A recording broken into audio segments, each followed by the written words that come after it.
Family mocked me for being an unemployed failure. At high society gala, the president revealed I was the secret architect behind the country's economic recovery. The heavy baccarat crystal glasses clinked with a sharp, piercing ring as my father, Arthur, raised his fifth glass of Macallan 25 of the evening. To success, he announced, his booming voice echoing off the mahogany-paneled walls of his Upper East Side dining room.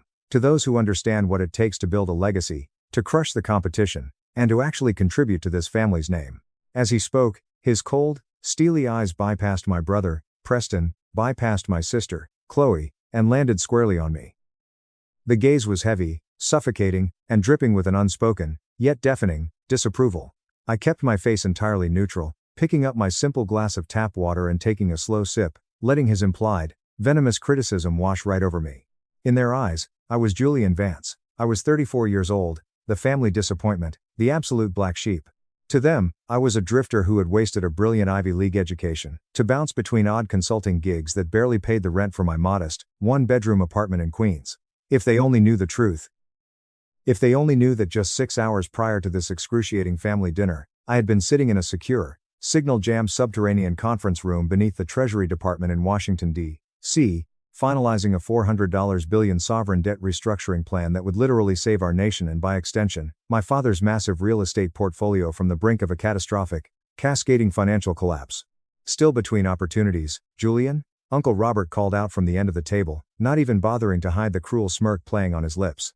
He sliced into his medium-rare filet mignon with aggressive force. What's it been now? 8 months since that last freelance thing? 10 months, my sister Chloe corrected instantly. She elegantly adjusted her diamond-encrusted Rolex, a push present from her venture capitalist husband, Mark. Though, honestly, I'm not sure we can even count those weird little online consulting jobs he claims to do. I mean, Julian, are you even paying taxes at this point, or are you just living off the grid like a hermit? I forced a polite, entirely hollow smile, carefully cutting into my own dinner. My stomach churned, not from the food, but from the sheer exhaustion. The weird little online consulting jobs they were currently mocking had actually involved me spending the last 3 weeks preventing 4 major European banks from defaulting, effectively restructuring our country's entire foreign trade deficit strategy. But they didn't need to know that. My security clearance demanded absolute, unbreakable silence. I'm managing just fine, Chloe, I said simply, keeping my voice low and unbothered. My father scoffed, the sound sharp and dismissive. Managing? You call living in a shoebox and wearing off-the-rack suits managing? You're managing to completely waste that Princeton education I paid for. Look at your brother. Preston was just made senior partner at Sterling & Cross. He manages $3 billion in assets. Mark just took his tech startup public. And you drift around like a lost ship waiting for the wind to blow. It's pathetic. The irony of his statement was almost physically painful. It burned the back of my throat. While they looked at me and saw a directionless, lazy 34-year-old who couldn't commit to a career path, the President of the United States literally had my encrypted private cell phone number on speed dial. Over the last 5 years, my proprietary economic forecasting models had quietly become the absolute foundation for the country's post-crisis recovery strategy. I was known in the highest echelons of government only as the architect, but my level 6 security clearance meant maintaining absolute secrecy. I couldn't tell my friends. I couldn't tell my dates. And I certainly couldn't tell my hyper-competitive, status-obsessed family. Speaking of massive success, my mother, Eleanor, chimed in, delicately dabbing her lips with a linen napkin. Did you all see the front page of the Wall Street Journal this morning? The articles about that mysterious economic advisor the White House brought in? They're saying he's revolutionizing our entire fiscal policy. They say he single-handedly prevented a recession last quarter. I took another long, slow sip of water, staring intently at my plate. I remembered the headlines she was referencing perfectly. The press had been going wild for months. The unnamed architect behind the most ambitious, aggressive financial reforms in modern American history. Probably some 60-year-old senior Federal Reserve veteran with actual, undeniable credentials. Preston sneered, shooting me a pointed, arrogant look across the table. Someone who actually understands the meaning of commitment, grit, and hard work.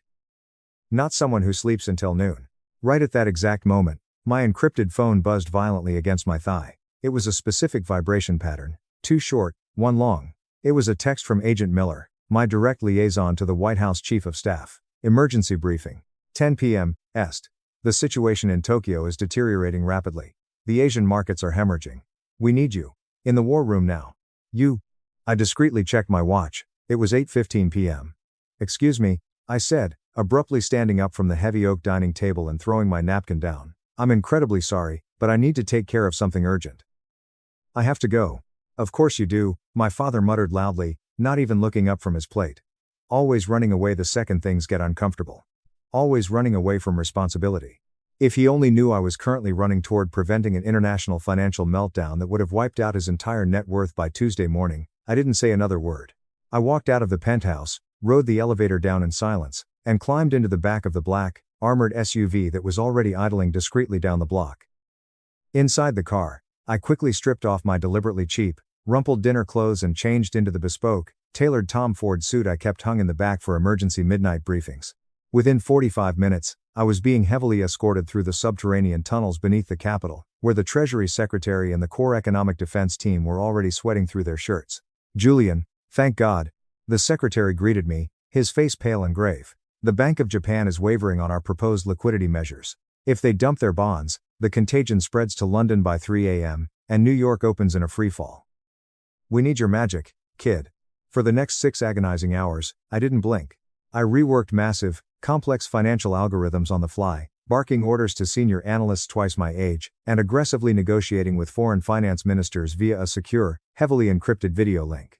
By 4 a.m., my shirt was soaked with sweat, my eyes were burning, but we had done it. We had established a firewall. We had prevented a global economic catastrophe that would have decimated the markets. Brilliant work, absolutely brilliant, as always, the Secretary said, heavily slumping into his leather chair as the sun began to rise over Washington. I honestly don't know what the hell this country would do without you, Julian. I stared at the blinking green lights of the servers, thinking of my family's dinner table. I thought of my father's sneer, Preston's arrogant laughter, and Chloe's dismissive eye rolls. Just doing my job, sir, I whispered, rubbing my temples. The next morning, after taking a private puddle jumper flight back to New York, I arrived at my modest apartment, the exact apartment my family believed I could barely afford to rent. I hadn't even taken my shoes off when my phone started ringing. It was Chloe.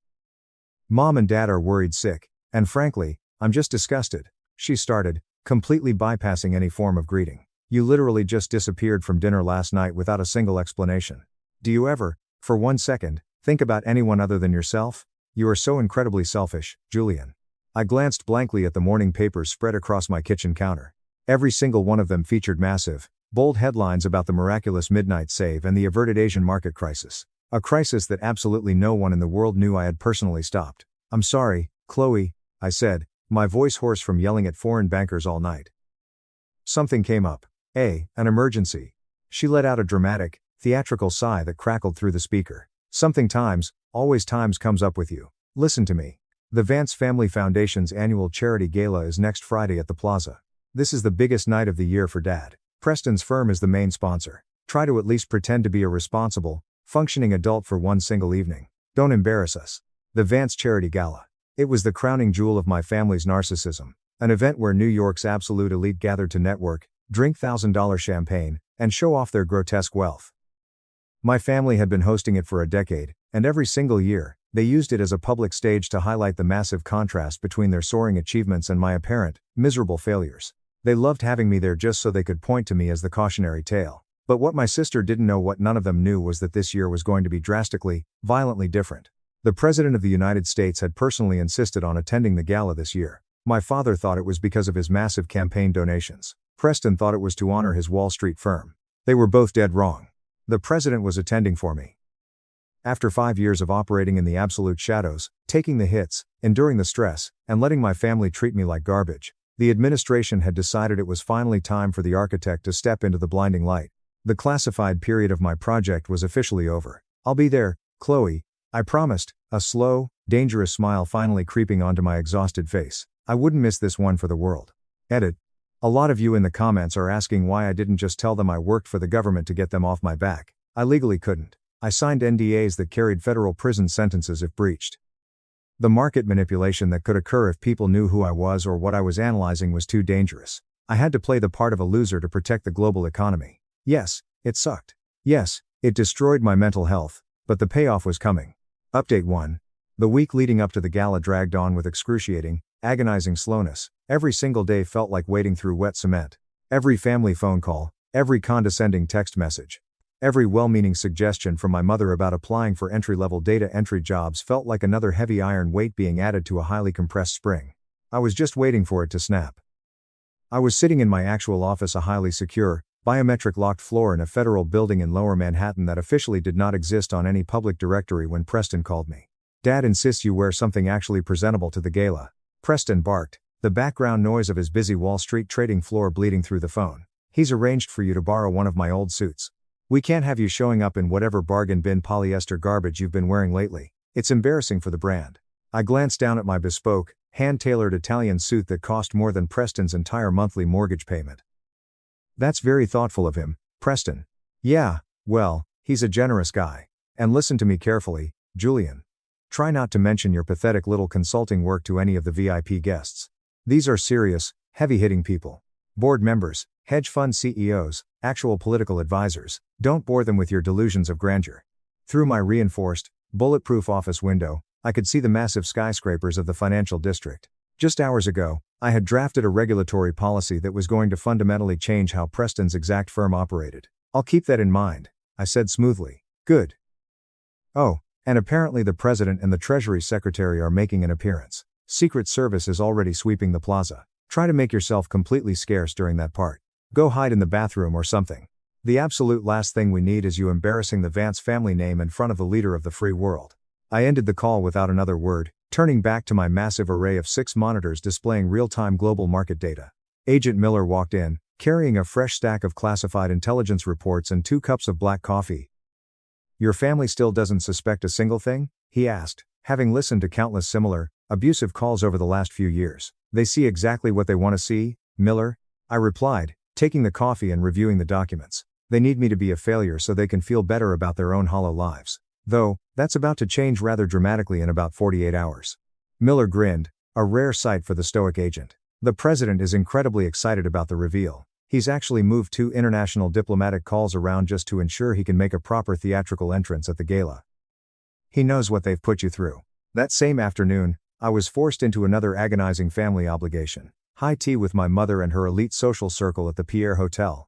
I arrived deliberately 15 minutes late, wearing a slightly rumpled, faded button-down shirt and scuffed loafers, the carefully curated costume of the unsuccessful offspring that I had perfected over the years. Oh, Julian. My mother sighed dramatically the second I sat down, rubbing her temples as if my mere presence gave her a migraine. Couldn't you have at least ironed your collar? You look like you slept on a park bench. Her wealthy friends exchanged knowing, pitying looks. These were the wives of industry titans, women who measured a human being's worth strictly in summer homes and offshore account balances. Did you ladies see the morning news, Mrs. Sterling asked the group, sipping her Earl Grey. They're saying this mysterious economic advisor in Washington has introduced some revolutionary new algorithmic model for inflation. The markets are responding incredibly well. My husband's portfolio is up 12% this week alone. My husband says this advisor must be an absolute genius, Mrs. Harrington added, her diamonds flashing in the chandelier light. Apparently, even the European Central Bank is begging to study his methods now. They say he's untouchable. I stirred my tea quietly, staring at the swirling brown liquid, vividly remembering the intense, 3-hour screaming match I had engaged in with the head of the European Central Bank earlier that morning to force them into compliance. Speaking of jobs, my mother cut in pointedly, her voice dripping with passive aggression. Julian is still looking for something suitable. Perhaps one of your husbands might have an opening? Something entry-level, of course. Mailroom. Filing. He's not above manual labor at this point. The women's expressions immediately shifted to practiced, hollow sympathy. Of course, Eleanor dear, Mrs. Sterling said, patting my mother's hand. Everyone goes through difficult periods. My nephew was a bit of a late bloomer too. We got him a job walking dogs. It builds character. Just then, my secure phone buzzed heavily against my ribs. A priority red alert message from the Treasury. Immediate intervention required. Sterling and Cross hedge fund is overleveraged. Default imminent. Need you in the war room. I froze. Sterling and Cross. That was Preston's firm. My arrogant, abusive brother had massively overleveraged his firm's assets in toxic derivatives, and they were about to collapse, potentially dragging the entire sector down with them. I'm sorry, Mother, I said, standing up abruptly, my chair scraping loudly against the marble floor. I have to go. Right now. Another one of your imaginary, mysterious consulting meetings? She asked, her voice rising in genuine anger, no longer caring about making a scene in front of her friends. Really, Julian? When are you going to wake up and start taking your life seriously? You are an embarrassment. I didn't answer. I just walked away. I was already halfway to the federal building when Preston called me, screaming so loud the phone speaker crackled. You embarrassed Mom in front of her entire social circle, he roared. Mrs. Sterling's husband is the CEO of my firm. For God's sake, he could have helped you find a real job sweeping floors or something. You are such a massive screw-up. I smiled, a cold, dark feeling settling in my chest. I thought about how, in exactly 10 minutes, I was going to be the one deciding whether Mrs. Sterling's husband and my brother went bankrupt and faced federal indictment, or if I would bail them out. I'm sure he could have. Preston, I said softly, and hung up. For the next 18 hours, I worked nonstop. I designed an aggressive, surgical intervention strategy that would stabilize Sterling and Cross's assets without causing a market panic. I saved the firm. I saved the economy. But I deliberately included a brutal, unchangeable regulatory clause in the bailout, massive executive clawbacks. The executives, including Preston, would lose all their bonuses, their stock options would be frozen, and they would be subjected to a grueling, multi-year SEC audit. I saved the ship, but I made sure the arrogant captains went down. By dawn, the crisis was averted. But I hadn't slept in 2 days. My personal phone was flooded with 50 missed calls from my family, all leaving increasingly furious, unhinged voicemails about the gala preparations. Where the hell are you? Preston demanded in his latest voicemail. You were supposed to pick up the rental tux hours ago. Do you even care about this family's reputation? You are dead to me if you ruin tonight. Are dead to me if you ruin tonight. I looked at my reflection in the reinforced glass of my office window. I had dark, heavy circles under my eyes. I looked exhausted, battered, and drained. But a fire was burning behind my eyes. In 12 hours, everything was going to change. In 12 hours, the black sheep was going to slaughter the flock. Update 2. The annual Vance Family Charity Gala was always a grotesque exercise in opulence, but this year, they had truly outdone themselves.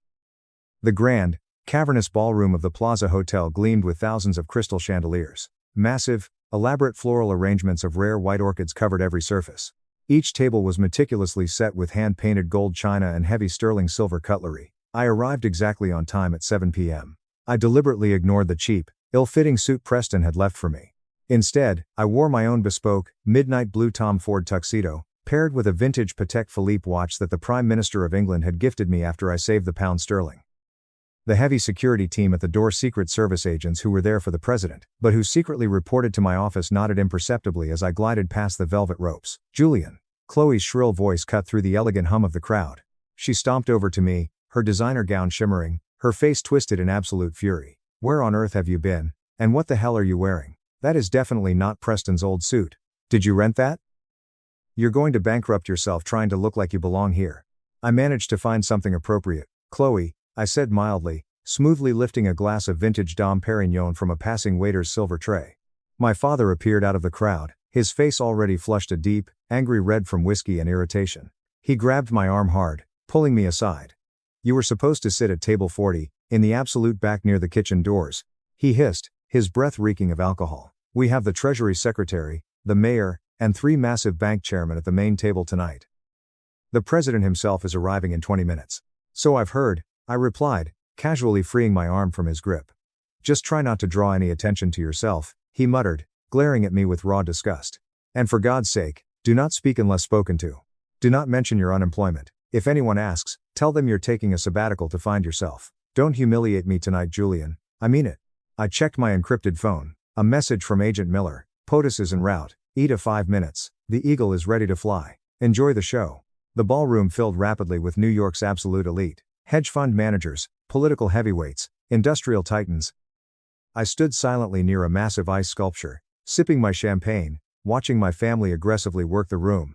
My father was loudly bragging to anyone who would listen about Preston's genius at Sterling and Cross, completely unaware that Preston's firm had nearly collapsed 24 hours ago and was currently under federal investigation. My mother was parading Chloe around, showcasing her empty, vanity charity work. Did you hear? Mrs. Sterling whispered loudly to a group of executives, not even bothering to lower her voice as I walked past them. They say the architect, that shadow economist from Washington, is going to be officially revealed tonight. The president is doing it personally. Brilliant man, by all accounts. Her husband, the CEO of Sterling and Cross, added pompously, swirling his scotch. He completely revolutionized our sector, saved us from a massive recession. I'd hire him for $10 million a year in a heartbeat if I knew who he was. I hid a massive, genuine smile behind my champagne flute. I remembered how vigorously Mr. Sterling had cursed my name during the bailout negotiations yesterday when I froze his bonuses. At precisely 8:30 p.m., a massive ripple of electric excitement moved through the crowded ballroom. The heavy oak doors swung open, flanked by dozens of Secret Service agents. The President of the United States had arrived, accompanied by the Treasury Secretary. I watched, highly amused, as my father practically tripped over his own feet rushing to greet them. Preston and Chloe were close behind, shoving people out of the way to get into the photo op. My mother beamed with sickening pride as the President politely shook their hands. They clearly, genuinely believed this entire moment was about their family's supreme importance to the nation. Ladies and gentlemen, the White House Chief of Staff announced over the massive sound system, "The President of the United States would like to say a few words." The massive ballroom instantly hushed. You could hear a pin drop. My family quickly positioned themselves prominently right at the edge of the stage, puffing out their chests, ready to bathe in the glory. The President stepped up to the acrylic podium, adjusting the microphone. He looked out over the sea of billionaires and politicians. "Thank you all for having me tonight," the President began, his deep, commanding voice echoing off the walls. "As many of you in this room know, our nation has faced unprecedented, terrifying economic challenges over the last few years. We've weathered potential recessions, international banking crises, and market instabilities that could have absolutely devastated the working class of this country."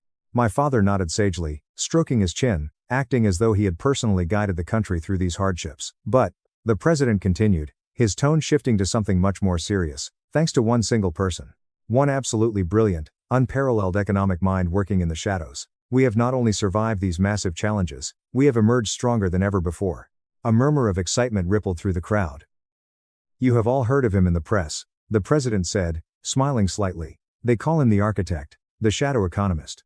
The mystery advisor who rebuilt our nation's financial strategy from the absolute ground up, working in total secrecy to protect our markets from manipulation." The room was completely, breathlessly silent now. Every single eye was fixed heavily on the stage. Tonight, his classified mission is complete. Tonight, I am finally able to reveal his true identity to the world. To thank him properly, publicly, for his incredible sacrifice and service to our nation. The President's eyes scanned the room. They bypassed the billionaires. They bypassed the politicians. They bypassed my father, my mother, and my brother. His eyes found mine, standing quietly in the back by the ice sculpture. "Julian," the President said softly, but the microphone picked it up perfectly. "Would you please join me up here?" The silence that fell over the ballroom wasn't just quiet, it was physical. It was a heavy, suffocating vacuum of sound. My father's jaw literally dropped, his mouth hanging open like a fish. The crystal glass of whiskey slipped right out of his hand, shattering violently against the marble floor. The sound cracked like a gunshot. Chloe gasped, stumbling backward in her heels. Preston looked like he had just been physically struck in the face with a baseball bat. All the color instantly drained from his face, leaving him a sickening, ashen gray. I set my champagne flute down on a passing waiter's tray, I buttoned my Tom Ford jacket, and I began to walk. Every single step I took echoed in the stunned, paralyzed quiet. The crowd parted for me like the Red Sea. Billionaires who had ignored me 10 minutes ago stepped back in awe. As I finally reached the stage and walked up the steps, the President of the United States reached out and pulled me into a firm, warm embrace. "Thank you, son," the President whispered into my ear, but loud enough for the podium microphone to catch every word. "For saving this country. We owe you a debt we can never repay." The room completely erupted.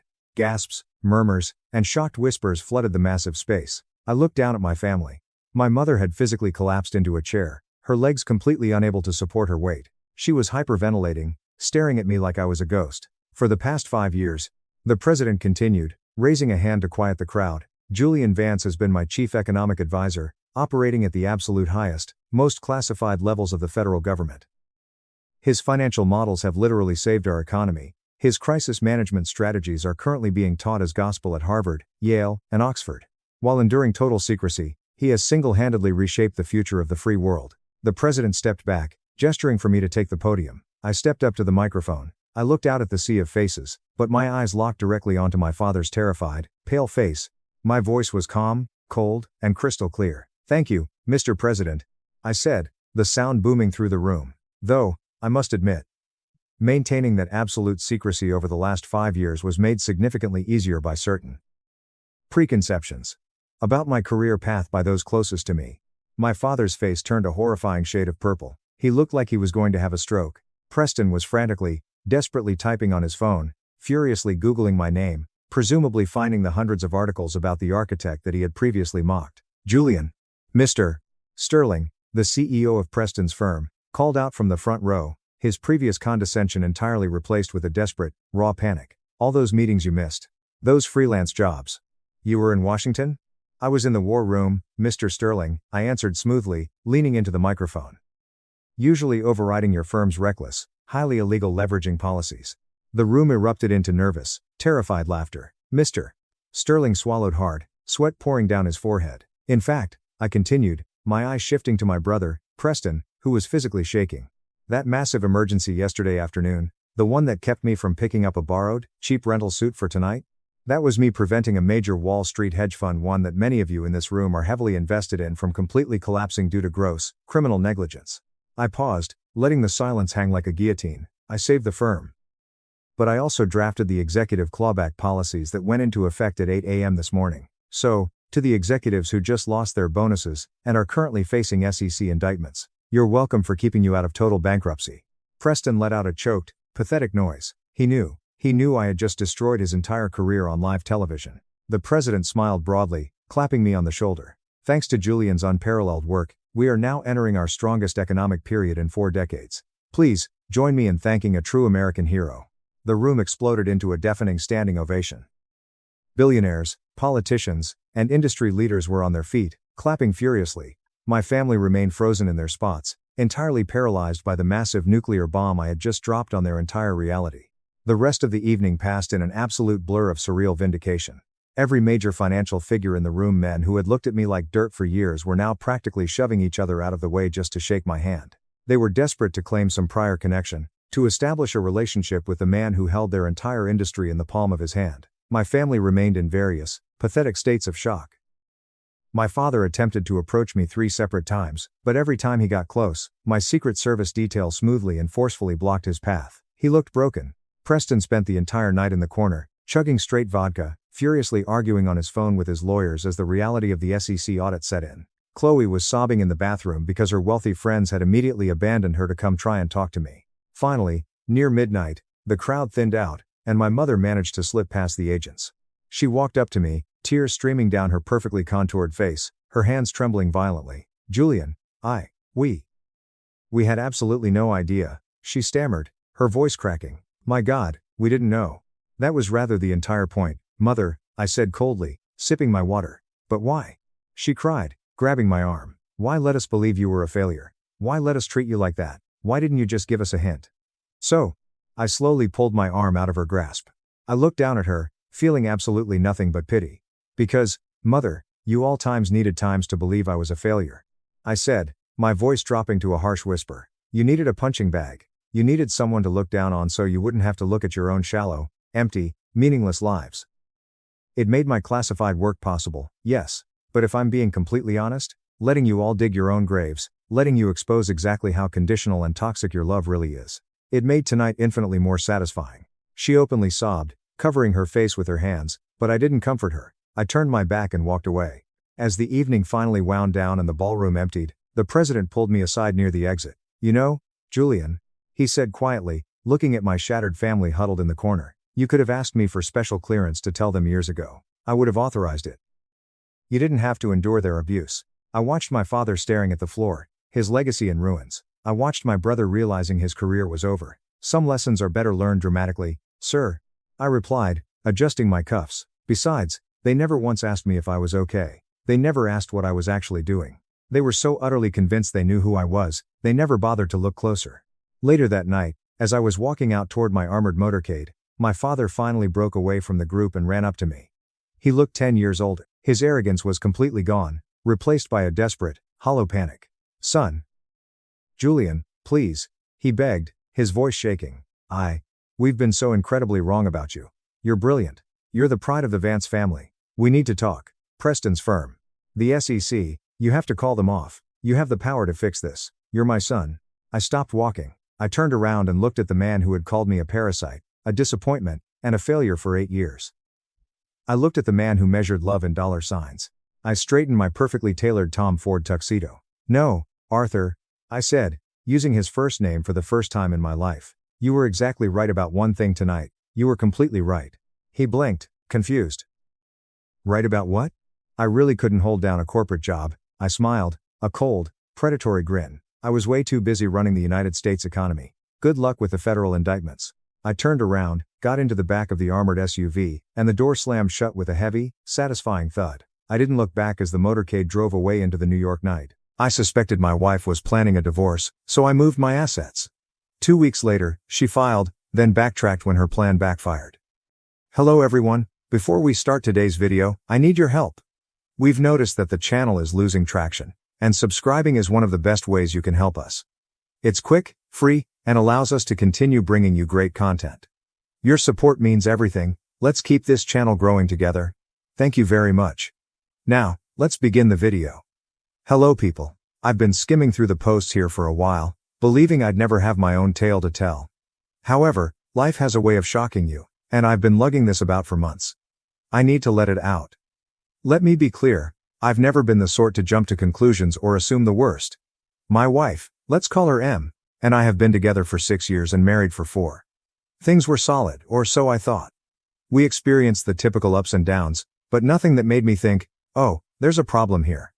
In reality, throughout the majority of our relationship, we were that couple, completely committed colleagues. We laughed at stupid inside jokes, argued for hours about which movie to watch, and had a cadence that just worked.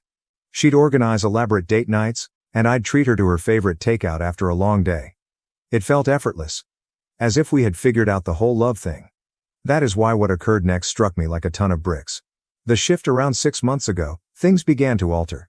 At first, it was minor details. Things you'd likely miss if you weren't paying attention. She began carrying her phone everywhere, even when she was only going to the kitchen or folding clothes. Before this, her phone would sit on the coffee table for hours, and she didn't mind who picked it up. One day I made this joke. "What, are you running some secret spy ring now?" She chuckled and added, "No, work's been emailing me a lot." Okay, fine. But, a few days later, she created a password. That one caught me off surprise because she had never used it before. When I casually inquired why, she responded something vague about security and hackers. I didn't press it since I didn't want to appear paranoid, but it simply felt off. And it did not end there. She began taking calls outside the room, which she had never done before. It wasn't subtle either. Her phone would ring, and she'd say, "Oh, let me just grab this real quick," before disappearing into the bedroom or outside on the porch. If I inquired who it was, she would just say, "Just a friend from work." Then I noticed a new habit. Keeping her phone face down on the table. I had no idea that was a thing until I reached over to give her something and she hastily moved her phone out of the way. It was one of those blink and you miss it moments, yet it stayed with me. Growing distance. However, it wasn't all about the phone. She started to feel distant. Conversations that used to flow easily now felt like pulling teeth. If I brought up future plans, such as where should we go for our anniversary? Or, do you think we should start saving for a new car? She'd simply nod and say, "Yeah, we'll see," before shifting the subject. It all came together for me on a random Wednesday. She informed me that she was seeing a buddy for coffee after work. It didn't sound strange, she does that occasionally. I happened to be running errands in the same area, so I figured, why not surprise her? It will be cute. When I arrived, however, she was not with her friend. She stood outside the cafe, walking back and forth, her phone placed against her ear. I remained in my car because something about the way she spoke seemed serious. I didn't intend to eavesdrop, but I overheard phrases like, "It's almost ready," and "starting fresh soon." My stomach sank. I couldn't figure out what she was saying, but it didn't sound like job or friend conflict. It sounded grander, like something she had planned. When she returned home, I asked her how her coffee date went, attempting to maintain a casual tone. She told me a complete narrative about her pal complaining about her boyfriend. It was such an unexpected comment that I just gazed at her for a second. "What do you mean?" I inquired. She shrugged. "I just think we should have everything in one place. You know, like all our account info, passwords, documents, that kind of thing, just in case of emergency." I wasn't sure what to say. This was something we'd never discussed before, and the timing seemed strange given everything else I'd noticed. "What kind of emergencies?" I inquired, attempting to keep my tone casual. She shrugged again. "It's just smart, isn't it? What if something happens to one of us? Or what if we need to make a big financial decision quickly?" Her argument made sense on the surface, but something about the way she expressed it made me nervous.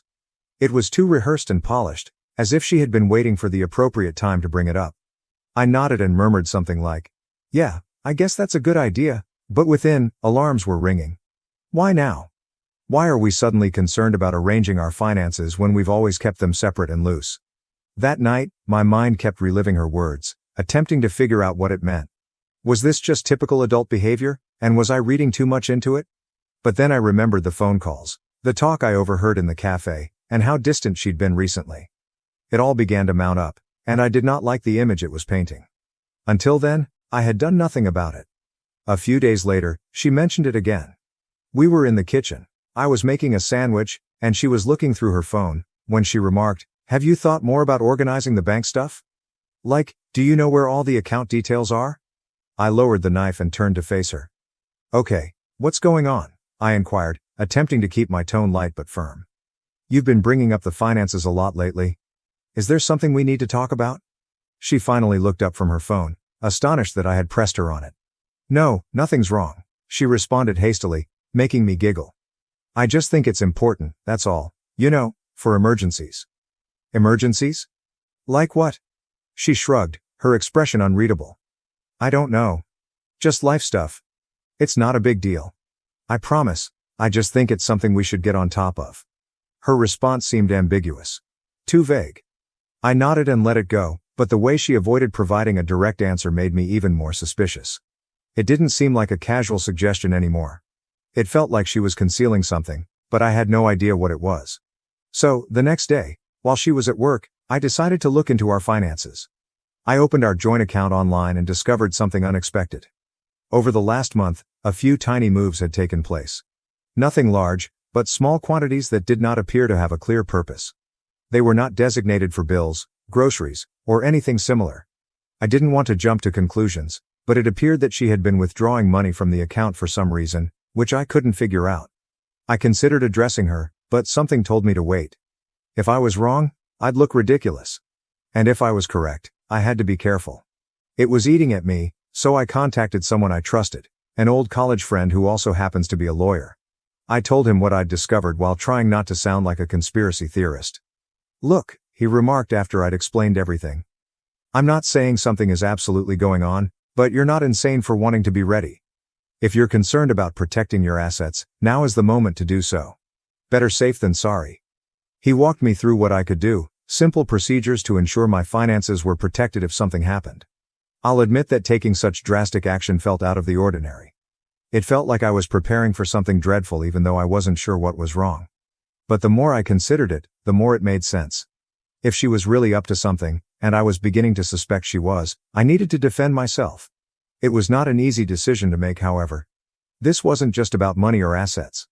It was about the life we had created together. I kept repeating images in my head, our wedding day, the late-night conversations about our dreams, and the weird little jokes we shared. How did we arrive here? Is this what our marriage had come to?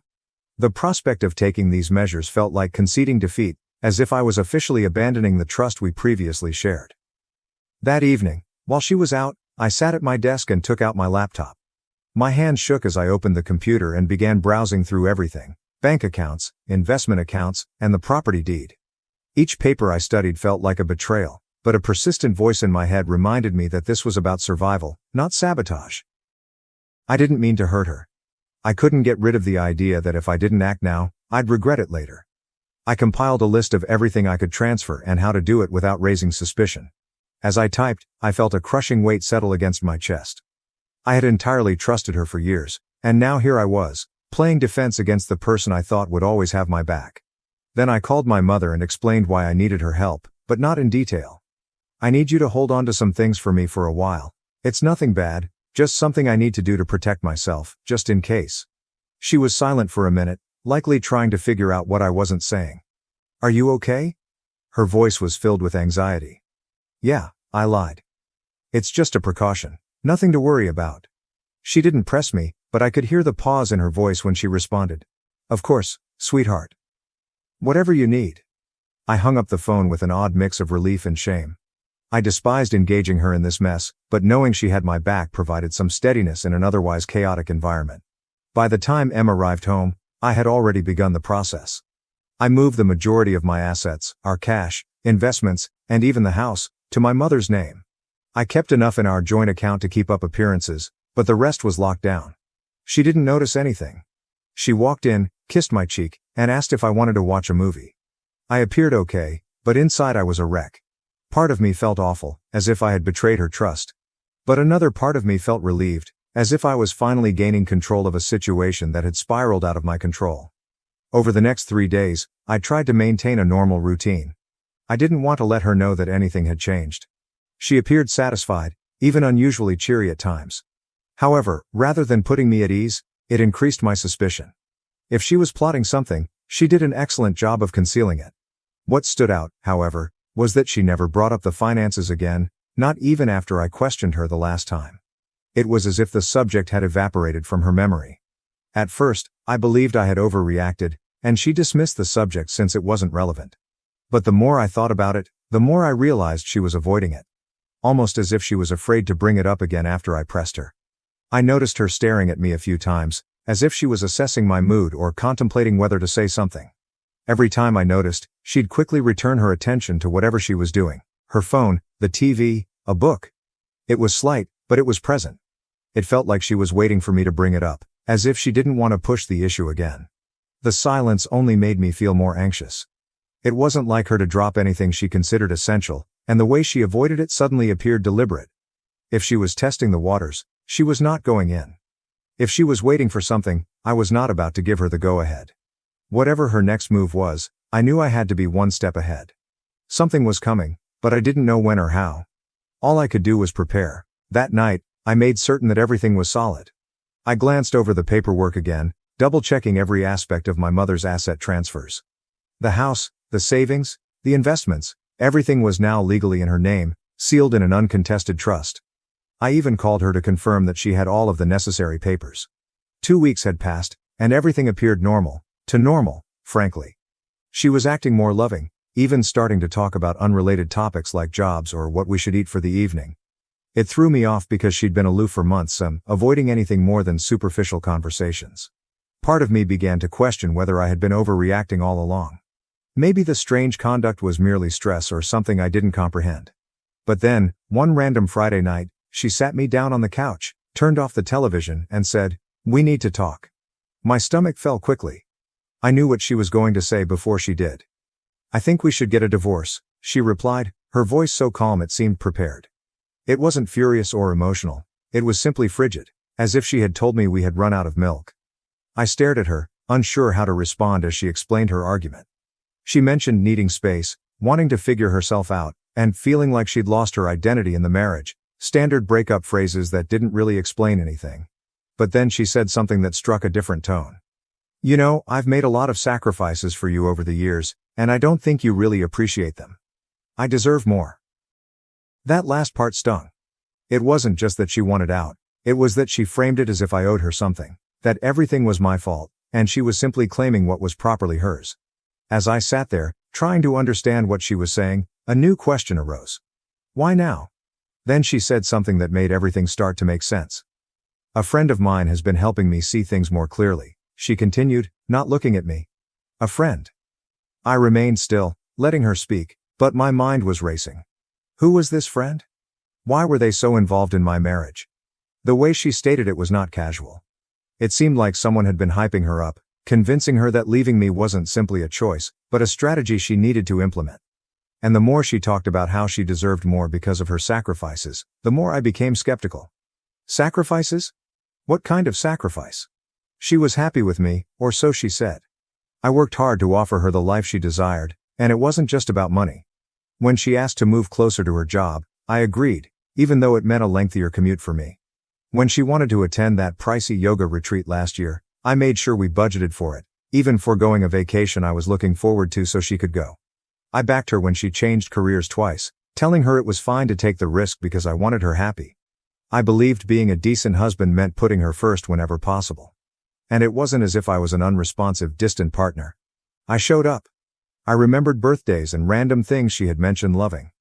When she mentioned feeling caught in a rut, I suggested date nights. I listened to her complain about her job, friends, and family. I didn't always get it right, but I did try. That's why her "I deserve more" line hurt so much. I didn't even consider buying it. She was not upset due to anything I did or did not do. She was upset because something had changed in her. Perhaps it was the acquaintance she kept bringing up, or something else. But the lady sitting in front of me was not the woman I married, and I was not going to let her rewrite our marriage tale to fit her new narrative. I didn't press her at the moment. Instead, I nodded and said something innocuous, such as, "If that's how you feel, I guess we should figure out the next steps." She seemed startled that I wasn't arguing or begging her to stay, but I didn't mind. My attention had already changed. I needed to know who or what was causing her sudden, planned shift in conduct. She didn't just wake up one day and decide she wanted out. This was something greater, and I wasn't going to let it surprise me any more than it had already. After that chat, she went into her own apartment, and I received the divorce papers on Monday. Let me tell you, they didn't only want to stop the relationship. They were planning to take everything, half the house, my savings, my assets, and the car. She wanted it all. Plus, some ambiguous spousal support clauses that made little sense given her high salary. It seemed as if she was expecting me to give her all I had worked for. At first, I assumed she was just being vengeful, but the way she articulated her demands, so specific and aggressive, reassured me that she had someone guiding her through this. So I started digging. I couldn't just ask her who she'd been talking to, so I had to be clever. I began with her social media. She hadn't blocked me, and even though she didn't post frequently, I searched through her tagged photographs and comments looking for someone new. That's when I discovered the pattern. Jake repeatedly liked and commented on her posts. Nothing obscene, but enough to make me pause. I clicked on his profile, which was public. At first glance, he didn't appear to be much more than a 30-year-old marketing professional. But as I scrolled down, I spotted something unusual. He posted a photo at the same cafe I'd seen her at weeks before, on the same day I overheard her discussing starting afresh. My gut churned as I continued scrolling. More subtle signals were a comment on one of her pictures that read, "You've got this," as well as a selfie he'd taken from what appeared to be her new residence. None of it was substantial evidence, but it was enough to raise my suspicion. I wasn't sure what to do with this information, but I knew I couldn't just sit there and wait for solutions to come my way. Her statement of a friend who helped her get through things remained with me, and I wanted to know who it was. I decided to contact one of our mutual acquaintances, Lisa. She and my wife had been friends for years, so she knew what was going on. I kept the conversation light at first, asking if she'd lately spoken with my wife or if anything seemed strange. Lisa reacted swiftly, saying she had no idea about the friend or any suggestions. I asked a few more probing questions, but she cut the conversation off defensively, claiming she couldn't help me. The entire situation felt rushed, as if she was trying to avoid becoming engaged. Not willing to give up, I called another buddy, Emily. I followed the same pattern, stating that I was simply trying to make sense of things. She was apprehensive at first, responding vaguely to my questions. When I pressed her more, she quickly ended the call, leaving me even more skeptical than before. I sat there, frustrated, trying to figure out my next move. Then, to my astonishment, Emily called back. She told me she needed to make sure what she said didn't come back to her. I assured it wouldn't, and after a long pause, she revealed what she knew. Apparently, my wife had been spending a lot of time with someone named Jake, whom she had met at work. Emily claimed she didn't know much else, but from what she'd heard, Jake was very active in the divorce advice my wife was receiving. Hearing that name felt like a puzzle piece fitting into place. It was evident that this was more than just her need for space or to find herself. Someone else was in the picture, directing her decisions, and I was eager to discover why. I chose to confront it in my own manner. That Saturday, I headed to her apartment building and parked a block away, trying to confirm what I already suspected. A few hours later, she and Jake stepped out of the building. They did not hold hands or anything, but the way they walked together, close, leaning in to talk, was plenty. They got into his car and drove away, leaving me sitting there, staring at the spot where they had been. I did not follow them. I did not need to. At that point, it was evident she hadn't simply stopped loving me. She'd been preparing to go with someone else, and now everything made sense. The unexpected distancing, the money questions, the forceful demands, and the divorce papers. She wasn't simply abandoning me, she was leaving me with nothing, and she was accompanied by someone at all times. I went home that night, my head racing with everything I'd learned. The betrayal burned, but what hurt the most was how premeditated everything was. She was using the divorce as a stepping stone to whatever life she was creating with Jake. But she had no idea what I had planned for her. The first mediation session felt strained from the time we stepped in. Her lawyer arrived with a binder so thick that it appeared they were bringing a case against a Fortune 500 firm. He began listing her demands as if they were entirely reasonable: half the house, the money, my assets, the car, and even some gibberish about spousal support. I remained silent, seeming to listen, but I was waiting for my attorney to make his move. When it was finally our turn, he handed a stack of paperwork across the table and said, "Before we proceed, I think it's important for everyone to review these. Her lawyer took the papers and skimmed through them. His confident posture changed fast as he flipped through the pages, his brow furrowing harder with each one. "What is this?" he inquired, gazing at my lawyer. "These documents show the transfer of all major assets into a trust under my client's mother's name," my lawyer said calmly. "The transfers were completed several weeks before the divorce filing, and the trust is fully legal and irrevocable." The room became utterly silent. Her lawyer looked at her, confused and frustrated. "You didn't mention this," he stated flatly. She snatched the papers from his hands and flipped through them, her face flushing. "This can't be real," she said, staring at the notarized signatures and dates. Then she turned to me, her countenance changing from incredulity to rage. "You planned this?" she muttered, gazing at me as if I'd committed a heinous crime. "You knew I was going to file, and you set this up to screw me over." I did not respond. I just sat there and let her connect the dots on her own. Her lawyer, apparently agitated, requested my counsel to elaborate. So he did, slowly, deliberately, and with every piece of evidence necessary to make the transfers irrefutable. The dates aligned exactly, indicating that I had transferred everything well before she filed. The signatures were duly notarized, and the confidence was solid. There was nothing they could do to challenge it. She was furious. "You're unbelievable," she said, leaning forward in her chair. "I can't believe you'd do something like this to me." I still did not say anything. What was there to say? This was not about me doing anything to her. This was to defend myself because she had made it apparent she was not going quietly. The conference finished with her lawyer saying something about needing to rethink their strategy, but everyone in the room knew they had no further moves to make. When we walked out of the building, she took me aside in the hallway, her expression a mix of rage and desperation. "This isn't over," she added, her tone low. "You're going to regret this." I just looked at her and said, "I already regret trusting you. That's the only regret I have." Things escalated faster than I had anticipated following the mediation session. She went into complete meltdown mode almost instantly. It began with the calls, endless calls. At first, she appeared calm, even remorseful, leaving voicemails that began, "I think we just need to talk," or "I know this got messy, but we can fix it." When I did not answer, the tone changed. By the second day, her messages alternated between sobbing and screaming. One voicemail would be her lamenting about making a mistake and not wanting to lose what we had created together. Then she'd launch into a furious tirade accusing me of being stingy and cruel, blaming me for everything that was wrong in her life. I ignored it all. My lawyer told me not to engage, and I honestly did not want to. I was finished playing her games, but she was not. When the calls and texts did not work, she began telling stories. Mutual friends informed me that she had been telling people that the divorce was a hoax, and that it was all part of a larger farce. A prank?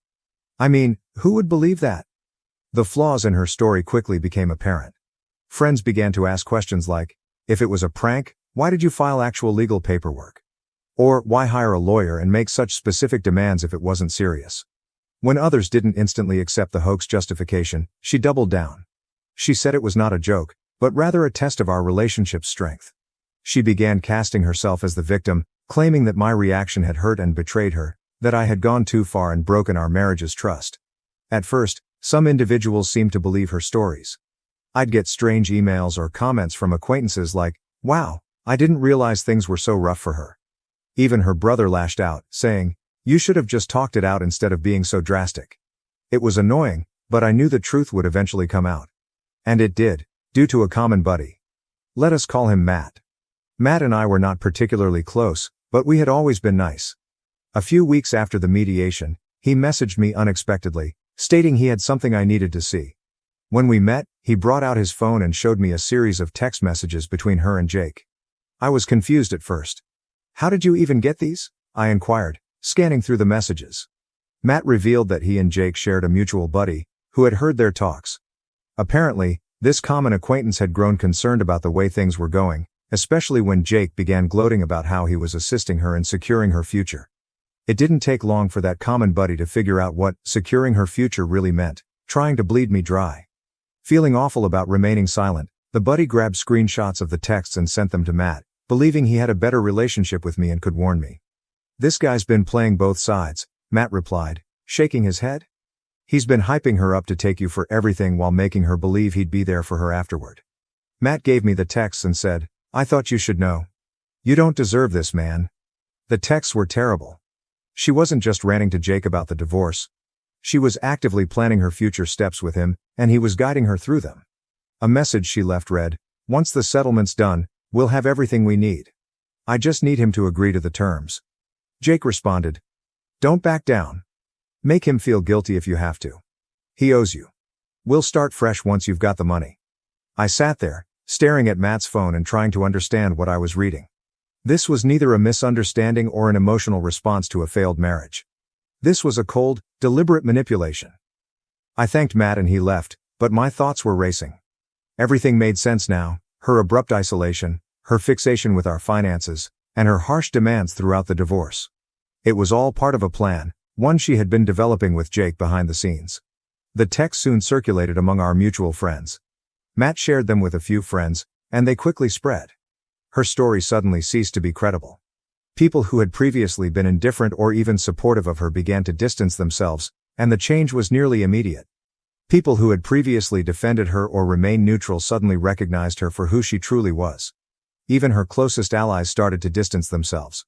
By the time the divorce was finalized, she had only her personal things. Her lawyer quietly dismissed her complaint after recognizing there was no legal basis to stand on. All of those bold requests had crumbled under the weight of the documents I had produced, and the trust I had established with my mother was unbreakable. Jake seemed to vanish as soon as things began to unravel. I wouldn't be surprised if he used her as much as she did me. From what I could tell, he'd been feeding her fantasies of independence and a new beginning, but the moment it became evident she wasn't going away with anything, he was gone. Without Jake in her corner, her confidence plummeted. The calls and texts continued, but they became increasingly desperate. She was not accusing me anymore. She begged. "Can we just talk, please? I'll do anything to fix this." One voicemail stated. A different opinion. "You don't have to forgive me, but can't we just settle this and move on? I'll drop everything if you just talk to me." I did not respond. I could not. It was too late to reverse the harm. Even her family began to drift away. Her brother contacted me at one time, apologizing for some of the things he had said before when he believed her side of the story. "I didn't know what she was doing to you," he said. "I'm sorry I ever took her word for it." As for me, I received the house, my savings, and something I hadn't experienced in a long time: peace of mind. My mother, as usual, was my rock. She arrived with buckets of paint and a list of suggestions to help me reclaim the area as mine. Now, life feels like it's mine again. No more second-guessing every small interaction. No longer feeling betrayed. Just peace. She is a chapter from my history that I no longer read. And the remainder of the story is entirely up to me to write. My brother got my fiancée pregnant, and my dad gave him the family business and a house, so I decided to make them both pay for their betrayal. Hello everyone, before we begin today's video, I need your help. We've noticed that the channel is losing traction, and subscribing is one of the best ways you can help us. It's quick, free, and allows us to continue bringing you great content. Your support means everything. Let us keep this channel growing collectively. Thank you very much. Now, let's begin the video. Okay, people, this is going to be long, but I need to get this off my chest. The recent events in my family have been extremely upsetting, but in order to understand why, you must first understand the context. I am 33 years old, and I grew up with my younger brother Alex, who is 30 years old, in what appeared to be a normal household from the outside. But, gosh, the dynamics in our house were severely off. See, Alex was a miraculous baby. Mom had a difficult pregnancy with him, and he was quite sick for the first couple of years, in and out of the hospital, breathing problems, infections, the entire thing. I recall sitting in hospital waiting rooms a lot as a child. I understand that having a sick child is scary, but even when Alex recovered, my parents, particularly my father, continued to treat him as if he were made of glass. Meanwhile, I was expected to be the perfect, responsible elder brother who should know better about everything. Alex could miss school. He needed to recuperate. Alex failed a class. He has been through a lot. Alex broke something expensive. Don't be upset with your brother, what about me? From the age of 7, I was expected to obtain excellent grades, never say anything back, work around the house, and overall act like a small grown-up. The double standard was ridiculous. I recall one incident in high school when I received detention for being late to class and was grounded for a week. That same month, Alex was caught skipping school to hang out with his friends at the mall, and my parents had just spoken with him about it. When I was 15, I started working with my father in his electrical business, not because I was particularly interested in becoming an electrician, but because it was the only way I could obtain his attention or acceptance. And you know what? I actually grew better at it. Very good.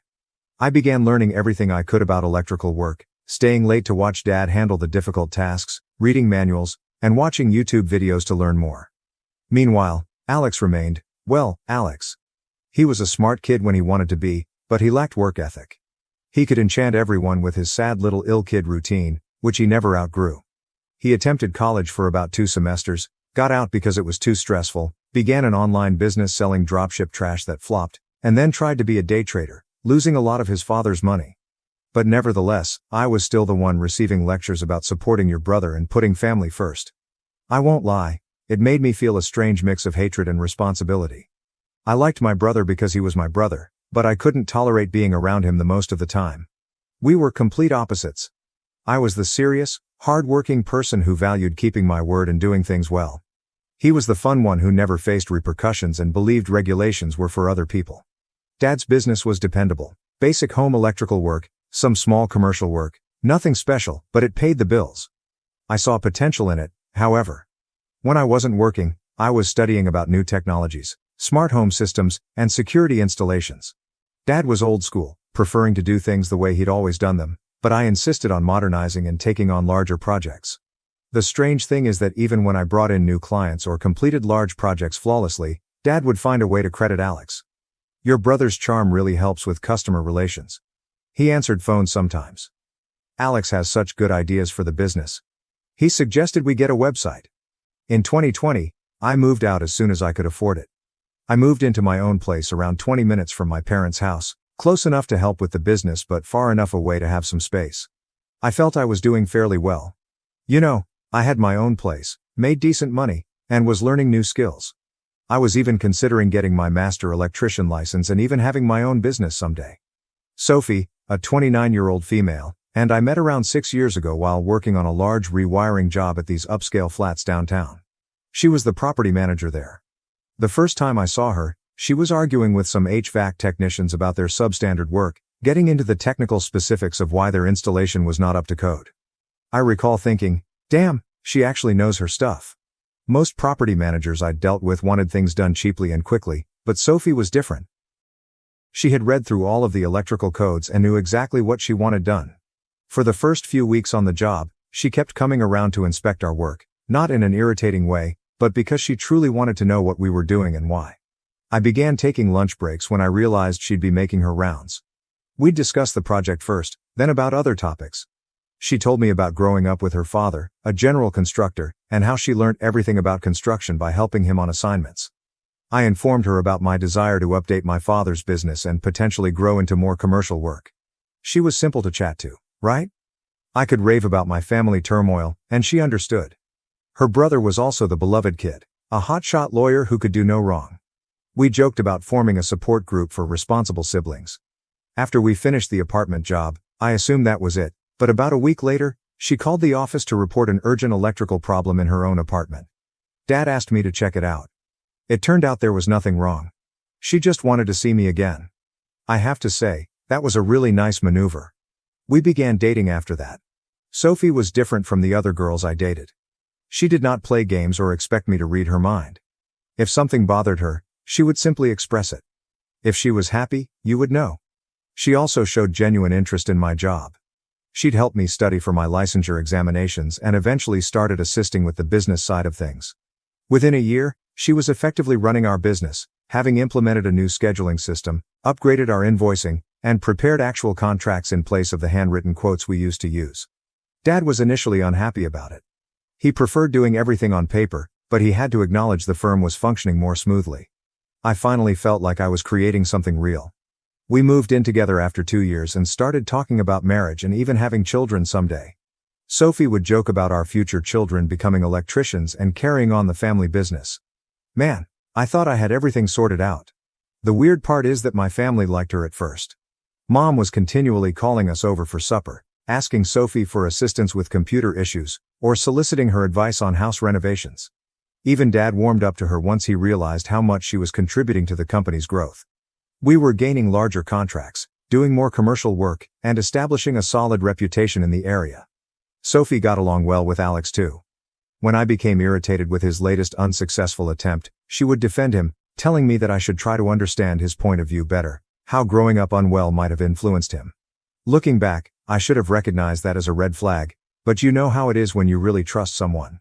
You do not want to see the signs. We became engaged after 4 years together. Nothing spectacular. I proposed at home after we finished the massive project we had been working on together.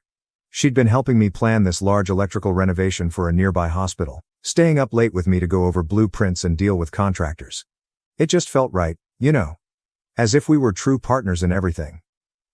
Around a year ago, things began to change. Alex had spent another chunk of Dad's money trying to launch a cryptocurrency trading business, returned home bankrupt, and Dad offered him a job in our office. Just the basics: answering phones, filing papers, and organizing appointments. It should have been simple enough, but Alex always managed to screw it up. Sophie began spending more time at my parents' place, assisting Mom with wedding preparations and such. She stated it was easier to focus on company documents there while Alex was learning the procedures. I was working most days, so it made sense at the time. Following that, everything began to spiral out of control. I began to notice subtle changes about 8 months before everything blew up. Nothing big at first, just minor details that didn't line up. Sophie was spending more time at my parents' house, helping with business matters. She explained that she was educating Alex on our new billing system and assisting Mom with wedding plans.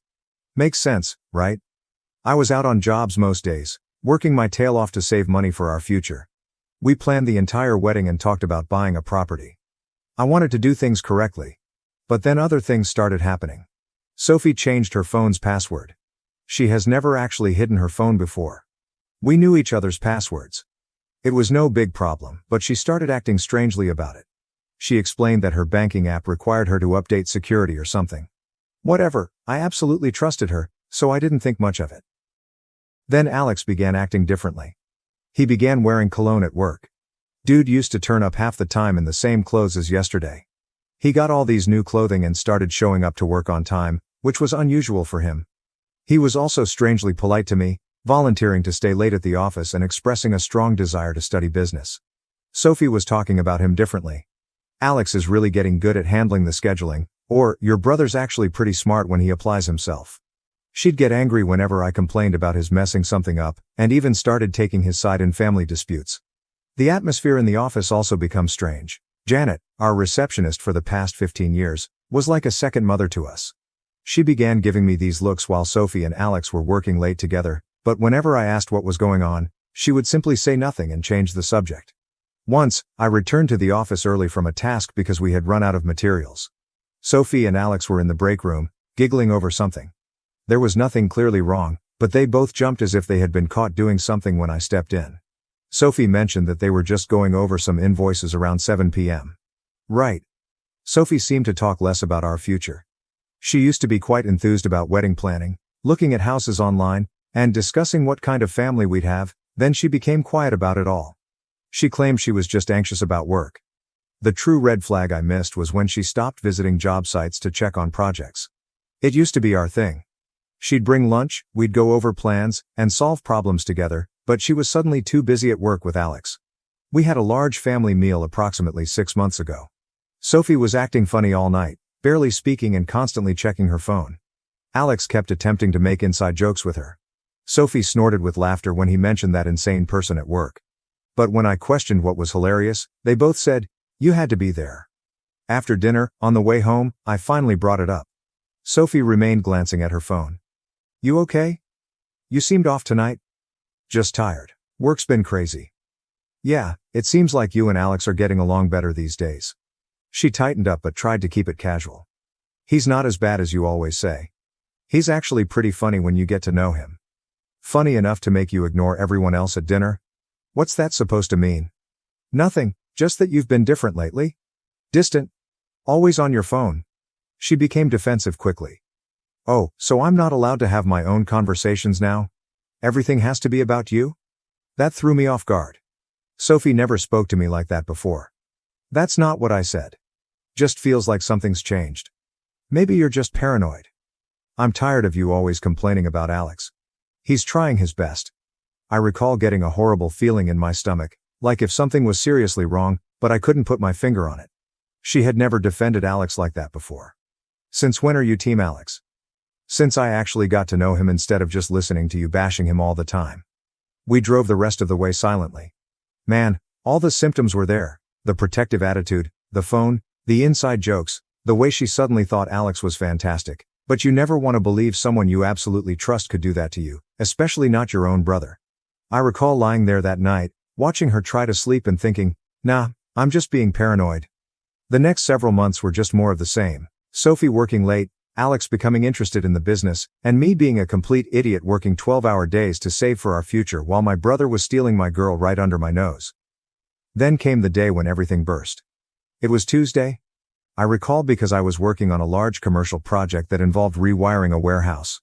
Sophie called about 2 p.m., crying so hard I couldn't hear her.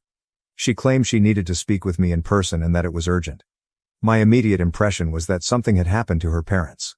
I told my colleagues that I had a family emergency and drove straight home. I discovered her sitting in her car in our driveway.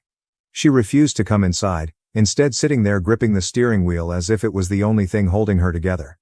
I sat in the passenger seat, waiting for her to say anything. I'm pregnant, she explained. For a few seconds, all I felt was happiness. We discussed starting a family after the wedding, and suddenly it was happening. I started talking about how we'd work things out, and how we could move the wedding up if necessary. She kept crying. There's more, she said, choking. It might not be yours. Everything within me became still. My brain initially refused to accept it, as if I needed to repeat it to ensure that I had heard her correctly. Might not be mine? My voice sounded strange, as if it weren't even mine. Who else would it be? I paused. It all connected at once, the late nights, the sudden secrecy with her phone, and the strange discomfort whenever I mentioned it. No.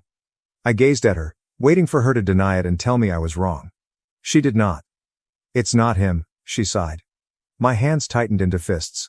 Sophie, my voice was strong and demanding. Tell me it's not Alex. She made a broken sound in her throat. It wasn't supposed to happen. I gave a harsh laugh, but there was no comedy in it. Oh right, you just tripped and fell into my brother's bed. It wasn't like that, she replied hastily. It was one time. I shut her off. One time? My head was pounding. Tell me the truth, nothing but quiet. How long? Her breathing sounded unsteady. 3 months. Maybe 4. I had to press my hands on my knees to keep myself steady. Does he know? My voice was tight and controlled. She nodded. I told him yesterday. That's when I realized I had to tell you too. I stared at her, as if she wanted me to be relieved she had finally decided to come honest. I got out of the car because I needed air. She followed me, attempting to explain how it wasn't planned, how horrible they both felt, and how they had ended it weeks before. All I could think about was them laughing in the break room during those late-night work sessions. Were you ever going to tell me if you weren't pregnant? She did not respond to that. It explained all I needed to know. I hopped into my truck and drove directly to my folks' place. I found Alex in the office, doing business as usual. When he saw my face, he knew I knew. Listen bro, I can explain. I don't remember what happened next. It's all a blur, but I recall him on the ground with blood gushing from his nose. Dad and 2 of our employees are pushing me away from him. Alex began ranting about how I was crazy, how Sophie had come onto him first, and how they were in love. In love. My own brother, the guy who'd seen me plan my future with this lady and sat there at Sunday dinners knowing exactly what he was doing. Dad got between us, tried to calm everyone down, and told us we had to address this like adults. That's when Alex released the next bombshell. She's having my baby. You can't just ignore that. Dad's face turned white. I guess he wasn't aware of that portion yet. Mom began crying. Janet grabbed her purse and walked away. I found out later that she quit that day, saying she couldn't work for people like them. I glanced at my father and said, "He's your problem now. I'm done." Dad attempted to stop me, saying, "Son, wait. We can figure this out. Family is family." I told him Alex ceased being my family the moment he touched my fiancée. I walked out and haven't returned since. Sophie was still at our house when I arrived home. She was sitting on the couch, crying, after packing her bags. "I never meant to hurt you," she explained. "It just got complicated." I informed her she had 24 hours to grab her belongings and leave. I didn't care where she went. Block my number? Lose my address? What about the baby? She inquired. Better hope it's Alex's, because if it's mine, we're doing a DNA test and going through lawyers. She tried to speak more, but I walked away. I drove to my friend Mike's apartment and stayed for a few days while she moved out. So, after everything happened, I remained at my friend Mike's house for approximately a week. I turned off my phone. I simply needed to comprehend everything. Mike is a real one. Didn't try to offer counsel or anything, simply let me crash. When I eventually put my phone back on, I had about 50 missed calls, the majority of which were from my parents, some from Sophie, and a couple from Alex. This dude has some nerve. But I only listened to Mom's messages. She was crying in the majority of them, pleading with me to come talk to Dad, who claimed to have a solution. I should have known Dad's answer would be manipulative nonsense, but I went anyway, primarily because Mom sounded so distraught. Walking into that house was strange. I found everyone in the living room. Mom looked like she hadn't slept for days. Dad sat in his normal recliner, looking serious, as if he were preparing to give one of his lectures. Alex was also there, with a lovely bruised nose. I'm not going to lie, that felt amazing to see. Dad cleared his throat and smacked me with a diamond. Son, I've been thinking about how to resolve this situation in a way that benefits everyone. Since you're clearly not willing to work things out with Sophie, and given her condition, I think it makes sense for her and Alex to get married. I actually laughed.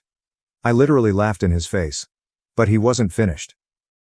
Furthermore, since they'll be starting a family, I think it's appropriate for Alex to take over the business. With Sophie's experience running the office and Alex learning the trade, they could. Alex learning the trade? I interrupted him. He can't even wire a count outlet without supervision. Dad had the same look he typically does when someone disturbs him. Language, and your brother has shown real interest in learning. In fact, I want you to train him. Guys, I've lost it. I started laughing again, but it was the kind of insane chuckle you get when something is so twisted up that you can't process it. Let me get this straight, I remarked. You want me to train the brother who screwed my fiancée to take over the business I helped build, while they're married and raising a kid that might be mine? Are you actually insane? Mom began crying again. Alex simply sat there, staring at the floor like a coward. Dad took out his final card. This business is still in my name. If you won't help your brother, maybe you should find somewhere else to work. That's when I realized all those years of hard effort had been for nothing. All of my hard work, the business I brought in, and the reputation I earned were insignificant in comparison to precious Alex's latest blunder. I just got up and headed to the door. Mom tried to stop me, but I just said, I'm done. Good luck with your new golden team. Alex eventually spoke up. Bro, wait. I turned around and simply stated, call me bro again, and I'll break more than your nose. Dad raged at me about loyalty and second chances. I did not even look back. The next day, I began calling all of our big clients, including those with whom I had personal relationships. I informed them that I was departing and offered some other reputable contractors they could work with. Dad called, yelling about how I was attempting to damage the business. I told him I was only informing my clients that I would no longer be handling their jobs. It's not my responsibility if they don't want to work with his new ideal team. Alex and Sophie genuinely agreed to the entire thing. They married at the courthouse 2 weeks later, as if it were a love story rather than a total betrayal. Dad even backed them up, giving them a down payment on a house as a reward for what they'd done. Meanwhile, I was left standing amid the ruins of all I believed I knew. There was no apology, no meaningful consequences, only the expectation that I move on while they played happy family. So, I did. I walked away from it all. I took a position with one of our old competitors, where my work was respected rather being treated as an afterthought. Better income, genuine recognition, and best of all, no family drama. I pushed everything into starting over and developing my own reputation. I even acquired my master electrician's license, something Dad always claimed I wasn't ready for. Turns out, I was more than prepared. I just had to get out of his shadow to prove it. I didn't hear much about the family business for approximately 4 months. Mom would occasionally text me, but I requested her not to inform me about Alex or Sophie. I didn't need the stress in my life. Then, last week, I received a call from Mom at approximately 11 p.m. She started crying again, claiming Dad needed to talk to me right away. I almost hung up, but she seemed quite disturbed. Please, she asked.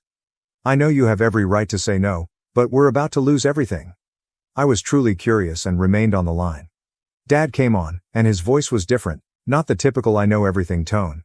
He sounded broken. It turns out that allowing Alex to run the business was exactly the nightmare I predicted. This genius screwed up 3 large commercial jobs so horribly that one customer has threatened to sue us for code violations. I'm talking about fundamental things like incorrect gauge wiring, missing ground wires, and junction boxes put without covers, mistakes that may practically burn a building down. And things get better. Instead of recruiting qualified electricians, he appointed his drinking buddy from college as chief electrician. The guy's whole electrical experience involved changing light bulbs in his flat. No license, no credentials, and probably couldn't tell the difference between a voltage meter and a screwdriver. They run a real professional operation there. Then there's the monetary side. Alex reportedly neglected to pay their liability insurance. Consider this. You're in the electrical company. They'd lose everything with one accident or fire.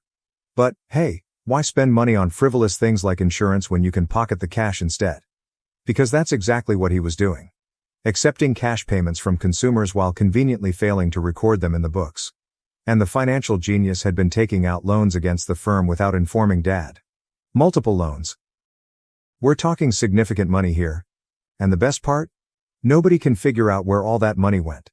Nothing in his bank account, nothing in his investments, it all vanished like magic. I'm betting his new automobile and the luxury clothes he's been wearing could be a hint. It's almost impressive how thoroughly he ruined everything in just a few months. Dad spent 30 years building this firm, and Alex virtually destroyed it in less than half a year. That's what happens when you give over a profitable business to someone whose greatest accomplishment was becoming the beer pong team captain in college. Dad finally found out when their insurance was canceled, and he began looking into the books. Alex had been concealing all of the difficulties by tampering with the papers, as Sophie had taught him during all of those late hours at work. Most of their seasoned members quit. I can't blame them. Alex treated them poorly, and checks began to bounce. Janet, our previous receptionist, evidently tried to notify Dad about strange activity in the accounts months ago, but he refused to listen. Dad's voice was shaking as he told me all of this, and then he slapped me with, "Son, I need you to come back, help me fix this. We can make you majority owner, give you full control." I told him that I needed to think about it. He started to become desperate. "Please, we're going to lose everything, the business, the house, everything I built. Your mother, she's not handling this well." Then he played his last card. Alex and Sophie split up.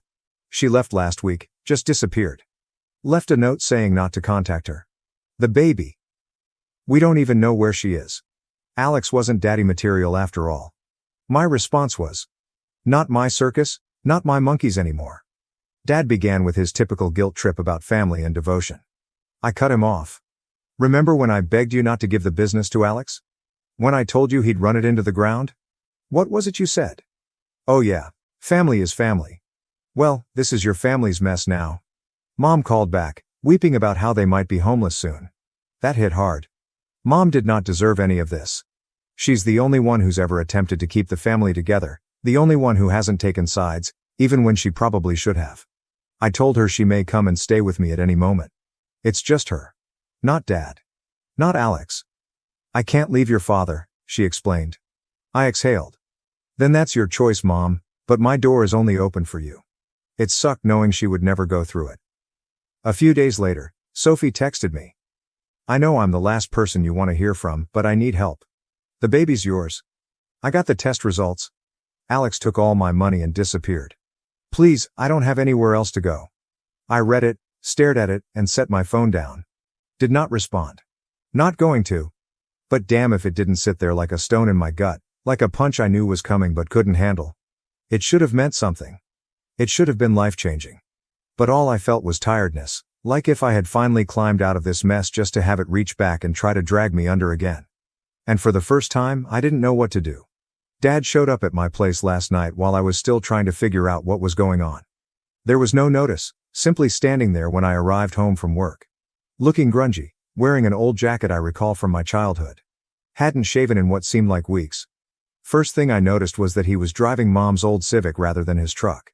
Later, they discovered that they needed to sell his truck to pay off some of the business's debts. "Can we talk?" he requested, not demanding as usual. He truly sounded exhausted. I invited him in because I really wanted him to see how I was doing without his assistance. "My new house is quite nice. I received it following my last promotion. Nothing spectacular, but it's mine. I earned it myself."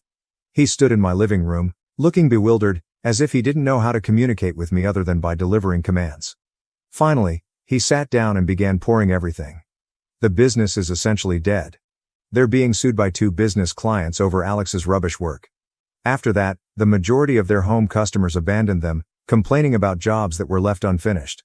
The bank is coming for the house next month. I should have listened to you, he explained. This is the first time I've ever heard him confess to being incorrect about anything. I told him that was good to hear, but it was late. Then he took out this folder. Inside, there was papers to transfer 100% ownership of the company to me with no strings attached. You can save it, he replied. You always knew what you were doing. I was just too proud to see it. Do you know what is crazy? 6 months ago, this would have been everything I wanted. All that validation, finally having power, and Dad admitting I was correct. But while glancing at those papers, I wondered, what happened to Alex? Dad's face simply crumpled. Alex cleared out their savings account last week and disappeared. Left this note about needing to find himself or some BS. Classic Alex, causes a mess and then flees from the consequences. He's still your brother, Dad explained calmly. Number, you replied. He stopped being my brother the day he decided family loyalty meant nothing to him. Sound familiar? That struck him hard. Good. He began telling me how he could help me restore the firm, how we could collaborate and be a genuine family again. I had to laugh. Dad, you're not hearing me. I don't want the business, I don't want your help. I'm done. But this is your legacy too. Everything we built, everything I built, you gave to Alex, remember? You chose him even after he slept with my fiancée. Now you get to live with that choice. He tried guilt-tripping me again about Mom's anguish over the family falling apart. I told him the same thing as before. She's welcome here anytime, just her.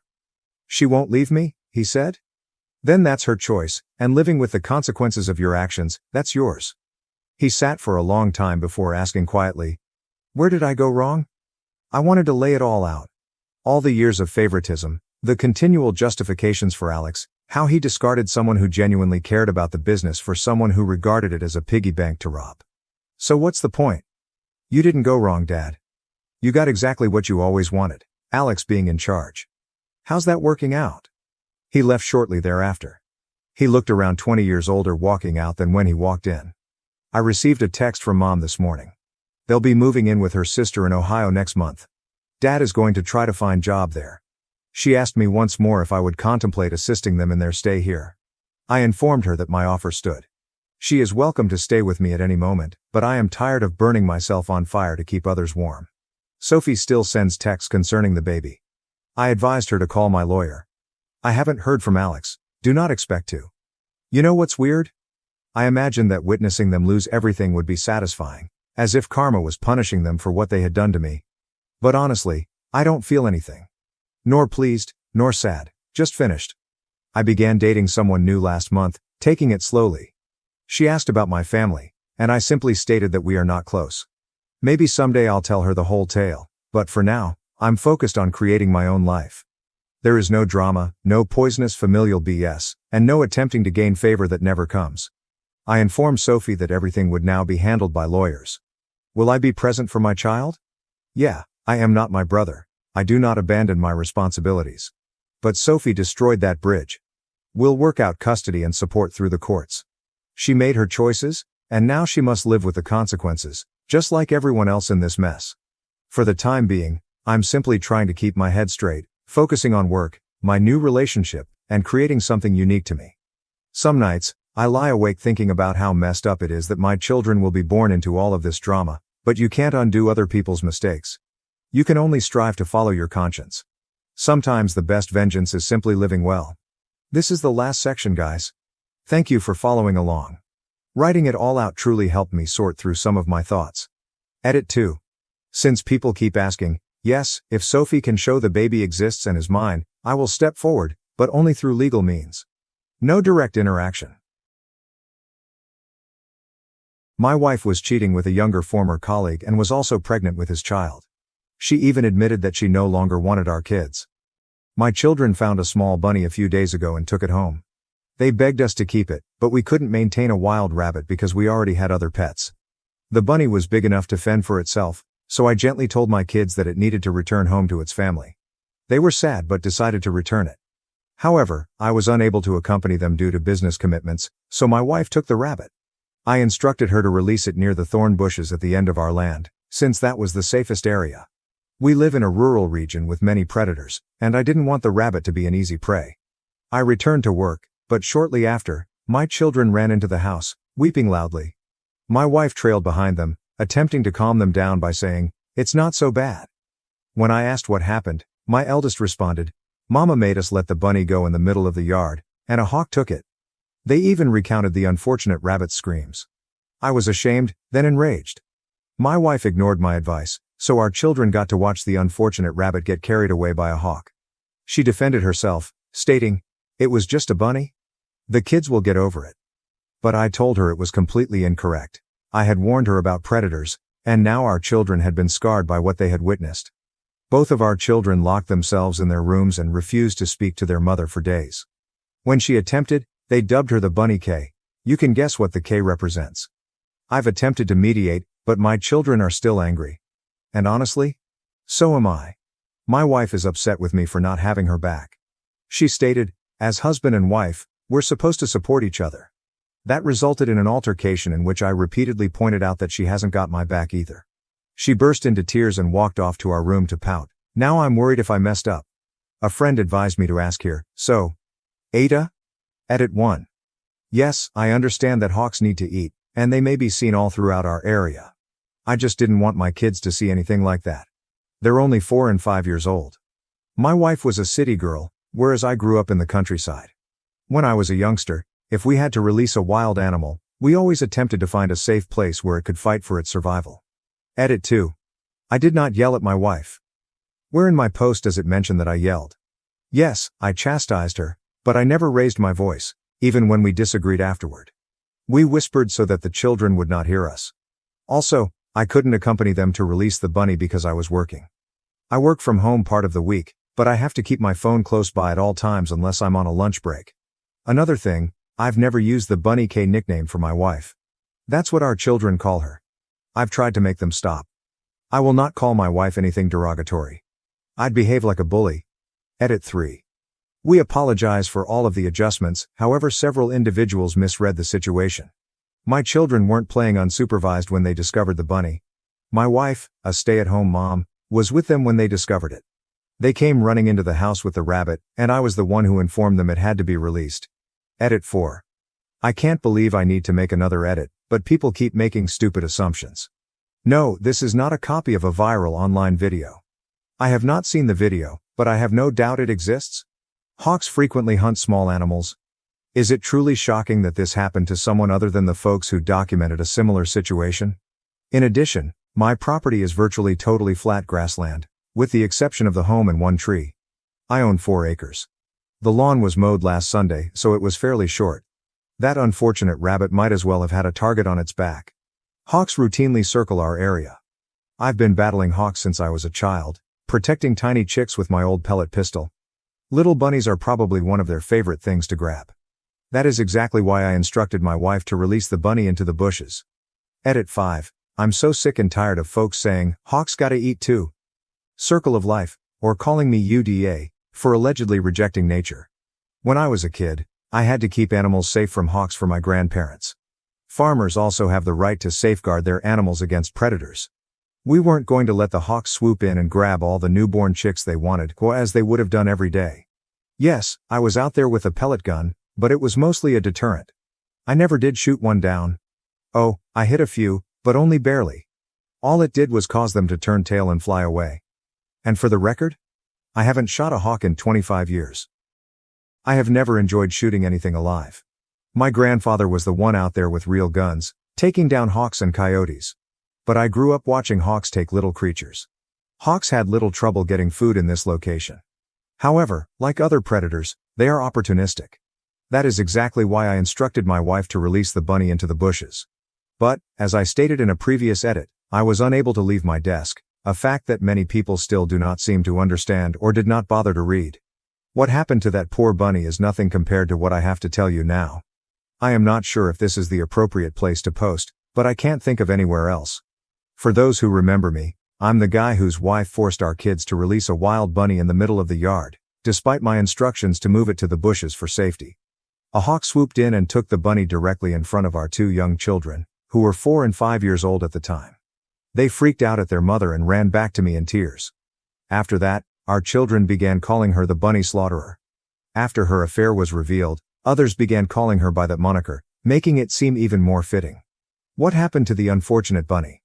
That's ancient history compared to what I have to say now. I'm chatting to you as a free man after completing my divorce a few months ago. This will be long and confusing, so buckle up. Edit, AP stands for affair partner. I apologize for not making that apparent sooner. I showed my wife the original Reddit post, and she was outraged. So upset, in fact, that it sparked a major fight, and then she gave me the silent treatment for a week. Following the rabbit incident, I tried to get my kids to stop mistreating their mother by disciplining them with little groundings and timeouts. But the term came back every time our kids were furious with her.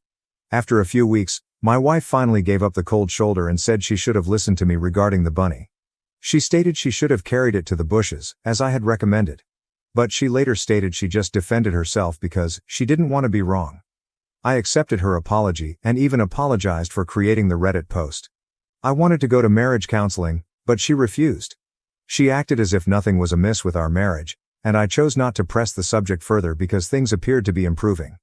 But after a few weeks, my eldest approached me and said she needed to tell me something. She was angry with her mother for another reason. And she was afraid to tell me. What she said shocked me to the core. I consoled her and said she could tell me anything. Well, what she said stunned me and altered everything in an instant. She explained that Mama had been bringing a man over on Saturdays while I was at work for months. She called him her special friend. She bribed our children to stay quiet about it, but my eldest sensed something was wrong and worked up the confidence to tell me. Children understand stuff. They pick up on things rapidly. I absolutely despise it when people ignore that reality. I'd observed my wife acting differently recently. She had been short with everyone, particularly the children. I tried to talk to her about it after showing her my first Reddit post, but she exploded over anything she could think of. She criticized my beauty, behavior, habits, and even my family. She also said that I used to smoke, although I quit more than 10 years ago. She then resorted to locking me out of our bedroom and crying so loudly that the entire house could hear it. So when my eldest approached me and dropped that bombshell, I quickly put 2 and 2 together. She was cheating, and her conduct mirrored the mood swings she had while pregnant with both of our children. Similar but worse. According to what I've read online and what friends and even a counselor have told me, my wife was cranky due to hormones and projecting as a result of her adultery. I'm not an expert in psychology, but it makes sense. I wanted to believe it was simply a misunderstanding, but my instinct warned me otherwise. So I did what I needed to do. I swiftly ordered and installed covert cameras, without informing anyone. To keep it a mystery, I had them brought to my employment, so no one at home would notice. I set them up on a night when my wife went out for a girls' night. It was simpler than I expected. Within a few hours, I had them all connected to Wi-Fi and could monitor the entire house from my home PC, laptop, and work computer. At first, I was concerned that I was overreacting. I thought, if I'm wrong, I'll just take them down, and no one will ever know. But no. My worst concerns were confirmed. I gathered a lot of evidence in just the first week. My wife's affair partner, AP, was a former colleague. I remembered him quite well. They were always pleasant at business gatherings, but I never thought much of it. My wife left her work years ago to be a full-time mother after becoming pregnant with our first kid. It was a joint choice at the moment.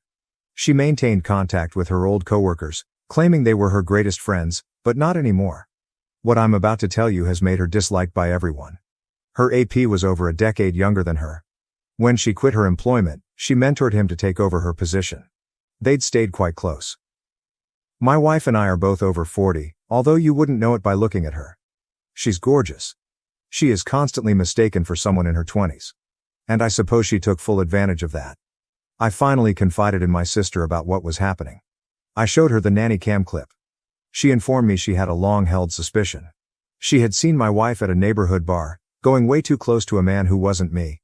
They never kissed, but there was plenty of touching. Hand on the shoulder, lower back.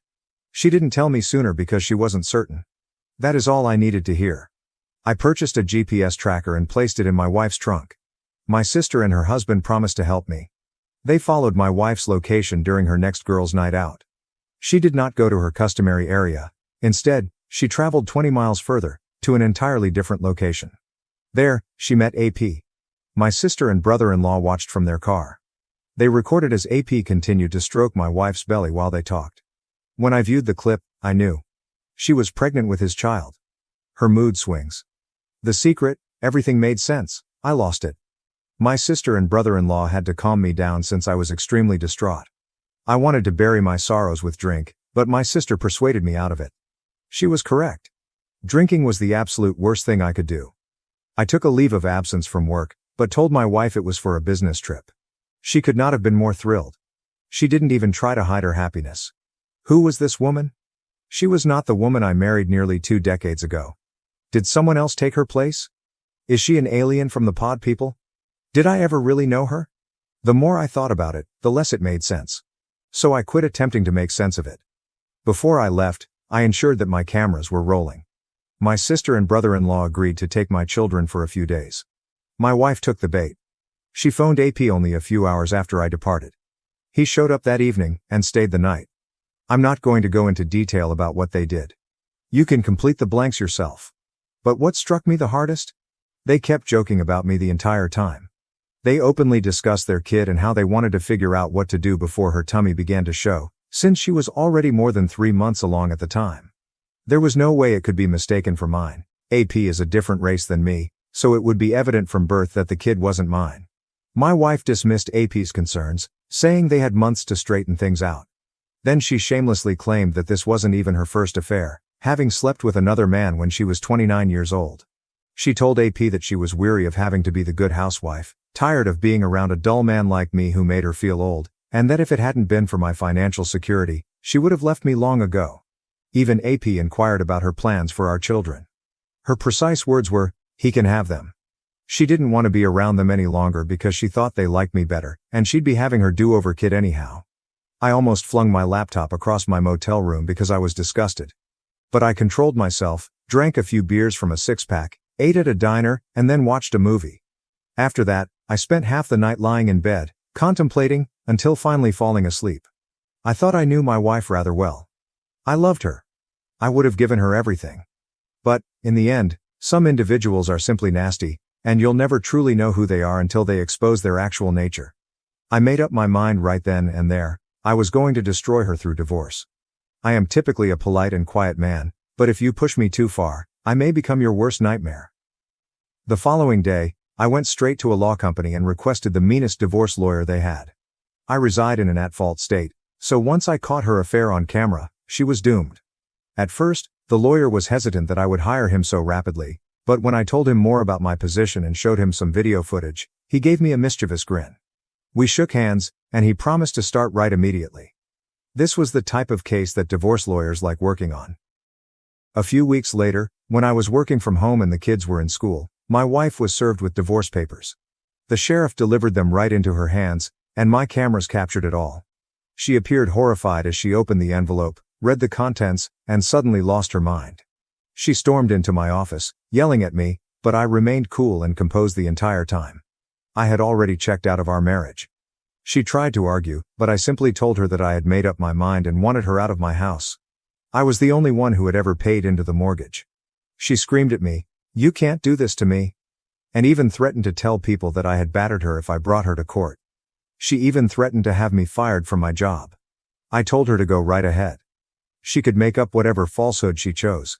It would not save her. It wasn't like she hadn't already planned to screw me over. She was pregnant with AP's child after all. Her eyes widened. "How much do you know?" she inquired. I simply stared at her and said, "Enough." Then I told her again, I wanted her to leave. She resisted, yelling that the house was as much hers as mine. Then she returned to her bedroom and shut herself within. I watched the bedroom cameras as she had a total tantrum. She then took out her phone and contacted the cops. She was acting panicked, yet she was smiling the entire time. She was quite an actress. If I hadn't previously realized she was a liar, I would have believed her performance over the phone in an instant. I waited for the cops with the front door wide open, welcoming them inside when they arrived. They came in hot and ready for a fight. However, the house was clean. There were no traces of a fight.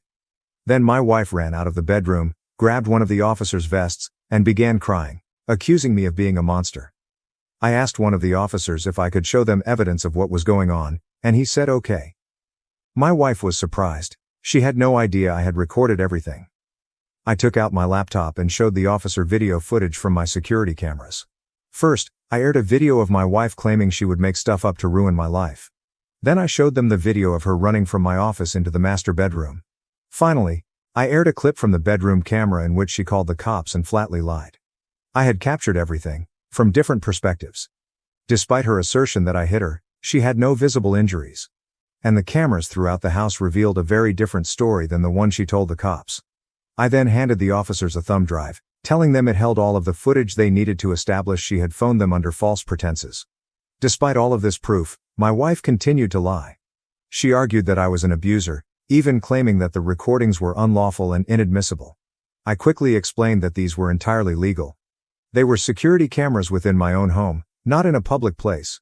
She turned to the officers and urged them to take action. And they did. She was the one handcuffed. She immediately began crying like a child. I just sat there and shook my head. This was once the woman I adored for many years.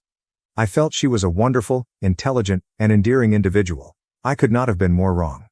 As the cops led her away, she cried that they couldn't do this to her. But she didn't fight back because she knew fighting arrest would just increase her charges. Once she was gone, I canceled all of her credit cards, which were in my name. I also canceled all future payments to our joint bank account. She'd have to use her own money to get herself out of jail. And she had a lot saved up. For years, she had worked while I paid the mortgage. She was far from broke. The next day, she returned for her automobile. But I'd already packed several suitcases full of her clothes and personal belongings and left the key on the seat. She couldn't even walk back into the house. Her parents came to speak with me. Her parents approached me the day after she had bailed herself out. They initially only knew the warped version of events she had told them, the same lies she had told the police. Her father was very furious. Despite his age, he was huge and strong, and he appeared ready to assault me. However, I asked him a simple question. Did you know your daughter was having an affair? Did you know she's pregnant? He froze. His shocked expression provided me with an excellent opportunity to explain myself. I got out my laptop again and showed them the recordings. When they realized the reality, they were disgusted. They said they couldn't believe she was their daughter. They apologized and offered to keep in touch to help with my children. Then, right in front of me, they contacted my wife on loudspeaker to confront her with her lies. She initially tried to defend herself, until they informed her that they were standing right next to me and had seen the tapes for themselves. They knew everything? And they wanted her out of their house right away. She tried to backtrack, but they weren't having it. Her parents said to her, "We did not raise you to be a selfish, adulterous liar who would try to frame her own husband." Then they stated something that surprised me. "You are no longer our daughter." They abruptly disowned her over the phone. They ended the call before my wife could say anything else. She called them back several times, but they always ignored her. When my in-laws returned home, not only was my wife gone, but she had destroyed various items in their home. My mother-in-law was in tears due to the devastation. I still consider my ex-in-laws to be family because they see their grandchildren on occasion, but my ex-wife is basically dead to us. A few days later, my wife returned with AP in tow to gather her belongings. AP would not even enter the house, and my wife would not speak to me while she gathered the rest of her possessions. She was aware that cameras were everywhere, and that attempting anything would just lead to a deeper hole. I wasn't alone either. My sister and brother-in-law were present to keep an eye on her. My brother-in-law made sure to keep an eye on AP from the window, just in case. While my wife was still packing, the kids arrived home. She made no attempt to speak to them, even when our youngest cried for her. Before departing, she ripped our wedding photos from the walls and hurled them on the floor, breaking the glass. I believe she desired a reaction from me because she gazed at me while doing so. But I didn't say anything. Seeing that I would not satisfy her, she collected the last of her bags and walked out the door. After she went, I had to contact my elderly mother to remain with me for a bit. I couldn't care for my kids on my own, and I didn't have much childcare help. Furthermore, I couldn't take too much time off work. At the same time, I scheduled DNA tests for my children. I was confident they were mine, but several others cautioned me to be certain. Fortunately, both of my kids are mine. I also was tested for STIs, and happily, I was negative. About a week later, my wife arrived at my door again. She stated she'd agree to a clean divorce if I would too. That meant she'd receive half of everything. If she thought I was stupid enough to consent to it, she was mistaken. I declined in front of her.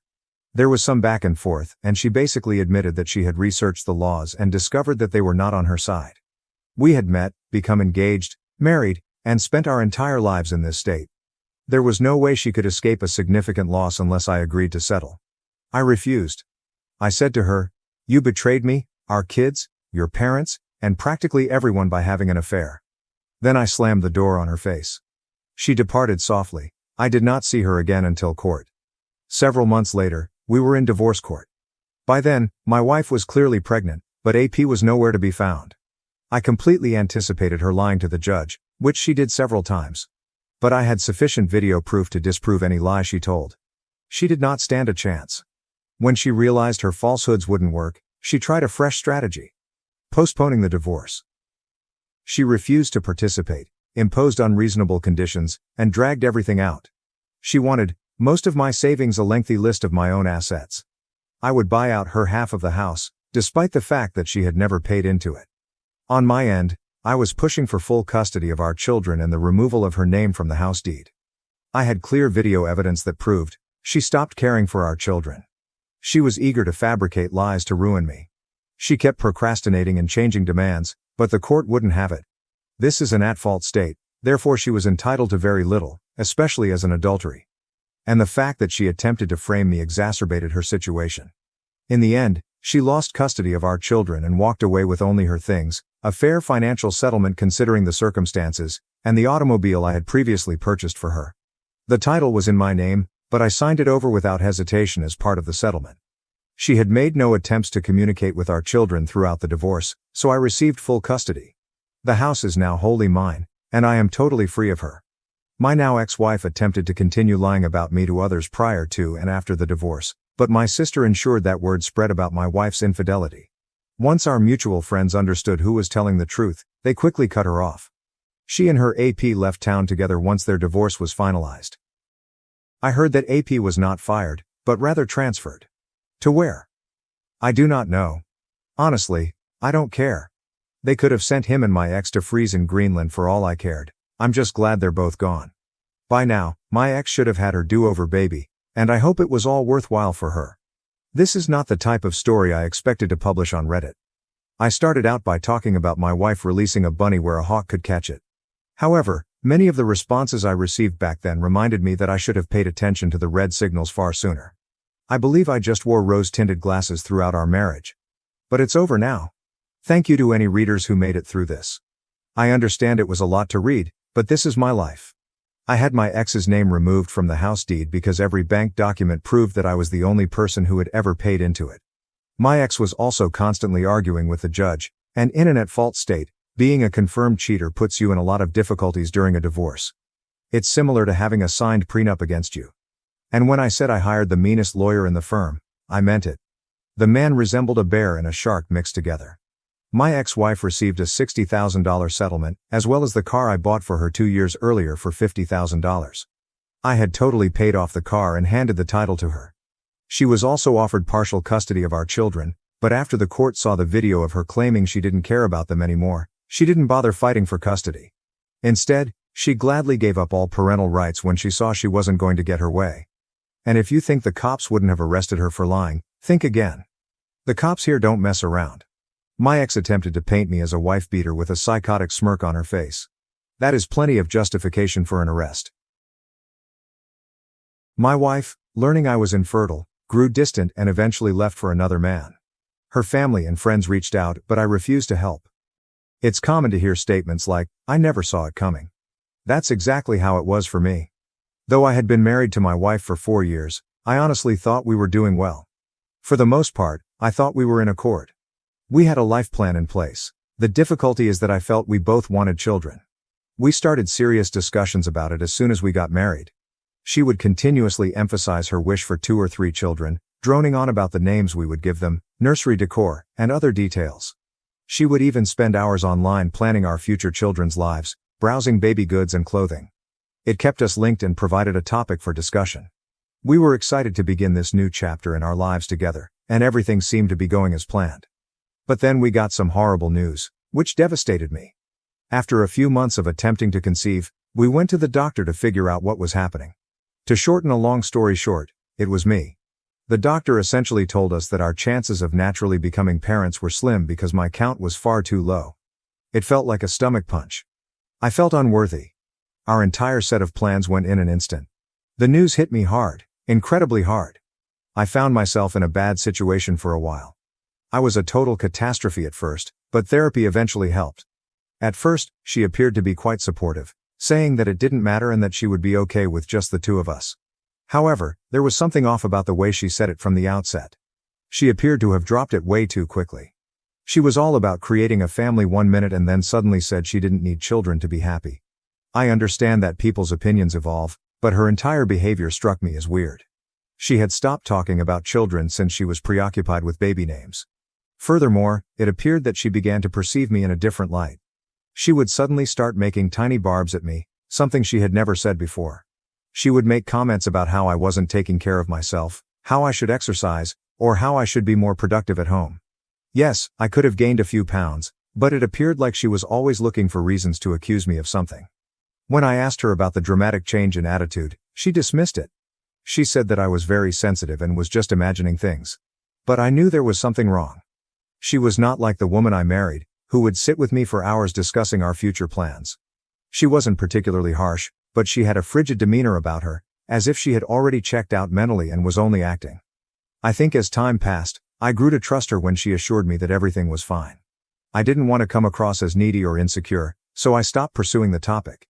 In any event, after a few years, we were barely getting by. We had fallen into a practice of rarely discussing anything serious. We seemed like housemates rather than husband and wife. She would consistently ignore my attempts to discuss alternative options, such as adoption or surrogacy, by declaring that she did not want to consider them. I never believed her when she said, "As long as we're together, I'm happy." She seemed more interested in convincing herself than convincing me. She suddenly informed me that she wanted to go on a girls' trip. It wasn't unusual for her to travel with her buddies. She had done it several times previously, and I had always supported her. She had long expressed a desire to visit to America with her friends while we were living in Brighton. We had built trust over the years, so I didn't give it much attention. I ensured she had everything she needed, helped her pack, and took her to the airport. I remember her final remarks before she left. She looked at me and said, "Thank you for being so supportive." I found it unusual that she would say that when I hadn't done anything particularly spectacular. But she appeared so earnest that I discounted it as a simple expression of gratitude. That night, I stayed up to ensure everything ran perfectly. I called her when she came, kept myself busy about the house, watched TV, kept track of the time, and waited for her to text me to let me know she had arrived. Her flight was supposed to take about 9 hours, so I wasn't too concerned at first. When I realized her flight had landed, I contacted her to check in. The phone continued ringing but no one answered. I didn't give it much attention. I figured she was fatigued and had gone straight to her hotel to rest. However, as AM dawned and I still hadn't heard from her, a gnawing worry crept in. I assumed she was merely busy or her phone was on quiet, so I tried calling again and texted her a few times. After a few more hours of radio silence, I was completely freaked. Finally, I called her sister to see if she'd heard from her. Nothing. I was starting to panic. In the hopes that something had gone wrong with her phone or that she just hadn't had time to check in, I even called her purported travel companions. However, they were equally bewildered as I was. When I contacted, they said they hadn't joined her on the vacation. They were actually sitting in a cafe just 2 streets away from our house, drinking their morning coffee. That's when it really hit me. She was not traveling with any other girls. She had no friends with her. She hadn't traveled with anyone. She had simply disappeared. My stomach felt like it had fallen through the floor as I sat there holding the phone. I couldn't understand it. Why would she tell me that lie? Why didn't she tell me before leaving? I tried to tell myself that it was a mistake, perhaps she had missed a connecting flight or was delayed due to an emergency. But, deep inside, I knew the truth. She had planned it. Her stating, "Thank you for being so supportive," and the entire story of a girl's trip were all part of whatever plan she had in mind. I was at a loss for what to do. It seemed like I was locked in a nightmare, unable to awaken. I'd never married a woman like her. I didn't even recognize the person. The coldness, the fact that she had stopped discussing our future, and the subtle jabs at my appearance and health, all of this immediately made sense. I just hadn't noticed. Perhaps I didn't want to see that she'd been drifting away for a time. I just sat there that night, staring at my phone, waiting for a call, a text, anything. However, nothing happened, And I knew it wouldn't. I remember lying there staring at the ceiling, and when I awoke the next morning, I assumed it was all a bad dream. However, when I noticed that her side of the bed was vacant, reality hit in. She had actually left. After packed her bag, she vanished. The promises I had made to myself the previous evening, maybe she was late, maybe her phone died, were no longer legitimate. She had plainly planned it. She wanted to leave. I was in utter denial for the first few days. I kept contacting her phone, wanting to hear her voice and get an explanation. I even left messages, hoping she'd respond. I struggled to find words half of the time, but I kept trying. However, all I got in return was quiet. Strangely, the silence made matters worse. It was as if I'd always been a stranger to her, left alone to figure out what had gone wrong. Her family was originally as astonished as I was. They had not heard from her, and her mother had no idea of her plans. In the end, I visited her family more times than I could count, desperate to meet with her mother and gain some answers. They must have felt bad for me. When I couldn't bring myself to cook, her mother would make dinners for me. She occasionally allowed me to stay at their home. She'd sit with me as I talked about all the little things that didn't make sense, trying to figure out why my life had suddenly become so complicated. To be honest, there were times when I felt too numb to talk. I would simply sit there in solitude. I alternated between wrath, sorrow, and guilt. What went wrong? I kept asking myself. Was there a sign that I missed? Wasn't I paying enough attention to her? On certain days, I would go over all of our disputes and chats, attempting to figure out what had caused her to leave. I kept thinking about what I should have done better to save our marriage. It may sound dramatic, but I was possessed by the desire to find it out. I clung to the hope that obtaining the answer would somehow improve everything. I barely slept. I barely ate. My productivity began to decrease. People began to notice. When people inquired about my well-being, I would dismiss it as I was preoccupied with personal concerns. Admitting the truth, that my wife had abandoned me without saying anything, was too embarrassing. I eventually confided in a few close pals. They did their utmost to divert me by taking me out and pushing me to move on. But even when I was among them, my thoughts kept going to her. Where was she? Why wasn't I enough for her to stay? One of the most difficult parts was the constant inquiry from others, neighbors, relatives, acquaintances, and even former coworkers who had learned I was married. Each time someone inquired, "How's married life treating you?" Or, "How's your wife?" It was like peeling off a new scab. I'd simply grin and fib, assuring them everything was all right. But each time I said that lie, it felt heavier. Finally, treatment proved to be the only thing that helped. I'd never gone before, but after months of barely functioning, I realized I couldn't do it alone. I needed to speak with someone who was neutral and did not carry the weight of our common experience. I contacted a therapist and began attending weekly sessions. It helped. I talked constantly about her fury, betrayal, and the hole she had left behind. I talked about the sleepless nights, about lying awake and replaying every scene over and over. The therapist let me realize something I had not been able to accept. If she really wanted to stay, she would have. It was not my fault, she decided to depart. That was a difficult pill to swallow. For a long time, I believed myself that I was flawed and had somehow turned her away. However, I eventually came to see things differently. I chose to ignore her long-standing coldness and isolation, believing that things would improve on their own. I had convinced myself that if I just kept my cool and put in enough effort, I could save our marriage by myself. The revelation that I couldn't, that nothing was ever enough, hurt. As time passed, I started rebuilding my life piece by piece. It wasn't until she left that I realized how much I'd lost in our marriage. I had always tried my hardest to make her happy and to keep our home life comfortable. But now, with so much free time, I'm at a loss for what to do. So I began revisiting old pastimes that I had long forgotten. I tried making fresh meals. I went to the gymnasium. I started reading novels that I'd been putting off for years. Finally, my work improved. At first, I was just going through the motions, barely keeping up. However, when I began to feel more like myself, I increased my effort at work. It was one of the few things I still felt in control of, and it gave me a sense of success. I'd always been brilliant at what I did, but now I threw myself entirely into it. The extra hours, the focus, they paid off. I got a promotion. Something I would not have accomplished if I had spent all of my time drowning in my sadness. Nevertheless, there were difficult days. A picture, an old movie ticket stub, or another minor memory would abruptly transport me back to the past. I'd find myself wondering if she ever thought about me or regretted what she'd done. But as time passed, Those instances got fewer and farther apart. Each time, it grew little easier to let go. I also reconnected with people I had lost touch with after getting married. We went trekking. We went to the golf range. I began doing activities that I hadn't done in years.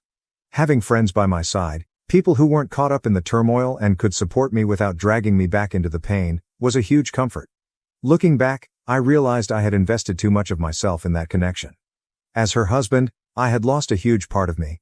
When she departed, it felt as if she had stolen a piece of me with her. However, I was gradually rediscovering myself.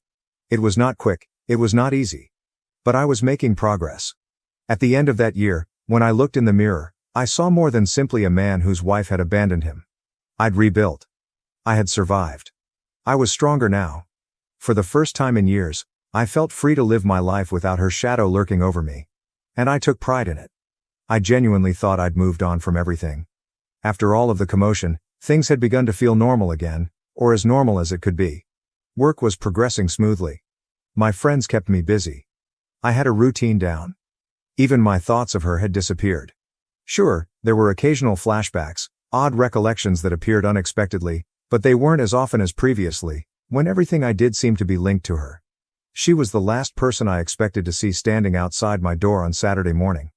But there she was. She holds a baby in her arms. I got chilled. It was like witnessing a ghost. For a little while, my brain ceased to operate. She appeared nearly identical, perhaps a touch worn down, but otherwise unchanged.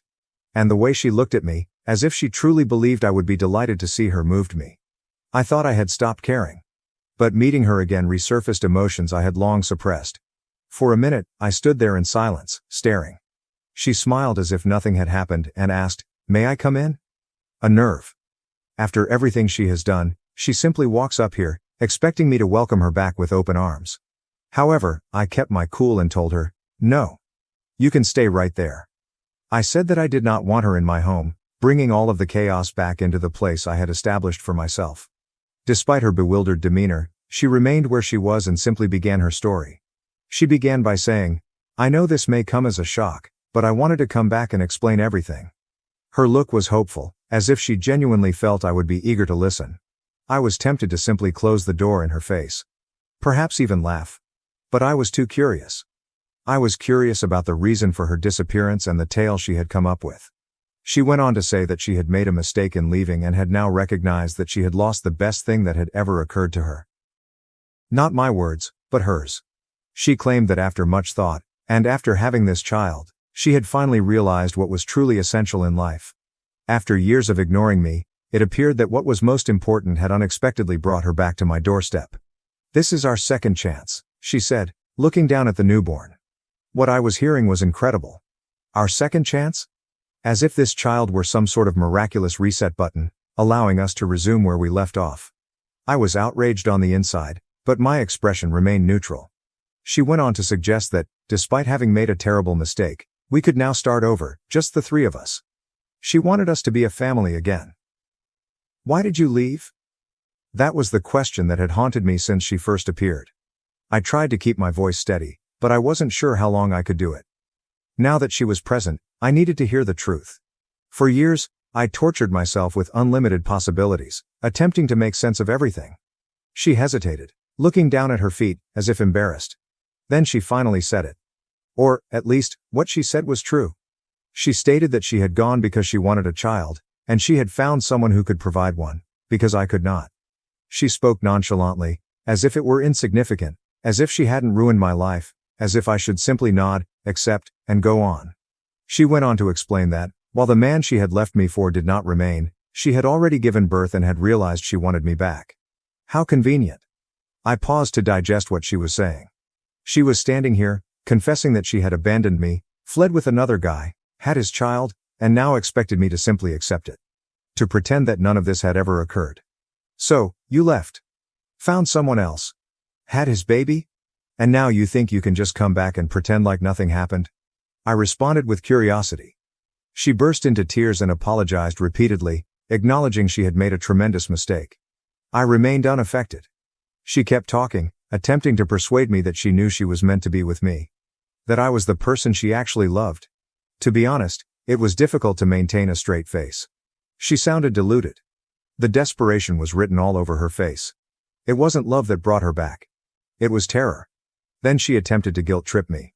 She went on and on about how tough it had been for her as a single mother, as if she were the victim in this whole situation. As if her own decisions had not brought her here. She assured me that this time, she was prepared to make it work. She said she needed my help. All I could think was, who does she think I am? I let her continue. I stood there listening. Then I'd had enough. You made your choice a long time ago, I informed her. And now you have to live with it. There's no second chance here. She appeared shocked. As if she had never considered the possibility that I may say no. As if she actually believed she could simply walk back into my life whenever it suited her. Then she felt enraged. Just when I thought she'd finally get it and leave, she lashed out, accusing me of being selfish. She demanded that I give her another chance and let her repair things. She even had the nerve to say, I could have taken half of everything and divorced you back then if I wanted to. And then she said it. The house should still be hers. At that point, I felt a burst of relief. Her disguise had finally slipped. Finally, I was seeing her actual self. I did not argue. I did not yell. I simply looked her in the eye and replied, we're done. You wanted a different life, and now you have it. This is no longer my responsibility, I simply stated, staring at her. Then I closed the door in her face, interrupting her mid-sentence. I was not interested in hearing what else she had to say. As I stood there, listening to her muffled screaming from the other side of the door, I felt strangely calm. She had the ability to shout, cry, and knock at will. But I knew one thing for sure. I would never allow her back in. The woman I had once loved and married no longer existed. In her place stood a stranger, a self-centered, entitled stranger who believed she could pick up the pieces whenever it suited her. I stepped away from the door and sat down, feeling lighter than I have in years. I assumed that was the end of it. I figured she would eventually understand and walk away. But no. Instead, she began hammering on the door, screaming various things. Her bravery is admirable. She had the guts to stand up and insist that I listen to her. Here. At my door. The one spot I fought to recapture after she abandoned me. At first, I pondered ignoring her and letting her scream until she got exhausted. But then curiosity got the better of me. I was curious what kind of excuses she would come up with this time. So I opened the door. Just enough to let her know I was listening. Not enough to allow her in. She appeared stunned. As if she'd just been smacked. As if she expected me to react differently. As if we were simply having a usual dispute rather than coping with the implications of her abandonment. Then she began into a long monologue. She expressed her willingness to forgive me for closing the door on her. About her desire to start over. She went on and on about how, if we both worked hard, we could get things fixed. And that's when I lost it. I laughed. Not simply a chuckle. A full, sincere and unrestrained laugh. Because this woman possessed more nerve than I had ever seen. When I did, she snapped. She was enraged. As if I had harmed her. As if I were the one who should feel guilty. You left, I informed her, my tone even. You had your chance, and you threw it all away. I'm not just going to pretend none of that happened because you feel like it. Her face turned crimson. Then she started talking about how lost she had felt after leaving. She discovered her mistake too late. You don't understand how hard it was for me, she told me. I didn't believe any of it. No, I replied. You made the decision to leave. You planned it, you lied about it, and then, you went through with it. Now, I scoffed. Now your regret means nothing. And that's when she finally gave up the act. Her entire demeanor changed. The gloomy, remorseful woman was gone. In her place was the bitter, greedy individual she had always been. She attacked me. She accused me of being harsh and not having the grace to give her another chance. Then she said it. If I'd wanted to, I could have taken everything from you back then. I could have taken half of everything you own. She genuinely stated that. I just stood there, staring at her in bewilderment. This woman, who had abandoned me without saying anything, now claimed she was deserved something for not screwing me over even more. As if she deserved recognition for not being as bad as she could have been. So, what? Am I supposed to be grateful? I requested an explanation. Grateful that you only ditched me and didn't take my stuff too. Her expression shifted between wrath, desperation, and remorse. But I didn't care anymore. That was it. That was the point at which all of the years I had spent questioning myself, wondering if I had done something wrong, vanished. For the first time in years, I saw her as she truly was. I felt free. But she wasn't done. She began pacing my porch, shouting about how I'd regret not giving her another chance. I'd never find somebody like her again. She even tried to make it appear as if I was the one losing, as if she were the prize. It was surreal. This was the same woman who had demolished everything we'd constructed. Yet there she was, acting as if I should be asking her to stay. When she realized I wasn't going to cave, she grew louder. She began ranting about how I forced her to leave in the first place. She claimed that none of this would have occurred if I had been more accepting of the entire kid scenario. Her rationale was perplexing. She was actually implying that I had failed her as a husband because I was unable to conceive. As if this validated her decision to have a child with someone else. The mental gymnastics were incredible. To be honest, I was stunned that she was attempting to blame me for her actions. I glanced at her and commented, "Look, if you wanted a kid that badly, you could have just told me the truth. You didn't have to lie to my face and pretend everything was fine while planning your escape." She gave no response. She simply gazed at me, as if I had hit her. But I did not let her talk. "You made that decision entirely on your own," I continued. "And now you have to live with it. That's not my problem." She made one last attempt. Her face returned to that depressed expression, and she pleaded with me to think about the boy. She said I was being unjust by ignoring him. She tried to make me feel guilty by holding the youngster in her arms. As if I were the villain in this scenario. But I was not buying into it. "I don't know that child," I informed her firmly. "I have nothing to do with him. He's not mine. And neither are you." That was it. I noticed it in her eyes. For the first time, she understood. She understood that I would never change my opinion. I would never allow her back into my life. The wrath in her expression dissipated, to be replaced by something else, perhaps regret. Or maybe she was just frustrated because her manipulation wasn't working. I didn't care. She had expected me to fold, forgive, and accept her back. But she was nothing to me now. She waited there for a few more seconds, as if waiting for me to reconsider my decision. I didn't utter another word. And as it dawned on her that I meant every word, I stood there, observing her. Then I closed the door. This time, I did not wait for her to knock again. This time, I knew in my heart that I'd already made up my mind. There was no turning back. I'm not sure why, but I felt like I had finally won. It ended as I moved away from the door. She'd spent a lot of time attempting to manipulate her way back into my life. But I had freedom. There would be no second chances for either her or us. She was now merely a memory, something I had finally put behind me. And for the first time in years, I felt as like I could breathe again. After so many years of pain and guilt, I felt at peace. And you know what? It was pleasurable. When I closed the door behind her, I felt a strange sensation of calm sweep over me. I no longer felt sad. I was not furious. I wasn't even astonished anymore. It was as if all the years of effort I had put into her had vanished, along with the pain, guilt, and never-ending wondering. I was prepared to go on. Because I had finally received the closure I had never known I needed. This time, it was really over. However, life never ends smoothly. A few days later, I received a text from her mother. She apologized. She expressed her embarrassment at how her daughter had handled everything. She had tried to reason with her, but it was evident that it had not worked. Her mother was a kind woman. She had been kind to me when her daughter departed, and I could tell she was genuinely upset about the situation. I didn't have anything against her. However, I did not want to be dragged back into any of it. So I just answered, "Thanks for checking in," and left it at that. I wasn't going to waste time justifying my decisions, and I wasn't going to give her mother any additional information. She knew it was over because she understood. Over the next few weeks, I discovered bits and pieces via social media and mutual relationships. She had allegedly moved back in with her parents, and things were not going well. The child's father, the man she had left me for, was not involved at all. He had bailed.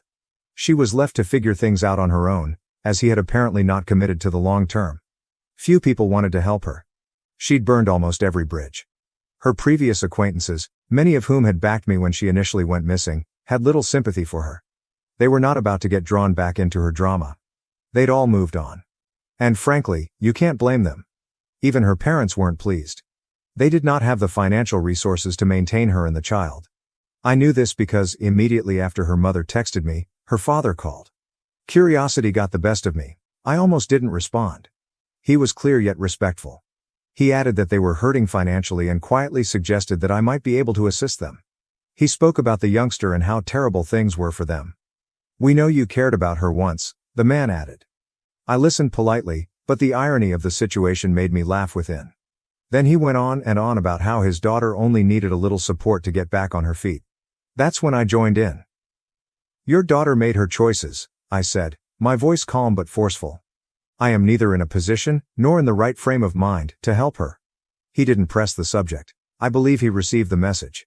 Then, out of nowhere, individuals I hadn't communicated with in years, her old friends, began to reach out. Some attempted to use guilt, telling me that she was struggling and that I should find it in my heart to give her another chance. One even had the guts to suggest, "The child requires a father figure. Do not let resentment prevent you from doing the right thing." I refused to back down.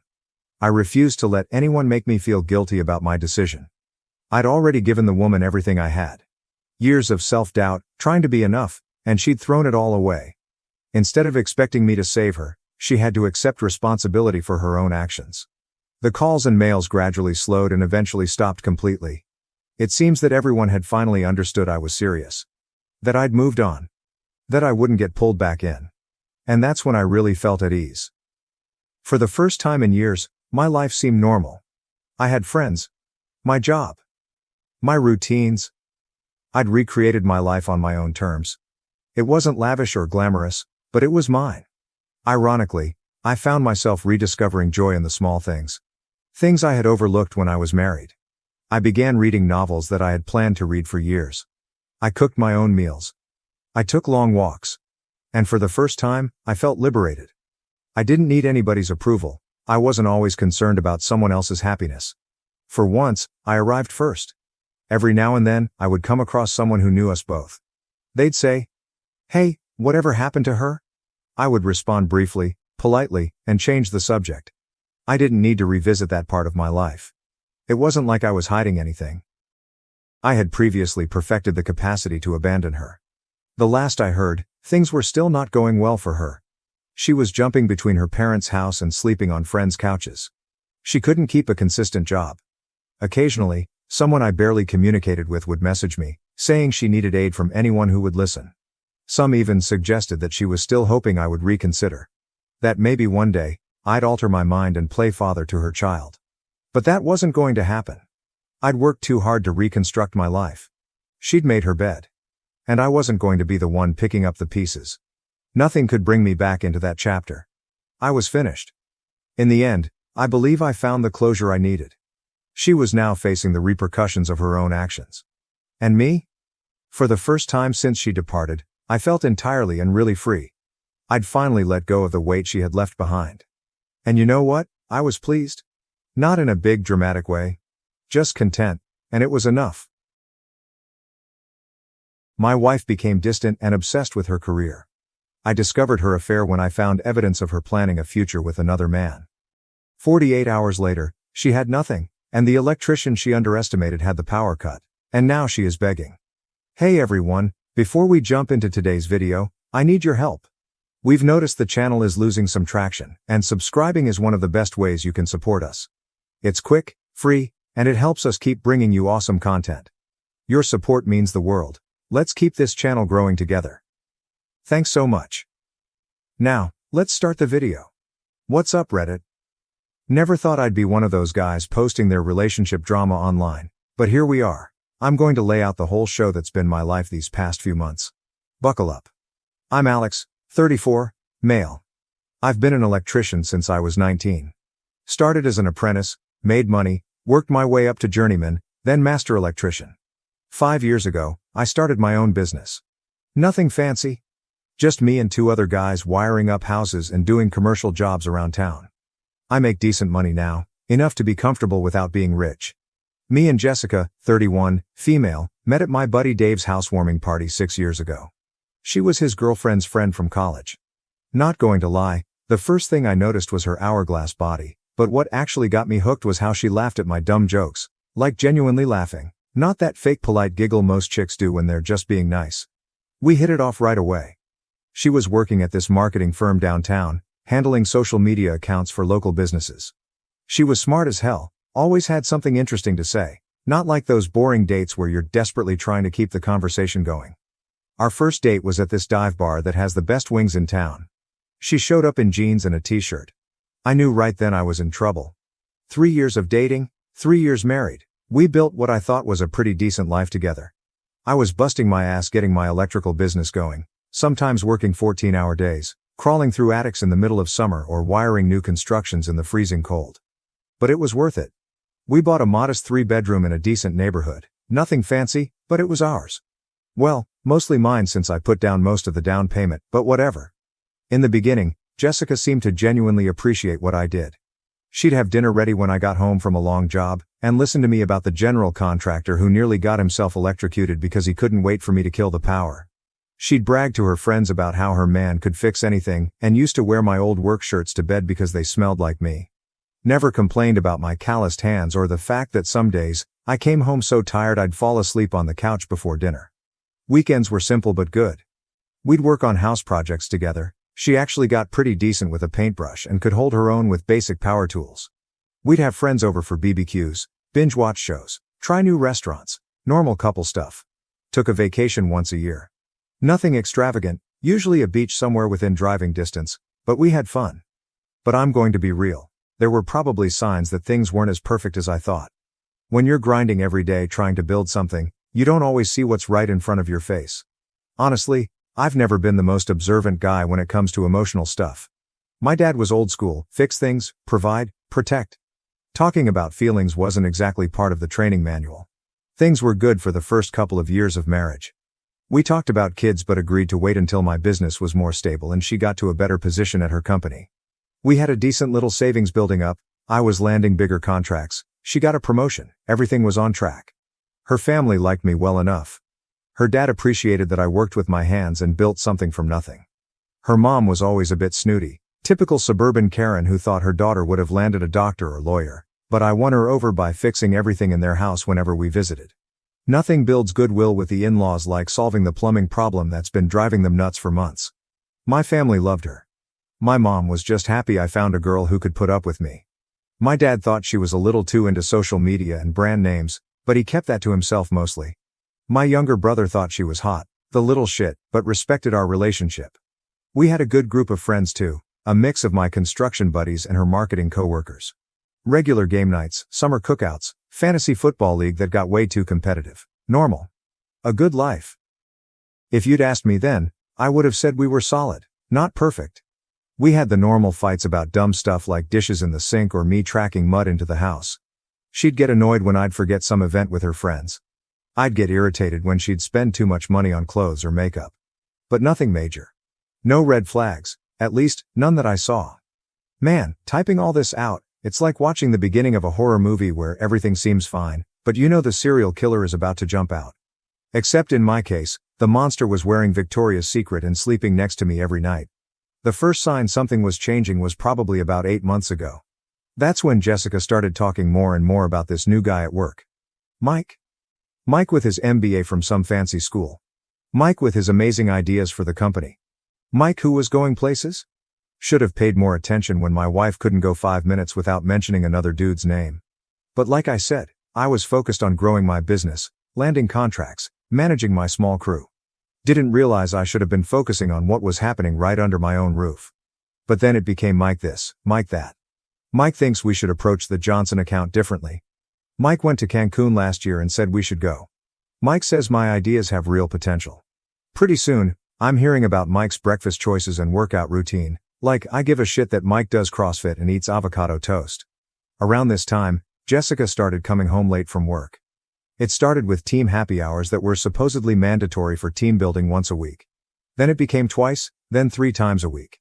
She'd roll in at 8 or 9 p.m., slightly buzzed, smelling like a mix of bar and perfume. When I'd ask about her day, she'd get this distant look, like she was mentally somewhere else. She started making these little comments about how her college friends were doing so much with their lives. One just bought a vacation home in Colorado, another got promoted to VP at some tech company, always with this weird undertone, like somehow our life wasn't measuring up. Mike says I have real management potential. He thinks I should be aiming higher, she'd say, scrolling through Instagram while I tried to tell her about landing a big contract for a new office building downtown. Like my success meant nothing because I wasn't wearing a suit to work. Then came the appearance changes. She started dressing differently for work, clothes I'd never seen before, more makeup, a new hairstyle, new perfume that probably cost more than my work boots. She started going to get her nails done every week instead of every few months for special occasions. The gym was next. Suddenly, my wife, who used to groan about walking the dog around the block, was hitting the gym at 6 a.m., before work at some fancy new place downtown with classes, smoothies, and personal trainers. $200 a month compared to the perfectly good $30 a month place 5 minutes from our house. She was coming home later and later, always showering at the gym after her workout, so she'd arrive home freshly showered, makeup perfect, hair done, at 8 or 9 p.m. Because that's totally normal after a sweaty gym session, right? I'm not the jealous type. I've never been the guy who checks his girl's phone or tracks her location. I always figured trust is either there or it isn't, and if it isn't, the relationship is already over. But I'm also not stupid. I started noticing she was always on her phone but would turn the screen away when I came near. I caught her texting late at night with the brightness turned all the way down. She would take calls and suddenly need to step outside for better reception, at our house, which has never had reception problems. One night, I woke up around 2 a.m. to use the toilet, and she wasn't in bed. I found her in the kitchen, furiously texting someone. When she saw me, she nearly dropped her phone and quickly said she couldn't sleep and was checking work emails at 2 a.m. Sure. Money changes too. We always had separate accounts for our own spending money, plus a joint account for bills and savings. I started noticing larger than normal withdrawals from the joint account into her personal account. When I asked, she'd say something vague about needing to help her sister or investing in a work thing. Credit card statements showed charges at restaurants on nights she was supposedly at girls' night or working late. Expensive clothing stores when she claimed she was just browsing. Hotel bar charges in the middle of a work day. The final straw was Valentine's Day. I'm not usually big on that commercial holiday, but I made reservations at this nice steakhouse she'd been wanting to try. Ordered flowers to be delivered to her office. Even bought her this silver bracelet she'd been hinting about. I texted her around noon to make sure she'd be home in time for our 7 p.m. reservation. No response. I called at 5 a.m., straight to voicemail. By 6:30, still nothing. I ended up sitting on the couch in nice clothes with flowers wilting on the table and a cold bracelet box in my pocket. She finally strolled in at 11 p.m., clearly drunk, saying there was a work crisis and her phone died. She didn't even notice the flowers or my dress clothes, just went straight to bed. The next morning, she acted like nothing happened. When I brought it up, she got defensive, saying I was overreacting and making her feel guilty about having to work late. That's when I knew for sure something was up. The Jessica I married would have at least felt bad about missing Valentine's Day, would have apologized, tried to make it up to me. This new Jessica just seemed annoyed that I expected her time and attention at all. I'm a pretty straightforward guy. My first instinct was to just confront her, ask if she was cheating, and have it out. But something stopped me.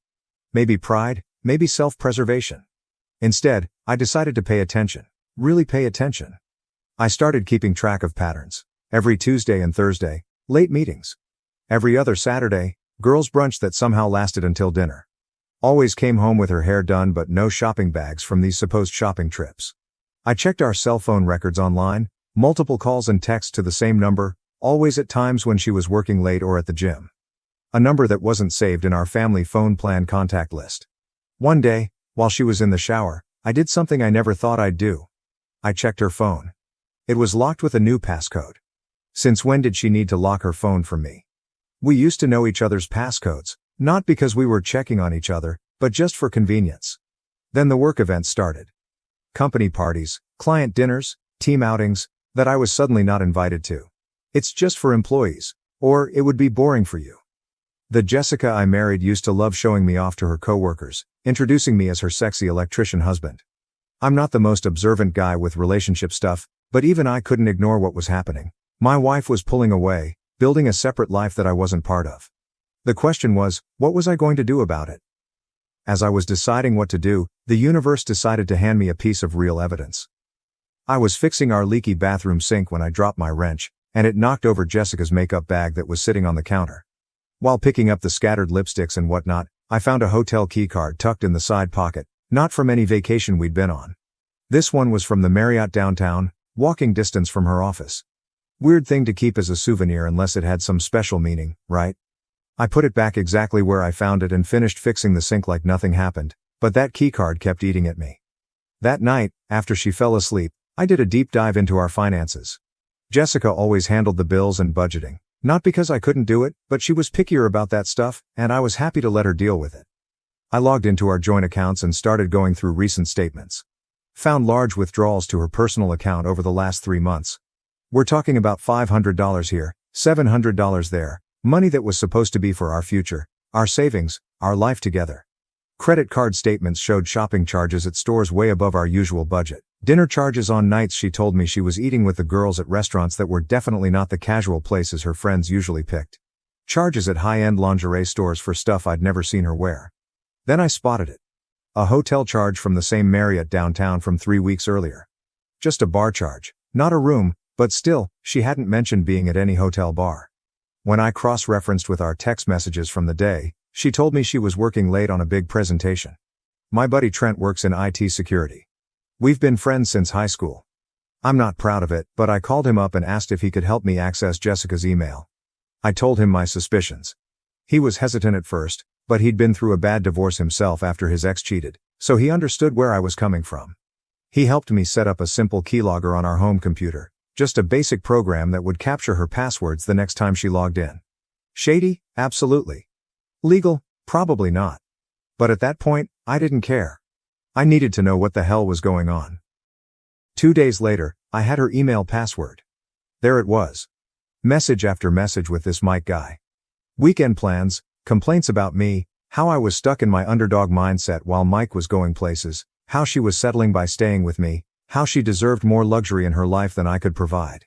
The same Mike who I now knew was her direct supervisor, who had just gotten promoted to regional director at her company. The same Mike who, according to his Facebook profile, that I now stalked like a psycho, was married with a 2-year-old and another kid on the way. There were hotel confirmations, screenshots of apartment listings they were looking at together, messages planning their future after she left me, all while she was sleeping next to me every night, eating the dinners I cooked, and living in the house my work paid for. One email from Mike read, "Just a few more months, and my bonus comes through. Then we can both leave our dead-end situations and start fresh. Just be patient and keep things normal at home." I felt like I'd been punched in the stomach.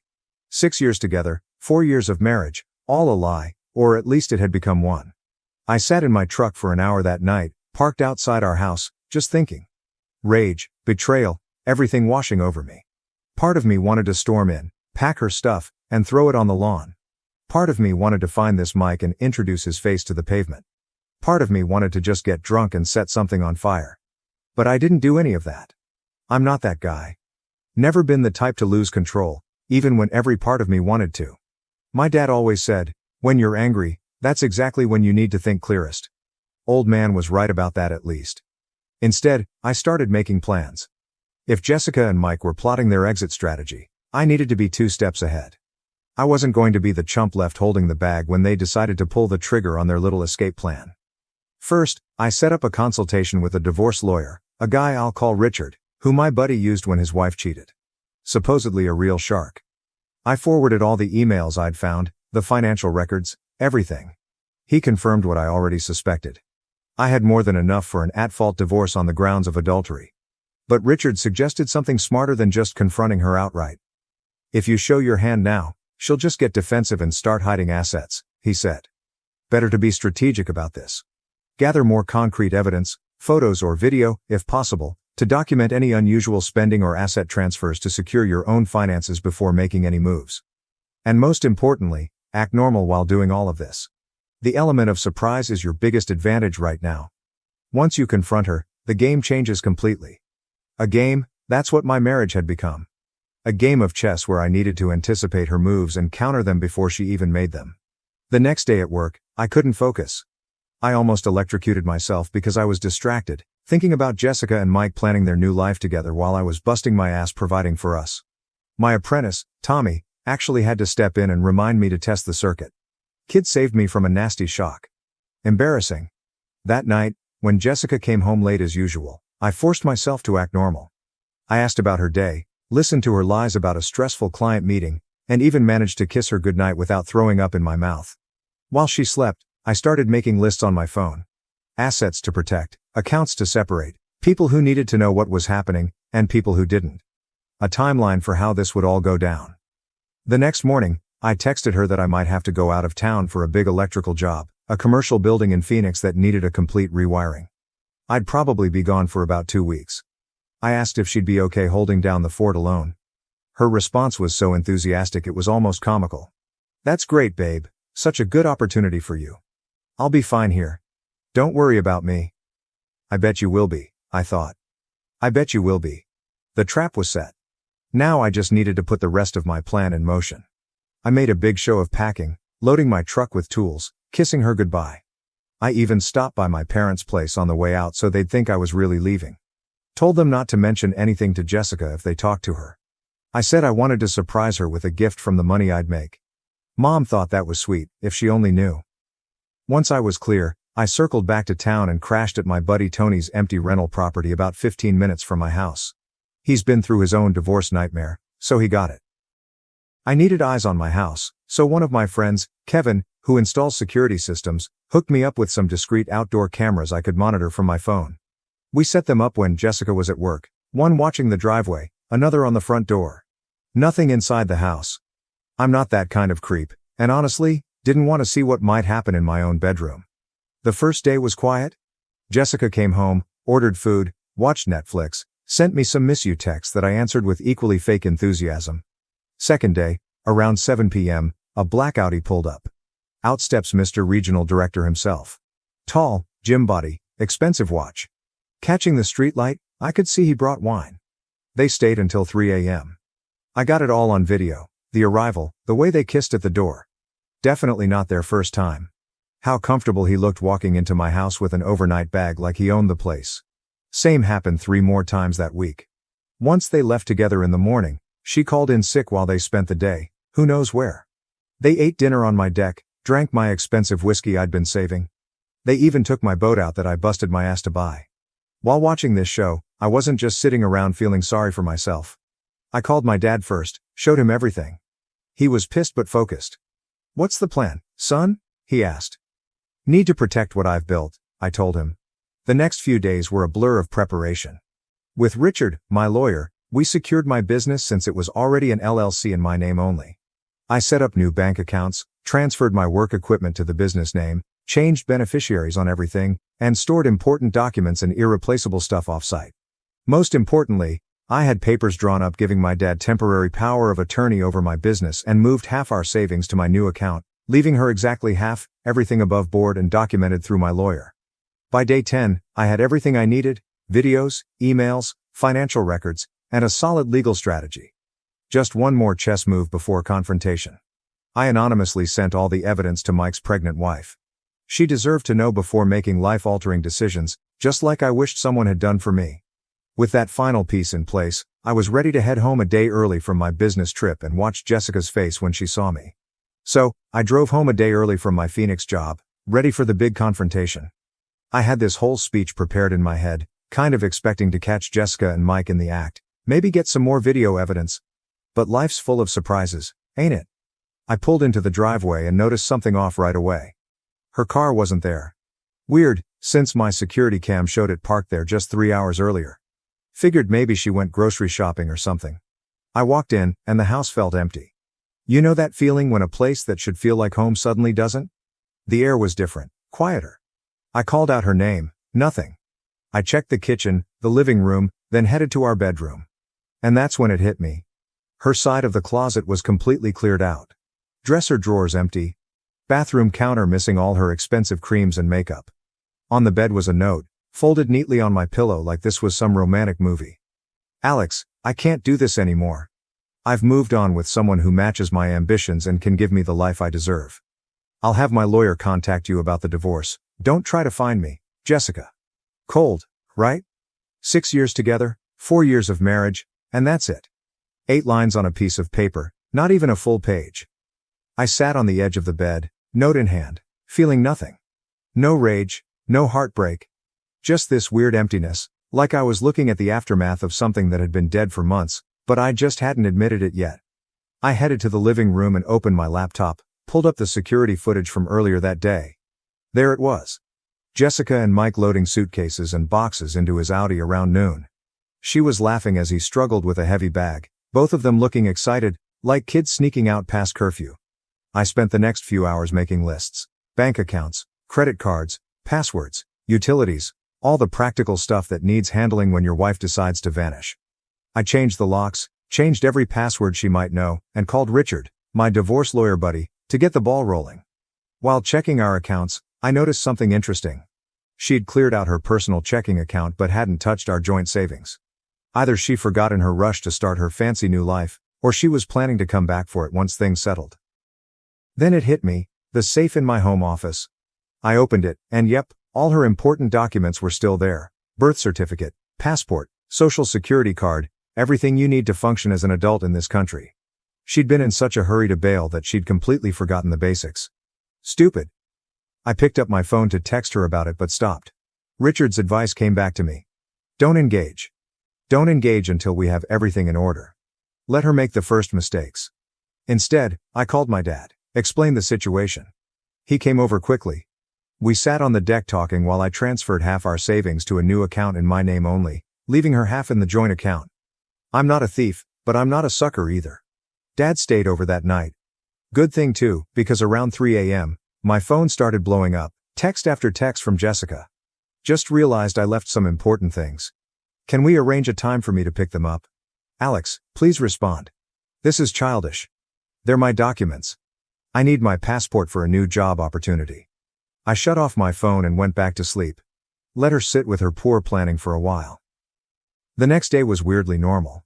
I went to work, wired a new construction site, made small talk with my crew. Nobody knew my life had just imploded, and I didn't feel like sharing.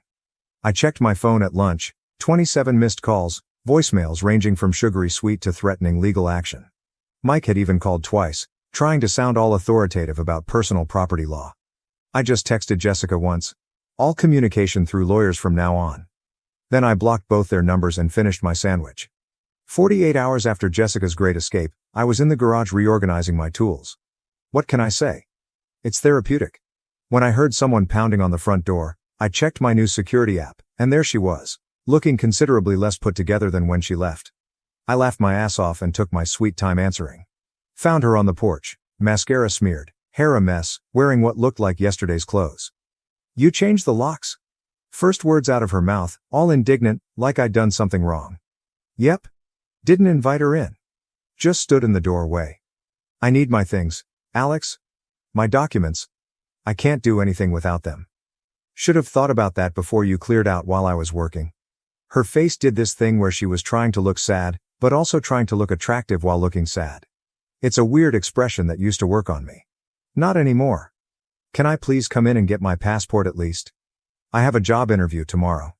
Nope, all items will be exchanged through lawyers. I've already contacted mine. That's when she switched tactics. She started crying, shoulders shaking, the works. Please, I made a mistake. Mike isn't, things aren't what I thought. I just need my documents. Not my problem. You can't legally keep my identification documents. Her voice rising to that shrill tone. Actually, I can. I'll secure them until proper legal exchanges are arranged. They're safe. They'll be returned through appropriate channels. She tried to push past me into the house. I just stepped to the side, blocking the door with my arm. Jessica, you made your choice. You left. This isn't your home anymore. It's my house too. My name is on the mortgage. Might want to check that again. The mortgage is in my name only.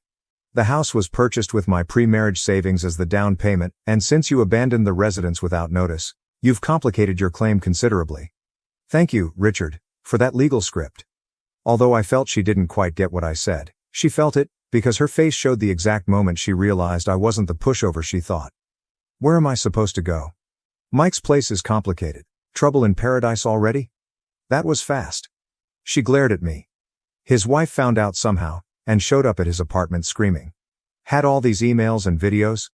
Did you have something to do with that? I just shrugged. Sounds like karma to me. I have nowhere to go, Alex. Let me stay here until I figure things out. Just for a few days. I'll sleep on the couch. No. You're being cruel. Full waterworks now. After everything we've been through, it would be leaving someone with a note after 4 years of marriage. Cruel would be screwing your boss in our bed while I was working my ass off providing for us. Cruel would be planning to clean out our accounts once his bonus came through. Her eyes went wide. How did you? I know everything, Jessica. Every email, every plan, Every complaint about my lack of while you were falling for his lease car and maxed out credit cards, she crumpled onto the porch steps, sobbing for real this time, not for me, but for her perfect exit strategy falling apart. I almost felt bad. Almost. I'll have Richard contact your lawyer about document exchange. You should go now. I closed the door, watched through the security cam as she sat there crying for another 20 minutes before finally calling her sister to pick her up. Later that night, my phone lit up with a text from an unknown number. This isn't over. You had no right to ruin everything. I forwarded it to Richard with one comment. More evidence for the file. I spent the next couple of weeks focusing on work and getting my life together. Had a massive rewiring job for a restaurant downtown that kept me busy. Plus, Richard was putting together our divorce strategy. And yeah, it's been 3 weeks since she showed up crying on the porch. The document exchange finally happened, supervised by both our lawyers at Richard's office. Jessica showed up looking rough. Dark circles under her eyes, wearing clothes I recognized from 2 seasons ago. Guess the fancy shopping sprees were over? She tried to corner me before the meeting. We need to talk privately, Alex. Nothing to say that can't be said in front of the lawyers. Richard was a beast. Had everything organized, documented, ready for signature. Jessica's lawyer looked annoyed the whole time, probably because she kept interrupting him to make emotional appeals directly to me. I made a horrible mistake, she said at one point, reaching for my hand across the table. We could work through this. I moved my hand away. We're here to exchange documents, not reconcile. Her lawyer finally had to tell her to stop because she was making things worse. That seemed to wake her up to the reality of the situation. As we were wrapping up, I found out through Richard that Mike's situation had imploded spectacularly. His pregnant wife, Emma, had filed for divorce with evidence of multiple affairs, not just with Jessica. The company fired both Mike and Jessica for violating policy about manager-employee relationships. He was facing possible legal action from the company for using business trips to conduct his affairs. Jessica had been staying with her sister but wore out her welcome after a week of crying and drama. I also heard that she tried moving in with Mike, but that lasted all of 3 days before reality set in. 2 unemployed people with mounting legal bills in his expensive apartment that turns out he could barely afford when he was employed. Meanwhile, my life's been improving. The business is doing better than ever. Landed 2 major commercial contracts that will keep us busy all year. Bought a new truck, not to show off, but because I actually needed one for work. The divorce is moving quickly. Since Jessica left voluntarily, leaving a written note about moving on with someone else, and there's solid evidence of her affair, it's pretty straightforward. Richard thinks we'll be done in record time. Jessica still tries reaching out occasionally, texts from new numbers about how she misses what we had and made the biggest mistake of her life. I don't respond. Nothing left to say. Last I heard, she moved back in with her parents in Ohio. And I'm pretty sure that Mike's sleeping on his brother's couch and working at DoorDash to make child support payments. Their grand romance lasted less than a month. In the real world, some of my friends ask if I regret how I handled everything. If I was too harsh or calculated. I tell them the same thing. When someone shows you who they really are, believe them. And when they're planning to screw you over, there's no shame in protecting what you've built. My old man told me something that stuck. In electrical work, you always plan for the worst-case scenario because it only takes one mistake to kill you. Turns out that applies to marriages too. Life's not perfect now, but it's real. And it's mine. Met that chick at the job site the other day. Been grabbing coffee after work a couple of times a week, and I'm already developing feelings for her. Nothing serious yet, but there's something about a woman who can thread a pipe and talk circuit breakers that just works for me. She laughs at my dumb jokes. Lisa thought she's the only woman on earth who laughs at my jokes, and she doesn't look at her phone every 5 seconds when we're together. Crazy how you don't realize what you're missing until you actually have it. No regrets. Thanks for coming to my TED Talk, Reddit. You guys helped more than you know. Edit. Holy thanks for the gold. To answer the most common question, no, I won't take Jessica back. Not even if she changes some wires. Once crossed, can't be fixed. I secretly learned my fiancé's language after his mother insulted me. On our wedding day, I used it in my speech to expose her in front of everyone. I am engaged to a beautiful man. He's not from around here. He came to this nation for college, which is where we met. We were in the same program. He's the kindest and most kind guy I know. He always treats me with such love and respect. I couldn't ask for a better spouse. We get along well, and things are usually rather easy between us. I'm head over heels for him. The issue, and it's a major one, is his mother. She doesn't like me, and that has been clear from the beginning. I've tried to be polite and considerate. I've attempted to get to know her, but nothing seems to work. I believe, and my fiancé concurs, that it is because I am white. His mother wished he would marry someone from their own nation. It's not just that she disapproves. She intentionally makes me feel uncomfortable, which is quite difficult. It puts a strain on things, even if my fiancé and I are content. It's like a perpetual shade over our relationship. The first time I met his parents was a complete mess. We went over to their place for dinner, and his mother snubbed me the moment I came in. I tried to say hi and be nice, but she refused to acknowledge me. It was as if I wasn't even present. My fiancé did his best to involve me in the conversation, but his mother refused to speak with me at all. Despite the fact that I knew she spoke English, she spent the entire evening speaking only in her own tongue to her son and husband. It left me feeling quite uneasy and out of place. My fiancé, and even his father, was uneasy about the whole thing. Dinner itself was really silent and tense. I felt like I was invading a private family moment, despite the fact that I was only supposed to be a visitor. I didn't just feel excluded from the talk. I also felt physically separated from them at the table. To make matters worse, as I reached for one of the plates, she took it away and served it to her husband and kid first, ensuring that I was the last to receive anything. My fiancé was very horrified.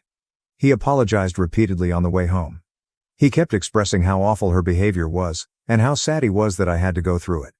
He promised me that if things didn't improve, we would have less contact with her. He didn't even wait for my response before apologizing and defending myself. He appeared to be as upset as I was, if not more so.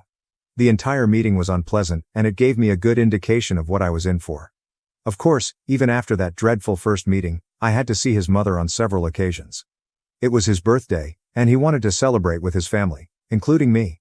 I understand how much he loves his family. Each time, I found myself battling my own emotions.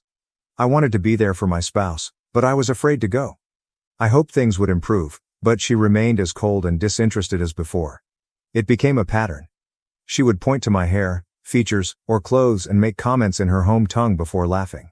It was clear she was making fun of me. She once pointed at my hair and commented on how it resembled a bird's nest. Then she inquired loudly if I even knew how to care for myself, before laughing again. My fiancé became very defensive and began arguing with her. But when I asked him what she was saying, he simply brushed it off and attempted to change the conversation. Later, he revealed that his mother had made a comment about my huge nose and pale skin.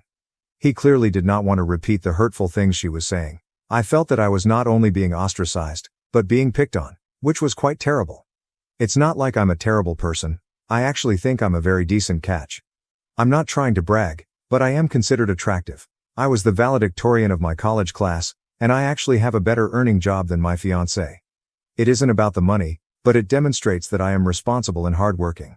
We divide all of our expenses. I offer him nice gifts, and I've even started learning to prepare his favorite cuisines from his native country. I am doing my best to demonstrate my dedication to him. I also actively endeavor to simplify our home life. I do a lot of the housework and errands to show him that I'm a partner in all aspects of life, not just the fun stuff. I really tried to win over his mother as well. I purchased Christmas gifts for both her and his father. I gave them a lot of thought, trying to locate items they could enjoy, but we were never invited to their Christmas festivities. His father is usually kind to me, which I much appreciate. The issue is primarily with his mother. It seems like no matter what I do, it is never enough. I recall giving his mother a very fine scarf, and she looked at it with hatred and threw it away. Later, I overheard her telling someone else that it was cheap and ugly, which matched my tastes. Things like that truly appeal to me. It's not limited to his parents' house. At larger family gatherings, such as parties or weddings, she does the same way. She'll scowl at me from across the room before whispering to other relatives, pointing at and discussing me. If I try to approach her, she simply ignores me and walks away. It's so obvious, yet so degrading. It's not like she's hiding anything. She makes a point of physically turning away from me, letting everyone know that she rejects me. I noticed her at one party complimenting another relative's daughter-in-law, remarking how nice and conventional she was, all while utterly ignoring me. It felt as if she was trying to demonstrate to everyone how much superior this other woman was than me simply because she was from the same nation as them. What's more annoying is that I know she speaks English fluently. She is a kindergarten teacher, therefore she has to. She purposefully speaks in her native language to exclude me, making me feel like an outsider in my own fiancé's family. It's as if she utilizes language barriers as a weapon. I recognized that if I truly wanted to connect with my fiancé on a deeper level, I needed to better grasp his culture, including his language. I wanted to be able to share that aspect of his life with him. I figured it would bring us closer. I chose to study his original language. I intended to keep it a secret from him. I anticipated surprise him one day by engaging in a lengthy conversation in his language. I wanted to see the expression on his face. I wanted him to know how much I cared. So I truly dedicated to studying the language. I spent 5 months working on it virtually every day. I looked up every resource I could find online, including YouTube videos and language study programs. I practiced speaking aloud, hoping to get the pronunciation correct. I focused on being able to hold a conversation rather than just acquiring a few phrases here and there. My major motivation was to communicate with and surprise my fiancé. But, to be fully honest, a part of me wanted to know exactly what his mother was saying about me. And, well, I began to understand. It wasn't easy, but after a few months, I was able to understand more of what Mom was saying at family events or when she thought I wasn't listening. I pretended I didn't comprehend anything around her. I just stayed quiet and listened. And what did I hear? It was devastating. It was far worse than I had imagined. All the little comments, murmurs, and laughing were so cruel and intimate. I recall when my fiancé informed his mother that we were engaged. We were in the car, and he had her on loudspeaker. She instantly began ranting about how he was marrying a white woman and how their ancestors would be rolling in their graves. The phrase rolling in their graves made me feel as if I was doing something wrong just by existing. It felt greater than just her dislike for me, like I was going against years of tradition. She stated she was having trouble accepting me. Then she said that if he had to marry a white lady, she wished he had selected someone more homely. She claimed I was too modern to be a decent mother. My fiancé, of course, defended me, but she would not stop.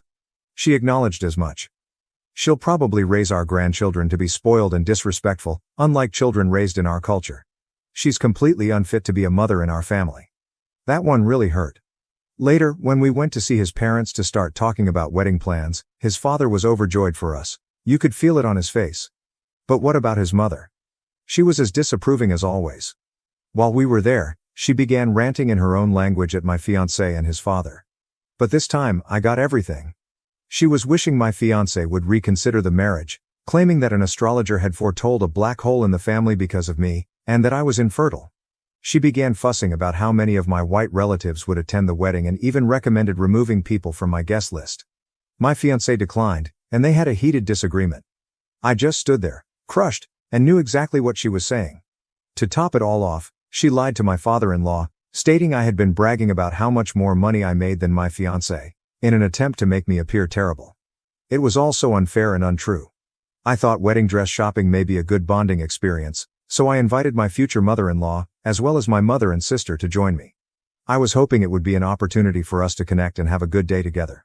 It proved to be anything but that. She was terrible. She made a critical comment about every dress I tried on. She'd roll her eyes, make passive-aggressive comments, and basically make me feel bad. What is the worst part? When I discovered a dress that I simply adored, I felt lovely wearing it. My mother and sister were in tears, telling me how beautiful I looked. What about my potential mother-in-law? She simply looked at me and exclaimed in her native language that it was horrible. I completely understood her. My mother and sister were swooning over me, telling me how beautiful I looked, while his mother kept picking on every dress. It was such a striking contrast. I was surrounded by affection, but I could feel daggers being flung my way. And it wasn't just what she said, but how she said it. She was deliberately attempting to destroy a good time for me. I walked to the restroom briefly, and while I was gone, she began insulting my body in front of my sister. She remarked the clothes didn't fit me well and made other disparaging remarks. I tried to keep it together. However, I ended up crying in the dressing room. It wasn't just sadness, it was fury, frustration, and everything. All of my efforts to be kind seemed to be in vain. It was a moment when I felt absolutely defeated. I kept questioning myself why I was even trying. After that day at the dress shop, I couldn't take it anymore. I knew I couldn't keep letting her abuse me like this. But I didn't want to just yell at her or start a fight. I wanted something more meaningful. I wanted her to understand how much she had hurt me. So I started thinking about the wedding, and then I got this thought. What if I embarrassed her in front of everyone?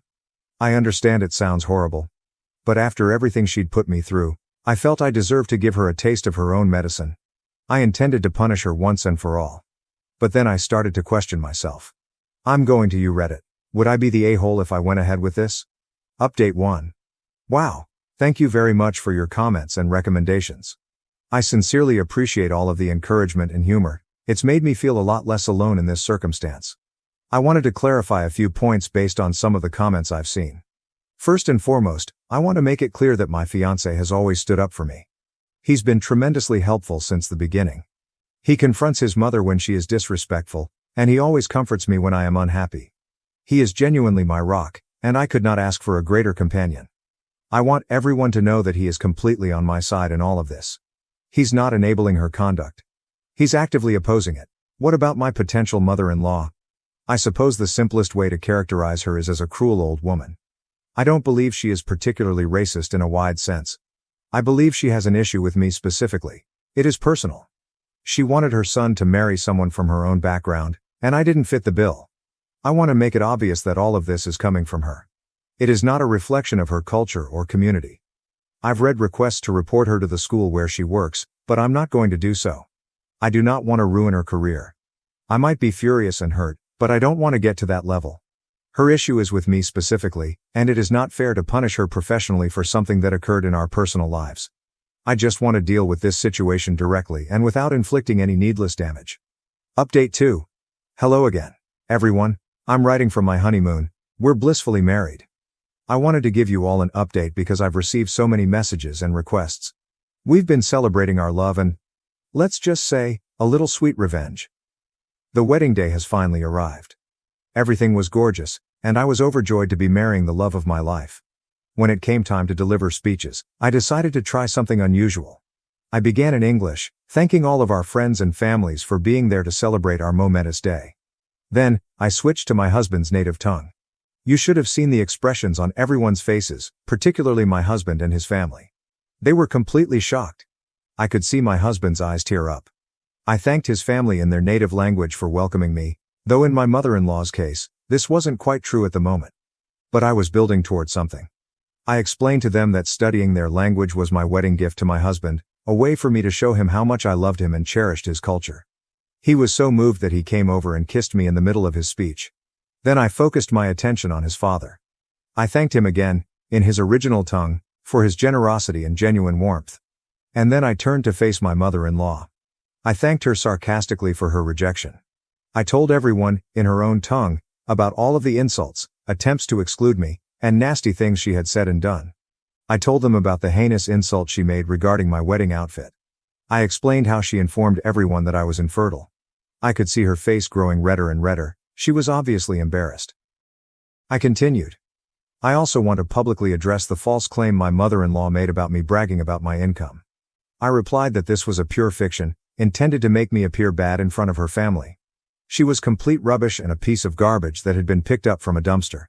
After discussing the specifics of what my mother-in-law had done, I extended the message.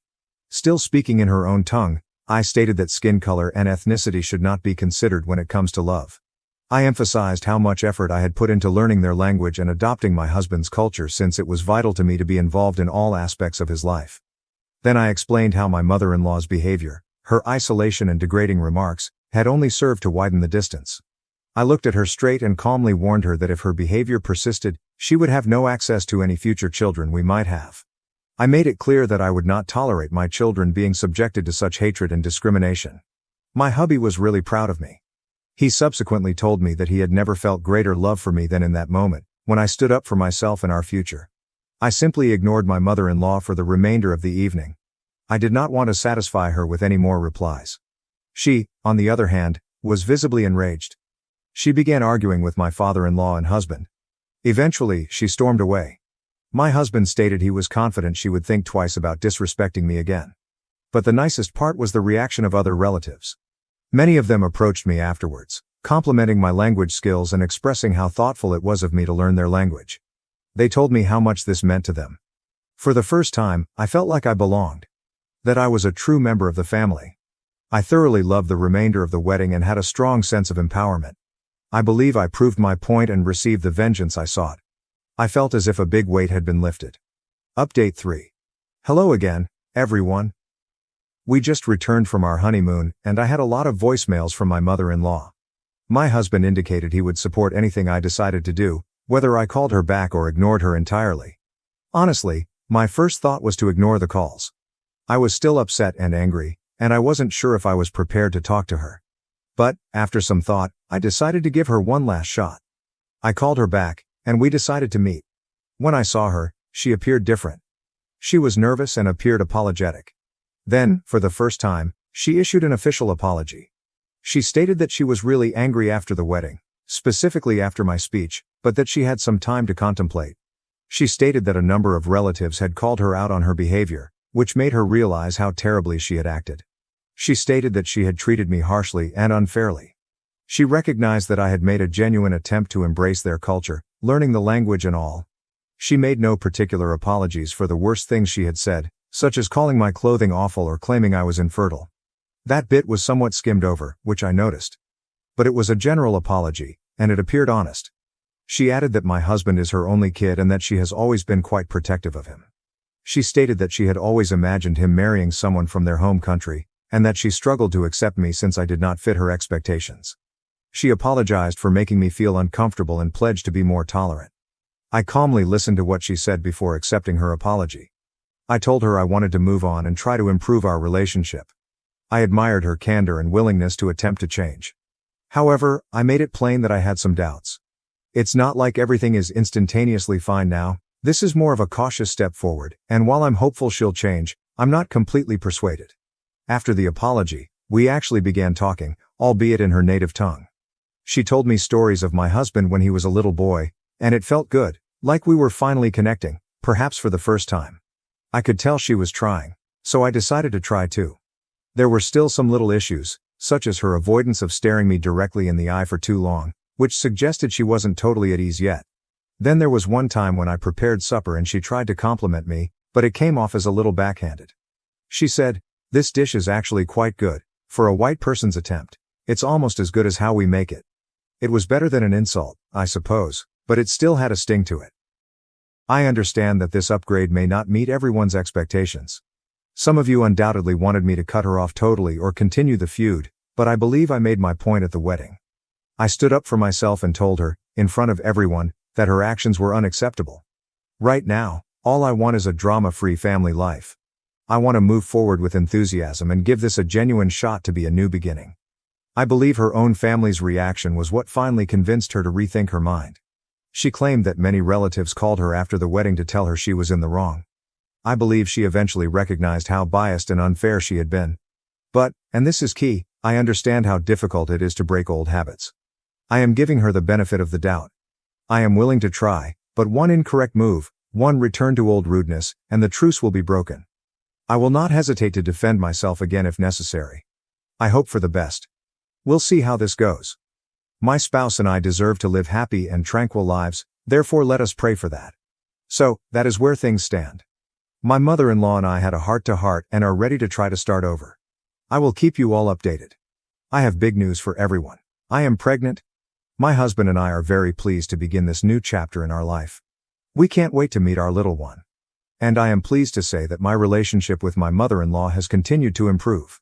Our relationship has undergone a significant positive adjustment. She is a lot more accepting and friendly to me now. She genuinely spends time with me, offers to help with things, and even gives me advice, some of it unsolicited, of course, but I'll accept it. I attempt to reciprocate by being understanding and upfront with her. Both my mother and mother-in-law have been wonderful. They both check in on me on a frequent basis to ensure that everything is going well. They've even worked together to help us set up the baby's nursery. It's lovely to see them bond like that. We actually feel like we're forming one huge, joyful family. However, there are still small reminders that things are not perfect. We were talking about baby names the other day, and I suggested a few that I thought were cute. My mother-in-law scoffed and said, "Those sound so American. Wouldn't you want something a little more cultured?" It was a minor remark disguised as a suggestion, but it still hurt a little. It's as if those old biases are still present, just below the surface. My husband continues to be extremely supportive. He's relieved to see his mother making an effort, and he's as excited about the baby as I am. What about my father-in-law? He has been wonderful. He's building a baby rocker for the nursery and has already promised to build a treehouse for the little one when they grow up. I am deeply grateful for his love and support. Overall, things are significantly better than they were before. I'm optimistic about the future and hope that my relationship with my mother-in-law will continue to improve. I'm looking forward to a future full of love, and hopefully, no more drama. Everyone seems to be in a much better mood right now. We're very excited about our little one.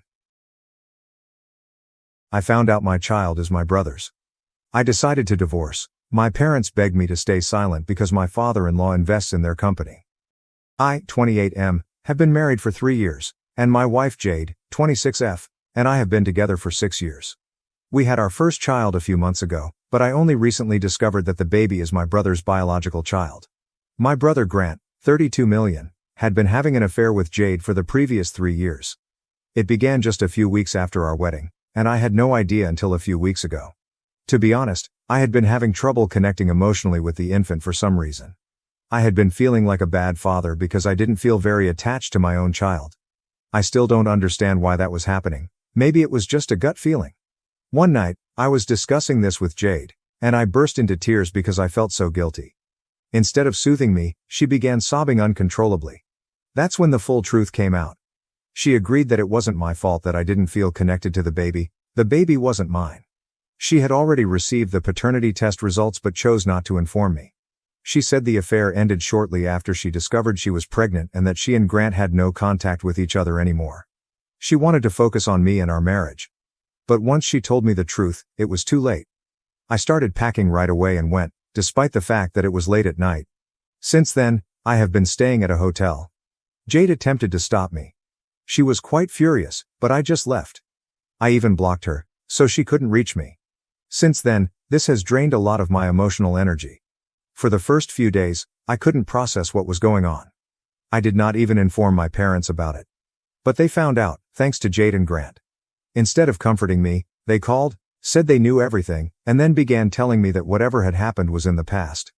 They claimed that Jade had made a mistake, but as her husband, I had to forgive her, put everything else aside, and focus on our family and our marriage. I had no concept what they meant by family, because the infant was not mine. It was ludicrous of them to advise that I raise the baby as a father and stay with Jade despite everything. I believed they were insane, but my dad eventually told me the reality. Apparently, this was merely a commercial transaction for my parents. My father-in-law intended to invest in my father's failing logistics business in order to restore it. My father-in-law runs numerous established enterprises and is financially secure. I knew my parents were always impressed with the family I married into, but I never imagined it would mean so much to them. Apparently, this investment has been in the works for quite some time, and they intended to surprise us with it in a few weeks once everything was finalized. However, divorcing Jade would have a negative impact on their personal ties. They were concerned that my father-in-law would reconsider investing in the firm. According to my parents, my father sorely needed this money to keep his firm running. That's why they wanted me to suck it up, remain silent, and not make a big fuss about it.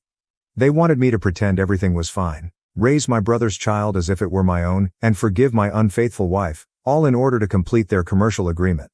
I was so horrified, I hung up and blocked them. Then, just for good measure, I started looking for a lawyer right away. As soon as I met someone suitable, I filed for divorce. Jade was served approximately 3 days ago. On the same day, I decided to contact my parents, in-laws, every business acquaintance of my father that I knew, a couple of employees in my father's firm, a few family friends, and some cousins to inform them of my current predicament. It took me a few hours to get everyone's email addresses, but once I did, I notified them all about my wife cheating on me with my brother. I also confessed that my parents had encouraged me to remain silent and pretend everything was normal so that they might acquire an investment. Then I sent an email. Now, my folks are inundating my phone with emails, SMS, and phone calls from numerous numbers and accounts. They are really furious about what I have done since, of course, they will no longer receive that investment. On top of that, they have lost their reputation. They want me to apologize, as if that will resolve everything. They also inform me that Jade is distraught and has been diagnosed with postpartum depression, suggesting that my actions will only make matters worse. She is really miserable, and they are attempting to make me feel bad. But, honestly, I don't feel awful about anything. I think they earned it. So, am I the asshole for exposing the truth about my wife and parents, embarrassing them in public? Edit. Okay, I see there are a lot of questions concerning Grant, his relationship with Jade and me, and other things. So I will address that. Grant and I had a fairly normal connection, as most brothers do. The entire event was totally unexpected. We haven't spoken once since finding out. Grant had an apparently typical connection with Jade. I never suspected there was anything going on between them. Furthermore, Grant had always been a loner who had no interest in sticking with one woman for an extended period of time. His job forced him to travel frequently, and aside from that, he was spontaneous and always on the go, completely unlike me. From what I understood, he was never Jade's type, either in appearance or demeanor. So, obviously, none of this made sense to me. Jade informed me that they just started hooking up after we got married, and it ended when she discovered she was pregnant. She might be saying the truth or not. But, even then, I saw nothing strange. They were just very excellent at concealing it. Whatever it was, I always assumed they were only friendly with each other. I'm not exactly sure why Jade cheated on me. When she was attempting to persuade me to stay and justifying herself, she mentioned how I overworked at the beginning of our marriage. I had just started working because I did not want to continue my father's business. I knew I needed to work hard if I wanted to advance. Sure, some may say I was serious about my profession, but I never overworked or carried my work home with me. I believe she was just bored and wanted an excuse to meet up with someone else, which is exactly what she did. Any other reason she provides is only an attempt to rationalize her behavior because she does not want to recognize that this was totally her fault. That is pretty much all I know about Grant and his relationship with Jade. Update 1. Thank you all for your comments and support. It means a lot to me, especially given my current situation. Everyone hates me, whether it's my parents or my in-laws, because they believe I embarrassed them by informing so many people about what Jade did, including those who didn't need to know. It's been a few days, and I've spent every second either drowning in work at the office or returning to the hotel and deleting the innumerable texts and emails my parents continue to send me from various accounts. They are absolutely relentless. They're simply not going to quit. I try blocking them, but they keep creating new accounts and numbers. I'm not even sure why they're going to such extremes. The damage is already done. My apologies will not change the reality, nor will they become more respectable. My in-laws reached out to me a few days ago. They explained that my email was entirely unnecessary. They discovered who else I had emailed it to and accused me of sending it to a group of individuals my parents knew solely to disgrace them. However, they alleged that because I did so, Jade was also humiliated. I don't understand why I should feel awful about that. That woman literally cheated on me with my brother and was content to let me believe the baby was mine, enabling me to raise my brother's child as my own, until she broke down that night. She did something disgusting. She completely earned this. I didn't bother responding to my in-laws since I really just want to move on from this. I'm currently waiting for Jade's lawyer to react to the divorce filing.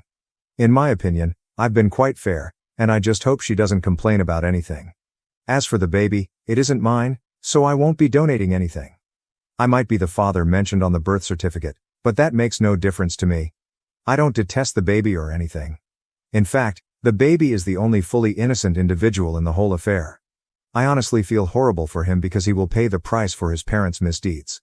Even still, it is not my job to care for a child who is not biologically mine, especially if the real father is my brother. If Jade brings up anything regarding the kid, I already know I'm not going to accept responsibility. I'm basically ready for every potential circumstance because I have no idea what to expect right now. I haven't spoken to Jade since I left, and I don't want to ever speak to her again. I know she is unhappy right now, enough people have told me so. Even as I was leaving, I could tell she was really sad. I just hope her pain doesn't lead her to believe she can dispute the divorce and convince me to stay, because that will never happen. At all costs. I will do whatever it takes to get out of this circumstance. In the meantime, I'm hoping she doesn't drag this out and make things much more difficult than they currently are. Please keep me in your prayers, and I hope she does not oppose the divorce and make matters worse for everyone concerned. She still has a few days to respond, so I'm praying she makes the correct decision. Update 2. Hello everyone, it's been a week since my last update, and today I finally received a response from Jade and her lawyer. Fortunately, she is not opposing the divorce. But now there's another issue. She has provided a child custody agreement, insisting that I step forward as the biological father. She even wrote a statement stating that because I am included on the birth certificate, even though I am not the biological father, I have been involved in the baby's life for the past few months and must accept responsibility, whether I like it or not. It was infuriating. The name on the birth certificate is meaningless in comparison to the paternity test findings. So I immediately contacted my lawyer, and we decided to proceed with disestablishing paternity. That way, I can be legally released from all obligations for the infant. Until the legal process is completed, I will be presumed to be the legal father. But the infant is just 4 months old, so I don't believe it will matter too much. I'm still optimistic that the procedure will be done shortly. My lawyer promised me that the process would not be difficult. Given the baby's age, my absence is unlikely to have any effect on him. He'll most likely forget that I ever existed in his life. It would have been a much bigger problem if I had discovered it later, when he was older. But for now, everything should be good. To be honest, I'm pleased I found out when I did. If this had occurred later, I'm not sure how difficult it would have been to deal with, especially emotionally. I might have developed a bond to the baby, making things even more confusing. I am also relieved that I was unable to bond with the baby at first. I had read about it online and discovered that many new parents face similar challenges, so I hoped that with time, I would bond with the baby like a normal father. But now I thank God that didn't happen. The remorse I felt for not connecting with him prompted me to confess it to Jade, revealing the truth. If I had bonded with the infant, I might not have found out. That is the only silver lining in this whole mess. Another source of relief is that, in recent days, my parents have finally decided to back off, at least temporarily. I'm not sure what their future plans are, but happily, they haven't texted or bothered me. It has just been radio silence. Now that I've had some time to evaluate my future, I'm thinking about moving out of the hotel and into an apartment near my workplace. At the moment, all I want to do is work and sleep. Of course, I can't remain at a hotel indefinitely, it'll get too expensive. So I approached a few acquaintances to put me in touch with a realtor. I'll see where it goes. I've also started responding to everyone who answered my email. Surprisingly, quite a few people expressed sympathy and compassion for me. I'm not sure if their worry was real, but I decided the nice thing to do was answer. Now that I think about it, they must have felt odd receiving such an email. The very least I could do was acknowledge them. Almost 90% of the folks in my family who received the email expressed sympathy and confidence that everything will be all right. The majority of the employees ignored the email, but a handful of my father's business associates responded in like. I thanked everyone, including a few folks I hadn't originally contacted. I'm guessing they got out from other sources, as I'm sure this spread like wildfire as family gossip.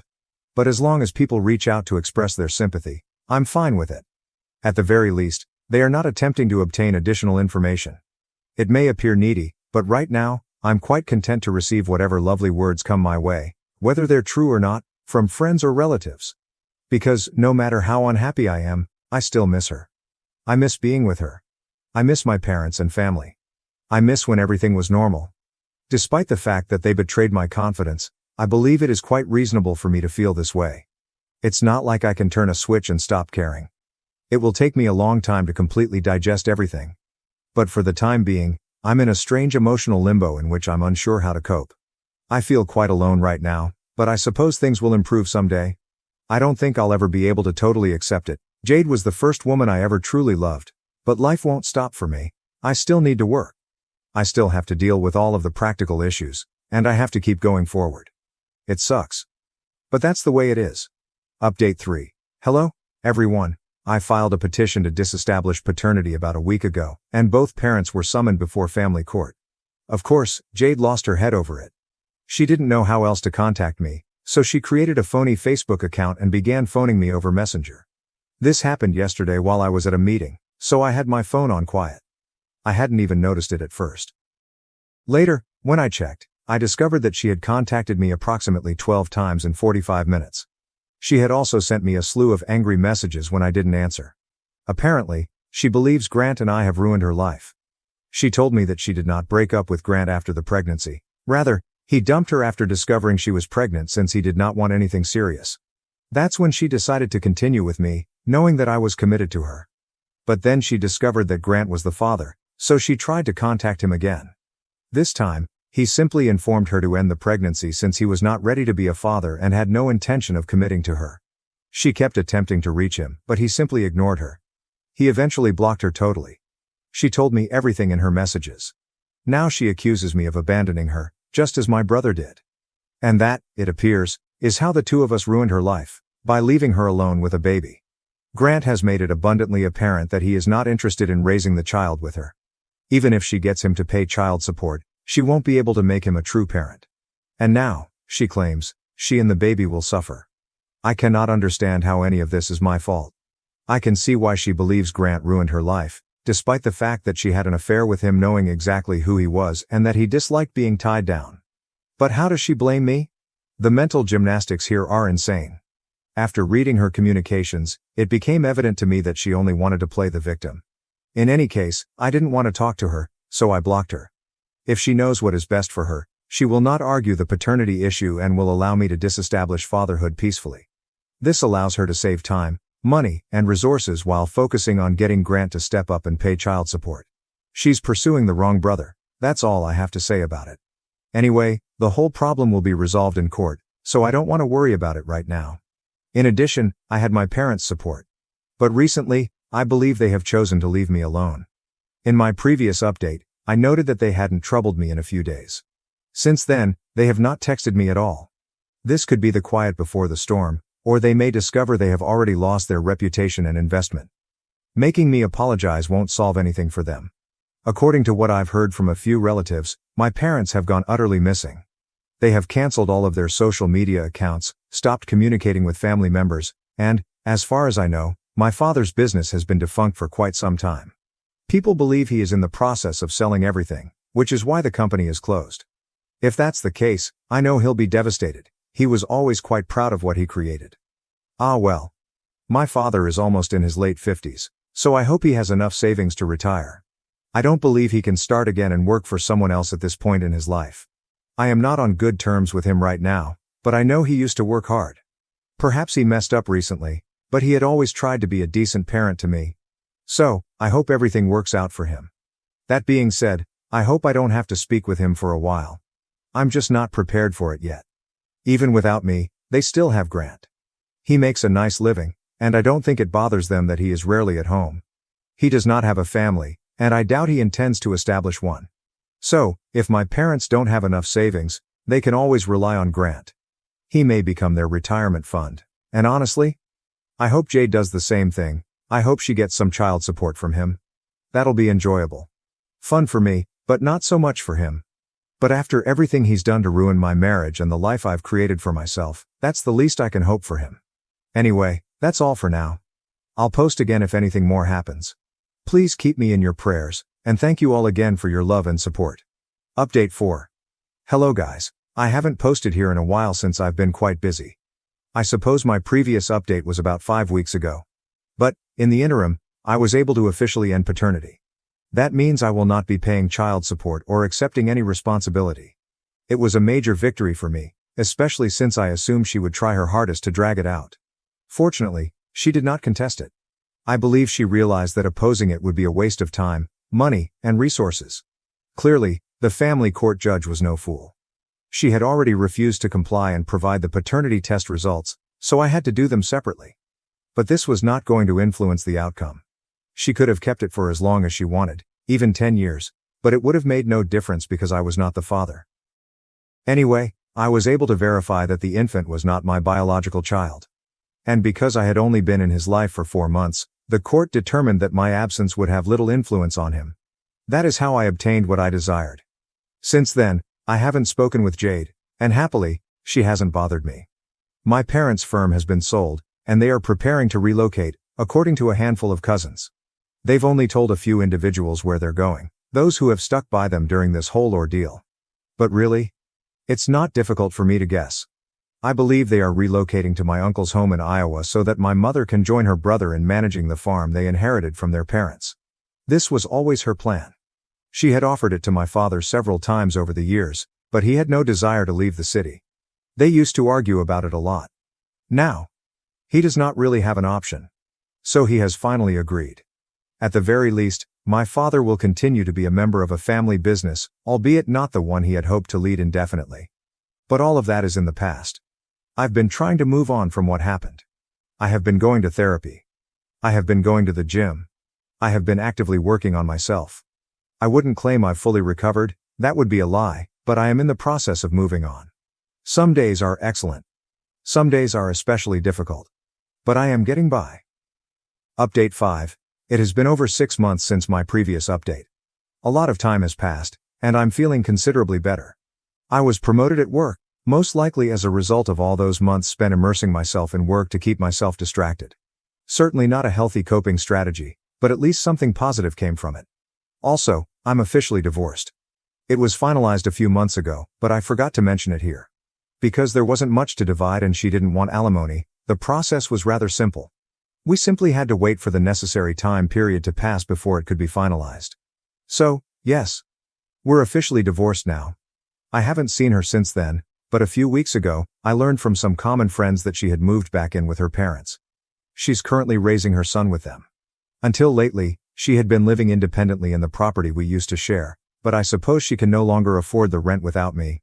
Perhaps she merely wanted extra assistance from her parents. Honestly, hearing this bit of gossip prompted me to post this update. I hadn't given it much thought because I've been so busy. But when our mutual friends informed me of her condition, I felt compelled to return here and share. As for Grant, I believe he is the only one who has come out of this disaster undamaged. I'm not going to lie, I'm a little jealous of him. According to what I've heard from relatives, he appears to be doing well. But at the end of the day, he remains a homewrecker. He is still a bad person. So, I believe karma will catch up with him someday. Meanwhile, I'm going to focus solely on myself. After 15 years of dedication, I resigned, causing chaos in the company and financial trouble because my father favored my younger brother over me. Hello everyone, before we begin today's video, I need your help. We've noticed that the channel is losing traction, and subscribing is one of the best ways you can help us. It's quick, free, and allows us to continue bringing you great content. Your support means everything. Let us keep this channel growing together. Thank you very much. Now, let's begin the video. Hello Reddit, long-time lurker and first-time poster. I had to get this off my chest before I lost my sanity. If you don't want to read my son's tale, you can find the TLDR at the bottom. So, I'm a 34-year-old male who has been working for my father's plumbing firm, Taylor & Sons Plumbing, for 15 years. The son section is supposed to be about me and my younger brother Matt, 31M, but it's more like Taylor and his favorite son. And the other one who does all of the work. My father founded this company around 30 years ago, a classic small business story. We started with just him in a van and now have 15 plumbers, 3 office workers, and are one of the larger plumbing companies in our community. And I'm not being arrogant when I suggest that most of that growth occurred after I joined. After high school, I attended college to study business management for 4 years, earning an official degree. Meanwhile, my brother Matt barely graduated high school and required 6 years to complete a 2-year degree at a community college. While I was studying, he was uploading gym selfies and making his way around the local bar scene. After graduation, I returned home to work for my family's business. Dad emphasized the need of learning from the ground up, so I spent 3 years as a plumber's assistant, unclogging toilets, crawling beneath houses, and dealing with others' physical. Fine, whatever. I got it. Can't manage plumbers if you don't know what they do. I worked my way up, obtained my master plumber's license, which is a massive pain in the ass, BTW, and learned scheduling, inventory, and all of the boring but essential stuff that keeps a business running. I worked 60-hour weeks for years, missed my friends' weddings due to emergency calls, and did not date for around 5 years. Who has time? Then I finally made it. I became operations manager about 5 years ago. I began implementing all of the systems I had been planning. Digital scheduling, better inventory management. Follow-up calls following jobs. Our reviews went from 3.5 to 4.8 stars. Revenue increased by 40% in 2 years. Dad genuinely appeared impressed for once. Then Matt shows up. Enter Matt. Until now, my brother had been bouncing between bartending and finding himself. Suddenly, he decides he wants to join the family business. Keep in mind that this guy has never exhibited any interest in plumbing. I can't tell the difference between PVC and copper pipe. I think a P-trap is something you use to catch animals. But Dad? Dad is absolutely thrilled. His golden boy has finally joined the family legacy, and this is where everything goes to hell. Dad offers Matt a made-up title like Director of Client Relations, and a salary that is 80% of mine, despite the fact that I've been there a decade longer. Matt is assigned an office with a window. Meanwhile, I am still in the converted closet adjacent to the restroom. What's his job? Taking clients to lunch. We're posting on our social media. Occasionally showing up at project sites to photograph our plumbers working, always making sure to include himself in the shot, as if he's overseeing. He arrives around 10 a.m., has 2-hour lunch breaks, and departs at 4 p.m., due to traffic. Every staff meeting, Dad compliments Matt on bringing in some minor contract while completely disregarding the fact that I recently optimized our whole billing system and saved us $50,000 per year. It's as if I'm invisible. There was one instance when I spent weeks putting together a bid for this massive commercial project, the largest contract we'd ever pursued. I'm talking about binder-thick proposals. I even pulled an all-nighter to finish it. On the day of the meeting, Dad brings Matt along. Matt had not read a single page of the proposal. Matt, who was hungover, kept racing to the bathroom. Matt, who described the client's building as that big place with the sign, throughout the meeting. We received the deal anyway since my figures were good. On the drive back, Dad couldn't stop gushing about Matt's connection with their team and how his people skills sealed the deal. My contribution? Dad commented that my attention to detail was beneficial. Helpful. As if I were the freaking office assistant. Moms know better when I try to talk to her about it. She gives me a sad expression and says things like, "You and your brother are just different kinds of people. Not everyone can be as organized as you are." As if competence were a character fault. The final straw. One day, I overheard Dad speaking with Matt in his office. The door wasn't completely closed. Dad was talking about succession planning. When you take over the company, and asked Matt if he wanted to learn about the finances. My name did not come up. Not even once, not even, maybe your brother can help you with the accounting, or something. The company I helped establish. The company I've dedicated my entire adult life to. And I am not even considered a prospective future owner. Just the workhorse who keeps things going while Matt takes the spotlight. Keeping my head down. I kept my head down and finished the work. It was not like I could do something about it. Then, around 9 months ago, our administrative assistant quit. She had been with us for 5 years but received a better offer elsewhere. Dad said we needed to hire someone with more office management experience because we were expanding. Enter Julie, 29 Fahrenheit. Something resonated with me the moment she walked through the door for her interview. She walked with confidence, her dark hair was always in a perfect bun, and her emerald eyes seemed to see right through all the bogus corporate BS. She wasn't one of Matt's typical Instagram model types, but she was stunning in a refined, put-together sense. Her resume? Impressive as hell. Business degree. Experience managing offices for firms far larger than ours. There are numerous accounting software and business operations certifications available. Dad was so thrilled that he hired her on the spot. Something he never does. Julie changes everything. How about her first week? She thoroughly restructured our filing system, which hadn't been updated since the 1990s. Is this her second week? She discovered $20,000 in unpaid invoices from the previous year and collected it. Is this her third week? She confronted my father about our antiquated scheduling system and persuaded him to invest in the software I had been yearning for years. I was essentially in love. We started having lunch together in the break room. We initially discussed only work-related topics. Then we realized we both enjoyed the same true crime podcasts. Then I discovered she enjoys hiking, which I do as well. Then there were movies, novels, and all that. It was so simple to chat to her, unlike those awful Tinder dates where you're trying to think of anything to say. Asking her out after a few months of the lunch thing, I finally got the nerve to ask her out. For real. Dinner on Friday night at that new Thai restaurant downtown. Not the break room, with our sad Tupperware meals. She agreed right away, smiling in a way that made me feel like I wasn't simply the family doormat. We scheduled it for the following Friday. I was ridiculously excited. I even caught myself whistling while fixing a sink on one job site, which completely confused the apprentice working with me. I did not inform anyone at work about our date arrangements.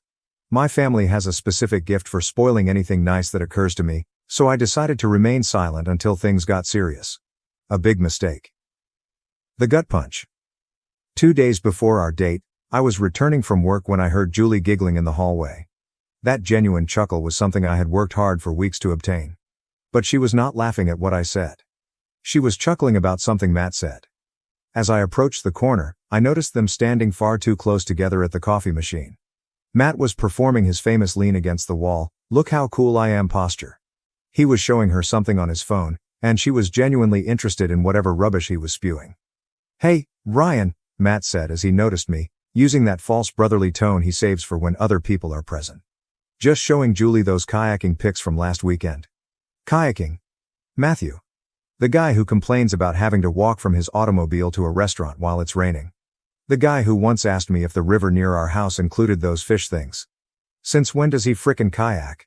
Julie smiled at me, but it was not the same grin. It was simply polite, professional. The kind you give to a coworker, not the person you're about to go on a date with. My stomach sank. "They're amazing photos," Julie replied, returning her gaze to Matt. "I've always wanted to try kayaking but never had the chance." "You should come with me sometime," Matt added, flashing that idiotic smile that always works on ladies. "I go most weekends when the weather's good. Very peaceful out on the water." Let me tell you, this guy has never kayaked in his life. The closest he's been to a water sport is drinking beer on someone else's boat. But suddenly, Mr. Outdoorsy appeared. "That would be fantastic," Julie stated. And she really meant it. I could tell. She turned to face me. "Ryan, I didn't know your brother was so into outdoor activities." "Neither did I mumbled. But they were quickly back to scanning through his phone, which I'm sure featured stock shots of boats or images he found online. The next day, Julie found me alone in the break room. My heart skipped a beat as I wondered if the Matt encounter was all for nothing. "About Friday," she said. And I knew exactly what was coming. "I'm really sorry, but I need to reschedule. Something came up." Something came up is the worldwide code for "I found a better offer." And in this case? My brother undoubtedly made the superior deal. "No problem," I replied, attempting to sound nonchalant. "Maybe another time." "Definitely," she said. With a smile. A smile that did not reach her eyes. A smile that conveys, "This is never happening." Sure enough, I found out later through an office rumor that Julie and Matt had their first date on Friday, the same day she was supposed to go out with me. At the Thai restaurant where I had planned to take her. The next week was torture. Matt strutted around the office, as if he had won the lottery. Julie flushed every time he passed past her desk.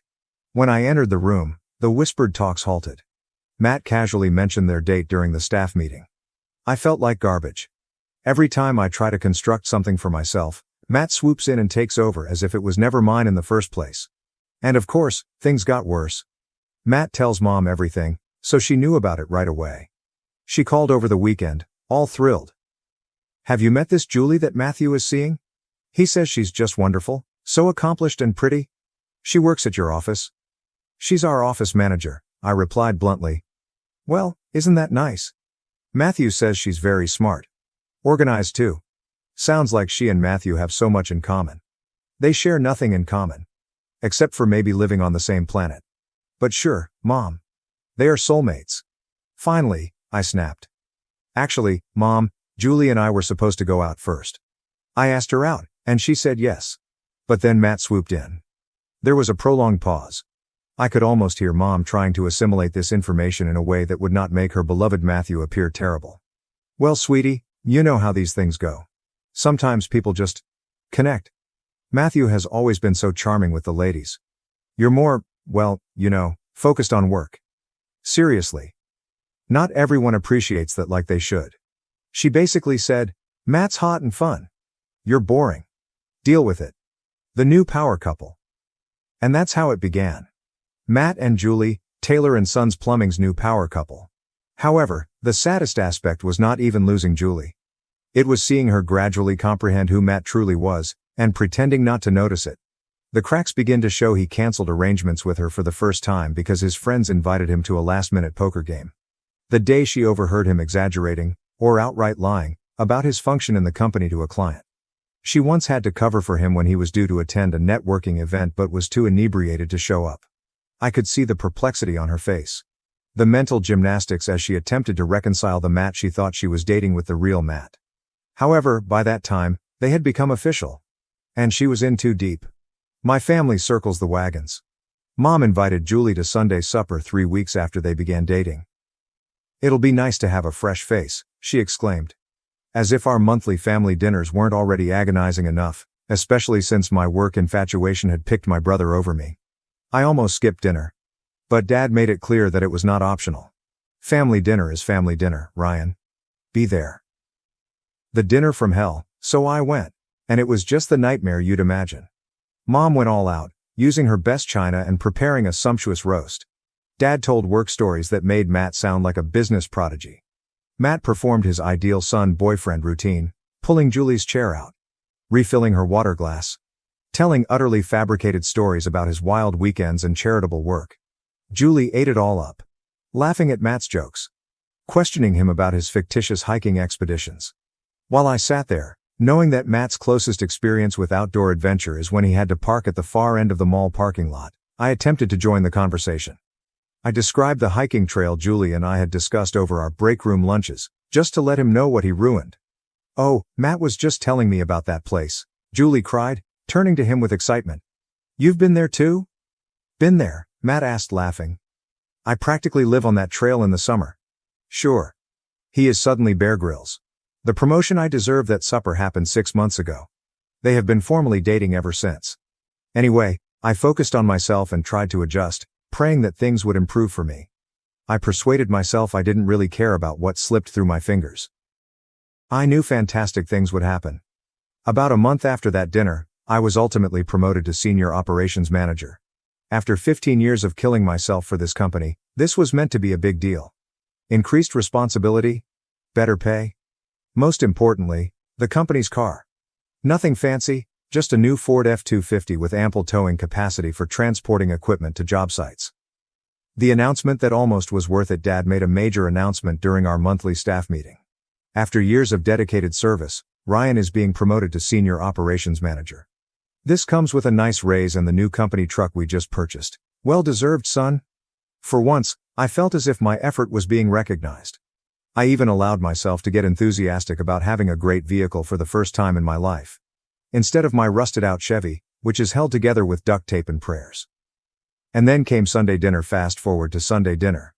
Mom's preparing her renowned pot roast. Dad's talking about a client.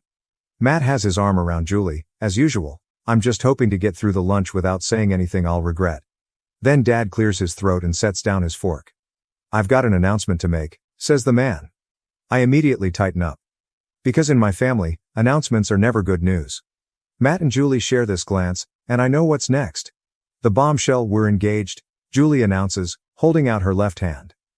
With this huge diamond ring, which likely cost more than my annual income. Mom breaks into joyous tears. Dad begins clapping Matt on the back. I'm sitting there in shock. The fork had frozen halfway to my mouth. "This is wonderful news," Dad exclaims. "My boy's finally settling down, starting a family." Then he drops the actual bomb. The ultimate betrayal. "Matt, I think you and your future bride could use that new truck more than the company could. Consider it an engagement present. You'll need a good family vehicle now." Matt makes a phony, astonished face, as if this hadn't been his goal all along. "Wow, Dad, that's so generous." I've finally discovered my voice. "Dad, that truck is supposed to be part of my promotion package. I need it for work. For actual company business." Dad waved his hand dismissively. "Now, Ryan, don't be selfish. Your brother's starting a family. Family comes first. You can keep using your old truck for now. It still runs, doesn't it?" "Barely," I said. But no one was listening. They were all busy praising the happy couple, discussing wedding plans and future grandchildren. The final straw. That was it. The last straw. The moment I realized I was done with this family business garbage forever. Rage was building up. I was fuming. But nevertheless, I was able to drive home in my piece of junk truck. That decided to create a worrisome rattling noise the entire journey, simply to emphasize the fact that it was on its last legs. Perfect timing. 15 years down the drain, I arrived home. And totally lost it. 15 years. 15 years of dedication, hard work, and sacrifice. 15 years of seeing Matt glide through life on charm and Dad's affection while I developed something worthwhile. Something profitable. Something that was reportedly just turned over, again, to my brother. And now Julie. The only wonderful thing that had happened to me in years was presented to Matt on a silver platter.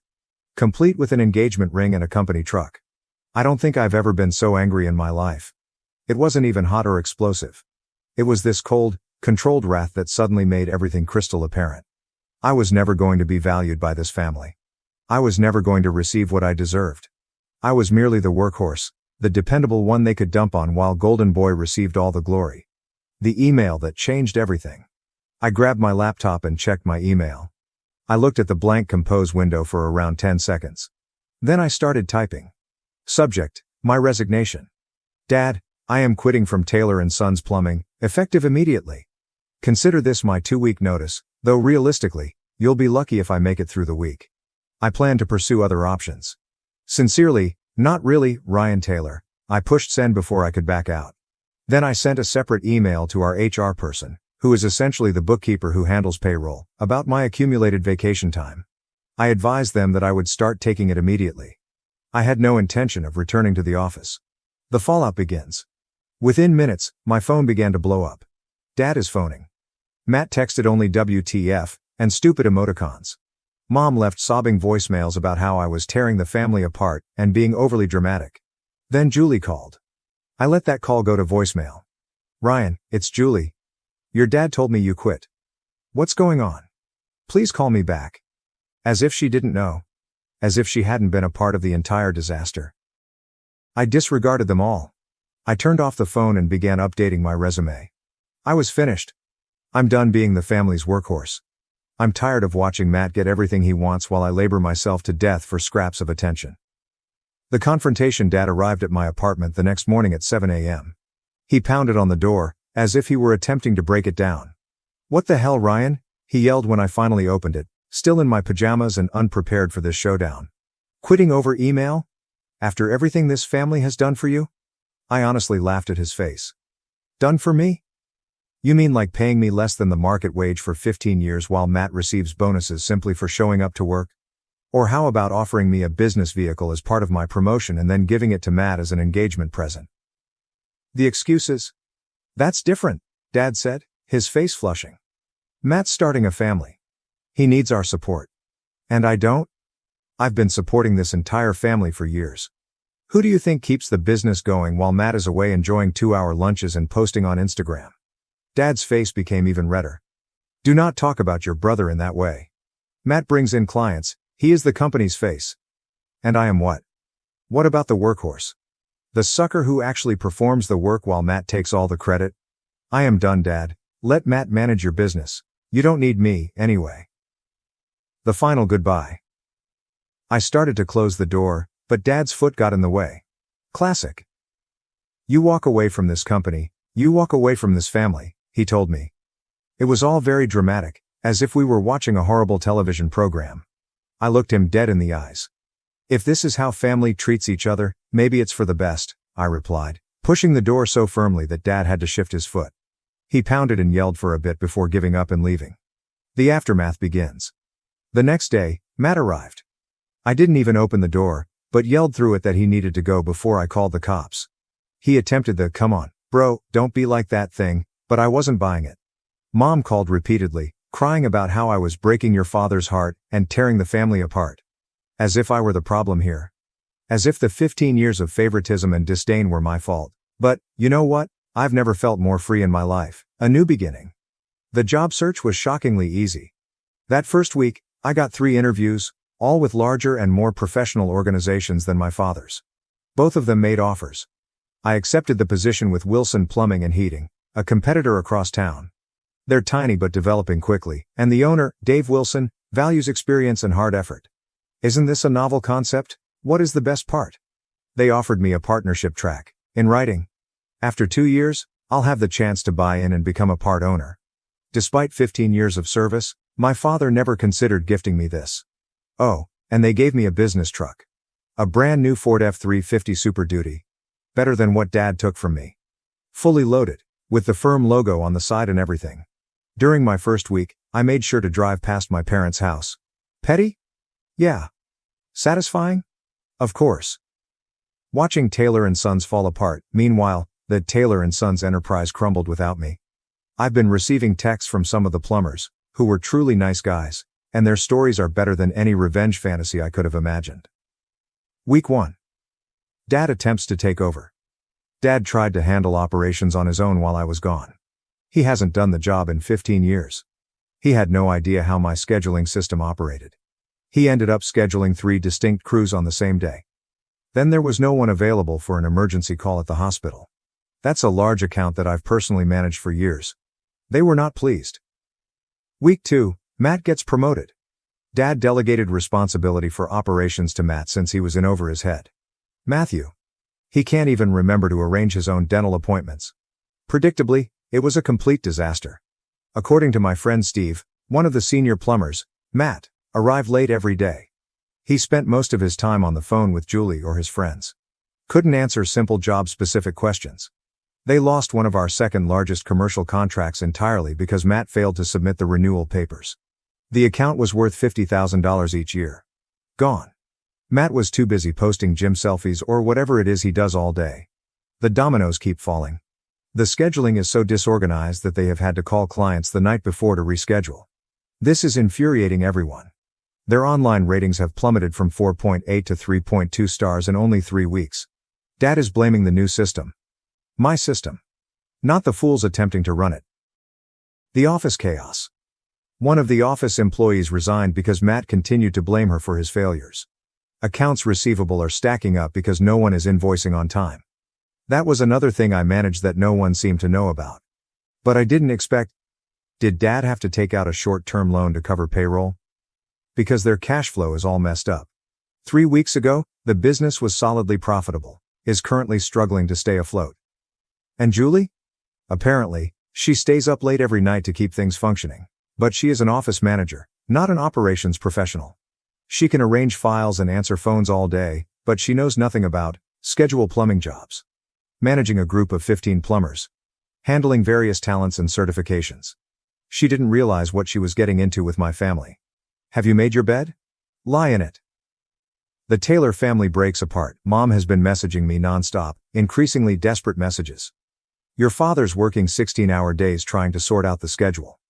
Matt's really trying, but he doesn't understand your system. We had to tell 3 clients we can't get to them this week.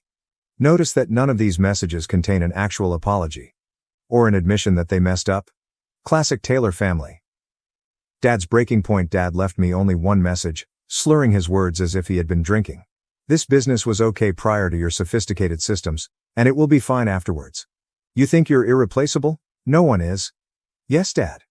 Keep reminding yourself of this, while your business rings the drain.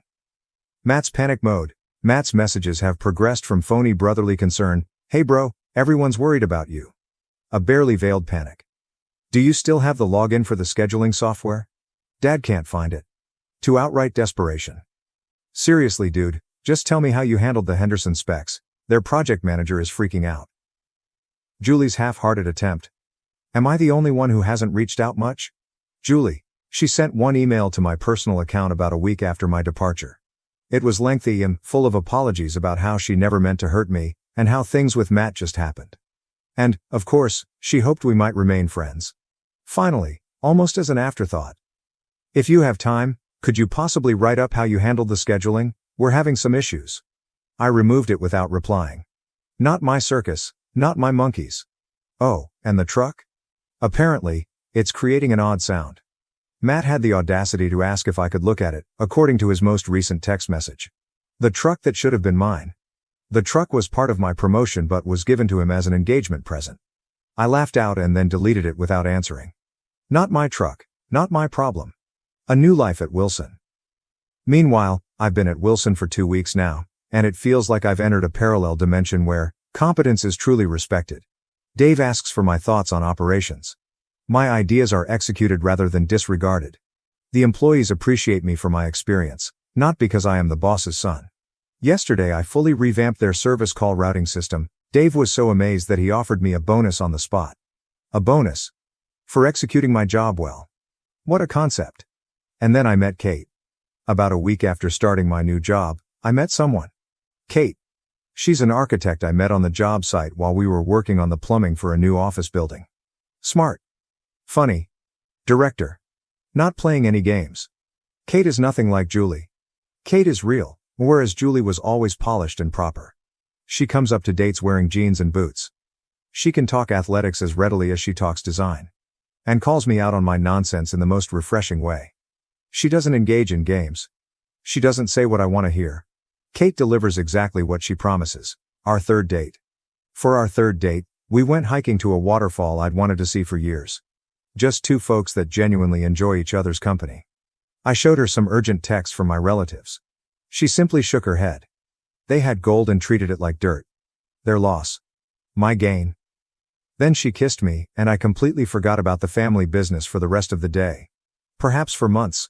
A chance encounter. This weekend, Kate and I were at the hardware store, purchasing supplies for my bathroom project, when I noticed them. Matt and Julia. Great. Just as I was enjoying a normal Saturday with my girlfriend. Kate clasped my hand when Julie saw us and yelled out. Matt turned around, appearing as if he'd rather be somewhere else. Hey, bro. I kept it brief. Hey. Julie's gaze immediately focused on Kate, then on our linked hands. How have you been? Good. Really good. This is Kate. I introduced them as Julie sized her up. Kate, the absolute champion, grinned and shook their hands. One, nice to meet you both. I've heard a lot about you. Matt's panicked expression. Priceless? The truck problem. Julie inquired about our supplies. Renovating Ryan's bathroom, Kate explained. I'm an architect, handling the design. An architect? That's impressive, Julie exclaimed, suddenly self-conscious. She's an office manager at my family's company, I told her. Why not slightly twist the knife? It turns out they were there because of the truck. You know, the one that kept making strange noises. And of course, Matt had no idea how to fix it. I couldn't resist. The company truck. The one that was supposed to be mine. Matt had the decency to appear embarrassed. Yeah, that one. He had no regrets about what he'd done.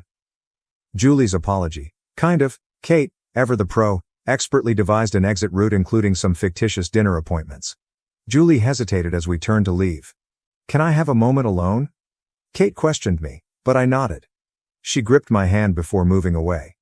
Julie moaned, appearing tireder than I had ever seen her. The engagement?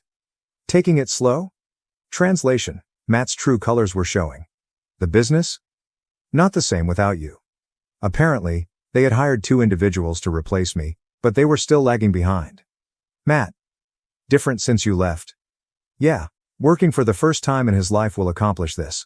She shifted uneasily and tucked her hair behind her ear. I just wanted to say, I'm sorry. For coming between you and your brother. I nearly laughed, not in a harsh way, but rather in a wow, you really didn't get it sense. You, Julie, were not the problem. You were simply a symptom of a much larger problem. My family has never valued me. What about the truck? That was just the last straw. She chewed her lip and glanced at Kate. She seems nice. You two look good together. We are, I said without hesitation. She sees me for who I am. Julie nodded as if she understood. But I wasn't convinced she really did. In any case, I was not going to remain around to explain. Mom's final attempt on the way home, my phone rang. Mom. I'm not sure why I answered. She sounded surprised when I picked up, but she recovered fast, jumping right into the guilt trip. They miss me. The business is floundering. Matt is overwhelmed. Sunday dinners aren't complete without me. I let her babble while waiting for the inevitable request. You should come by soon. Maybe we can figure things out. I'm busy every Sunday for the foreseeable future, I told her, maintaining my voice level. Kate smirked as she overheard from the driver's seat. Want me to say I told you so? Or would you prefer to just bask in the schadenfreude? Definitely basking, I replied, smirking. No going back later that night, as we lay twisted on the couch, watching some bizarre true crime documentary, Kate looked at me. Would you ever consider going back to the family business? I didn't even need to think about it. Not even for a second. She grinned, delighted with the response. I'm not sure what will happen with Taylor and Sons Plumbing. Perhaps they can figure it out. Perhaps they will crash and burn. Either way, not my problem. What do I know? Sometimes the best thing you can do is move away from individuals who don't appreciate you. Even if they are family. Especially if they are family. It took me 15 years and a company truck to learn this lesson. Better late than never. My mom sold my stuff and pawned my laptop. I called the cops, had her arrested, and filed a restraining order. Christmas dinner was almost finished when my father put down his fork, looked me directly in the eye, and said, "You are a burden and you can no longer live with us." At first, I assumed I had misheard him. My mother let out a strange, nervous laugh, as if she wasn't convinced he was serious. But then he simply sat there, staring at me, waiting for a reaction. The room went silent. My younger sister Lily froze with her fork halfway into her mouth. She glanced at me with wide eyes, as if she couldn't believe what she'd just heard. I swallowed the slice of ham I was chewing and set my fork down. "What?" "You heard me," he stated. "You've overstayed your welcome. You need to move out." The reality check. I just sat there, trying to process. I was 23. I had a regular career and could have left long ago, but I stayed because they needed me. I paid the energy bill, internet, and groceries most weeks, which they couldn't afford because my father had been unemployed for years and my mother only worked part-time. I was not a burden. I was the reason the lights remained on in that house. And now, out of nowhere, I'm being tossed out like a useless freeloader. Mom has finally spoken up. Maybe we should talk about this later. No, Dad interrupted. This is my house, I make the rules, and I say he's done here. Lily's fear. Lily set down her fork. She was barely 16, and I could tell she was afraid. She looked at our parents as if she didn't recognize them. What did it mean for her that they could throw me out so easily? I took a deep breath. I wasn't about to argue or plead. What if they wanted me out? Fine. But they were not prepared for what that really meant. I slumped back in my chair. All right, I said. Dad sat up straighter, as if he had won an imaginary fight. Mom still looked uneasy, but she said nothing. Perhaps she was in shock. Perhaps she didn't care as much as I imagined she would. I stood up, grabbed my plate, and took it to the sink. I didn't want to give them the reaction they expected. Instead, I gazed at Lily, who remained tight and uncertain. I gave her a slight nod. She was the only one at the table that I still cared about. Dad sipped his drink, as if nothing had happened. Mom returned to picking at her mashed potatoes. Lily continued looking at me, as if she wanted to say something, but didn't. I did not remain to complete dinner. I just walked out. The silent goodbye. That night, I walked directly to my room, closed the door, and began packing. I wasn't going to waste time figuring out why they were doing this. If they wanted me gone, I was gone.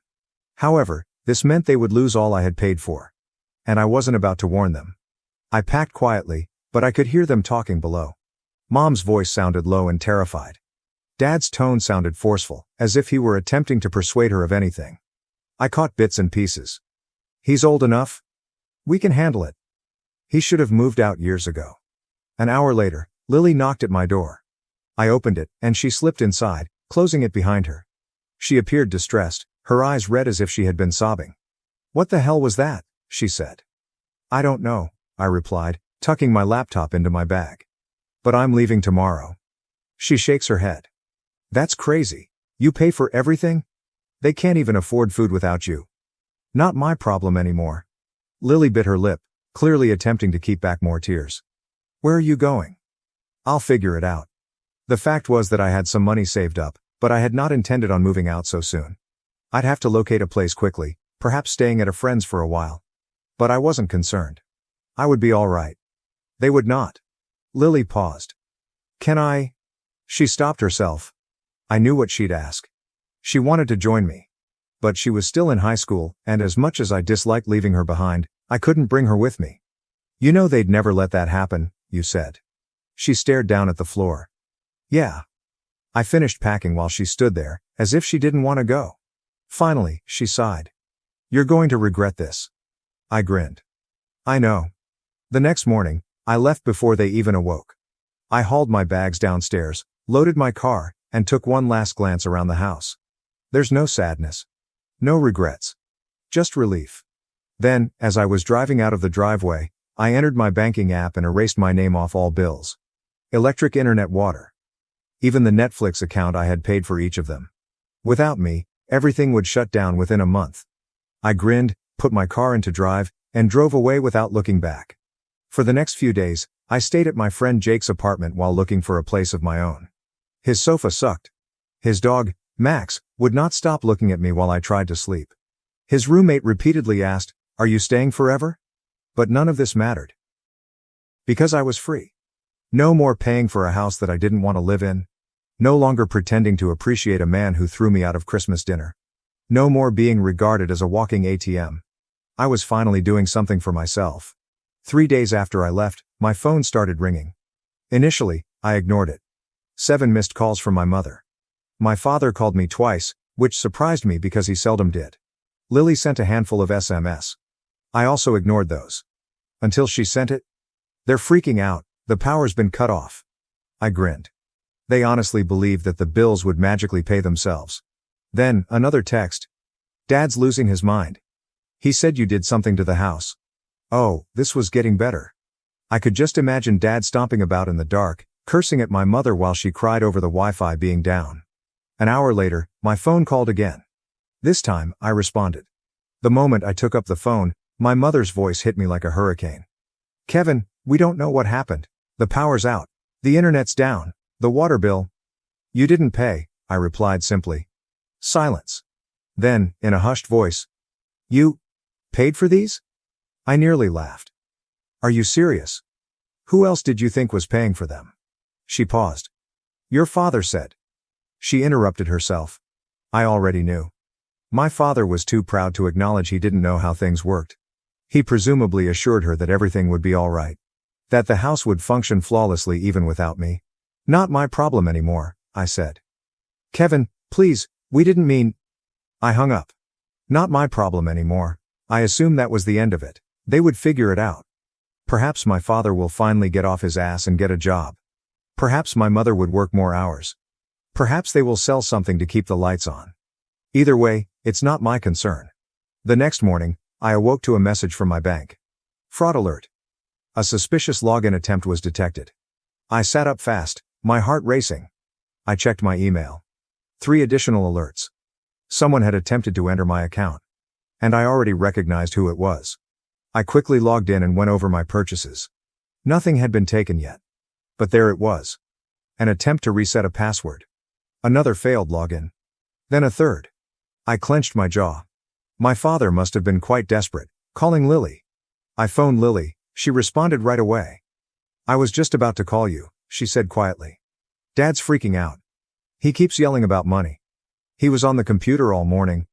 I breathed sharply. Trying to get into my bank account. She was silent for a second before cursing beneath her breath. "Does he have my old passwords?" I inquired. "Probably," she confessed. "You know how Mom used to keep them in that little notebook by the computer."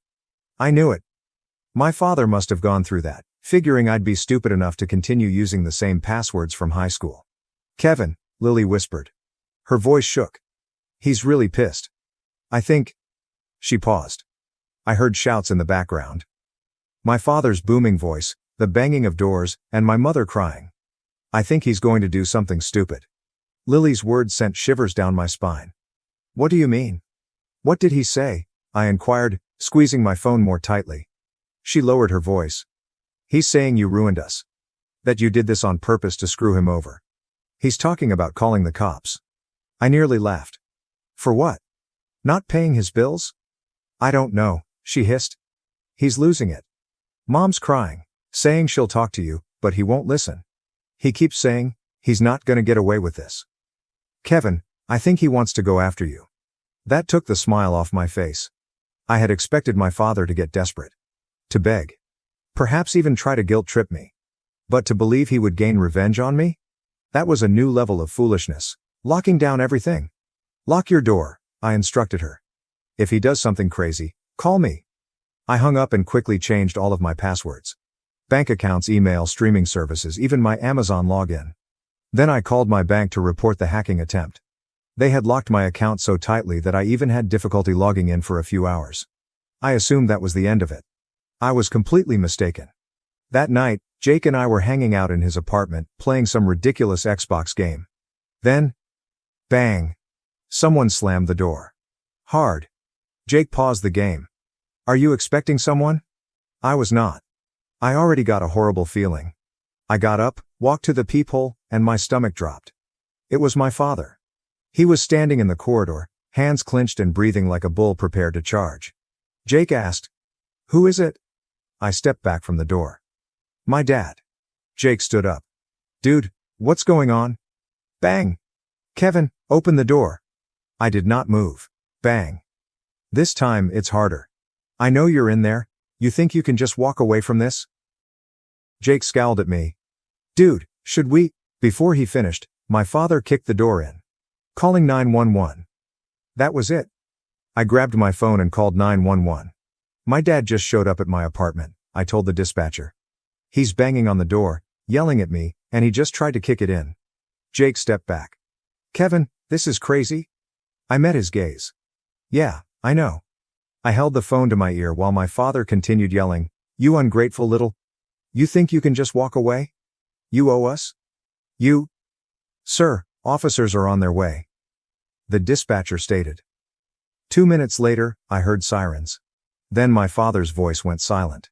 A knock at the door. Police, open up. I opened the door just in time to see 2 officers handcuff my father. His face was hot and his chest heaved, but as he noticed me standing there, his expression altered. There were no regrets. There is no humiliation. Just pure hatred. You did this, he muttered as he was dragged away. I simply stood there, unaffected. Because the reality was, he did this to himself. They took my father away that night, but I knew things weren't finished. An hour later, Lily called. Mom's losing it, she explained. She's crying and saying it's all your fault. Yeah, that sounds about right. She keeps saying you have to fix this. She's already calling people, trying to get bail money. I nearly laughed. With what money? Silence. Because we knew they didn't have any. No electricity. There's no internet. No savings. And now there is no father figure to yell at everyone while trying to be in charge. Without me, they were sinking quickly. I should have felt bad. But I only felt relief. Keep an eye on her, I advised Lily. If she does anything crazy, call me. Lily texted me the next morning. Mom's selling your stuff. I froze. Then I called her. She picked up immediately, her voice harsh. I told you to fix this? Are you selling my stuff? A pause. Then, bluntly, we need money, Kevin. I clenched my jaw. So you're stealing from me? You don't live here anymore, she yelled. You left all this behind. It's in our house, that makes it ours. She felt no regret. There is no guilt. It's just entitlement. I'm calling the cops. Don't you dare. I hung up. Then I phoned the cops. 2 hours later, I received a call back. We talked to your mother, the officer stated. She wasn't happy, but she's agreed to hold your things until you can pick them up. I messaged Lily. I'm coming over. But I should have realized they were not prepared, because when I arrived at the house, something made my stomach plummet. My automobile, sitting on the driveway. It should not have been there, I had left it at Jake's flat. I turned off the engine, my heart thumping. My car wasn't simply here. It had been driven. The front seat was folded back, as if someone had sat in it. The glove compartment was open, and, worst of all, the gas tank was nearly empty. I clenched my fist. They'd stolen my car. The confrontation before I could exit, the front door swung open. My mother stepped outside, arms crossed. You called the cops on me? She remarked. You stole my car, I snapped back. She scoffed. It was just sitting there? You weren't using it. I stared at her, trying to grasp the absurdity of this logic. It's my car. How did you even get it? She didn't respond. But I already knew. They had an extra key. Mom, I said, my voice dangerously calm. If you don't give me my key, I'm calling the cops again. Her expression flickered for a second. Then, without speaking, she stormed inside. A minute later, she returned and threw the key at me. It struck my chest and landed on the grass. There, she spat. Happy? I picked it up, trying not to be angry. I'm taking my things. And then I'm leaving, for good. I walked past her and into the home. Lily waited in the hall, looking nervous. She took your laptop and pawned it, she said quietly. I closed my eyes. Take a breath in, breathe out. Then I turned to my mother. Where's my laptop? She raised her chin. I told you, we needed money. That was it. I took out my phone, dialed 911 for the second time this week, and let her watch. Yes, I want to report a stolen vehicle and stolen property, I responded, looking her dead in the eyes. My mother has just revealed that she pawned my laptop without authorization. Her face lost its color. This time, she was the one who had to deal with the police. My mother worried when she realized I wasn't bluffing.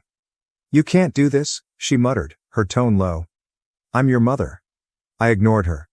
Yes, officer. I have proof that she admitted to taking my belongings and pawning them, I stated over the phone. I want to press charges. Lily stood motionless, her gaze flitting between us. My mother's hands were shaking now. She was absolutely taken aback, as if she believed she could keep pushing and I would never push back. Kevin, she said again, this time softly, like if she were pleading. We're struggling. Your father's in jail. I had no choice. You had a choice, I explained. You could have worked more. You could have sold your own stuff. You could have asked for help instead of throwing me out like garbage. She blinked rapidly, her face contorted. I was angry. I laughed. Yeah, so was I. I heard sirens outside. My mother jumped. A few minutes later, 2 officers walked through the door. Sir, did you call about the stolen property? One of them inquired. I nodded and pointed to my mother. She took my laptop and pawned it. I want to press charges. My mother gasped as if I'd stabbed her. Kevin, don't do this. The officers turned to her. Ma'am, is this true? She hesitated, her gaze shifting between me, Lily, and the cops. I could see her calculating, attempting to determine whether she could lie her way out of this. Then Lily spoke. She told him herself. Just before he called you. My mother snapped her head at Lily so quickly, it was almost frightening. You little. Ma'am. One of the cops interrupted her. Do you have a receipt from the pawn shop? Her face fell. She knew what was coming. They took her outside. I looked through the window while they spoke with her for a few minutes. Handcuffs appeared unexpectedly. She was straining, crying, and yelling. Neighbors looked through their blinds. The entire street most likely heard her weeping about how she was simply a struggling mother and how unjust this was. Lily's realization. Lily stood beside me, looking out the window. She gulped hard. Is this really happening? I nodded. Yes. And for the first time in a long time, I felt calm. The text message. My phone buzzed with a message from an unexpected number. You're going to regret this. My chest tightened. I read it again. Then I realized, my father had been released on bond. When I saw that message, I knew exactly what had occurred. Someone had bailed my father out, and I had a fairly solid idea who. Probably one of his old drinking cronies, or perhaps a distant family member who hadn't heard the entire story. In any case, he was done and angry. I showed Lily the text. Her face turned pallid. Kevin, you need to leave. No, I replied. I turned to face the cops, who were still outside dealing with my mother. Can I go in and get the rest of my stuff? One of them nodded. As long as it's okay with your sister. Lily was already moving. Let's make this quick. We walked upstairs and packed everything that was mine. Clothes, old video games. Even the silly things I had left behind, thinking I'd come back for them one day. I was not coming back. Ever. As I took the last box to my car, my mother was still crying in the driveway, pleading with the officers to let her go. This is a misunderstanding. He's my son. He wouldn't do this to me. I just strolled by her, unconcerned. She screamed my name, as if it would suddenly change anything. I got in my car. Lily stood in front of my window, shuffling from foot to foot. I don't want to stay here. I exhaled. I know you don't, but you only have 2 years until you're 18. She nodded with watery eyes. I'll be fine. I'll just be quiet and keep my head down. Call me if anything happens. She nodded again. Then headlights arrived on the roadway. An automobile turned onto our street. My stomach sank. It was my father.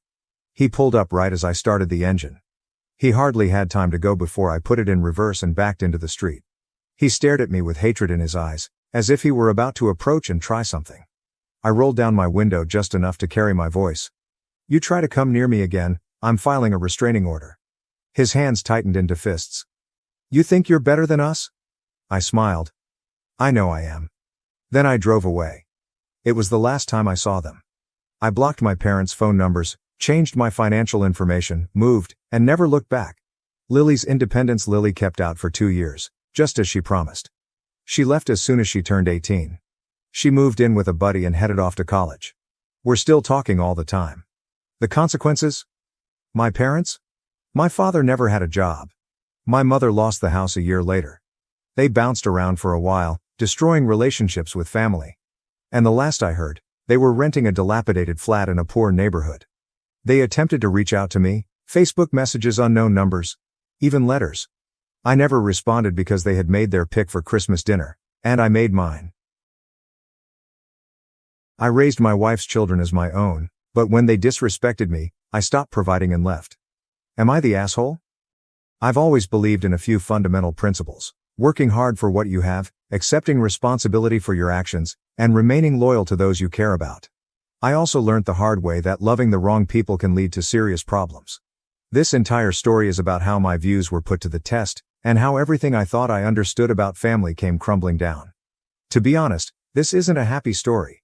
it's about being taken advantage of, being exploited, and finally recognizing when enough is enough. I am not going to sugarcoat anything. I'm going to tell you exactly how it happened because I believe it's vital to be honest about these things. We often hear of happy endings, but sometimes the ending is simply an ending. And sometimes that's fine. It is actually necessary. I'm not trying to be a saint here. I made mistakes. I was perhaps very trusting and inclined to believe in the best in others. I ignored certain red signs and paid the consequences. However, I also learned a lot. So, how did it all begin? It began with a woman named Amelia. She was widowed. Her husband, a military officer, had died. She had 2 young children, a boy named Daniel, who was about 4 years old and full of energy, and a baby girl named Mia, who was just learning to walk. I met them through a mutual friend, and I could tell immediately away that Amelia was struggling. She wasn't just sad, though she certainly was. It was more than that. She was totally fatigued, visibly weary. You could see it in the way she held herself, the dark circles under her eyes, and the way she appeared to be running on fumes. It wasn't just I'm tired tiredness, it was a deep, bone-weary exhaustion caused by carrying the weight of the world on your shoulders. I didn't intervene because I felt obligated or anything. It was not some sort of knight in shining armor complex. It was only that I actually saw her. I observed her struggle and wanted to help. I wanted to make things a little simpler for her and the children. I had a genuine desire to provide some stability and support in their lives. I began by helping out in small ways, such as offering to keep the kids so she could take a nap or running errands. However, it quickly became more. I found myself yearning to be a father figure for those children. Their father had passed away, and I felt confident that I could fill in for him, not to replace him, of course, but to provide them with the love and support that every child needs. I suppose you could say I was contrasting my own values, hard labor, responsibility, and loyalty, with the circumstances they were in. I wanted to give them what their father couldn't, not because I had to, but because I really wanted to. It felt right. It felt like the beginning of something positive, something real. And for a long time, it was okay. I poured myself into it. I worked long hours not only to pay the bills, but also to ensure that those children had everything they required. A decent school, great clothes, a pleasant home, lots of food on the table, all of it. I prioritized their needs before my own. I wasn't simply attempting to meet their basic needs. I also wanted to alleviate any sense of loss they may have had because their father was not present. I wanted to fill the vacuum and make them feel safe and cherished. It wasn't all about the material goods, however. I was also there for them emotionally. I attended every single school event, soccer game, and play. I cheered the loudest. I was their biggest fan. I planned birthday parties, family vacations, and did all of the dad things. They answered. They loved me back. They addressed me as Dad, rather than Thomas. And you know what? I believed it. I actually did. I felt like I was the luckiest man alive. I believed I had established a genuine loving family. I was so caught up in the idea, in the desire for it to be true, that I failed to notice the cracks that were beginning to appear. I was so intent on creating the perfect photo that I ignored the warning indications. Looking back, I realized that I was building on a foundation that was not as firm as I had assumed. But at the moment I was fully committed. I invested my heart and soul. I was determined to make this work and be the greatest father figure I could be. I put everything I had into it, and for a while, it appeared to be paying off. We had rituals, conventions, and inside jokes. We were a family. I felt confident that emotion was what kept me going. The initial signals of problems were minor, almost insignificant. A few comments from the youngsters, some backtalk, and a roll of the eyes here and there. Nothing significant. Nothing unusual for children growing up. I brushed it off. I told myself that was just standard teenage behavior, a phase they were passing through. I didn't want to perceive it as more than that. I recall Daniel, he must have been around 13 or 14, making a nasty remark about how I wasn't cool because I wouldn't let him stay out late. Mia, who was a few years younger, responded with a similarly nasty remark. It stung a little, but I laughed it off. I told myself they were only testing boundaries and pushing limits, so as all teens do. As the children grew older, the disdain became more obvious. By the age of 17, Daniel had become a full-fledged teenager. He began ignoring curfews, dismissing any advice I offered, and generally acting as if he was entitled to do whatever he wanted. It was typical teenage rebellion, but it felt different. Sharper, somehow. There was a meanness that I couldn't ignore. Mia, who was around 14 at the time, began copying her brother's conduct. She would roll her eyes at me, ignore my orders, and dismiss any worries I expressed. They established a united front against me, demonstrating that they did not respect my authority. Or me, for that matter. It felt like they were ganging up on me, seeing how far they could push me. Amelia's reply, or lack thereof, exacerbated the situation. She declined to intervene. She would not back me up. She'd just sit there, generally looking at her phone, pretending not to notice what was going on. Sometimes she would even gently undermine me. Maybe she'd appear to be distracted by her phone or sigh, as if I was being unreasonable. It wasn't simply passive, she seemed to actively encourage their actions. She'd make excuses for them. Oh, they're just tired. They're going through a phase, or we need to keep the peace. There was always something. However, it was actually a pattern of supporting their disdain. She was allowing them to get away with it, undermining my authority and making me feel more lonely. I started to feel like I was the only one who cared about setting boundaries and teaching them what was right and wrong. I began to mistrust Amelia's motives. Was she truly this oblivious, or was she purposely undermining me? I received my first true wake-up call about this time, but I still didn't completely understand what was going on. The true breaking point, when everything began to fall apart, occurred one night. Daniel arrived home much beyond his curfew. I'm talking hours later, and he hadn't called, texted, or anything. I was scared sick, of course, but when he eventually walked in, he acted as if it was nothing. I asked him calmly where he had been, just a simple question to ensure accountability. He did not even look at me. He simply stated, "Relax, I'm not a kid." That was it. There was no apology or explanation, just a flippant brush-off. And then he shouted, "You're not my real dad. Stop acting like you own me." All those years of love, care, and support were flung back in my face. It felt like a punch in the belly. Mia, who was standing there, chipped in. "Yeah, you're just some guy Mom married." As if all the years we'd spent together and the experiences we'd shared were meaningless. Something inside me has just broken. It wasn't anger, not yet, but rather a deep sense of disillusionment. And the worst part? Amelia did not say anything. She just stood there silently. Her silence represented the ultimate betrayal. It proved all I had suspected, that I was nothing more than a convenience to them, a provider, someone to handle the things their true father couldn't. It was the defining moment for me, when I learned that the family I believed I had created was a fiction. It was not long after the first episode that it occurred again. This time, it was Mia. She had made a mess in the kitchen, so I asked her to clean it up. Simple enough, right? Basic responsibilities. But instead, she simply looked at me and said, "Why don't you do it? It's your house, isn't it?" That stung. It wasn't just the contempt, it was how she said it, as if I were a servant whose sole function was to clean up after them. It accentuated my outsider status, reducing me to little more than a provider and cleaner. It was an intentional attempt to make me feel insignificant. And then, as if on cue, Daniel added the identical line. "You're not even our real dad." It was as if they were tag-teaming me, reaffirming their rejection and ensuring I understood my place, or lack thereof, in their lives. But this time, Amelia's reply sealed the deal. She didn't yell or become irritated. She just looked at me nonchalantly, not glancing up from her phone, and remarked, "They have a point, Thomas. Maybe you should back off." That was all. That was the moment I realized it was finished. It was no longer just the children's disdain.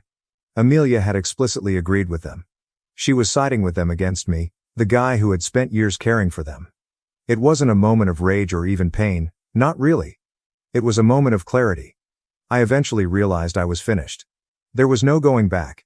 This was not a family. It was a fake, and I was finally ready to leave. It was a gentle epiphany, a peaceful acceptance of the fact. I was no longer striving to hang on to something that was not genuine. I was ready to let go, so I did something I never imagined I would do. I paused. I stopped giving, caring, and trying. It wasn't an impulsive decision. It was a calculated, thoughtful one. I've just withdrawn. I stopped providing for them, no more rides, allowances, protection, guidance, or worry. I let them face the repercussions of their behavior. It was a total 180 from the way I had been for years. I was always there for them, no matter what. Now I was gone. I'm not going to lie, it stung. It contradicted every instinct I had. I had committed so much of myself in this family, and it was really terrible to simply walk away. But I knew it was important. I needed to defend myself. I knew it would not be easy. I knew they would react and try to push back. But I was prepared for it. I'd hit my limit. I gave them everything I had, and they threw it back at me. I was finished being the doormat. At first, they laughed. They insulted me, made caustic remarks, and smirked whenever I passed by. They believed they had won. They assumed they didn't need me. They were relying on Amelia to deliver all I was providing. They were wrong. They'd make these tiny jabs, copying my directions and mocking the way I tried to set boundaries. They'd exclaim, "Oh, are we breaking the rules?" while rolling their eyes and smirking at each other. It was as if they were attempting to provoke me, to elicit a reaction from me. Oh, Amelia made sure to pick up my slack. She paid for their small shopping trips and ensured that their weekends were still full with fast food and excessive spending. She kept them comfortable, smug, and convinced them they didn't need me. But I knew it would not last. I knew Amelia had few resources. She did not have the same salary as I did. She couldn't keep up that kind of spending indefinitely. So I stayed quiet. I let them have fun. I let them think they could get away with it. I knew the reality check was coming. I didn't participate. I did not argue. I did not react. I simply observed calmly, waiting for the inevitable. It was a strange kind of patience, formed by the conviction that I was correct. I knew their confidence was based on a flimsy foundation that would soon disintegrate. I simply had to wait it out. It was a waiting game. Then, gradually but certainly, things began to alter. Shopping outings became less regular. Fast food trips became fewer and farther between. New garments have ceased emerging. Small changes at first, but visible. Then more problems began to surface. School expenses became an issue. Daniel got into some difficulty at school, and Amelia wasn't sure how to handle it. Mia smashed her phone and had no money to repair it. I remember the first time Daniel missed his school transportation. He'd always taken it for granted, rarely trying to express gratitude. Now he was alone. He had to run for the bus, and from what I've heard, he barely made it, huffing and puffing, absolutely out of breath. It's a minor detail, but it was symbolic. It was the first noticeable break in their comfy world. And I'll confess it. I felt a sense of satisfaction, not joy, precisely, but a quiet vindication. I knew what it was like to strive and work for everything you had. I recall when I was younger and had to work hard to make ends meet. They, on the other hand, have always received everything. Naturally, I said nothing. I just watched. I could see Mia's frustration when she learned her broken phone would not be magically replaced. I overheard her complain to Amelia, as well as Amelia's increasingly feeble justifications. She was running out of money and realized she couldn't offer everything I had. That following day, Mia had a major breakdown, complaining about how unfair it was that she couldn't have her phone repaired. Amelia finally stated, just above a whisper, that she didn't have the money right now. It was a minor admission, but a crucial one. It was the first time she had openly acknowledged her limited resources. It was the beginning of the end for their denial. The truth of their situation began to seep in. They were beginning to realize that their privileged existence was dependent on me, the person they had so easily discarded and despised. The free ride was ended, and they were beginning to feel the bumps in the road. It was a brutal but necessary awakening. My absence was making itself felt. Not long after the phone incident, Amelia confronted me. Of course, she was upset. She accused me of being childish and disregarding my obligations. That word, responsibilities, stayed with me. It indicated how she saw me, not as a partner, not as a father figure, but as someone with commitments to meet, a provider, a walking ATM. She kept blaming me for everything that was going wrong. She felt I was abandoning them, being selfish, and not acting like a man. She tried to make me feel guilty, as if I were the terrible guy. It was all a projection, of course. She was projecting her own failings onto me. I let her rant. I let her say everything, and when she paused for breath, I asked her a simple question. I questioned her why she had never defended me, and why she had always supported the children, even when they were disrespectful. I questioned her why she had let them treat me the way they did. And that is when it happened. That's when the truth eventually emerged. She sneered, and I mean sneered, and said, "Because I agree with them, Thomas. You were never really their father." It felt like a slap in the face, but it also confirmed everything I had assumed. But it did not end there. She went further. She actually stated that she had warned the kids not to let me manage them. "I told them not to let you control them," she claimed. "I raised them alone before you, and I can do it again." That was the real kicker. It was not simply passive passivity, it was deliberate long-term undermining. She had intentionally promoted their disdain and poisoned their minds against me. Daniel and Mia were standing in the corridor, arms crossed, with smug expressions on their faces. It seemed like they were enjoying the show. At that point, I thought, This is it. This is who they really are. Not the sweet, innocent children I had tried to love and care for, but spoiled, entitled brats, enabled by their manipulative mother. Despite the hurt and betrayal, I felt relieved. It was over. The charade was over. I had an answer.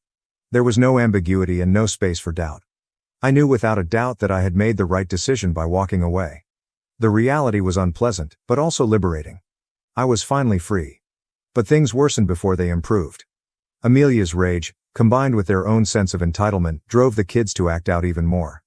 It began with tiny things. My personal possessions would disappear. Then some crucial work files vanished from my computer. I began to suspect they were teasing me, but I had no proof. The situation then escalated.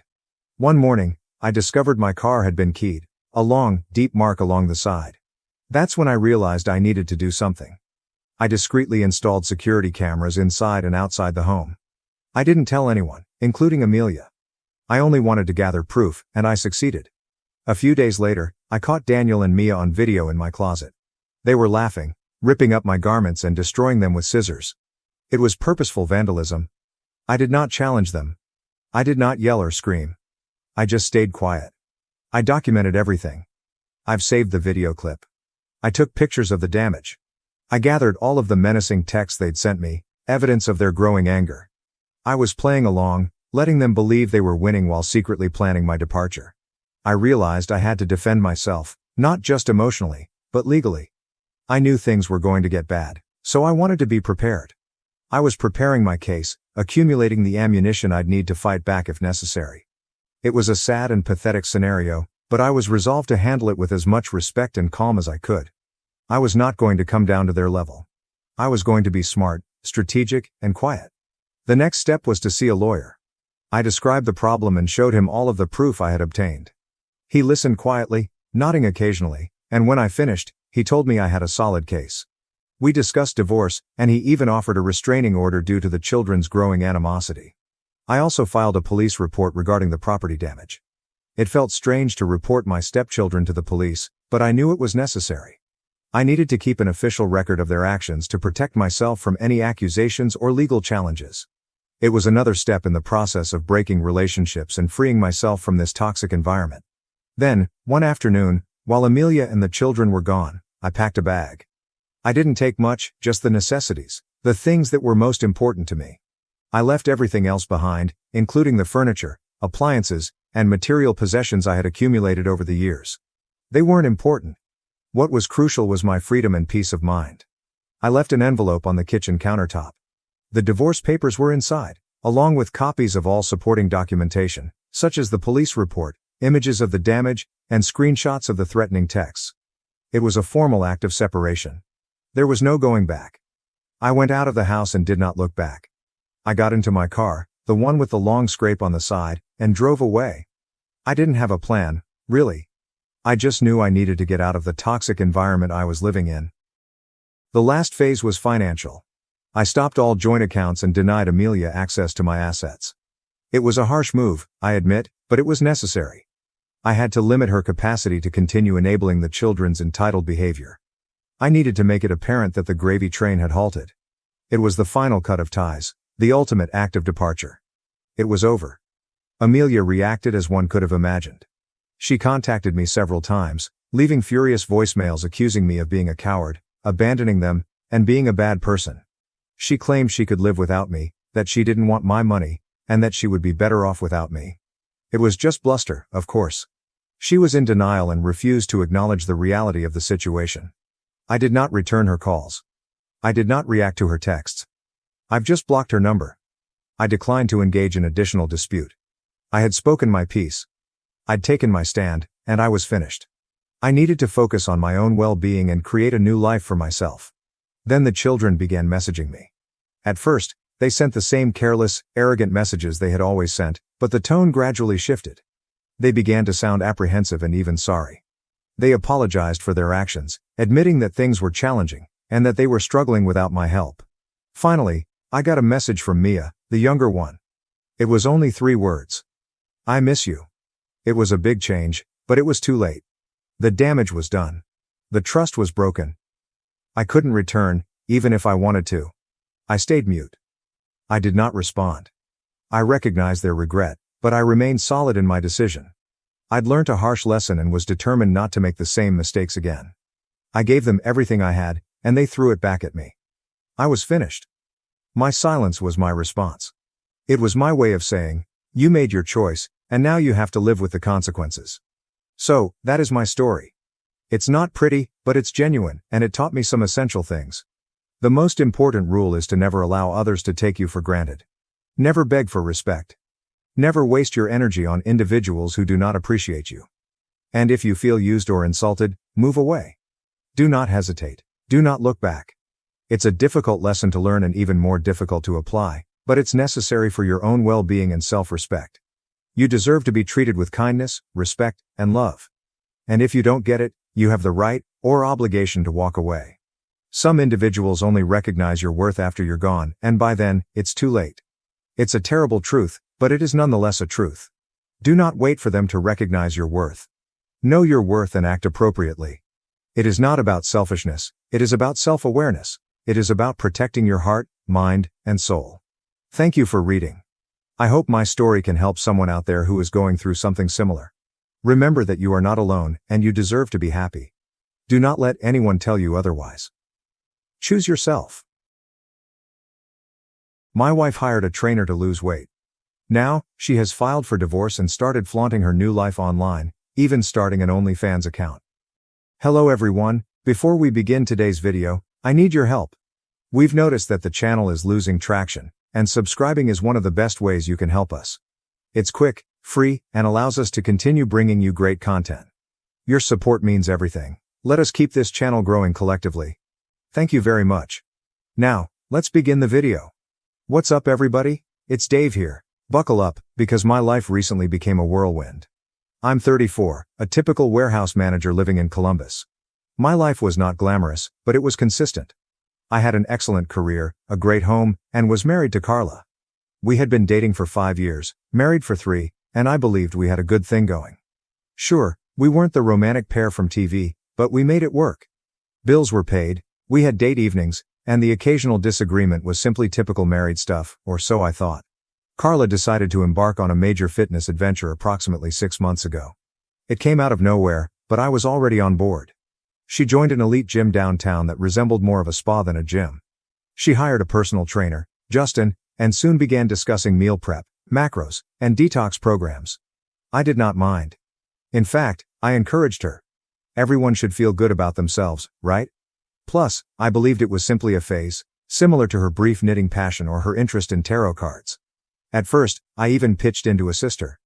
I began taking on more of the housework, such as dishes, clothes, and groceries, so she could devote more time to her workouts. I figured that was a way to show her I cared. However, things began to change gradually, and not in a positive way. Carla's ego grew in proportion to her loss of weight. She got fascinated with her reflection, spending hours in front of the mirror perfecting her gym attire or photographing the perfect progress shot for Instagram. She wasn't doing it just for herself. She wanted an audience. I remember once suggesting that we see a movie together. It was Friday night, and I figured we could unwind like old times. She scoffed. Dave, I don't have time to sit around, I have goals to crush. Goals? What goals? I inquired. We weren't discussing running a marathon or conquering Mount Everest. She was simply lifting weights and drinking green sludge. But I just shrugged it off. Perhaps I was being unreasonable. Then came the morning, which began like any other. I was half asleep, nursing my coffee before heading to work, while Carla was drinking her normal kale spinach catastrophe smoothie. She was dressed in her exercise clothes and swiping through her phone as if her life depended on it. She unexpectedly says, I deserve more in life. I glanced up, still sleepy. Huh? More of what? She set down her smoothie and glanced at me, very serious. My marriage is holding me back, Dave. I'm filing for divorce. I promise, I assumed it was a joke. I even laughed, thinking she was joking with me, but she wasn't. Her expression was stone cold. I've outgrown this, she replied, as if I were an old piece of furniture she was about to discard. You wouldn't understand, she explained. I sat there, fully unprepared. My wife, the lady I'd spent years with, casually dropped this on me like it was no big deal. I tried to digest her words, but all I could feel was a mix of amazement and wrath rising in my chest. What do you mean you've outgrown this? Outgrown what? I questioned you. She sighed, as if I were a child with too many questions. Dave, I've been working on myself, trying to be the best version of me.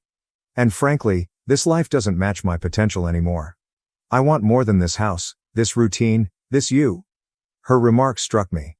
She did not even sugarcoat it. She saw me as part of the problem. Our existence together was no longer good enough for her. She grabbed her workout bag and walked out the door without saying goodbye. I sat there, staring at the half-empty glass of green sludge she'd left behind, wondering what the heck had happened. The day at work was a blur. I went through the motions, but my thoughts were focused on Carla. Was this real? Was she really abandoning me? We had had disputes previously, but divorce? It was so sudden and premeditated, and the way she said it, as if she'd been practicing this speech for weeks, made it plain she'd already made up her mind. Over the next few days, the flaws in our marriage became more clear. She hardly spoke to me unless it was to divide the house or set up mediation. She began staying out late, claiming she was at the gym or with friends. Her phone was glued to her hand, and her Instagram was flooded with selfies and messages like, "New chapter, who this?" and "Living my best life." Each post was a punch in the face, a reminder that she'd already moved on mentally, even though the paperwork hadn't been signed. One night, while looking through my own social media, I saw she had deleted every photograph of us, wedding photos and anniversary messages. It was as if I had been removed from her life totally. Meanwhile, her new photos were flooded with likes and comments from people praising her. "You're glowing. Such an inspiration." It made me sick. None of these individuals realized who Carla really was or what she was putting me through. Another night, I overheard her on the phone as I was preparing for work. She was in the kitchen, speaking to someone in that phony, syrupy tone she used when she wanted something. "Yeah, I just feel so free now," she explained. "I'm finally doing what makes me happy." She paused and giggled. He doesn't even get it. He's stuck in the past. That was when it hit me. Carla wasn't simply leaving me, she was reinventing herself, and I was the anchor she was letting go. But here's the thing, I'm not the type of man to just roll over and accept it. She expected to steamroll me and go away with everything, but she was in for an unpleasant awakening. This was simply the beginning, and Carla might expect a fight. But wait, things get worse. One afternoon, I'm having lunch at a bistro near work. I was minding my own business, looking through my phone, when I overheard these two guys at the next table. They're talking about a fitness model they discovered online. I didn't pay much attention till one of them said her name, Carla. My stomach sank. They were giggling as they discussed how she had some premium content to promote. At first, I thought, no way, not Carla. But then one of them pulled up her Instagram on his phone. It was my Carla. They discussed how she had begun teasing an OnlyFans account by placing links in her bio, such as for the real workouts. My blood boiled. This was not merely a fitness phase. She was turning her newfound freedom into a full-fledged thirst trap for money. When I arrived home, I confronted her. She was seated on the couch, scrolling through her phone as if nothing had occurred. "Carla," I asked, attempting to remain calm. "What the hell is this OnlyFans thing I'm hearing about?" She looked up, unaffected. "It's my body, Dave, my choice, and it's none of your business anymore." I couldn't believe she had the nerve. "None of my business? We're still married. You're out here selling yourself on the internet while I'm trying to hold our lives together." She rolled her eyes, as if I were some ancient relic who didn't get it. "I'm not selling myself, it's content creation. Plenty of people do it. Besides, it's not like you're paying my bills anymore." That's when it struck me. Carla wanted more than just a divorce. She wanted a new life. A life in which she was the star, the main character, and I was simply an extra she had written off. She was neither embarrassed nor remorseful. If anything, she felt proud, as if she had finally discovered her real calling as an internet spectacle. Her actions continued to grow over the next few weeks. She began dressing as if she were auditioning for a reality show, with tight clothes, sky-high heels, and makeup applied like icing. Every time she walked out the door, she appeared to be heading to a red carpet event rather than the grocery store. The titles got worse. "Living My Truth, No More Holding Back." And the one that made me want to toss my phone. "She's not a wife anymore, she's a force of nature." The arrogance. While Carla was out playing superstar, I was left to deal with the consequences, lawyers, paperwork, and so on.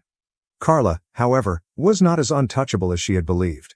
My lawyer, Steve, an absolute gem, had been doing some investigation. It turns out she has been seeing a gold digger, but with a gym membership. I believe you can guess who I'm talking about. Stay tuned, everyone. Things are going to become messy. I will provide an update as soon as possible. Update 1. What's up again, Reddit? It's Dave, your favorite soon-to-be divorced dude, and I have a front row seat to my ex's drama-fueled glow-up disaster. If you've been following along, you know that my wife, Carla, decided she was too good for this life, abandoned me, and has been parading around town like a fitness celebrity. But first, let's talk about Justin, the man who has been fueling this entire catastrophe. Yes, her personal trainer. Really unique, right? The moment I heard his name, I realized it wasn't simply another trainer-client connection.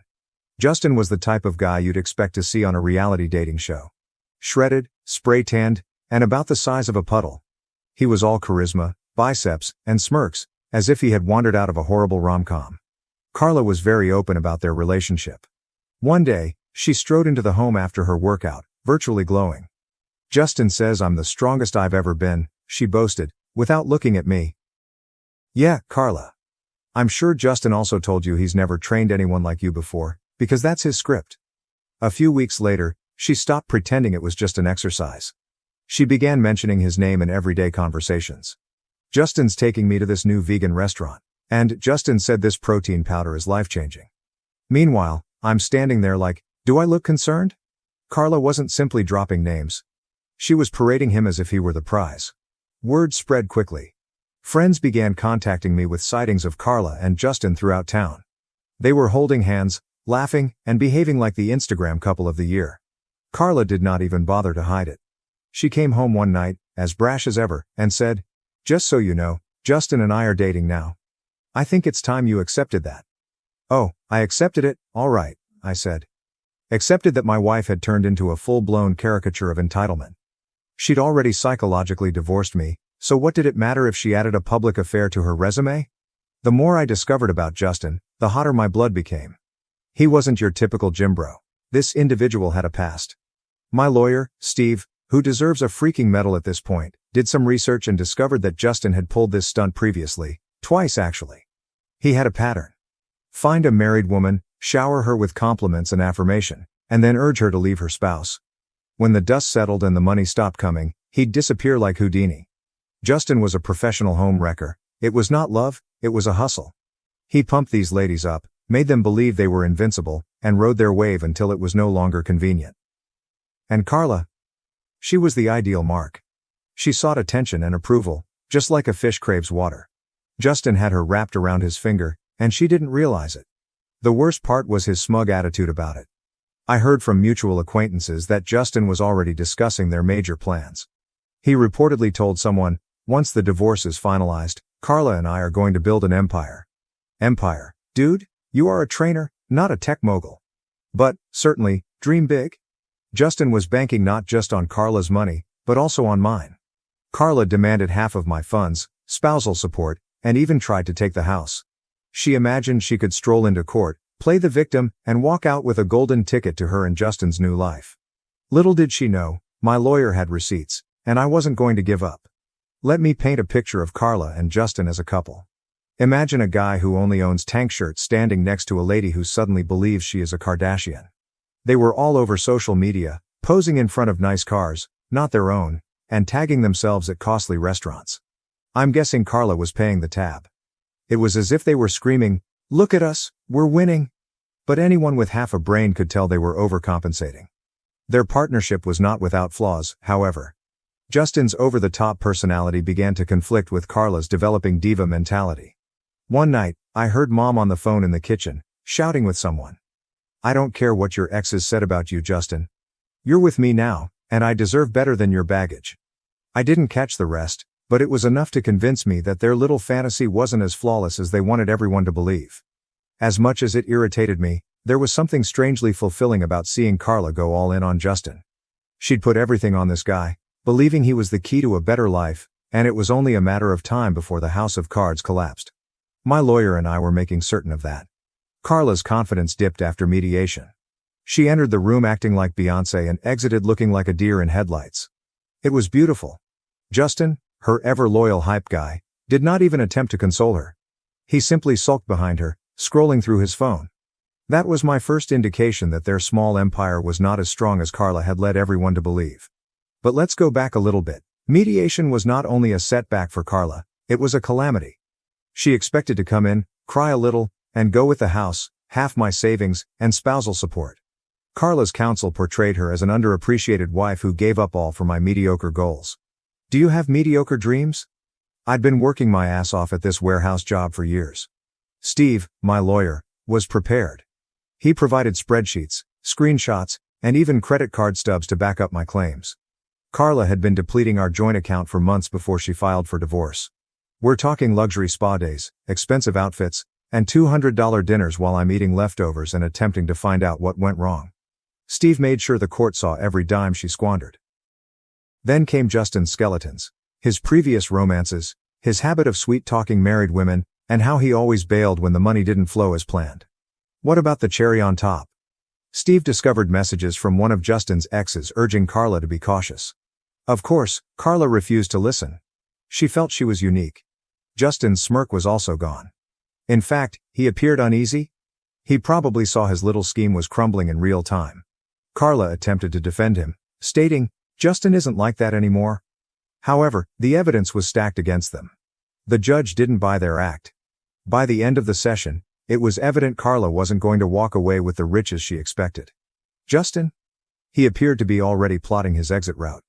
Carla began acting out after the mediation session. She wasn't as arrogant anymore. She continued to post uplifting rubbish on Instagram, but the captions became frantic. Instead of living my best life, Carla said things like, "Growth isn't always easy, but it's worth it. Keep reminding yourself of this." Justin, on the other hand, revealed his true colors. He was still present, but not in the way Carla described. He began skipping their public appearances, no more hand-holding at posh restaurants or couple goals gym photos. Word spread that he was already flirting with one of his other clients, a younger woman who did not come with Carla's baggage. Typical. Carla was late getting home one night. I was still living in the house with her at the time, as I couldn't legally kick her out. She stumbled in, looking completely exhausted. I didn't say anything, I simply sat there on the couch, observing her. She placed her fancy bag on the counter and sighed dramatically, as if she wanted me to ask what was wrong. But I was not playing that game. I just went inside my room. Carla tried to act normal the next morning. She went around the kitchen preparing one of her kale smoothies, but her typical smugness had vanished. "Justin's been busy with his clients," she announced unexpectedly. I did not respond. I knew she wanted me to bite and ask about him, but I wasn't giving her what she wanted. A week later, the real drama began. Steve called me. Carla apparently filed some last-minute paperwork in an attempt to claim additional assets. She demanded emotional compensation for the stress I had given her during our marriage. Yes, you read it correctly. Carla believed she might acquire more money by blaming me for her midlife crisis. I couldn't believe their arrogance. Steve, being the legend that he is, was already ready for this crap. He filed a countersuit, demonstrating how Carla had depleted our funds and emotionally manipulated the situation to her advantage. He even used her Instagram posts as evidence. The subtitles alone were great, proving that she wasn't some stressed-out victim, but rather a self-absorbed diva living her best life at my cost. Around this point, Justin officially quit. He stopped showing up to their gym sessions, stopped returning her calls, and even blocked her on Instagram. Yes, it's blocked. Carla was losing it. I could hear her pacing around the house, calling him repeatedly. "Justin, call me back. We need to talk." She sounded desperate, and it was actually satisfying. Finally, one of her companions spilled the tea. Justin had moved on to another client, someone younger, flashier, and, more crucially, not involved in a difficult divorce. Carla was devastated. She tried to keep things cool by posting cryptic comments like, "Sometimes people aren't who they seem," and, "You can't build an empire with someone who's playing games." But everyone understood what had transpired. Her ideal man had bailed the moment things became tough. This is when Carla's entitlement began to shatter. She has stopped attending the gym. Her once glamorous ensembles were replaced by sweatshirts and unkempt hairstyles. She even stopped posting on Instagram for a spell, which was really surprising. It was as if her entire identity was linked to Justin and the vision of their new life. Without him, she had no idea what to do. One evening, she attempted to speak with me. "Dave," she started, standing in the living room doorway, "I think we need to reevaluate everything. This divorce, it's been hard on both of us." I gazed at her, waiting for the punchline. "What are you getting at, Carla?" She sighed heavily, as if she were the victim here. "I just think maybe we rushed into all of this." I mean, we had good times, didn't we? I nearly laughed. Carla, you filed for divorce. You told me I was holding you back, remember? Now that Justin's gone, you're having second thoughts? Unbelievable. She tried to play the compassion game by mentioning how lonely she was and how much she had given for this marriage, but I wasn't buying it. Carla, I interrupted. You made your bed. Now lie in it. Carla's tiny fantasy world was collapsing, and I didn't have to raise a finger. Karma was doing all of the work. That's all for now, Reddit. I'll keep you posted after the final court ruling, and trust me, you won't want to miss it. Update 2. Hey, Reddit. Dave is back. You've stayed with me this long, so prepare for the grand slam of this whole disaster. If you've been following along, Carla, my ex-wife, believed she could go to court, take everything, and begin her new life with Justin, her personal trainer. But karma came calling, and we're now in the home stretch.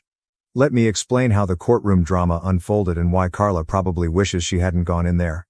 Court day eventually arrived. Carla stepped in, but not with the usual diva strut I'd come to expect.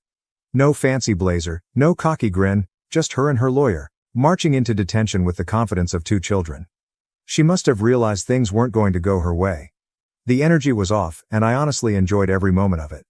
On the other side, I was with my lawyer, Steve. He arrived prepared, carrying a thick binder that could have served as a doorstop. I was not nervous at this time. I had nothing to lose. Carla had already thrown all of her punches, and I was still standing. Today was about ensuring that I not only survived, but also won. Carla's lawyer began by presenting her emotional compensation claim, which I mentioned earlier, portraying a picture of Carla as a patient wife who had been emotionally exhausted by my lack of support for her personal development. Apparently, my failure to support her fitness journey, also known as her affair with Justin, was a sort of neglect. Steve, my lawyer, let her lawyer speak for a long, enabling them to dig their own hole. Then it was our turn. Steve began by meticulously demolishing their argument.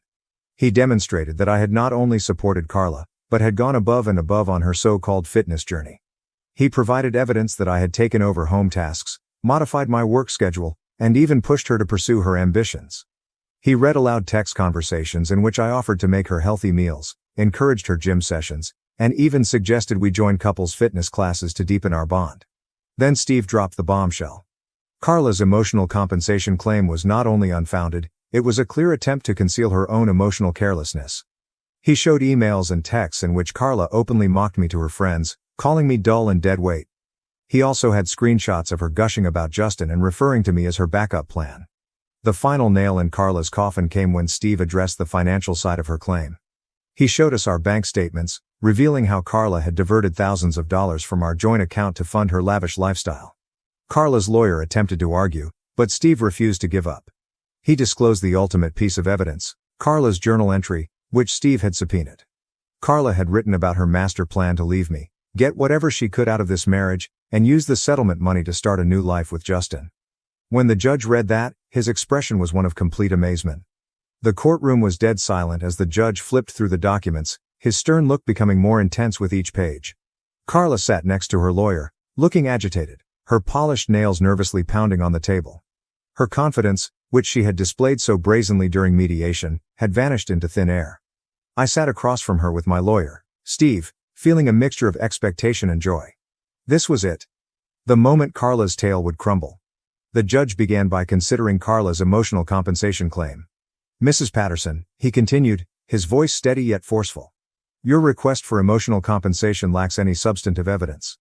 He stopped, allowing the words to sink in before continuing. While emotional anguish is a relevant component in some situations, this court expects concrete and demonstrative evidence. Your claims are based on subjective sentiments rather than facts. He focused his attention on Steve's counter-arguments. He detailed phone conversations, bank accounts, and Instagram posts that depicted a far different picture than Carla and her lawyer had attempted to present. Mr. Patterson, the judge continued, speaking to me for the first time. You've shown a clear and consistent pattern of support for your wife throughout the marriage. The evidence presented indicates no signs of emotional maltreatment. In reality, it indicates the reverse. You went above and beyond to meet her requirements and expectations. Carla's lawyer attempted to interject, but stumbled over an objection that the evidence was taken out of context. The judge silenced him with a raised hand. The context is clear, counselor. Let him move on. The judge next went to the financial element of the issue. He painstakingly examined the evidence Steve had supplied.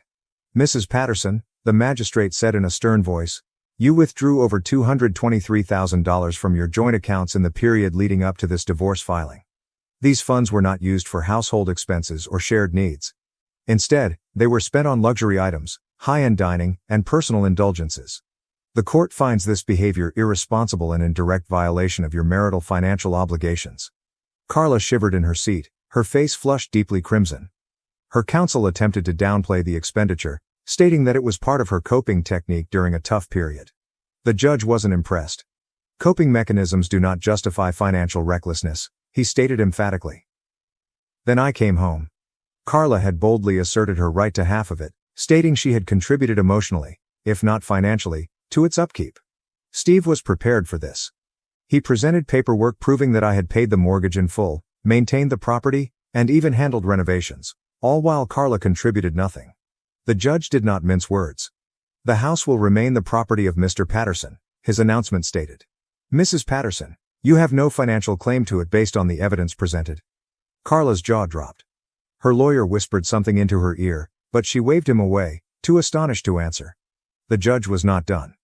"Furthermore," he went on, "due to the unauthorized use of marital funds, Mrs. Patterson is ordered to reimburse Mr. Patterson in the amount of $23,750. You could have heard a pin drop. Carla's lawyer sagged in his chair, clearly defeated. Carla appeared to have lost her breath. Her carefully constructed narrative had fallen spectacularly, leaving her with only the repercussions of her actions. The decision was final, no appeals or loopholes. The judge closed his folder and announced, "This court is adjourned." I relaxed back in my chair, a sense of relief sweeping over me. Justice had been served, and I felt free to breathe for the first time in months. The anxiety in the air as we left the courtroom was apparent. Carla's lawyer was already packing his suitcase and avoiding eye contact with everyone. Carla walked following him, her head lowered. For someone who had entered this process with the confidence of a reality TV star, she suddenly appeared completely defeated. Steve rubbed my back as we walked out. "We did it," he added with a slight smile. I nodded, appreciating his work. He had not only supported me, but also revealed the truth about Carla's manipulating ways. As I left the courthouse, I couldn't help but look back at Carla. She remained standing there, staring blankly at the floor. For a fleeting moment, I felt a twinge of sympathy, but it immediately disappeared. She had caused this pandemonium, and now she had to face the repercussions. Over the next few days, the consequences of the decision became abundantly clear. Carla was told to leave the residence within 30 days, and I made sure to enforce it. She tried to stall, stating she needed more time to organize her affairs, but I wouldn't budge.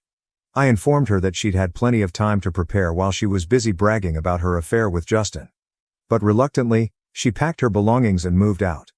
It was surprisingly pleasant to watch her leave on that final day. She piled her luxury bags into an ancient automobile, which one of her friends had reportedly loaned her, and drove away without saying goodbye. The house, which had before been filled with tension and hostility, felt unexpectedly tranquil. Carla's financial position deteriorated dramatically.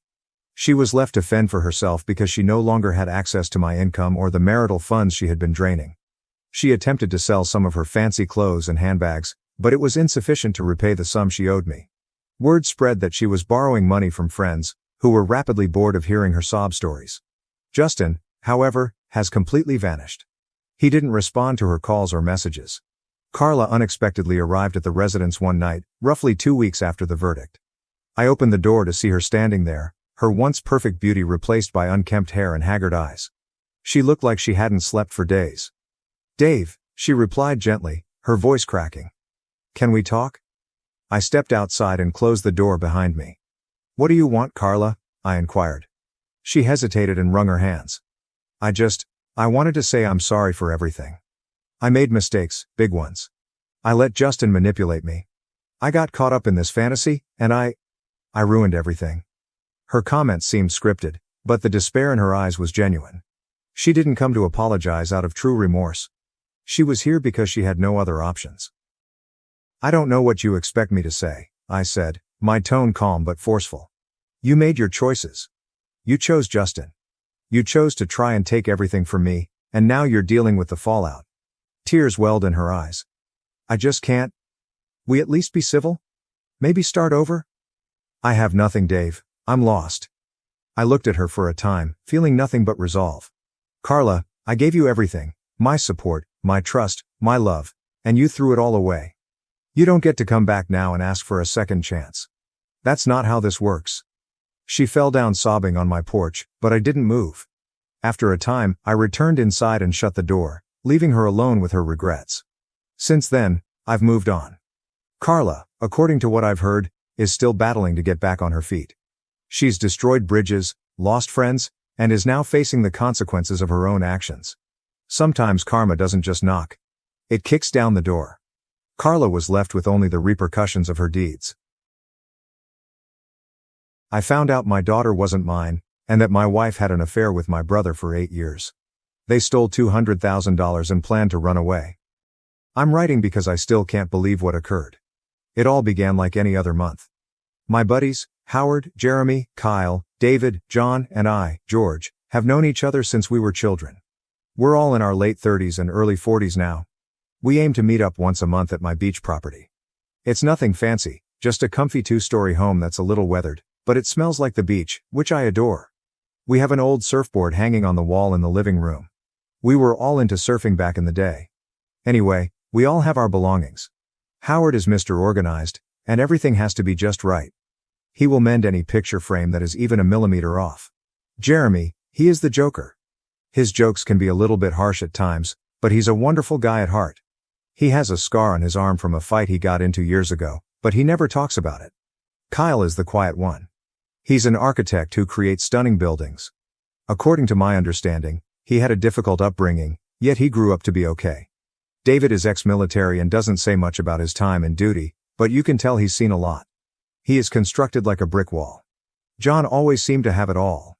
He's a successful lawyer who always dresses nicely and drives a luxury automobile. You know the type. Our get-togethers are rather predictable. We have an old playlist of music from our college years that we always play. Howard is in control of the grill. It's his nice grill, and no one else is permitted to use it. He is quite picky about his grilling. We normally just hang around, eat, drink some beer, and catch up. Howard was particularly worked up this month. He takes out his phone and shows us a photo of his son, Alan. In the picture, Alan is scowling and appears to be very angry. Howard claims the school principal called him. Apparently, Alan was behaving up, being impolite, not listening to teachers, and his grades were sliding. Howard was beside himself. He continued screaming, "I don't even know who this kid is anymore." He was truly devastated and enraged. We all tried to give counsel, the normal kids go through phases type of thing. Then Jeremy, being Jeremy, cracked a joke. He glanced directly at Howard and said something like, "Maybe he's not yours, man." It was a bad joke, especially given Howard's displeasure. I believe we all squirmed slightly, but it was exacerbated by the fact that he shouted it straight to Howard. Kyle then asked, in his typical quiet tone, "Why don't you all just get a DNA test? Clear the air." He stated it nonchalantly, as if he were recommending we order pizza.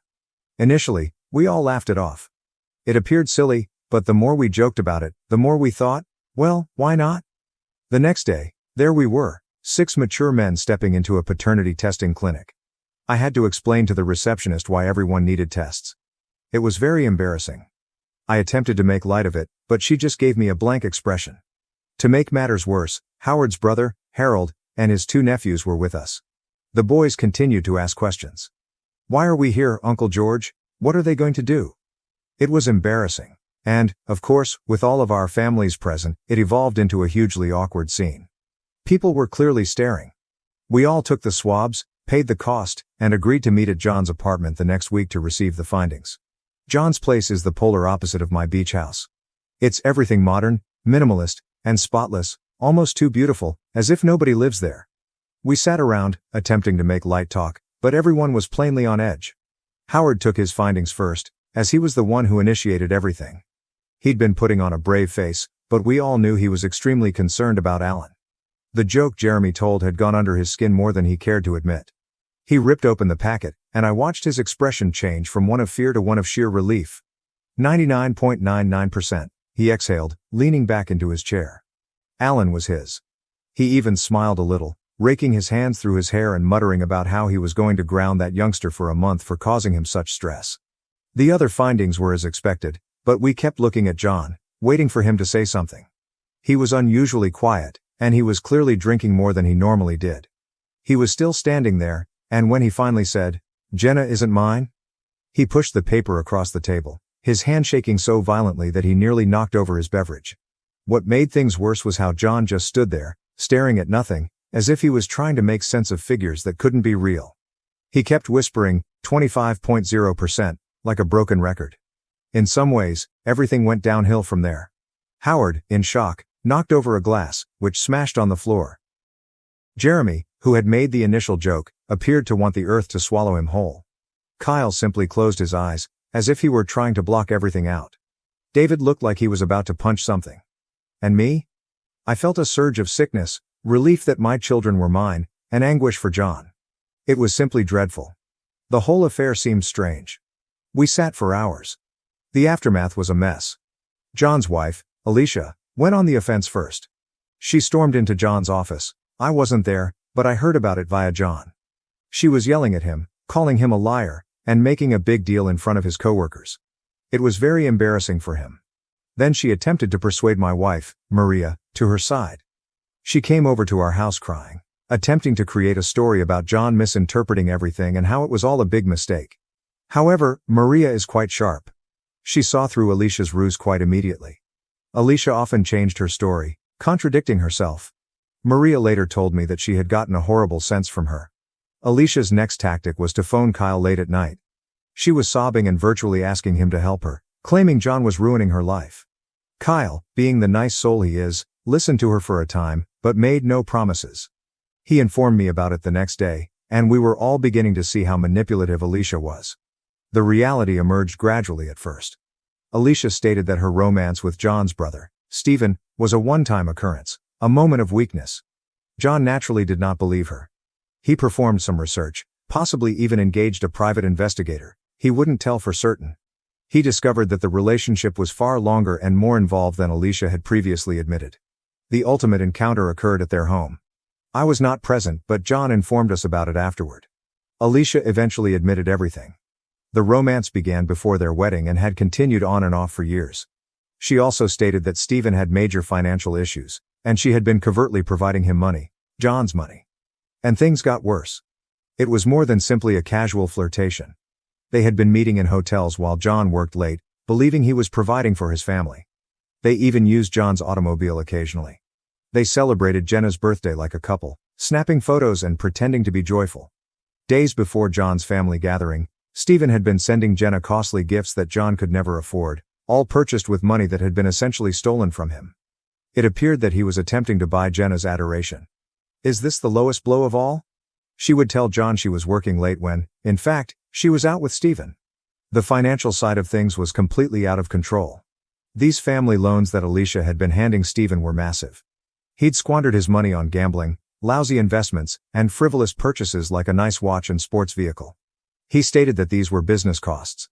Alicia had even forged John's signature on a few loan paperwork. They made bogus invoices and receipts to hide their tracks. John discovered emails between them in which they discussed leaving their husbands and running away together. Everything was laid out in black and white. When everything started spilling out, Alicia began hurriedly phoning everyone, attempting to mitigate the damage. She called me, my wife, and even contacted my parents. It was pathetic. The entire event culminated during Jenna's birthday celebration. It was a spectacular event at a nice restaurant. Everyone was pretending to be joyful. Stephen was present, acting smug and touchy-feely with Alicia. It made John obviously angry. He kept clenching and unclenching his hands while standing near the exit, as if waiting for Stephen to flee. Then, during the toasts, Stephen mustered the courage to stand up and thank John for being such a wonderful brother and provider. He understood it was all a deception. He handed Jenna a very expensive gift, most likely purchased using John's money. He also began bragging to some of the other guests about his own financial triumphs, making John look awful by contrast. That was the breaking moment. John stepped up, took the DNA test results from his pocket, and displayed them for everybody to see. He stated unequivocally, 25.0% probability. He then proceeded to deliver this brief, furious speech, detailing everything, Alicia and Stephen's affair, the falsehoods, and the stolen money. He even showed everyone printed out images of their emails and photos from when they were planning their future together. He made certain that everyone knew about the watch, the car, the extravagant parties, and the fictitious business trip to a tropical island. John's mother-in-law gasped and fainted. His father-in-law attempted to punch John, but fortunately, some other guests pulled him back. Stephen attempted to sneak out the back, but John's father, who, like David, is an ex-military, saw him and knocked him down. It was not pretty. Some individuals attempted to assist, while others simply stood there, mouths agape, watching the entire incident happen. The police were summoned, but they did not take any action. They said it was a domestic disagreement. I later learned that someone had recorded the entire thing on their phone and posted it online. It was not any of us. The consequences were quick and terrible. John's dad was outraged. He refused to speak with Stephen and proceeded to Stephen's flat, where his wife also lived. He grabbed all of Stephen's stuff and put them outside the apartment owned by Stephen and John's father. He subsequently wrote a note to the entire family, stating that he no longer regarded Stephen as son. He did, however, talk with John. He informed him he was disappointed with how things turned out, but he still loved him. Stephen's wife, Kelly, had a different narrative. She did more than just yell. She took action. She promptly filed for divorce and locked all of their joint accounts, barring Stephen from receiving any additional funds. She retained a lawyer and did not stop there. She went to John's house, confronted Alicia, yelled at her, and even smacked her in the face while pulling large chunks of her hair off. I do not condone violence, but I cannot say I blamed her. Kelly eventually began treatment to try to overcome the trauma. John, on the other hand, withdrew. He went to one of his beach houses, not mine, but it wasn't as comfortable for him as it had been previously. It seemed like a prison. He would not answer the phone. He would not see anyone. He ordered meals online and stared at the ocean for hours. He later informed me that he had dreams about the DNA test and the overall affair. He really considered selling the property and committing suicide somewhere in a distant wilderness, but he couldn't bring himself to do so. Too many memories. He began drinking extensively to numb the ache. He stopped shaving and changing his clothes. He simply gave up. Meanwhile, Alicia and Stephen were residing at John's house. Apparently, Stephen moved in after getting booted out of his residence. They acted as if nothing had happened. They were seen going on shopping sprees, purchasing pricey clothing and accessories. They were even plotting their escape, working out how to get away from the disaster they had created. It was horrible. They ordered pricey takeout every night while John struggled to pay his debts. They had noisy parties, which bothered the neighbors. Alicia even began remodeling Jenna's room despite knowing she might have to leave at any time. And Stephen, the jackass, began parking his automobiles in John's driveway. John started experiencing panic attacks. Just seeing Alicia and Stephen together triggered them. He stopped caring for himself. He wasn't showering or eating properly. One day, he accidentally smashed a framed photo of Jenna. He wounded his palm badly on the broken glass, but he didn't appear to notice. That's when we, his pals, realized we needed to act. We held a meeting at my residence.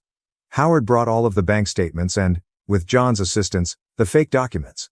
He didn't simply show us the documents, he hurled them on the table, scattering them around. He was furious. Jeremy claimed he wanted to bash Stephen up. David, given his military background, even joked about making them disappear. I believe he was joking anyway. Kyle, who is usually so cool and controlled, was visibly angry. We spent hours discussing, fighting, and attempting to figure out what to do. We argued the legality and morality of it all. Howard completed some research, including landlord-tenant legislation and eviction procedures. He came up with an idea. Jeremy would be the muscle, so to speak. David devised a backup plan in case something went wrong. We even developed a code word, pineapple, to indicate that the job had been completed. I was just sitting there, Pikachu-faced, listening to everything. The next step was to get John out of the way and avoid unintentionally turning up until we finished what we were going to do. We didn't simply invite him over for a cookout since it would have been too suspicious. Kyle feigned to seek John's legal counsel on a serious property matter. Given John's occupation, it was a valid reason. We kept John engaged with food and alcohol while also keeping the conversation going, distracting him from what was truly going on.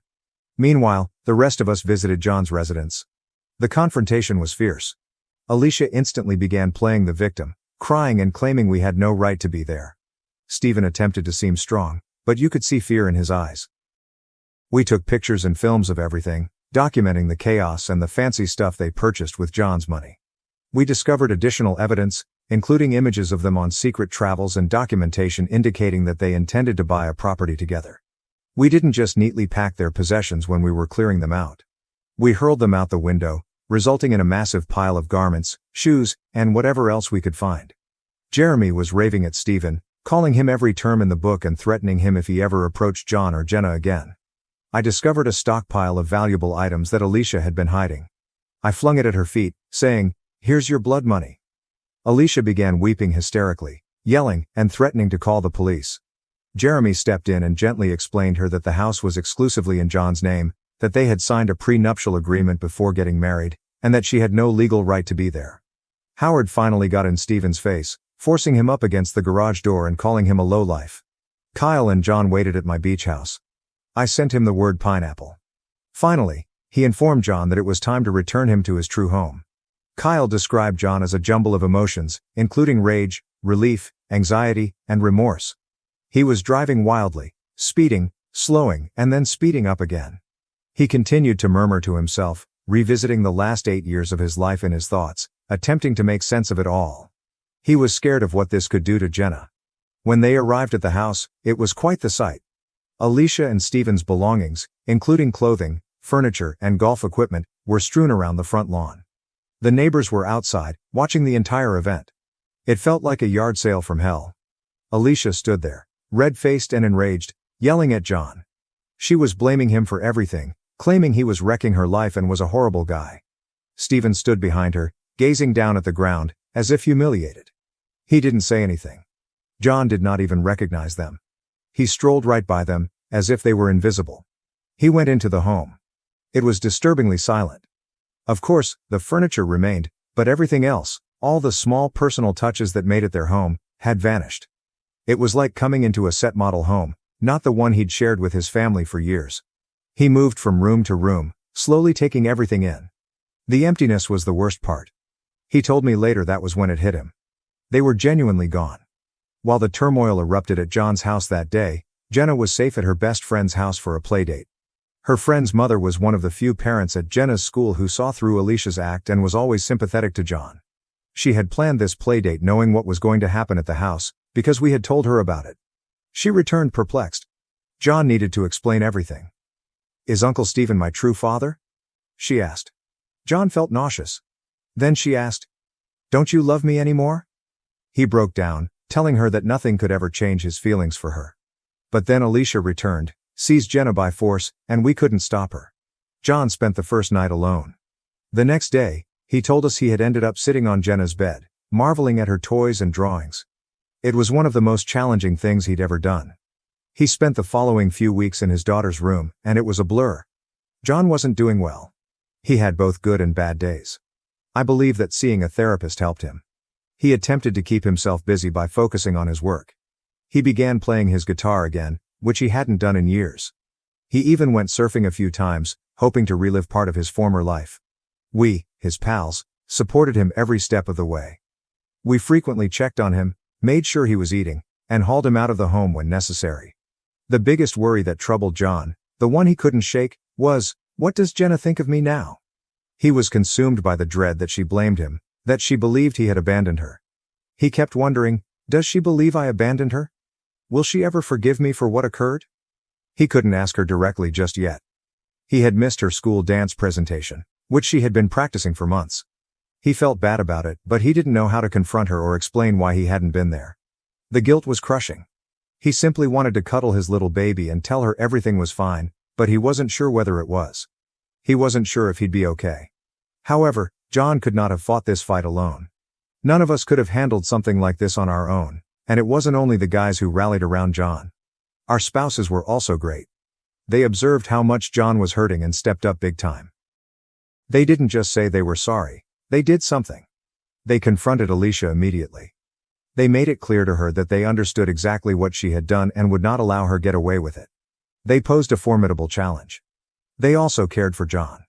They put together a care box for him, complete with his favorite snacks, novels, and a handwritten note from each of them expressing their support. They took turns fixing him dinner, ensuring that he ate something other than takeaway. They made sure he wasn't alone by inviting him to family gatherings and movie nights, anything to lift his spirits. They treated him like family because that is who he was. I don't think John expected this kind of support, and it made a significant difference. It demonstrated that he was not alone in this fight. We, his pals, had also been quietly preparing. We had been combining our money since we knew John would need an excellent counsel. We had done our research and located someone who specialized in high-conflict divorce and custody situations. This lawyer was known for winning and obtaining outcomes. We presented John with a retainer fee, explaining that we were all in this together. John hesitated at first. He was frightened of making matters worse for Jenna. He was frightened of losing her entirely. He kept saying, "What if I fight this and lose? What if she ends up hating me even more?" We understood his concerns, but we refused to give up. We reminded him that being a father was about love, being present for your child, and providing a secure and nurturing environment. We told him that he needed to choose to be Jenna's father every day, no matter what. We persuaded him that he deserved to be in her life, and she deserved to be with him. Eventually, John consented. He was still afraid, but also determined. He was prepared to fight for Jenna. He wanted the judge to understand the truth about Alicia and Stephen, including their falsehoods, manipulation, and greed. He wished to protect Jenna from them. The divorce procedure was a nightmare for John. The lawyer we hired predicted it would take 6 to 8 months, but it ended up taking about 18 months. Alicia battled him every step of the way. She opposed everything, including the asset distribution and custody arrangements, and even attempted to claim that the house was partially hers. It was not. John acquired it from his grandma before they got married. She dragged out every single meeting, misscheduled appointments, and repeatedly requested paperwork extensions. Every time we thought it was nearly done, Alicia threw another wrench in the works. She sought to imply John was an unfit parent because he worked too much. Rich, coming from someone who has been sneaking around with his sibling. She even attempted to use his drinking against him, despite the fact that he had only recently begun drinking frequently after learning of her betrayal. But when John's lawyer showed all of the fake documents to the court, things became serious quickly. Alicia falsified John's signature on at least 10 distinct loan documents totaling more than $200,000. The judge saw this as more than just a divorce issue. It was outright fraud. They discovered evidence that she had been moving money to Stephen for years, using fictitious business invoices to conceal their activities. The district attorney became involved after John's lawyer provided the material. Alicia eventually faced criminal accusations for fraud and forgery. She attempted to imply that Stephen had pressed her into it. She ultimately agreed to a plea deal that included 3 years of probation, obligatory financial counseling, and repayment of every dime she had stolen. The judge also limited her visitation rights with Jenna to every other weekend, during daylight hours. There were no overnight stays or trips out of state for Jenna, and all visits were overseen by a court-appointed guardian. It was harsh, yet considering what she'd done, she got off easy. Stephen had less luck with the court system than Alicia. When the proof of financial fraud was revealed, he was charged with faking documents and stealing John's money, just like she was. But the judge didn't buy his excuses. Stephen was sentenced to 2 years in jail, while Alicia received probation. He, like Alicia, had to repay all they'd stolen, but being in jail prevented him from doing so immediately away. Stephen and Alicia's relationship came apart dramatically when they no longer had John's money to play with and were instead arrested. Alicia began blaming Stephen for everything, claiming he had deceived her. Stephen couldn't take being broke. They had a massive fight in court, yelling about how they had ruined each other's lives. After 16 months of misery, John finally got divorced. We went out to celebrate on the day it was finalized. John did not say anything that night. He just sat there, looking fatigued and relieved. It was over. He might now begin rebuilding his life. Jenna, that's the bit that tears my heart the most, was struggling with things for a while. Who would not? A therapist helped her comprehend that Stephen was her biological father, but John was still her father. John told me about a conversation they had where Jenna questioned if she could still call him dad. He claimed he cried for an hour after that. She didn't want much to do with Stephen, which astonished everyone but John. She rapidly realized that Stephen had contributed to the harm of her father, the only real father she had ever known. Stephen tried to give her expensive gifts during supervised visits, but she refused them. Smart youngster. She told the court-appointed supervisor that she did not want to spend any time with Stephen at all. Life gradually returned to a new normal. We had one more picnic at my beach property, which served as a sort of celebration. John thanked us for all we had done. He made a self-deprecating joke, indicating that he was finally recuperating. He was playing with the youngsters, throwing them in the air and making them giggle. It was evident how much he enjoyed being a father. He looked at us and said, "You guys are my family." And he meant it. We were more than just friends. We were brothers, pulled together by this strange, incredible event. If there is a moral to the story, It is that good friends will be there for you no matter what happens. Even if your life collapses, they will be there to assist you pick up the pieces. After 5 years and an engagement, my fiancé's hurtful comment and doubts about marriage ended our relationship. This morning, his mother called me in tears. Dominic and I have been dating for little over 5 years, and we have been engaged for the past 8 months. We met at a housewarming party through mutual acquaintances, just two folks who got along because they disliked IPAs and liked 90s cartoons. After dating for a year, moving in after 2, adopting beans at 3, and getting engaged last summer, our relationship progressed. Simple proposal, Saturday morning hike to our favorite vista, where he eagerly removed the ring box from his pocket. Yes, I said. We quickly chose October and have been preparing everything, mostly me while he nods. Dominic started making odd statements while arranging our wedding 3 months ago. Uncertain, not negative. When I showed him various places, he'd say, "That's a lot of money for just one day," or, "Do we really need to invite all those people?" I ignored it as male behavior or economic concerns. Later, my wedding texts were answered late. When I sent him caterer options, he'd reply hours later with "looks fine," or "whatever you want." When I asked if everything was well, he'd say he was busy at work, his construction company had some big projects. Last month, he spent more time with coworker Paul. They had beers or watched games at Paul's house after work. Again, nothing special, but more often. He seemed distant when he got home, checking his phone more and paying less attention. I tried to tell my best friend, Lena. She suggested a date night to bond over pre-wedding worries. Last Friday, I made reservations at a new Italian restaurant downtown, wore a nice dress, not something fancy, just something I hadn't worn in a while, and bought Dominic's favorite beer to keep in the fridge. Date night failed. He barely spoke during supper. He revealed that he wasn't sure he was ready when I mentioned finalizing our honeymoon plans. Everything, from honeymoon to wedding and marriage. Shocked. He was uncertain after 5 years together and 8 months engaged. He recalled talking to Paul about how marriage changes things and mentioned Paul's brother's terrible divorce when I asked. As the conversation grew, I tried not to make a noise in the restaurant while feeling like my life was falling apart. We barely touched our entree. Silence and tension permeated the ride home. He avoided talking at our apartment, saying he wanted time to think before sleeping on the couch. The next morning was awful. We navigated a shared Airbnb like strangers. He suggested lunch with Paul and coworkers in downtown sports bar The Rusty Nail and watched the game. Too emotionally exhausted to protest. A few hours later, Lena called to tell me to leave the flat. We had coffee, and I unpacked everything. Lena listened intently, suggesting Dominic was worried about the wedding. I usually decompress by wandering Target after coffee. I bought useless throw pillows and shampoo because retail therapy is therapy, right? By early evening, I was relaxed and went home. Kyler, Dominic's coworker whom I met at the business Christmas party, texted me as I drove into our apartment complex. The message inquired about my well-being and noted that the Rusty Nail had gotten strange. I called Kyler instead of messaging.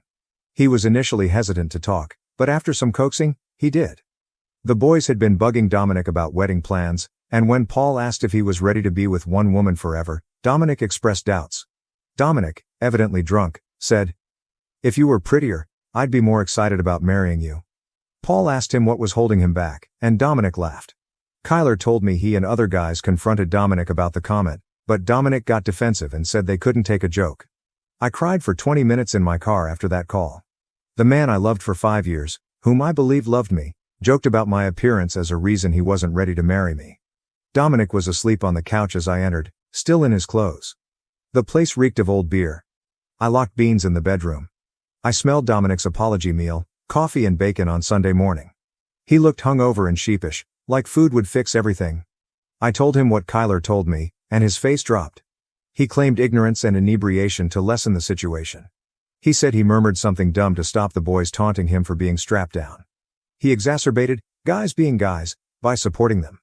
We discussed him humiliating me in front of his friends, but he denied that was his goal. He said that he was worried about wedding costs and pressure, but I couldn't get over how he exploited my beauty as a cruel joke. I couldn't stay at his flat. I took my handbag to Elliot's apartment. My brother has always been my refuge in tough times. When I told him what happened, he was furious and ready to face Dominic. I calmed him by stating I needed space and a place to stay until I thought things out. Dominic texted apologies and invitations to chat at home throughout Sunday. Only once did I say I needed time. I phoned in sick on Monday because I couldn't handle taking dentist office calls while pretending everything was fine. About 9 a.m., Valerie, Dominic's mother, called Monday morning. We've always gotten along, and she's been more supportive than my mother, who lives in Florida with husband number 3. She seemed agitated, saying Dominic had called her the night before and I needed to know something.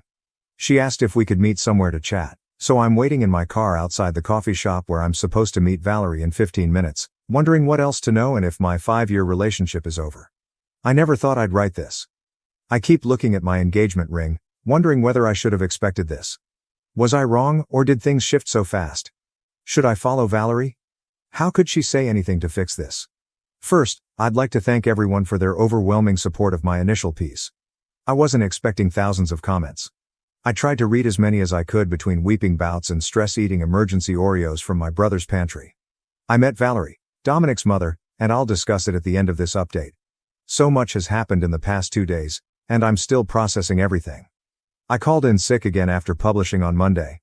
I had just 2 sick days in the preceding year and sounded like death on the phone, but my supervisor was nice. I spent most of the morning in Elliot's spare room, storage closet, reading your comments and organizing my thoughts. At lunchtime, Lena brought sandwiches from a deli near her hospital. Despite not eating since Sunday, I forced myself to consume a few bites. Lena softly reminded me I couldn't ignore Dominic forever. We lived together, shared accounts, and had to talk. She was right, I couldn't stay at my brother's place forever, especially since Elliot's girlfriend was coming over for dinner. I didn't want to be Taco Tuesday's sad third wheel. I took a shower, grabbed one of Elliot's hoodies, don't judge, it felt wonderful, and drove home after Lena left. I practiced my speech the whole time. I would remain calm, adult, and receive answers without yelling or crying. Dominic's truck was in our parking spot when I pulled in. He should have worked. My stomach knotted as I approached our second-floor apartment steps. I opened the door to find him on the couch in sweatpants, looking exhausted, surrounded by wedding planning binders I'd made over the last 8 months. Little Trader Bean snuggled with him. He was surprised and relieved to see me and stated he was taking personal time off. He was probably reviewing all the wedding preparations to figure out how he bungled it so badly. I stood by the door, not ready to sit next to him, and told him that wedding plans wouldn't change his mind. We had a long, difficult conversation. He apologized again for the bar comment, calling it terrible and not believing it. He said he was trying to appear cool in front of his buddies when I asked why he would say something he didn't believe, which made me even angrier. Before the bar incident, I reminded him during dinner that he had misgivings about our wedding even when sober. He admitted to being anxious about a late work assignment, Paul's marriage horror stories, and our wedding money. He didn't tell me his problems until they exploded in the worst way. As we talked, he revealed a new fear, becoming his father. Dominic rarely talked about his father, who left him at 12 after having an affair with a coworker and moving to Arizona to start a new life. Dominic had always said it didn't bother him, but he now admits he was worried about a genetic predisposition to cheat or abandon his family. I explained that he was not his father and that genetics do not affect relationships. His comment was telling. He wondered if he could pledge eternity when it seemed impossible from his childhood. He hesitated to say he had spoken with Kyler when I asked if he had told anyone else. Since Kyler joined the group, they had become closer, and Kyler had relationship troubles. This explained why Kyler called me about the bar incident. He knew Dominic's concerns. When I asked Dominic about his problems, the conversation soured. He was honest. He was scared, anxious, and unsure about marriage while loving me. He said he kept thinking about how his parents were happy until they weren't and didn't want to put us in that situation. I wondered why he hadn't spoken up sooner. He said he was afraid I wouldn't think he loved me enough. I saw the irony. Hiding his anxieties created the situation he wanted to avoid. I inquired if his joke about my appearance was a genuine lack of interest, and he said he'd always thought I was gorgeous. He mentioned our first meeting at the housewarming party and my green sweater and his terrible beer pong skills. He said he made the comment out of insecurity and a desire to look in control in front of his friends rather than stuck. I asked a crucial question as we talked. Were his doubts against marriage in general or just marrying me? His sluggish response told me everything. He finally admitted that he was worried about marriage and commitment but also about our long-term compatibility. This hurt more than comments about my beauty. He was still unclear if we were compatible after 5 years. He explained how we had evolved since our early 20s. My increased need for preparation versus spontaneity and his abandoned hopes of launching a business.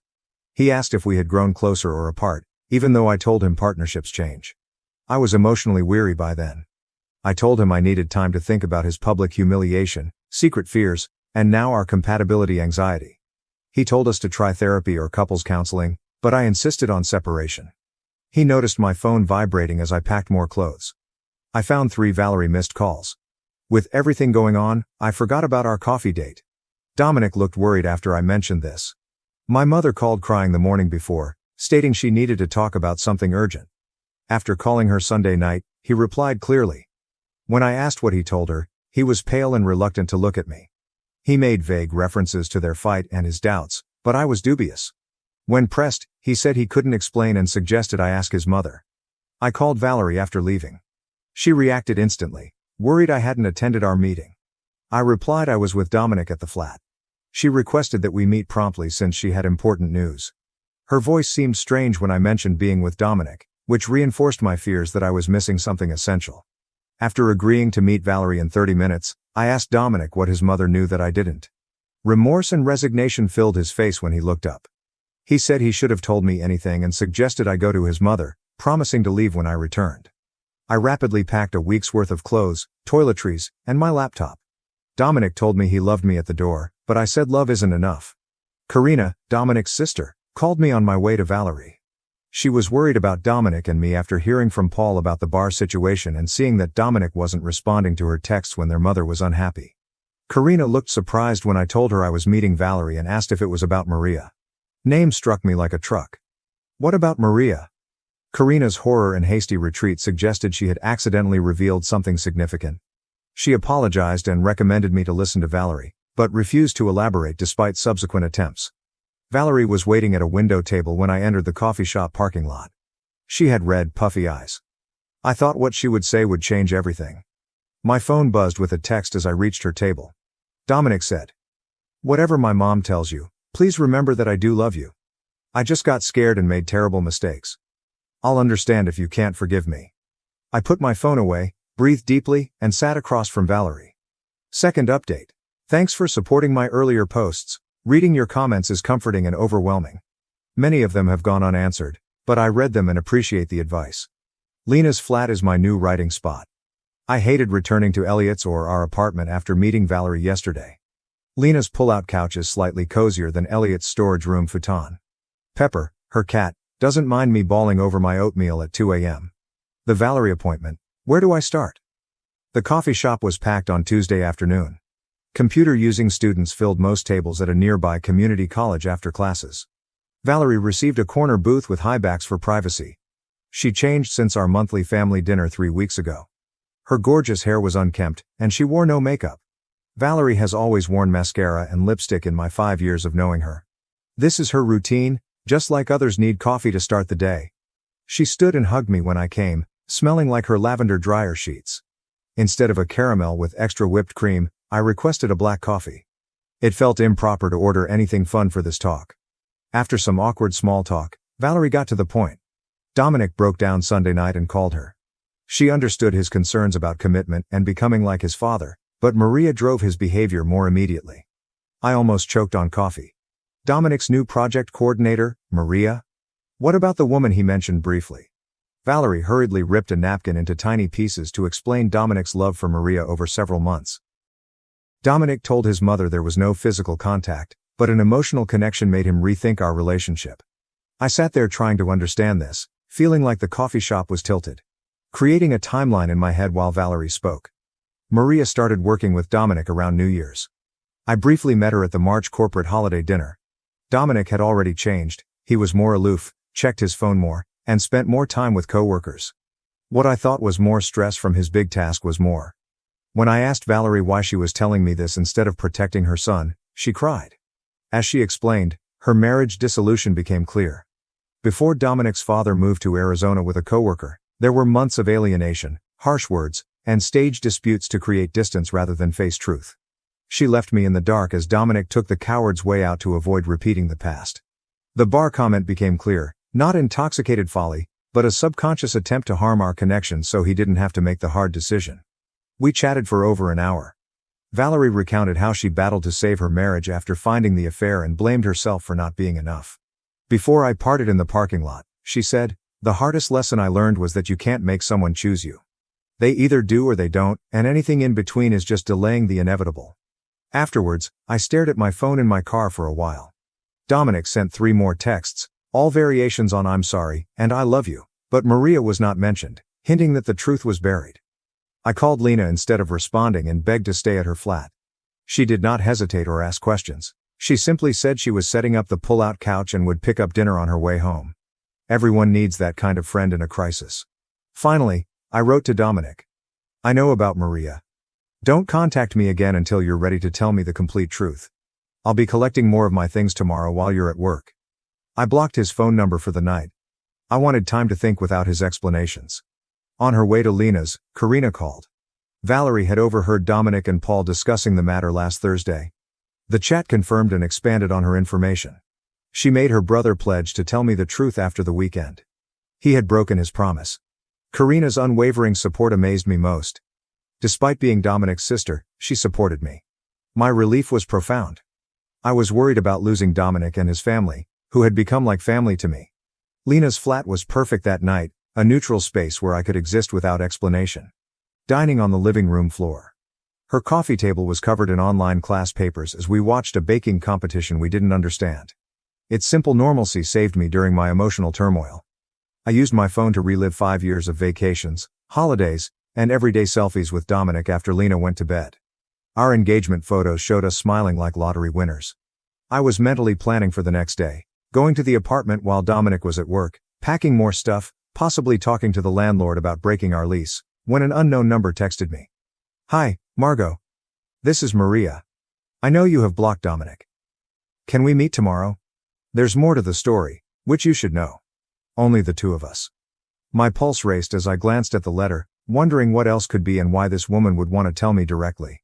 I scribbled a response after what seemed like an hour but was actually minutes. Where and when?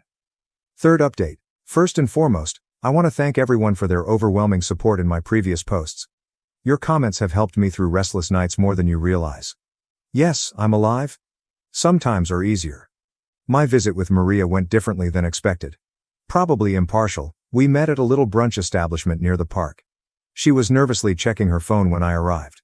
She seemed less polished and more human than at the corporate party. Her ponytail was messy, and she wore little makeup. Her unease caught my attention immediately. Shouldn't she have been more confident if she got involved with my fiancé emotionally? She kept fiddling with her coffee cup, avoiding eye contact. The talk presented 2 major surprises. First, Maria didn't know Dominic liked her until Paul casually mentioned it last week. She said she and Dominic worked on a project together, occasionally texting after hours but never violating limits. According to her, she never flirted with him or promoted anything other than friendship. She showed me their work-related messaging history and the occasional meme, nothing romantic or inappropriate. She had a 3-year boyfriend who occasionally joined them for happy hours. The second insight affected Paul. He was apparently intentionally causing trouble. Maria overheard him at work encouraging Dominic to consider his options before settling down, calling her someone who gets Dominic better than I do. She explained that Paul had been telling everyone at work that Dominic was having second thoughts about the wedding, joking about him being trapped and missing out on his freedom. After our meeting, I felt unusually peaceful. Maria wasn't the monster I expected. She was a victim of Dominic's manipulation and frailty. Before leaving, she said, "You seem like someone who understands their worth. Don't let anyone make you doubt it." My perspective and tactics changed after the encounter. The focus shifted from Dominic and me to Paul's detrimental influence, Dominic's family, and my role in this. I emailed Karina later to organize a neutral family gathering at her place because I wasn't ready to be alone with Dominic. She agreed fast. I remember yesterday's lunch. Her small yet pleasant flat was organized by Karina. She ordered simple pasta and salad from the Italian restaurant near her building. Valerie arrived first, then Paul. He attended because Karina insisted, and Dominic, who looked exhausted, did too. First 20 minutes were terrible. We ate pasta at Karina's dining table, talking about the weather and her new coffee table. The elephant in the room was almost eating our meal, but no one wanted to confess it.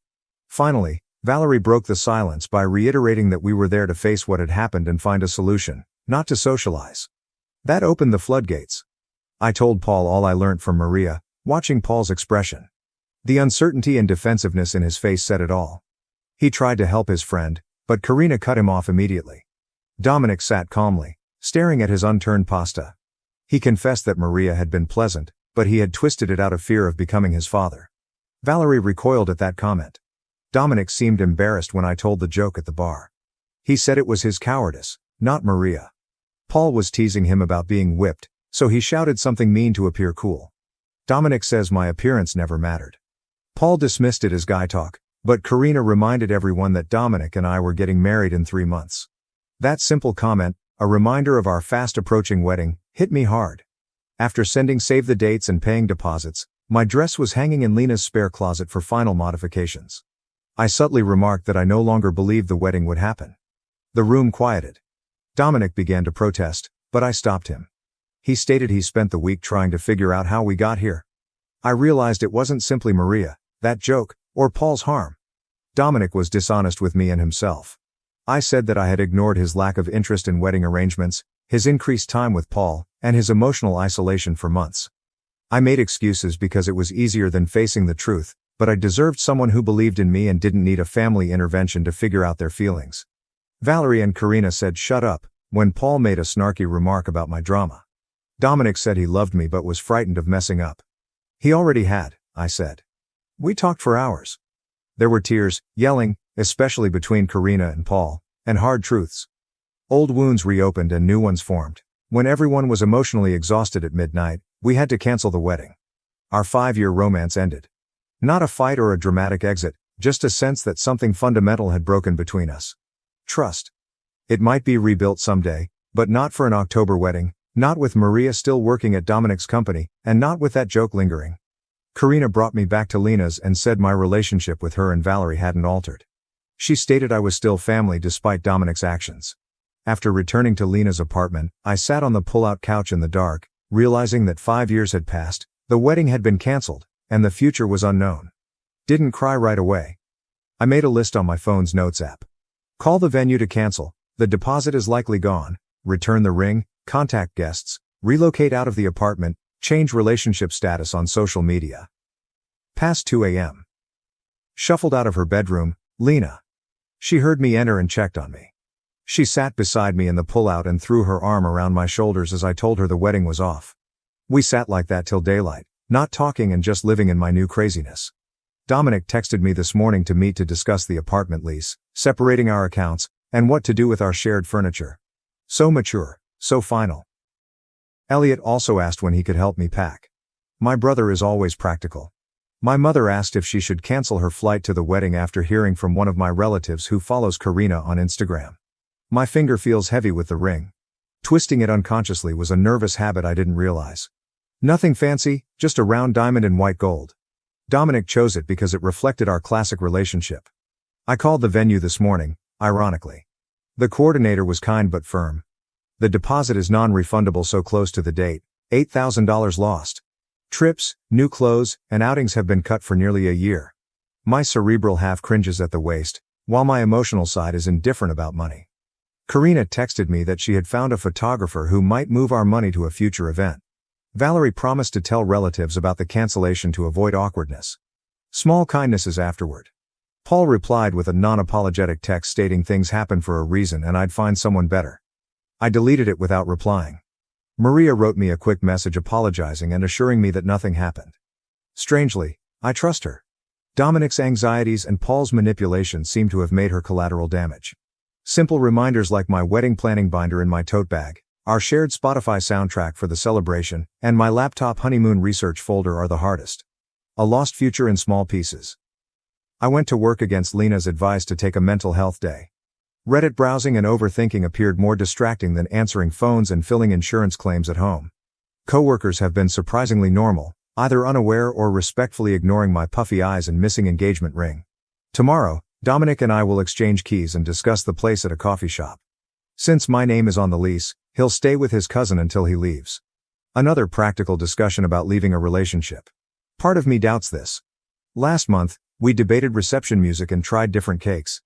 Separating kitchen appliances and disputing who keeps the PlayStation. Valerie stated at dinner, endings are rarely clean or perfect. Most of the time, they're messy, sad, and complicated. She should know. After Dominic's father left, she rebuilt her life, had 2 children, and found happiness. You wouldn't believe she'd been through so much looking at her now. Maybe there's hope. Now I'm taking things day by day. Tomorrow, I'll manage the flat and money. Next week, I'll start house hunting. The future after that is murky but real. Karina texted me to meet for coffee this weekend. She said her longtime family friend Kenzo had offered his holiday cabin if I needed a getaway to clear my thoughts. Dominic's family's unexpected help is much appreciated. Accepting Kenzo's offer is up in the air. Something inside me wants to process in peace. I understand I need Lena's realistic sympathy, Elliot's protective big brother energy, Valerie and Karina's complex allegiance right now. I'll stop using my wedding countdown app. Will not pin reception decorations or practice Dominic's surname signature. That future is over, but I'm hoping for something else. It's weird to write this final report from my new apartment. It's been 3 months since the family dinner that ended my engagement, 3 months of rebuilding my life in unexpected ways. Since several of you have requested an update, here it is. The good, the bad, and the unexpected. First, practicalities. After we broke up, Dominic left our shared flat within a week. Elliot and Lena helped me pack his possessions while he was at work, placing everything neatly labeled in the living room for him. It was strange to divide 5 years of shared existence into his and mine. The coffee maker he got for his birthday, the throw blanket I bought on our weekend trip to that small mountain town, and the framed photos we hung on every wall made the apartment feel hollow, like a stage set. After 2 more weeks, the leasing management let me out for a month's payment. To escape our relationship's ghost in every room was worth the money. Finding a new home was harder than planned. My single-person budget is tighter due to the bad rental market. My 1-bedroom apartment across town, farther from work, has a tiny balcony where I'm growing herbs in dollar store pots. The basil fades, but the mint grows. Against all odds, I saw that as symbolic. A financial adjustment. When planning for one, car insurance, streaming subscriptions, and even groceries become my responsibility. I now use coupons, buy store brands, use a spreadsheet, and think twice before ordering takeout. Growing up lessons I never thought I'd need at 29. Marriage merchants were surprisingly accommodating. The venue withheld our deposit but sent me a nice card wishing me happiness. The florist refunded half our payment despite their no-refund policy. In a shocking but thoughtful move, the DJ suggested his rehab working brother. I keep the engagement ring in its box in my dresser. Dominic advised me to keep or sell it because returning it was bad karma. Not sure what to do with it. I sometimes forget it's there, and other times I open the box and stare at it, wondering how something so small could have had so much potential. Social media had its own horror. I waited 2 weeks to update my relationship status to avoid questions. I completed it at 2 a.m. On a Tuesday, well-meaning friends asked, "What happened?" Distant relatives prayed, and former classmates I hadn't spoken to in years suddenly entered my direct conversations with phony fear that felt like interest. I wrote a brief, ambiguous comment about mutual decisions and requested privacy, then turned off notifications and threw my phone across the couch. Later, I posted a photo of my new apartment keys with the caption "New Beginnings." It got fewer likes than my engagement announcement, but it felt more authentic. Since the breakup, we've talked about practical issues like mail that arrived at the wrong place, the shared cloud storage account we forgot to separate, and returning a borrowed air fryer to his sister. Each conversation was polite but tense, like acquaintances forced to make small talk in an elevator. He still works for the same job, is friends with Paul, though Karina says they had a falling out recently, and Dominic contacted me last month and asked if we could meet. We hadn't seen each other since the key exchange at the apartment, and I was curious about his goals. We met in a coffee shop near my new apartment, as Lena half-jokingly suggested. He was leaner, had larger circles under his eyes, and wore a shirt I didn't recognize. After 10 minutes of stiff small talk about work and the weather, he took out a journal and said, "I've been seeing someone." And my heart stuttered before he said, "A therapist." The notebook was part of his therapy, daily reflections on patterns and habits he wanted to change. He'd been reflecting on his relationship with his father, his friendship with Paul, and how he treated me. He didn't ask for forgiveness or recon. "I should have done this years ago," he said. "Maybe things would have been different." He was the most self-aware I'd ever seen, and I hoped treatment would help him, not for my sake, that ship has sailed, but because carrying so much unresolved familial pain was exhausting. "I'm glad," he said. "They need good people in their lives." One of the oddest parts of this separation has been keeping in touch with Dominic's family. Valerie texts me weekly, usually with hilarious memes or garden updates. Karina and I get breakfast every other Sunday at this small cafe midway between our apartments. I'd like to think this tragedy has given me a profound awakening, allowing me to rediscover myself. Some days, I feel emancipated, relieved that I didn't marry someone who could harm me so carelessly. Other days, when my hot water heater breaks or I can't reach something on the high shelf Dominic would have retrieved for me, I miss the practical benefits of collaboration. I've also started therapy, not because of the breakup, but because it made me realize how much I compromised myself in that relationship, how many red flags I'd ignored because they were wrapped in familiarity, and how much of myself I'd sacrificed to accommodate Dominic's needs and insecurities. My therapist suggested I restore some of my lost self. Dating again seems far off, even though my coworkers have started suggesting I meet this great guy they know. I'm still learning how to be comfortable in my own company. The most unexpected resulted from canceling our honeymoon. We'd planned a 10-day trip to the coast and rented a little home with a veranda overlooking the water. Then Lena suggested something radical. Go on the trip alone. You've never traveled alone, she said. Maybe it's time. 10 days alone in a lovely home designed for two sounded like the start of a tragic indie film, but the more I thought about it, the more appealing it seemed. I could wake up whenever I wanted, explore without limits, and read a book in one sitting. So I'm going to a honeymoon cabin alone next week. I've packed 3 paperbacks, downloaded several podcasts, and bought a new bikini for comfort rather than appearance. My mother thinks I'm crazy. Elliot offered to come with me, but I declined. Karina suggested I use a dating app to see who's out there. Perhaps, but probably not. I went grocery shopping the other day when our song played over the store's speakers. 3 months ago, I would have hidden in the frozen food department, holding back tears. This time, I felt only a faint ache, like if I was pressing on a bruise that had mostly healed. Progress, not perfection. I'll be honest, my new apartment's shower has unusual temperature fluctuations. I killed another basil plant yesterday, and I still occasionally text Dominic about something funny before realizing we don't do that anymore. I took legal action against my sister-in-law after she tampered with my prenatal medication because I refused to name my baby after her ex-husband. My husband Luke, 29M, and I, 29F, are expecting our first child. After years of struggle with infertility, we were overjoyed to learn that I was pregnant. However, what should have been a happy occasion turned into a nightmare because of my sister-in-law, Lila, 34F, who had a terrible history, including a painful divorce after having an affair with her ex-husband's brother. While her ex-husband Joe moved on, Lila stayed unmarried, holding on to the concept of him as a member of the family despite the affair. Lila looked delighted and wanted to be a part of my pregnancy. Initially, I assumed she was simply delighted to be an aunt, but her pleasure quickly took an unusual turn. She continued offering baby names, but they were all variations of Joe's. Despite my uneasiness, I attempted to explain to her that Luke and I had previously decided not to name our kid after anyone in the family. I wanted something unique and interesting. Lila was hurt, but I assumed she'd understand. However, she continued to send us baby name lists related to Joe, believing that it would honor the family and be meaningful to them. I set boundaries, but she did not follow them. Then things took a worrying turn. I had a little pregnancy concern and was provided medicine. Lila volunteered to pick it up for me, and I agreed. The next day, after taking the prescription she provided, I felt dizzy and sick. I ended up in the emergency room, where doctors determined that the medication I was given was not what I had been prescribed. It was a considerably higher and riskier dosage for pregnancy. Initially, I assumed it was a pharmacy error, but my suspicions rose as Lila was the one who received the pills. I called her to see whether she had noticed anything unusual. Her response astonished me. She laughed at first, saying she chose a higher amount on her own because she wanted me to pay for not naming my child after her ex. She began laughing, but then went on to add that she received a bigger dose since she believed it would benefit me more. She spoke it carelessly, without regard for the potential ramifications. I was very irritated. I ended up in the ER, and she didn't appear to realize how severe her actions were. She stated she only wanted to help.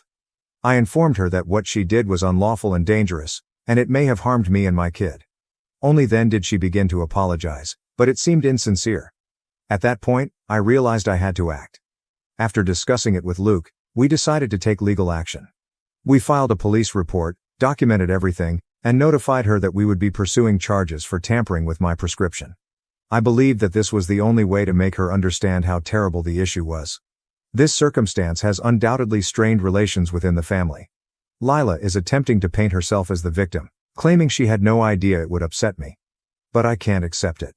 If she truly cared about my health, she would not have changed my medicine without my knowledge, especially since I am pregnant. Some families believe we are going too far by involving the police, claiming that she was only trying to help. However, tampering with drugs is a severe matter, and good intentions do not excuse it. Now I'm torn. I'm worried I'm overreacting, especially since some family members are upset with me and claim it's harming our family. However, I believe she breached a significant threshold that cannot be overlooked. What she did may have hurt me or my baby. If I let this go, it would feel like I am enabling her to intervene in my life and jeopardize our safety simply because she felt she was helpful. I hate that it has come to this, but I feel like I have no option. Perhaps suffering legal consequences will make her realize how serious her acts were. Still, I'm questioning everything, and I'd appreciate any other perspectives. So, Reddit, Aita for pursuing legal action against my sister-in-law for interfering with my meds simply because I refused to name my child after her ex. Update 1. Hello everyone. First and foremost, I'd like to thank you for your concern regarding my health. This means a lot to me. I'm feeling a lot better now, luckily. My physicians have kept a tight check on me, and I am now back on my original medication, which is safe for my pregnancy. I wanted to give you an update on my problem with my sister-in-law Lila. Since I mentioned pursuing legal action against her for interfering with my medicine in my last report, things have shifted in unexpected ways. I was still absorbing what Lila had done and dealing with the ramifications when she contacted me.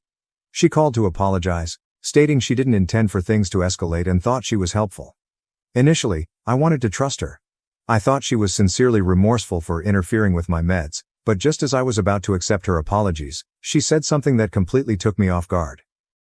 She dismissed me, saying that I should realize that she merely wanted to help. It felt false, as if she was attempting to transfer blame rather than accept responsibility. That wasn't the worst part.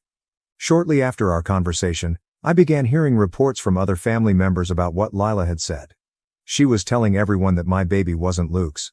She said this was the reason I did not want to name the baby after a family member. I couldn't believe it. Not only was she attempting to spin the tale about her activities, but she was also putting my marriage and my child's paternity in the confusion.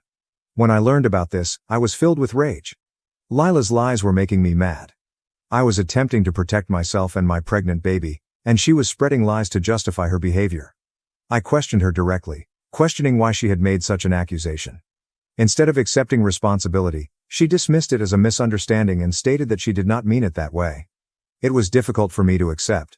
Lila frequently reduced her behavior and deflected blame to others, and this seemed like just another example. She seemed to want to divert attention away from her irresponsible behavior and make me appear to be the problem in the family. The manipulation was annoying. I kept thinking about how I was attempting to protect my child and have a good pregnancy, only for her to cast doubt. After speaking with Luke, we realized that we needed to act. Luke phoned various relatives to explain the situation, claiming that Lila was spreading misinformation. We needed to protect our youngster and clarify any misconceptions about our family. The aftermath has been difficult. Some family members have shown their support, while others have reprimanded us for generating unnecessary drama. It's very frustrating since they don't comprehend the entire situation. This is more than simply names and Lila's feelings. It is about keeping my child safe. I feel like I'm battling on two fronts. Lila's manipulation and the family's misunderstandings. Lila's determination becomes clearer as time passes. She is sticking to her story, trying to portray herself as the victim. I overheard her at a family occasion telling others that I was overdramatic. The more she bends the facts, the more determined I am to remain solid. I never expected to have to approach a family member about something like this, especially at such a terrible moment in my life. Lila's behavior has also impacted my interactions with other family members. Some families are concerned about how this will affect future gatherings and relationships. I appreciate their desire to keep things peaceful, but at what cost? Do I have to pretend as if everything is fine while my sister-in-law makes false statements about my marriage and child? I won't do that. I've spoken with friends outside the family, and their advice has opened my eyes. Many people have encouraged me to remain strong and take notice of everything Lila says or does that could harm my family. It's unsettling to think about how far she'll go to prove her point or manipulate the circumstance. Now I'm trying to concentrate on my pregnancy, but I can't stop thinking about Lila's acts. I understand my right to protect my baby, but I'm also concerned about how this family strife may damage my child in the long run. Will kids hear unpleasant things about their aunt, which could harm our family's reputation? I am so frustrated and fatigued. If things get out of hand, we may have to take more drastic measures. Update 2. Hello everyone, it has been 6 months since my previous post, and I have a lot to tell you about what has been happening in my life lately. I'm on bed rest since my pregnancy has become hazardous. This means I should stay in bed as much as possible and minimize stress. Unfortunately, my sister-in-law, Lila, is making it difficult for me to rest. I feel like I'm in a nightmare. This is a sensitive time for me, and all I want to do is focus on my health and getting ready for our baby. Instead, I'm constantly concerned about what Lila will say next. Luke has been amazing throughout this. He supports me every day and makes me feel protected. He understands how badly this is impacting me and has attempted to address Lila about her actions. After months of watching me suffer, he realized he couldn't take it anymore.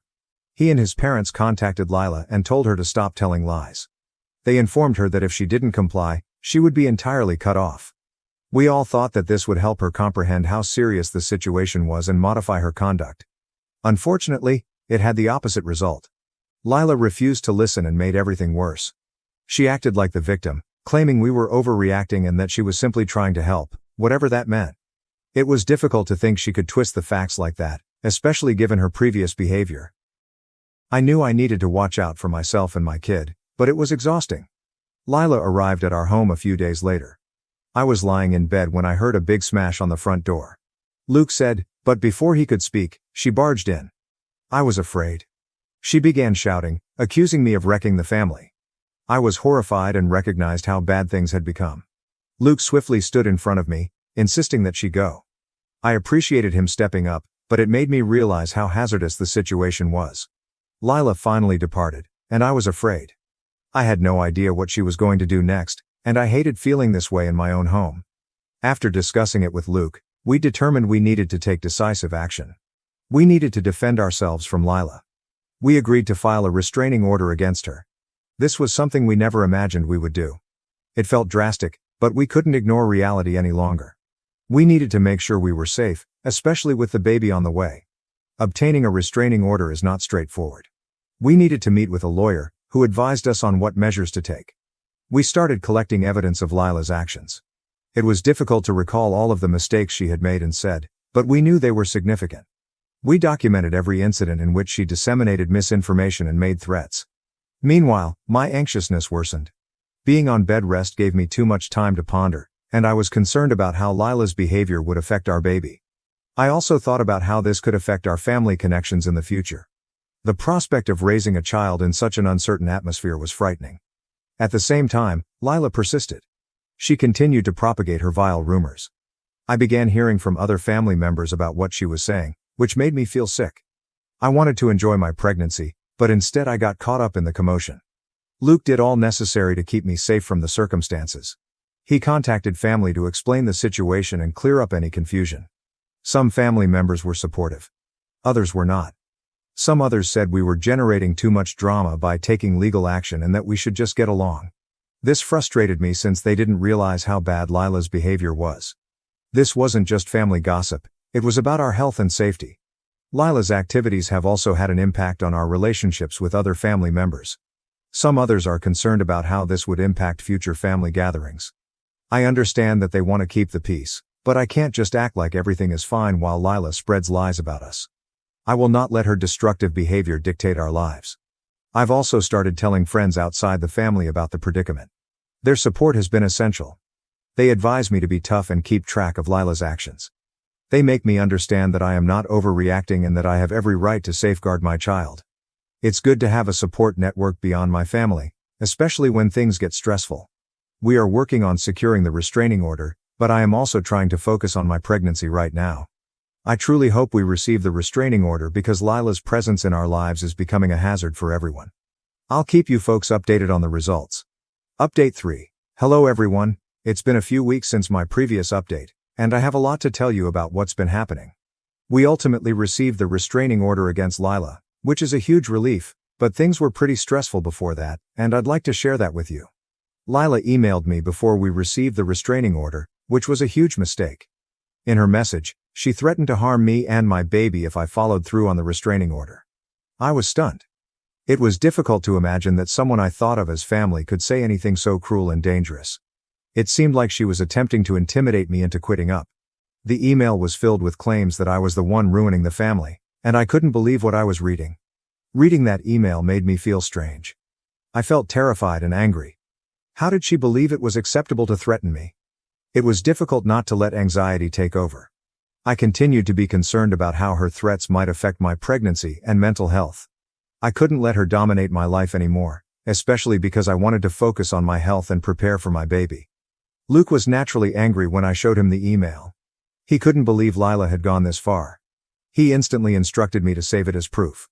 He realized we had to take her warning seriously, so we started organizing to consult with our lawyer. It was exhausting to deal with all of this while trying to remain optimistic throughout my pregnancy, but I knew I needed to be strong for my baby. While we were working on the restraining order, I couldn't stop thinking about how Lila's behavior had altered.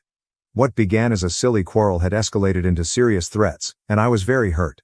I'd always thought of her as family, but now she appeared like a stranger who intended to hurt us rather than serve us.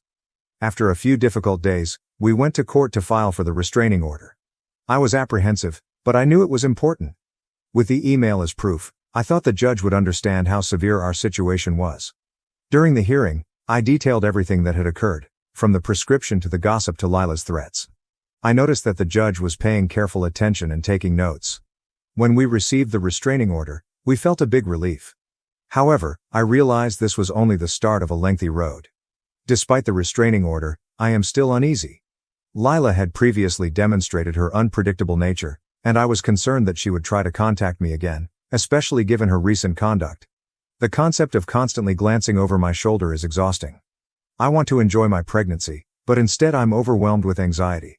Luke and I discussed how to proceed. We knew we needed to maintain our distance from Lila, but we also didn't want to isolate ourselves from the rest of the family. This was a sensitive position. We recognized we needed to be careful what we informed our families. We didn't want to engage them in the drama, but we also needed to keep ourselves safe. It's been a wild ride since the restraining order was issued.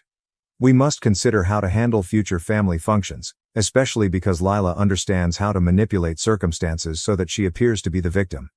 Friends who still speak with her say she's attempting to elicit sympathy by stating we're overreacting and that I'm trying to turn everyone against her. It annoys me that she keeps spreading lies about us. When I hear from family about what Lila is saying, I become concerned and upset. I just want to enjoy this period in my life without any turmoil. It's hard to keep focused when I know she's attempting to cause trouble. I need to remind myself that I am not the problem here. I am doing everything I can to protect my family, and I refuse to let her rule our lives any longer. Update 4. Hello, everyone. It's been a few weeks since my previous post, and I have a lot to discuss. First and foremost, we had our baby last month, and I couldn't be happier. Holding our baby temporarily alleviated all of our fears.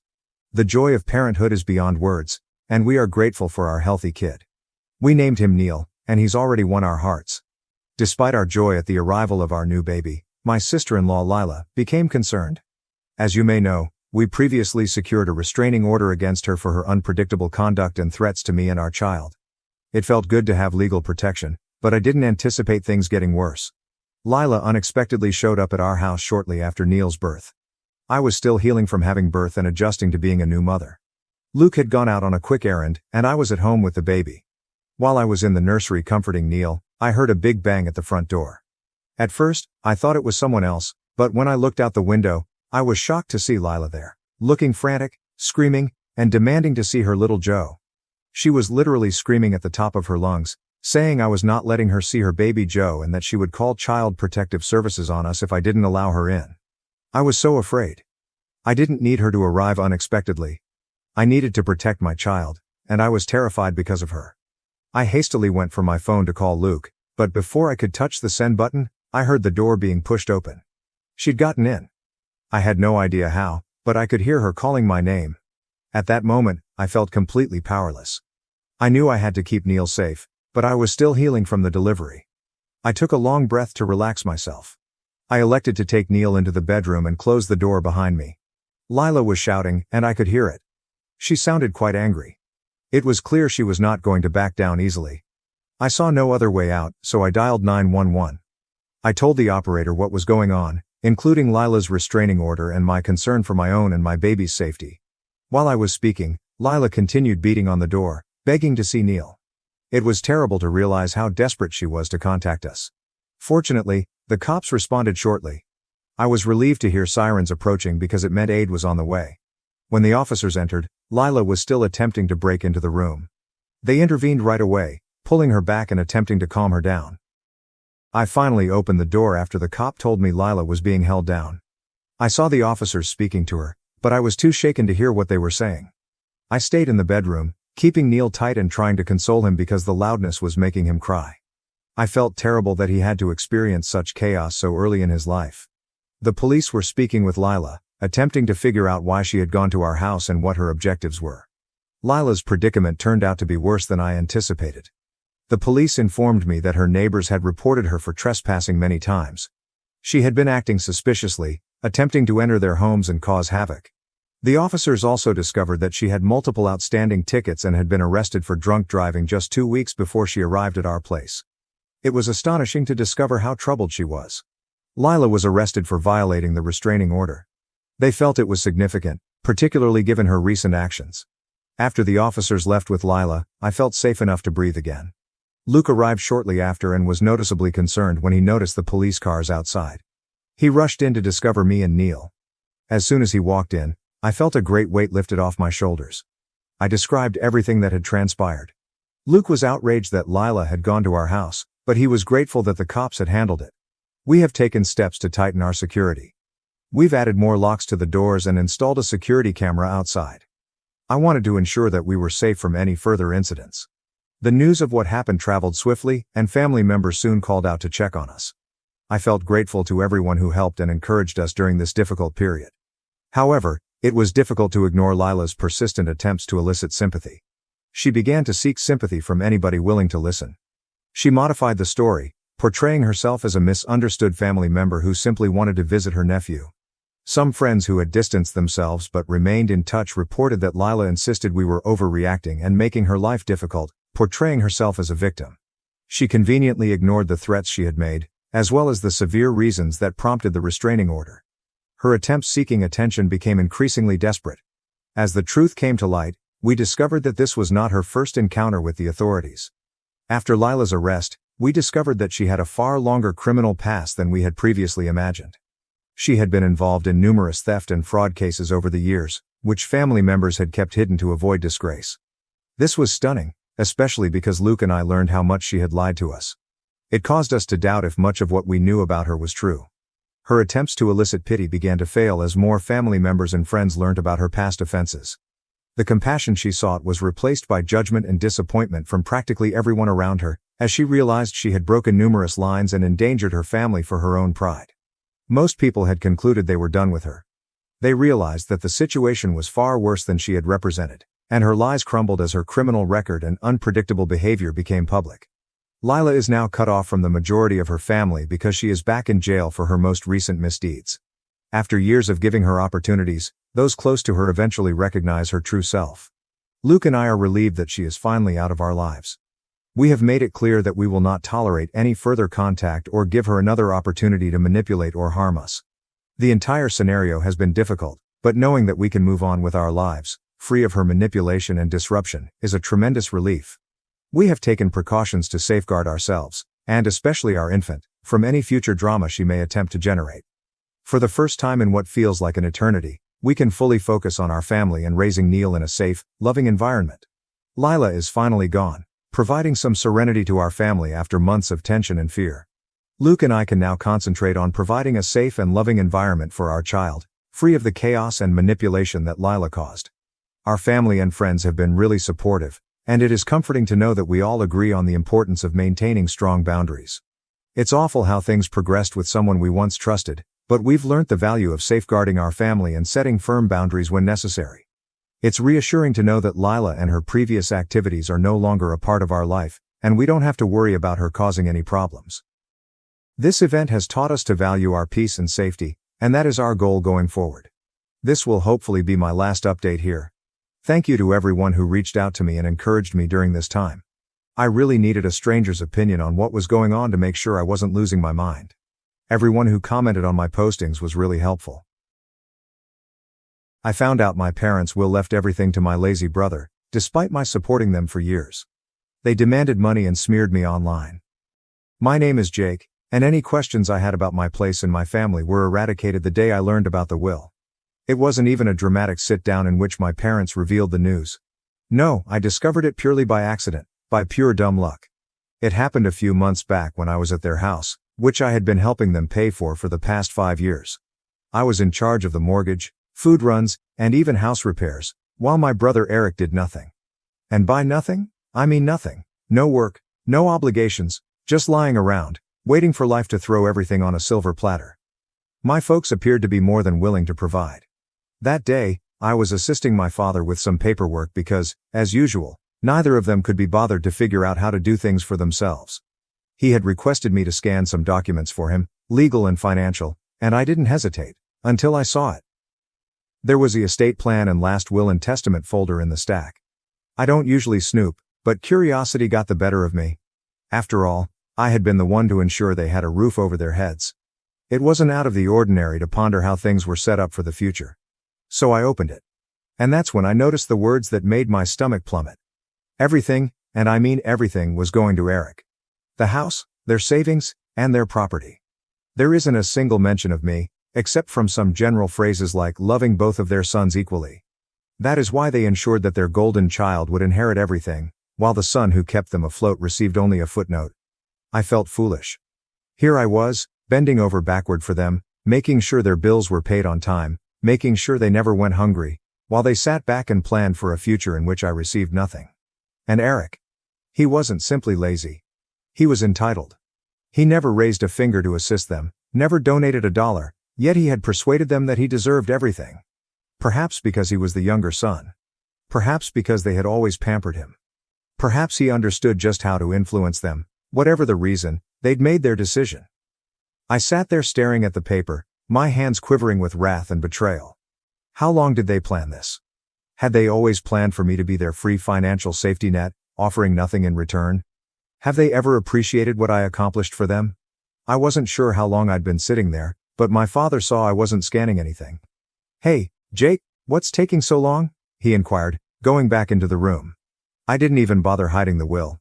I raised it up and looked him in the eyes. "So this is how it is?" I inquired, my tone unnervingly calm. "Everything to Eric? After everything I've done for you?" My father's face paled for a second, but then he sighed, as if I were a small child having a tantrum. "Jake, it's not what you think." "Really?" I snapped. "Because it looks pretty damn clear to me. I've been paying your mortgage, helping with groceries, fixing the house up, while Eric does nothing, and you still decided he's the only one who matters?" Dad was embarrassed, but instead of explaining himself, he simply said, "It's complicated."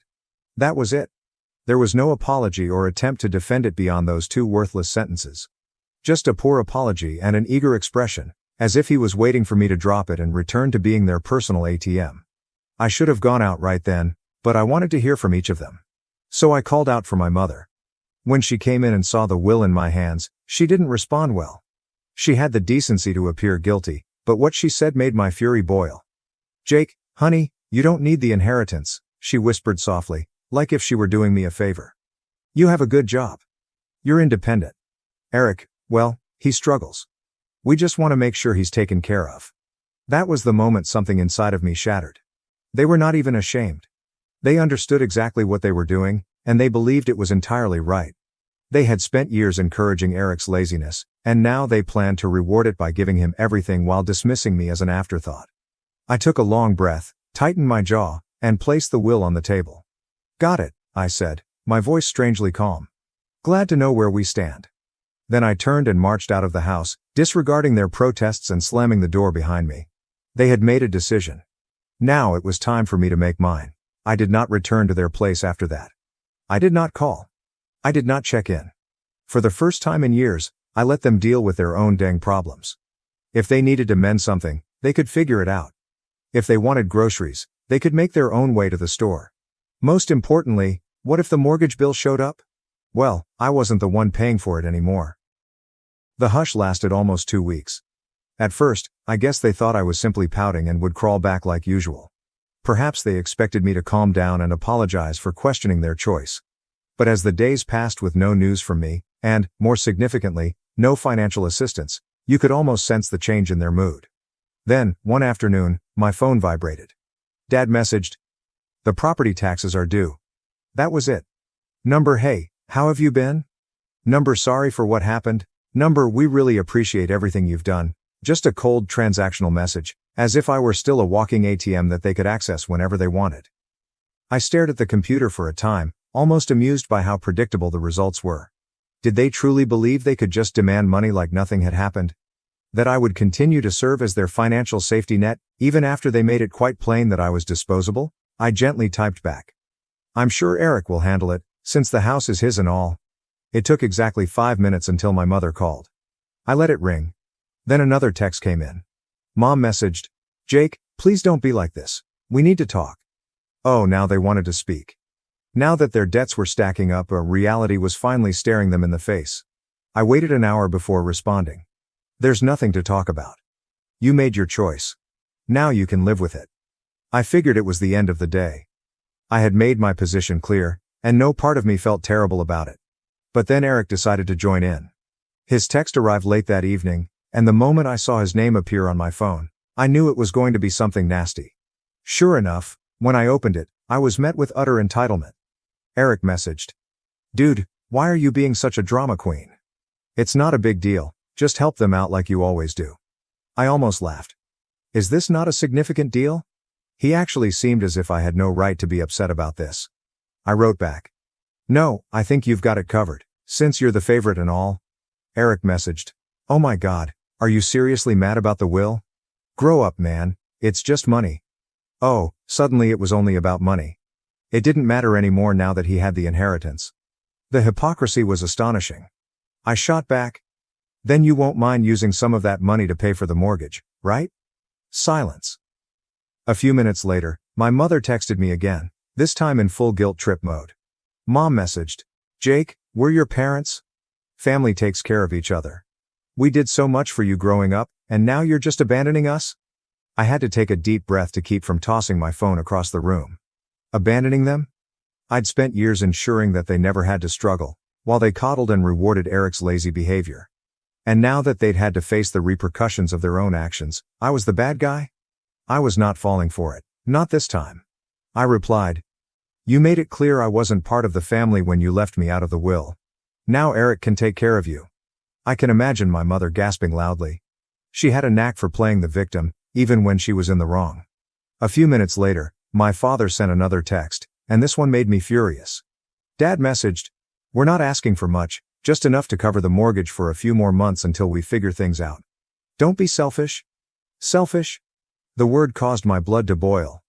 I'd been bailing them out for years, devoting my own money, time, and energy to make their lives easier. I had done all a good son should do. So, how did they repay me? I made sure I received nothing in exchange. And now that I've finally stood up for myself, I'm the one being selfish. I tightened my jaw, took a big breath, and texted back. Number, I'm done. Then I shut off the phone.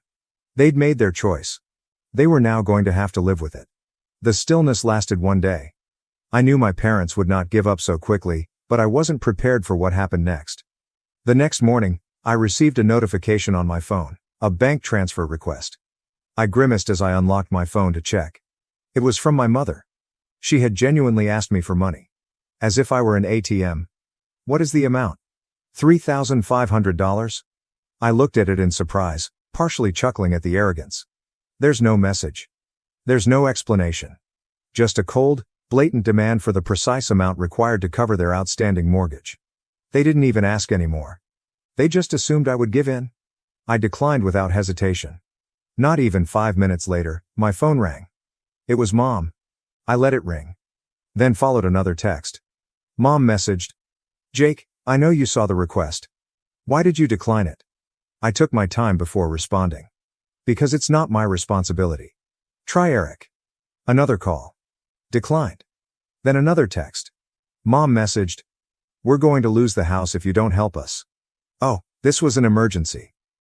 After years of exploiting me as a walking wallet, they were finally facing the repercussions. I wrote back. Maybe you should have thought about that before deciding I didn't matter. A few seconds later, Dad joined in. He said, You're really going to let your parents become homeless? That one had me laughing out loud. The manipulation was so obvious it was almost comical. They weren't broke. They were not going to be put on the streets. They simply didn't want to go into their personal savings because they were accustomed to me covering everything. I disregarded them for the remainder of the day. That night, I received an SMS from Eric. Eric messaged. Dude, just send them the money already. You're making this a bigger deal than it is. I clenched my jaw. Did this entitled little jerk really think he could lecture me? I wrote back. You mean the same money you're inheriting? Why don't you send it? His response came quickly. Eric messaged. You know I don't have that kind of cash right now, right? So now it's about affordability? He was fine with me draining my accounts, but whenever it was his turn, he had nothing to offer. I responded. Guess you better figure it out then, bro. You're the one they chose. No response. I went to bed feeling strangely relieved, as if I had finally broken free from years of manipulation. However, the situation worsened the following day. I was at work when I received a call from my apartment's front desk. Receptionist. Hey, Jake, your parents are here. I almost dropped my phone. What? She paused before adding. They're saying it's an emergency, and that you won't answer their calls.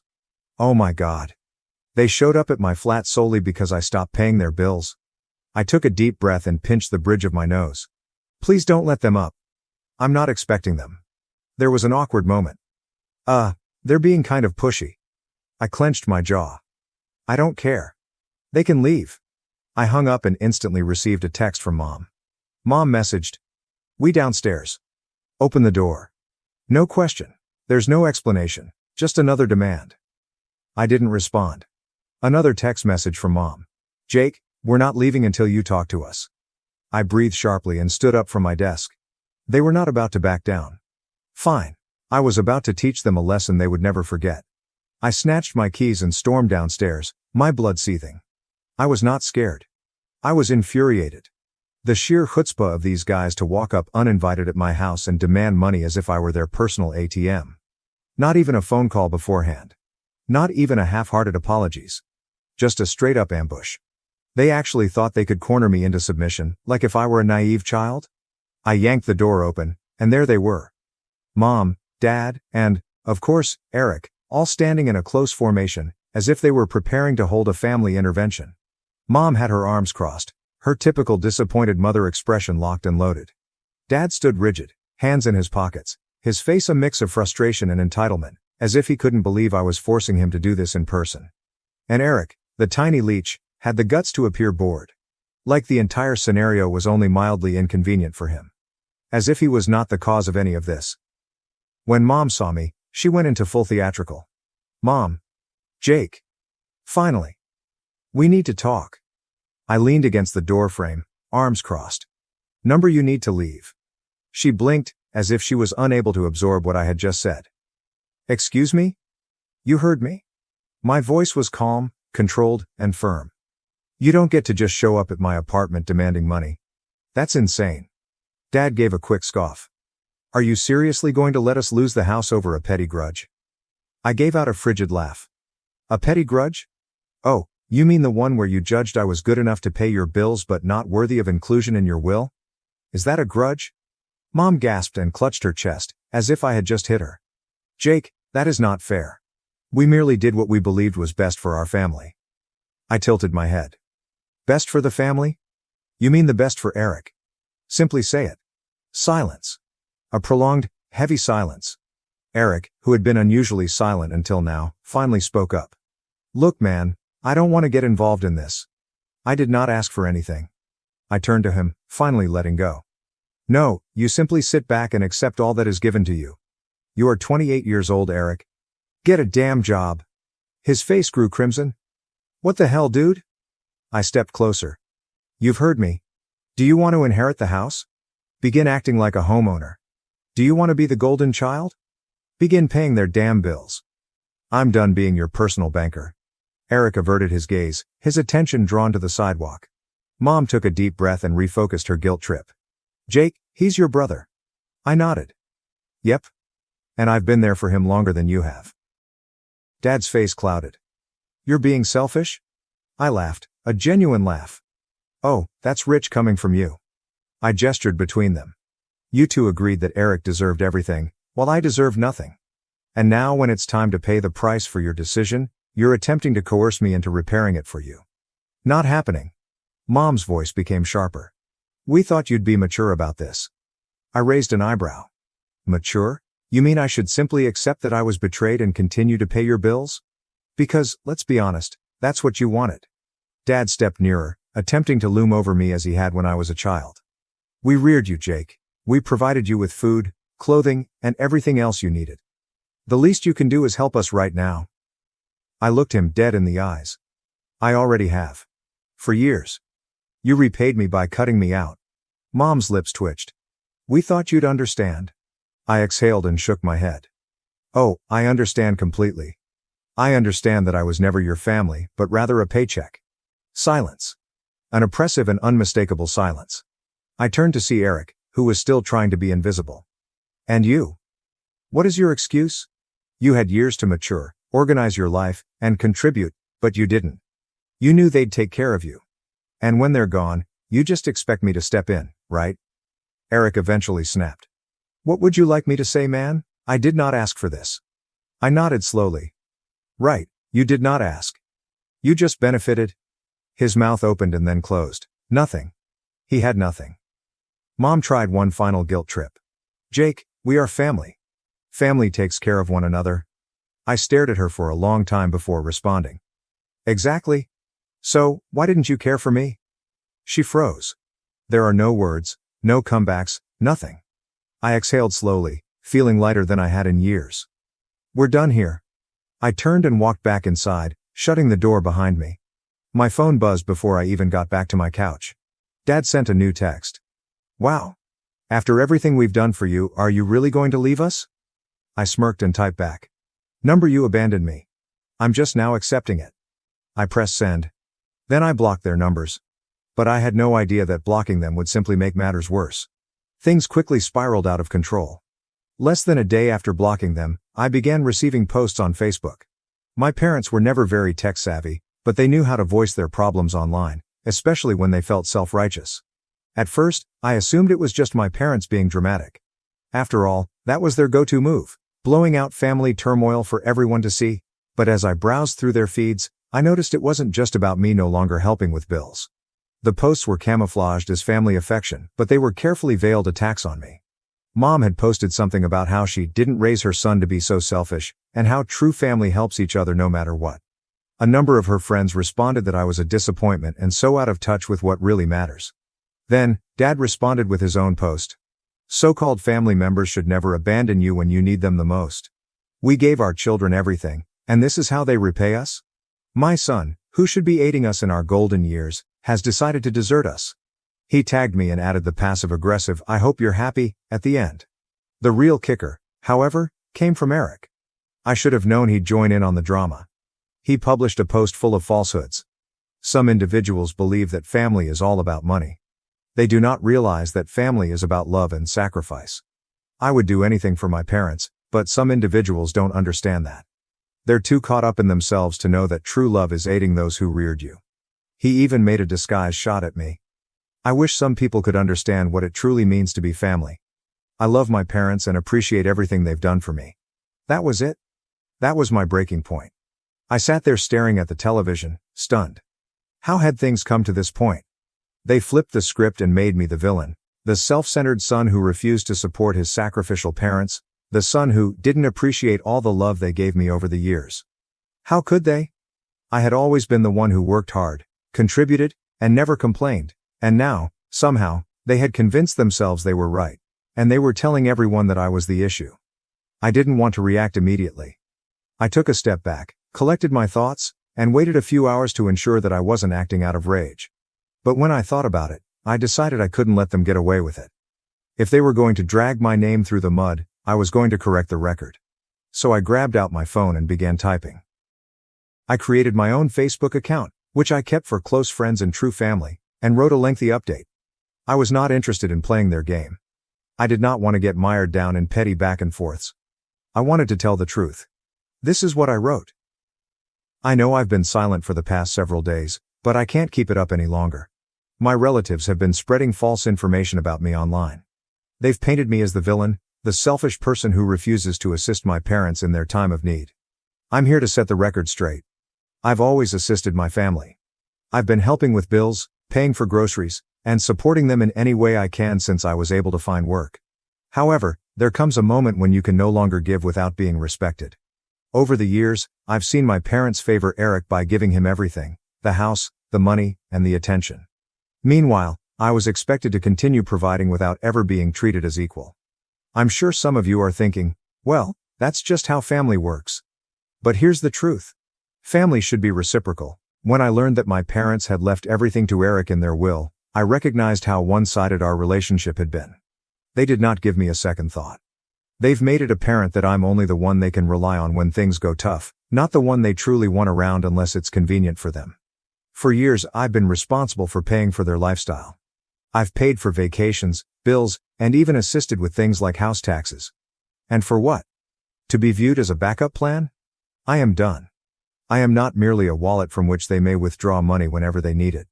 I am a human being and deserve to be respected. I've earned the right to be treated like I'm important, not just when they need something from me. As for Eric, it is time for him to grow up. He's 28 years old and has never worked in his life. He has never taken responsibility for anything. My parents have been enabling him for so long that it's no surprise he's their favorite. But here's the thing, he's had plenty of time to sort his life out. And now, it is time for him to stand on his own 2 feet. Everyone who has been following this drama and supporting my parents has to understand something. Every tale has 2 sides. Indeed, family is vital. However, it's also about mutual respect. I've contributed enough for a lifetime, and I won't apologize for taking a step back. This is not me turning away from my family. This is my last decision to choose myself. And to my parents, I wish you the best, but I'm done being your doormat. When I hit the post, I felt a sense of relaxation. For the first time in my life, I was telling the world the truth. About my family, how they had used me for years, and how they had always expected me to be the one to save them, without ever considering what I needed. I wasn't going to let their story dominate my life anymore. The reactions were swift. Some people I hadn't spoken with in years came forward to show their support. A number of my cousins, acquaintances of my parents, and even some distant relatives liked the article and sent me private messages apologizing for what I had gone through. It felt liberating to finally have the truth out there, not buried beneath guilt trips and deceptive conduct. Then followed the backlash. My parents and Eric went crazy. Eric texted me, "You're a traitor? You really had to air all our business out like this? You have no respect for family." Dad called me and yelled into the phone, "You've ruined everything, Jake. You'll regret this. You'll regret cutting us off. You'll regret turning your back on your own family." But I did not regret it. Not for 1 second. I blocked them all. I was finished. And, for the first time in my life, I was free. Free of the toxic grasp they held on me for so long. As the days passed, I felt a weight lift off my shoulders. I had had enough of being treated as less than. I was tired of always having to solve everyone else's problems. And now, I was finally free to live my life on my own terms. So no, I don't feel horrible about cutting them off. I deserved better. I still do. And from now on, I've decided to surround myself with people who value me for who I am, not for what I can offer them. It's time for me to go forward, for good. And I will. My wife called me, just a roommate, dismissing our marriage. But when I discovered her cheating, I made her leave the house for good. Hello everyone, before we begin today's video, I need your help. We've noticed that the channel is losing traction, and subscribing is one of the best ways you can help us. It's simple, free, and allows us to keep bringing you great content. Your support means everything. Let us keep this channel growing collectively. Thank you very much. Now, let's begin the video. Okay, so I, 30 million, need to get this off my chest because things have completely gone wrong with my wife, Melissa, 28F. We've been married for 3 years and together for nearly 6. We first met in this bar through mutual friends. She wasn't supermodel hot, but she was obviously lovely and exuded a confident air that drew me in immediately. We hit it off, exchanged numbers, and began dating a few weeks later. The first couple years were actually pretty fantastic. We went on weekend getaways and met each other's families, as couples do. Her parents were a little standoffish, but whatever. We moved in together after a year. I proposed on our 2-year anniversary, and we married around 8 months later in a simple ceremony with family and close friends. I purchased a home around 6 months before the wedding. My name appears on everything since I paid the down payment with money I saved by working my ass off. For the first year of marriage, everything was well. We'd both come home from work, cook dinner together, and watch television, normal stuff. We discussed having children in a few years, but looking back, I noticed that things began to change around the second year of our marriage. Melissa began to focus more on her work. She works in marketing and has started staying later at work, attending networking events, and spending less time at home. I was supportive because I thought it was good for her career. I took on extra domestic tasks so she could focus on her work. I also started paying most of the bills because she stated that she wanted to advance her job before focusing on money. It started out little, with her canceling our date evenings at the last minute due to work. She was constantly on her phone, even while we were meant to be spending time together. If I brought it up, she'd become defensive and suggest I wasn't supporting her profession. So I backed off. We stopped doing activities together on weekends. She was either too exhausted from work or had unexpected brunches and shopping outings with her pals, which I was not invited to. I began to feel as if we were simply existing in the same area without truly connecting. She told me a few months ago that her buddy group was planning a meal at a new restaurant downtown and invited me. I was genuinely surprised. She hadn't invited me to anything with her pals in months. I wasn't very excited because her buddies are largely marketing public relations professionals who only discuss work turmoil and gossip about people I don't know. But I assumed this was her way of including me more, so I went. We arrived at the restaurant and there were around 8 people in total: Melissa, me, and 6 of her friends. The room was crowded and noisy, and we ended up at this long table. I was around 3 seats away from Melissa, sandwiched between her buddy Taylor, who was chatting to someone else the entire time, and a guy I had never met before, who was addicted to his phone. Basically, I was simply sitting there sipping my soda, without participating in any conversation. No one spoke to me or even acknowledged my existence. To be honest, these things are rather usual. I was used to being the unseen husband by this point. I was spacing out, thinking about a job at work, when Melissa's friend Caitlin inquired, "So, how's married life treating you these days?" The way she stated it was strange, as if there was something underlying the question. That's when I focused on what Melissa was saying. "Guys, I swear it felt like someone punched me in the stomach." Melissa snorted dismissively and replied, "Oh, please. He's just my roommate at this point." "Only my roommate." I literally froze with my beer halfway to my mouth. Who is saying that about their husband? And the way she said it was not a joke. It was as if she were stating an obvious fact that everyone already knew. She even looked at me as she said it, noticing I was paying attention, but she didn't mind. What's worse? Her friends' reactions. They all laughed and nodded as if everything was perfectly normal. One of them even said, "Don't all husbands eventually become glorified roommates?" They all cracked up even more. All but one girl, Olivia. She's new to their friend group, I've only met her a few times. She did not laugh. Instead, she gave me a sympathetic gaze. At least one person in this group had a soul, I suppose. I can't remember the rest of the dinner talk. My brain was caught on loop, hearing my wife repeatedly refer to me as her roommate. I continued to eat and drink on autopilot, not saying anything but attempting to understand what had just transpired. The trouble is, she said it without looking at me. She didn't ask if I'd heard, and she didn't care, as if I wasn't even a factor in her life worth considering. Melissa was speaking about trivial topics on the way home, appearing entirely normal, while I sat there feeling as if my entire marriage had been nuked. I scarcely answered, only offering one-word answers and nods. When we arrived home, she plopped down on the couch and scrolled through Instagram like nothing had happened, as if she hadn't just completely degraded our entire relationship in front of all her pals. I stood there for a minute, waiting for her to say something, recognize what she said, apologize, anything. But nah. Nothing. That's when it occurred to me, perhaps this wasn't just a random comment. Maybe this is how she sees me? Just a man who stays in the same house and pays his bills. Not her spouse, not her partner, only her roommate. I couldn't keep it in anymore. "So, am I really just your roommate now?" I inquired, attempting to seem casual despite my feelings. Melissa looked up from her phone, angry to be interrupted. "What are you talking about? At dinner, you told your friends I'm just your roommate at this point." She rolled her eyes and returned to scrolling.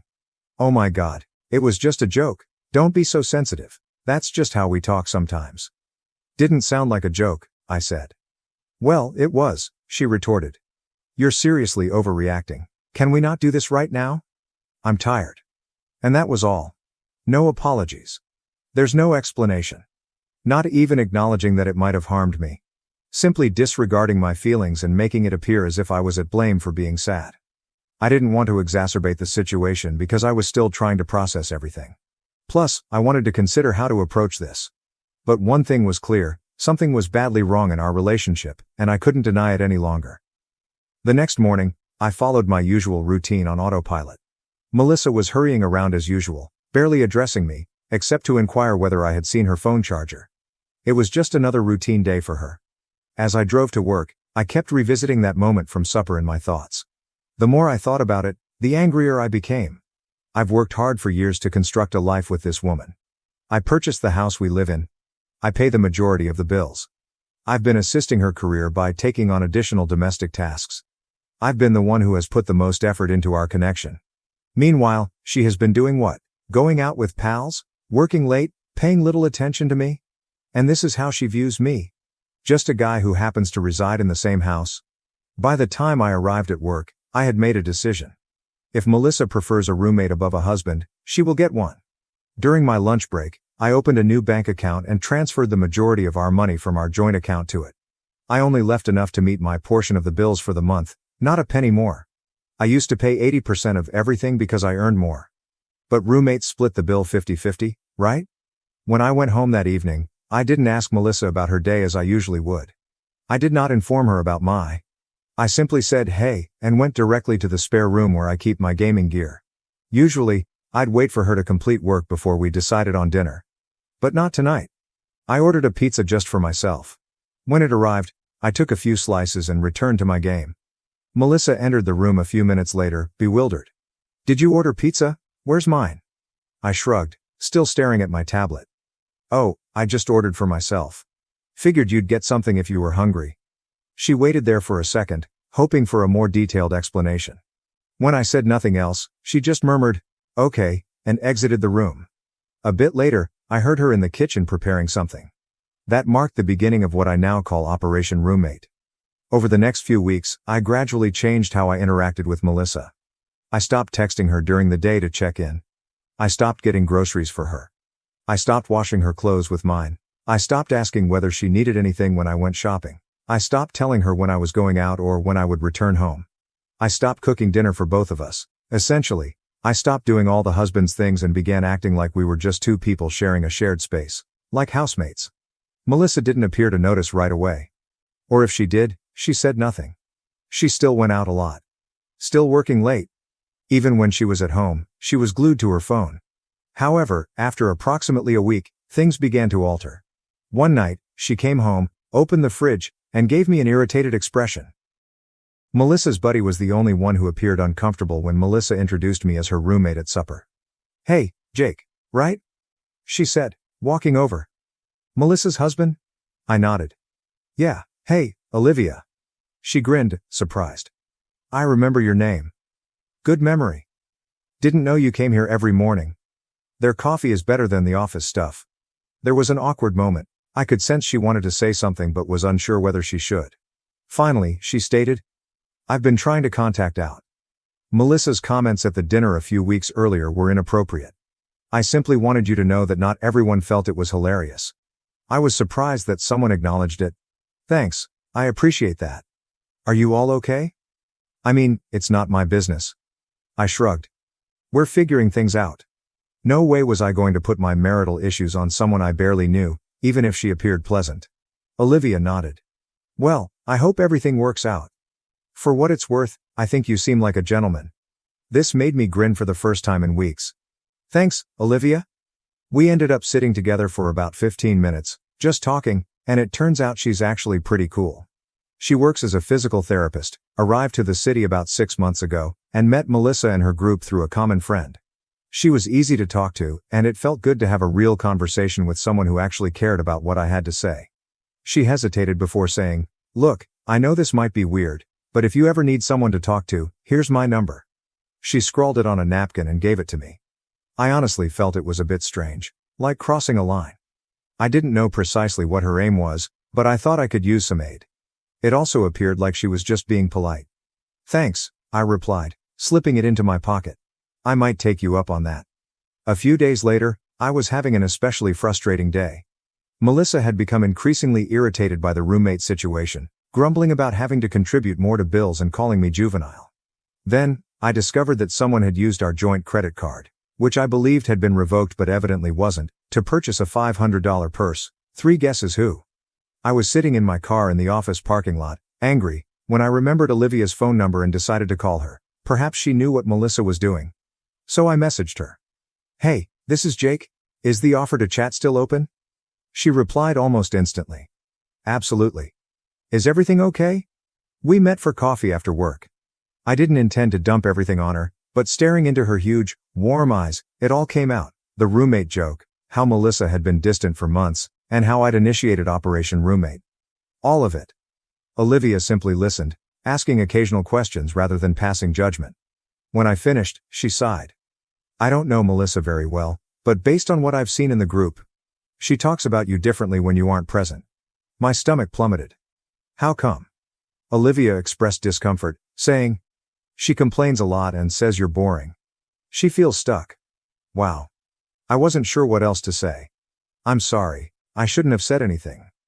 "No, I appreciate your honesty. Seriously." Before we went, she touched my arm. "Jake, you deserve someone who's proud to be with you, not someone who treats you like an inconvenience." That hit me hard, because she was correct. For the first time, I saw Olivia. Not simply as Melissa's friend. Not just as someone who happens to be present. But as someone who observed me, who saw the cracks before I even acknowledged they existed. We began messaging after that. It was just regular conversation, how the day went, little annoyances, inside jokes, but it seemed different. For the first time in a long time, I wasn't just talking to fill the silence. Someone wanted to hear what I had to say. No sighing. No eye rolls. Just a real chat with someone who cares. And man, I didn't realize how much I missed it till I got it back. Of course, Melissa didn't notice. She was too caught up in her own world, going out many nights a week with business pals, getting home late, and smelling like cologne that wasn't mine. I was not foolish. I knew where this was going, but I wanted proof before making my next step. Now, let me be clear. I'm not the suspicious kind. Really, I am not. I've been cheated on before, back in college, and I promised myself I wouldn't be that anxious partner who constantly checks phones. However, there is a distinction between being paranoid and just connecting obvious dots. Melissa was displaying all the traditional signs. Staying out late. She is being clandestine with her phone. I suddenly made new work buddies that I had never met before. Getting suited for office meetings. The cologne fragrance. I mean, come on. I needed to know for sure. The setup first, I attempted a straightforward approach. "So, who is this new work friend you have been spending so much time with?" I asked casually one morning. Melissa barely glanced up from her phone. "What?" "Oh, simply members of the marketing staff. No one is interesting. Seems like you're with them a lot lately." She rolled her eyes. "What are you doing with my schedule now?" She then smirked and created air quotes with her fingers. "I thought we were only roommates." I merely shrugged and walked away. "Just making conversation," I said. It was clear that the straight approach would not work. So I made a decision that some people may condemn me for. But, whatever. I purchased an AirTag. If you're unfamiliar with the term, it refers to a little tracking gadget manufactured by Apple. You're intended to use it to find your keys or baggage, but people also use it for other purposes. I waited for a morning when Melissa was still asleep. Her automobile keys were on the counter, as usual. I quickly took them, inserted the AirTag into a little compartment in the center console, where she stores spare cash and receipts, and returned the keys. The whole thing took about 30 seconds. The truth comes out. Melissa texted the next day, stating she'd be working late again and asked not to wait. The timing was ideal for testing my new setup. Around 6 p.m., I launched the Find My app on my phone to verify the AirTag's location. It showed that her automobile was on the move. I watched her drive, not toward her downtown workplace. But I'm going to a luxury apartment complex on the city's north side. Her automobile came to a stop about 6:45 p.m. My heart pounded. Part of me hoped for an innocent explanation, like a friend living there or a work event, but deep down I knew. I watched her movements for 3 days and discovered a clear pattern. Tuesday, she told me she was having dinner with coworkers. Her car was at the same apartment complex from 7 p.m. to 11 p.m. Thursday, she said she had a client meeting. Car was at the apartment complex from 6:30 p.m. to nearly midnight. Throughout all of this, I texted Olivia, not telling her what I was doing, but screaming about Melissa's blatant lies. Olivia was supportive but cautious. "Are you certain you want to know?" She texted. "Sometimes, finding out only makes things worse." "I need to know," I told him. "I'm tired of being played for a fool." The following Tuesday, when Melissa stated she had another late meeting, I told her I was going to grab drinks with some guys from work and wouldn't be home till late, which was obviously a lie. Instead, I parked down the street from the apartment complex and waited. Melissa's car arrived at 6:30 p.m., and I watched as she parked, checked her cosmetics in the mirror, got out, and walked to one of the buildings, typing a code at the door and entering. I sat there for maybe 15 minutes, debating what to do next. Part of me wanted to storm in, catch them in the act, and make a big scene, but what would that accomplish? More drama? No thanks.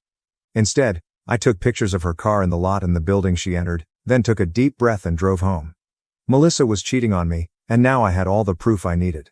The question was, what was I going to do about it? I called Olivia on the way home, and when she answered, I simply stated, "You were right about everything." "Oh, Jake," she whispered softly. "I am so sorry. What are you planning to do?" "I don't know yet," I told her. "But I'm done being just her roommate." I slept in the spare room that night, and Melissa didn't notice I wasn't in our bed when she arrived home after midnight. The following day, I called in ill to work because I couldn't concentrate on spreadsheets and meetings when my marriage was collapsing. I spent the morning researching divorce lawyers and found one with positive reviews who could see me that afternoon. When I got down with him, I explained everything: the roommate comment, the infidelity, the housing issue, and our money. "So, what am I looking at here?" I inquired after explaining everything. The lawyer leaned back in his chair and said, "Well, you're in a fairly solid legal position. The house is in your name, and you owned it before marriage, therefore it is probably protected. Having no children simplifies things. Virginia is not a no-fault state, thus her adultery could benefit you. The important question is, how contentious do you want this to be?" I considered it. "I don't want drama. I just want out." The lawyer smirked. "You're a smart man. Those who want vengeance end up paying me a lot more money." He then gave me a knowing glance. "Let's start drafting the paperwork. Meanwhile, document everything. Her absences, evidence of the affair, and financial documents. And don't tell her you're filing until we're prepared." I paid his retainer and departed feeling lighter, as if I'd finally taken control of the problem. When I arrived home, Olivia texted me. "How are you doing?" I proposed we meet for coffee, and she accepted. We met at a quiet small area a few towns away, where Melissa's pals wouldn't notice us. Olivia looked troubled when she saw me. "You look exhausted," she remarked.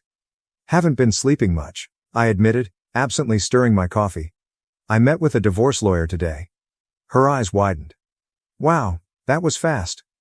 Once I learned for certain about the cheating, it wasn't a difficult decision. "Our marriage has been dead for several months." She nodded. "I understand, but it's still a big step."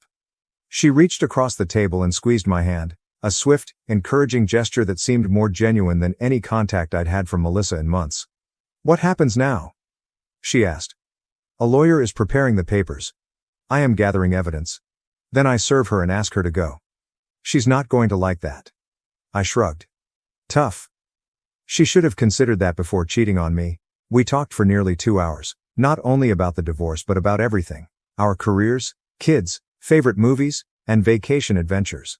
It was so easy to chat to Olivia. There was no judgment, no stress, just two individuals who were truly interested in what the other had to say.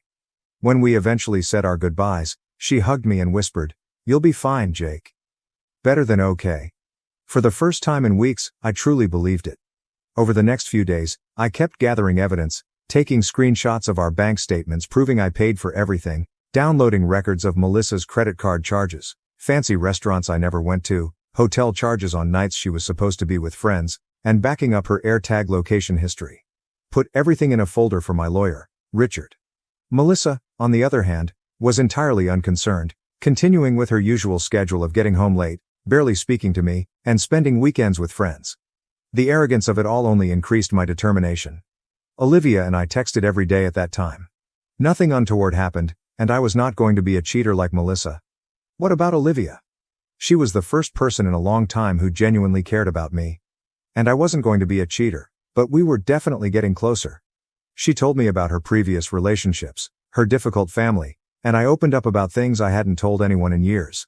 She made me laugh when I didn't think I could, and I thought it was nice to have someone supportive through all of this. The divorce papers were ready a week later, and the lawyer suggested that Melissa be served unexpectedly, preferably with a witness present.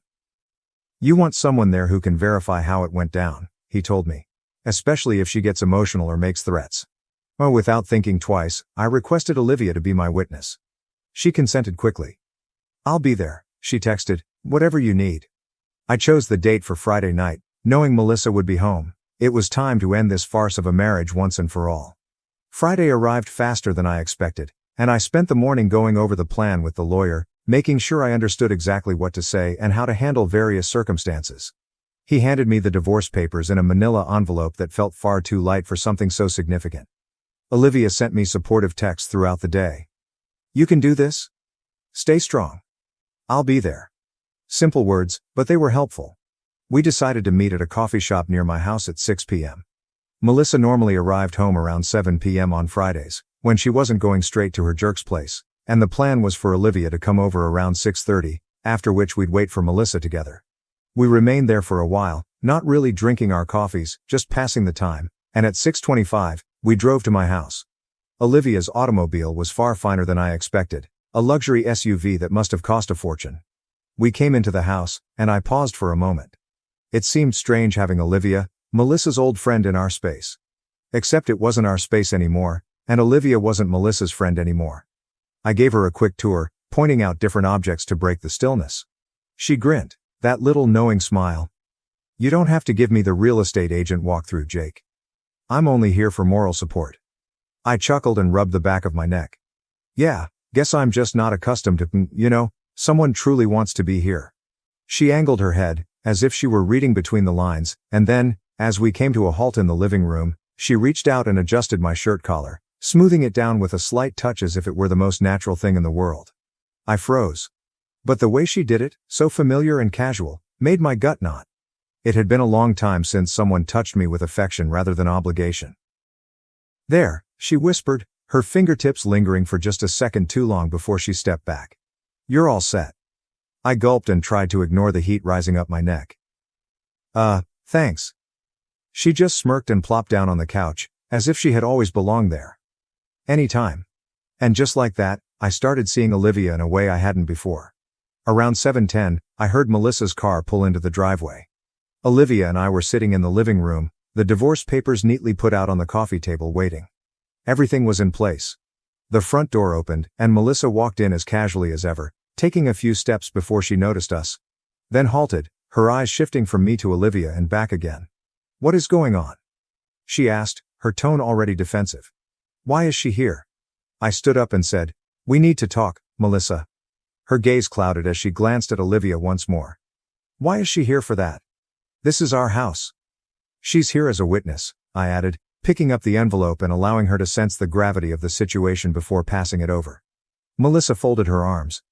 A witness to what? I handed her the paperwork and said, I'm filing for divorce. The way her expression plummeted was priceless, as if her brain had short-circuited and was fumbling for an answer. Divorce? She echoed. She scoffed, as if grasping at straws. Are you serious? Are you over your little roommate tantrum?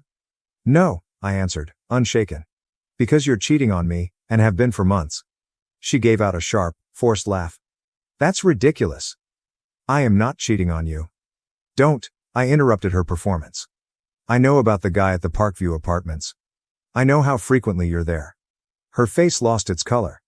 Did you follow me? What the hell, Jake? I shook my head, amused by how fast she transferred the blame. I didn't need to. I tapped my phone. I have weeks of proof. Every late night. Every business function. Every ladies' night out. All leading to the same place. Her eyes shifted to Olivia, then back to me, and her shock turned into rage. Did you trace me? That is crazy. She then pointed toward Olivia, spitting the words as if they would burn. So you brought her here for this? She had been yearning for this moment since the day she met you. Olivia did not react. She did not have to. I wasn't going to let Melissa change the script. Olivia has nothing to do with this, I said with confidence. This is about you, your choices, and the fact that you got caught. Melissa's arms tightened across her chest, shifting gears. So I botched up. Jake, sometimes people make mistakes. That doesn't mean we throw everything away. Her voice softened and her gaze focused on mine. We can repair this. Counseling, a fresh start, I'll stop seeing him. Let's talk about it alone. She gave Olivia a stare as if she could remove her from the room. That was when I twisted the knife. I leaned back and gave her the same blank stare she'd given me so many times. "Why are you upset anyway?" I inquired, my tone tinged with contempt. "I'm just your roommate, right? That's what you wanted." She scoffed and rolled her eyes, as if I were the one being ridiculous. "That? You're still mad about that, Jake? It was a joke." I nodded as if I had finally understood her argument. "Oh, right. It was a joke. Hilarious." I tilted my head. "Wait, so you do joke about replacing your husband with another guy?" "Just checking." Her jaw tightened, but I was not finished. "You were right though," I said, my voice silky. "We're just roommates, and since I'm the one paying the majority of the rent..." I motioned toward the door. "Yeah, I'm going to need you to pack up and get the hell out of my house." She totally lost it. I started crying, screaming, throwing things, the works. He called me every name in the book, then went begging, and then back to fury. Classic manipulative tactics may have worked on me in the past, but not longer. "Where am I supposed to go?" she asked repeatedly, as if it were my responsibility to fix. I shrugged. "I don't know. Maybe your boyfriend's place. You seem to spend enough time there already." That just made her angrier. She eventually stormed out, slamming the door so forcefully that a picture tumbled from the wall. Olivia assisted me in cleaning up the mess Melissa had left behind. "That went about as well as expected," I said, attempting a joke. Olivia offered me a compassionate grin. "You did great. Stood your ground." Melissa returned the next day with her friend Taylor, intending to simply move back in like nothing had happened. I'd replaced the locks. They were stuck outside, calling my phone and knocking on the door. I didn't respond, instead texting her that she could come grab her belongings on Saturday, when I'd have my brother with me. That Saturday was tense. My brother Mike arrived early, which was fortunate given that Melissa arrived with Taylor and her father. My wife cheated, got pregnant, demanded divorce and alimony. I exposed her to her church, ruining her reputation and getting her expelled. Hello everyone, before we start today's video, I need your help. We've noticed that the channel is losing traction, and subscribing is one of the best ways you can help us. It's simple, free, and allows us to keep bringing you great content. Your support means everything to us. Let's keep this channel growing together. Thank you very much. Now, let's begin the video. So, since some of you have requested the complete tale, I guess I should start at the beginning. This is going to be long, but whatever. For the first 4 years of our marriage, my wife, I'll call her Jen, and I felt we were doing well. We met back in college. She was gorgeous as hell and seemed interested in my goals rather than just seeking a party person. I was working on my business degree while she studied education. We hit it off immediately. Following graduation, I embarked on my own consulting business. The first couple of years were sheer hell, working 80-plus hour weeks, worrying about earning rent, the whole thing. But Jen was quite supportive back then. She would deliver me energy drinks at 2 a.m., give me encouraging speeches when clients ignored me while I was coding, all that girlfriend of the year stuff. She even recommended putting her teaching career on hold to help me build something amazing. It struck me as the most selfless act I'd ever witnessed. Looking back, I should have noticed the red flag waving directly in my face. We moved into a great house in a good neighborhood after my business started producing excellent money. Jen became obsessively connected with a local church. She began leading women's clubs, arranging charity activities, continuously posting Bible verses on Instagram, and preaching about family values and marriage sanctity. However, by the 4th year, things began to feel off. At first, my wife cheated, got pregnant, demanded divorce and alimony. I exposed her to her church, ruining her reputation and getting her expelled. Hello everyone, before we start today's video, I need your help. We've noticed that the channel is losing traction, and subscribing is one of the best ways you can help us. It's simple, free, and allows us to keep bringing you great content. Your support means everything to us. Let's keep this channel growing together. Thank you very much. Now, let's begin the video. So, since some of you have requested the complete tale, I guess I should start at the beginning. This is going to be long, but whatever. For the first 4 years of our marriage, my wife, I'll call her Jen, and I felt we were doing well. We met back in college. She was gorgeous as hell and seemed interested in my goals rather than just seeking a party person. I was working on my business degree while she studied education. We hit it off immediately. Following graduation, I embarked on my own consulting business. The first couple of years were sheer hell, working 80-plus hour weeks, worrying about earning rent, the whole thing. But Jen was quite supportive back then. She would deliver me energy drinks at 2 a.m., give me encouraging speeches when clients ignored me while I was coding. All that girlfriend of the year stuff. She even recommended putting her teaching career on hold to help me build something amazing. It struck me as the most selfless act I'd ever witnessed. Looking back, I should have noticed the red flag waving directly in my face. We moved into a great house in a good neighborhood after my business started producing excellent money. Jen became obsessively connected with a local church.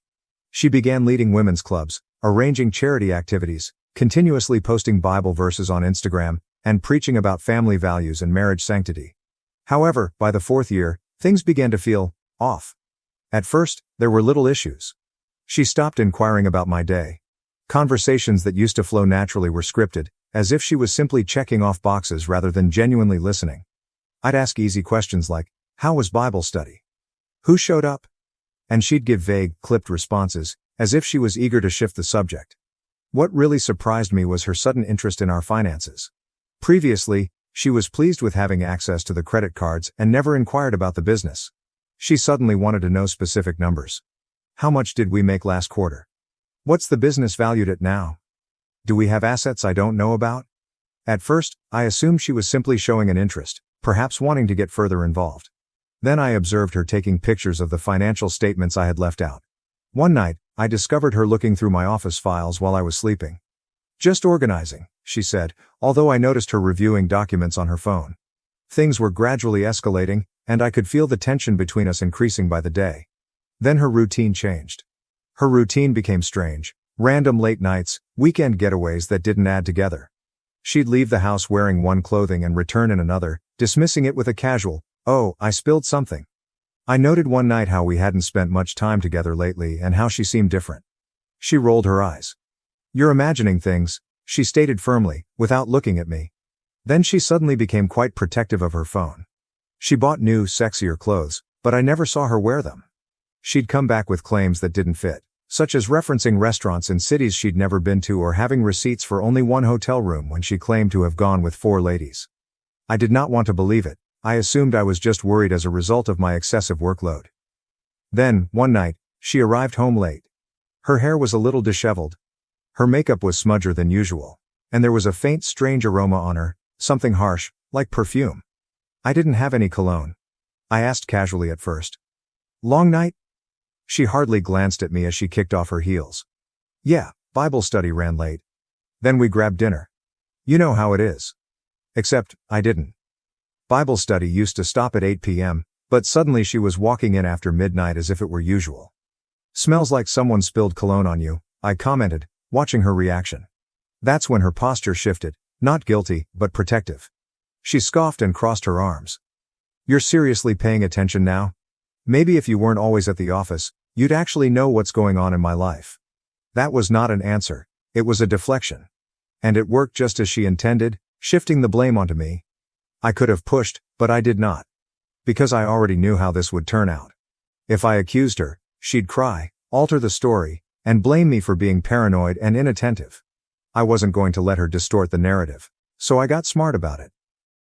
I began monitoring credit card statements. I checked her location history after she left her iPad unlocked. Pro tip: women never sign out of their accounts. And, sure enough, every Tuesday and Thursday afternoon, she spent exactly 2 to 3 hours at a different address in town. An apartment complex.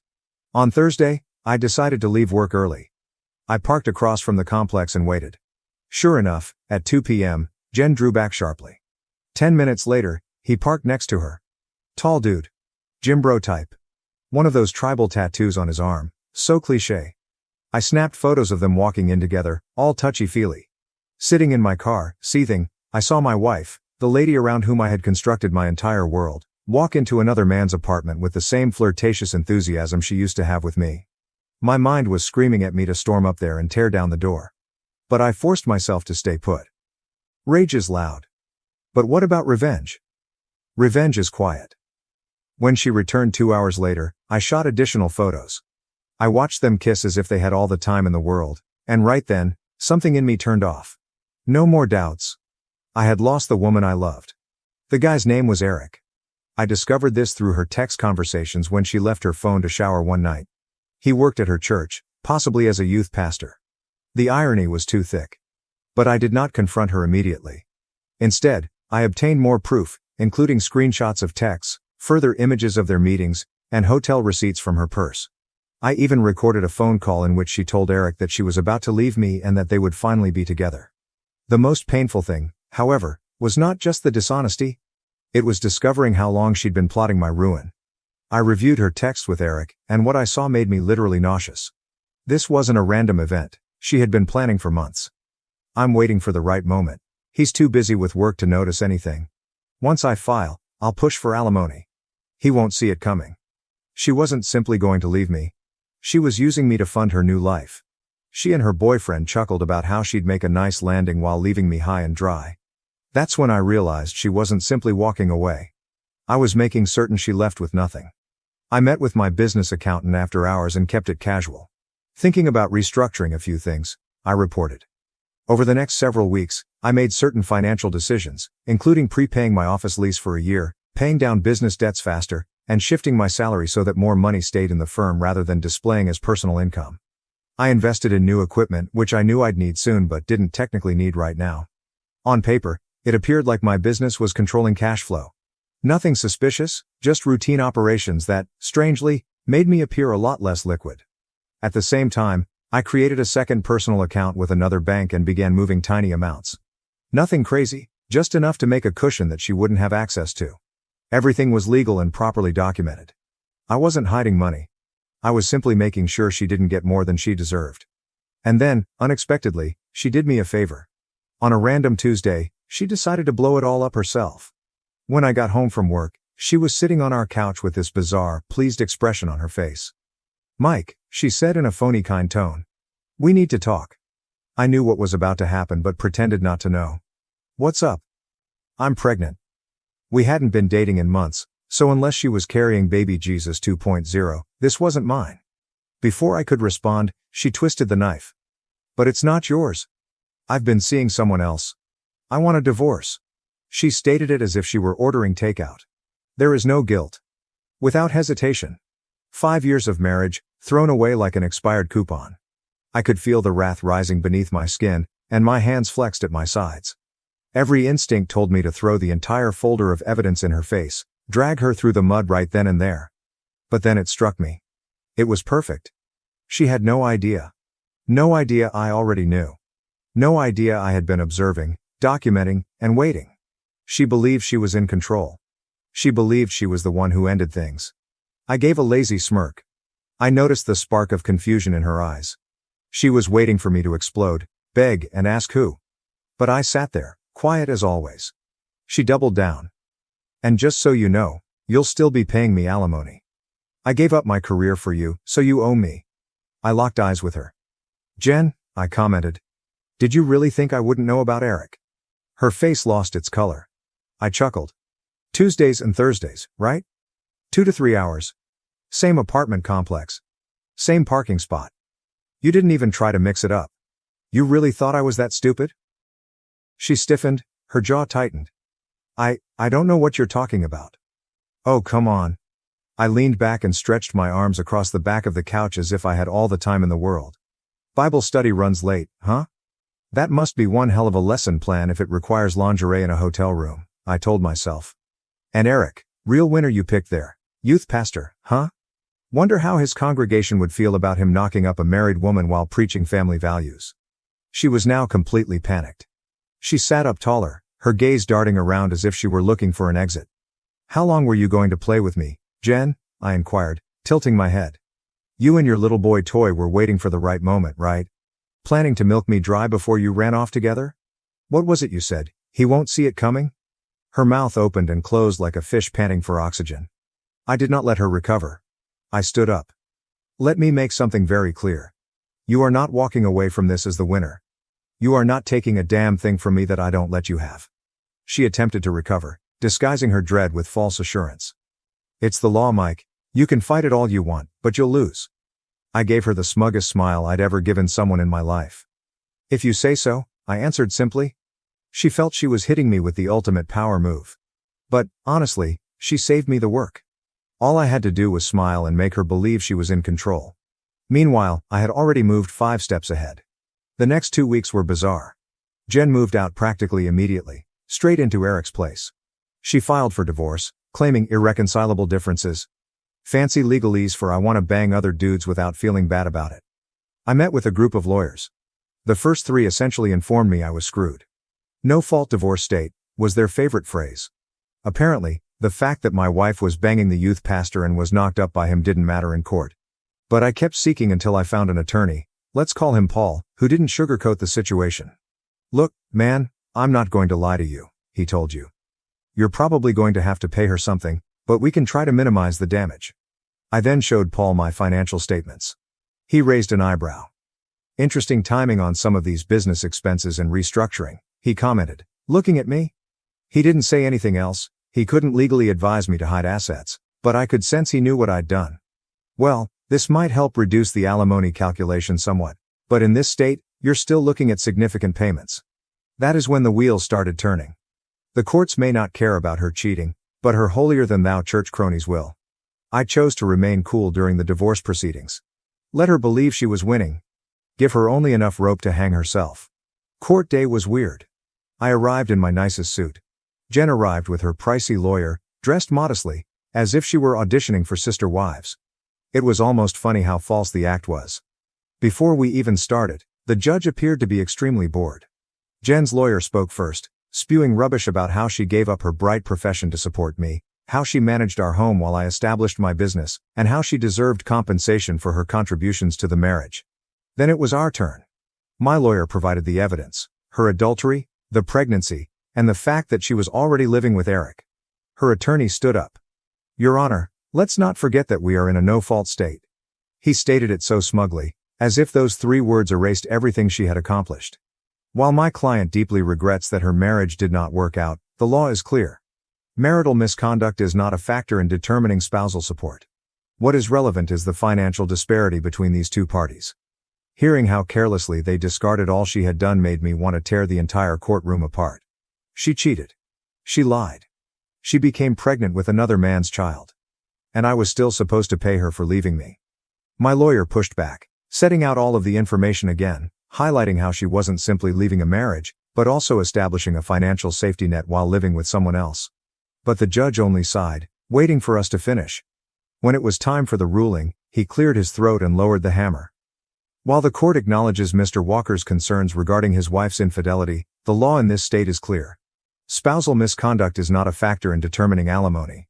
Jen sneered at me from across the room. The judge proceeded. Given Mrs. Walker's financial dependence during the marriage and her current unemployment status, the court finds that she is entitled to spousal support. Mr. Walker will pay $4,500 monthly for a period of 4 years or until Mrs. Walker remarries. $4,500 every month for 4 years, to the woman who cheated on me while carrying another man's child. I felt as if I were taking wild medicines. But fortunately, my financial decisions had paid off. Sort of. Rather than being left with a $6,000 monthly payment, the judge reduced it to $4,500.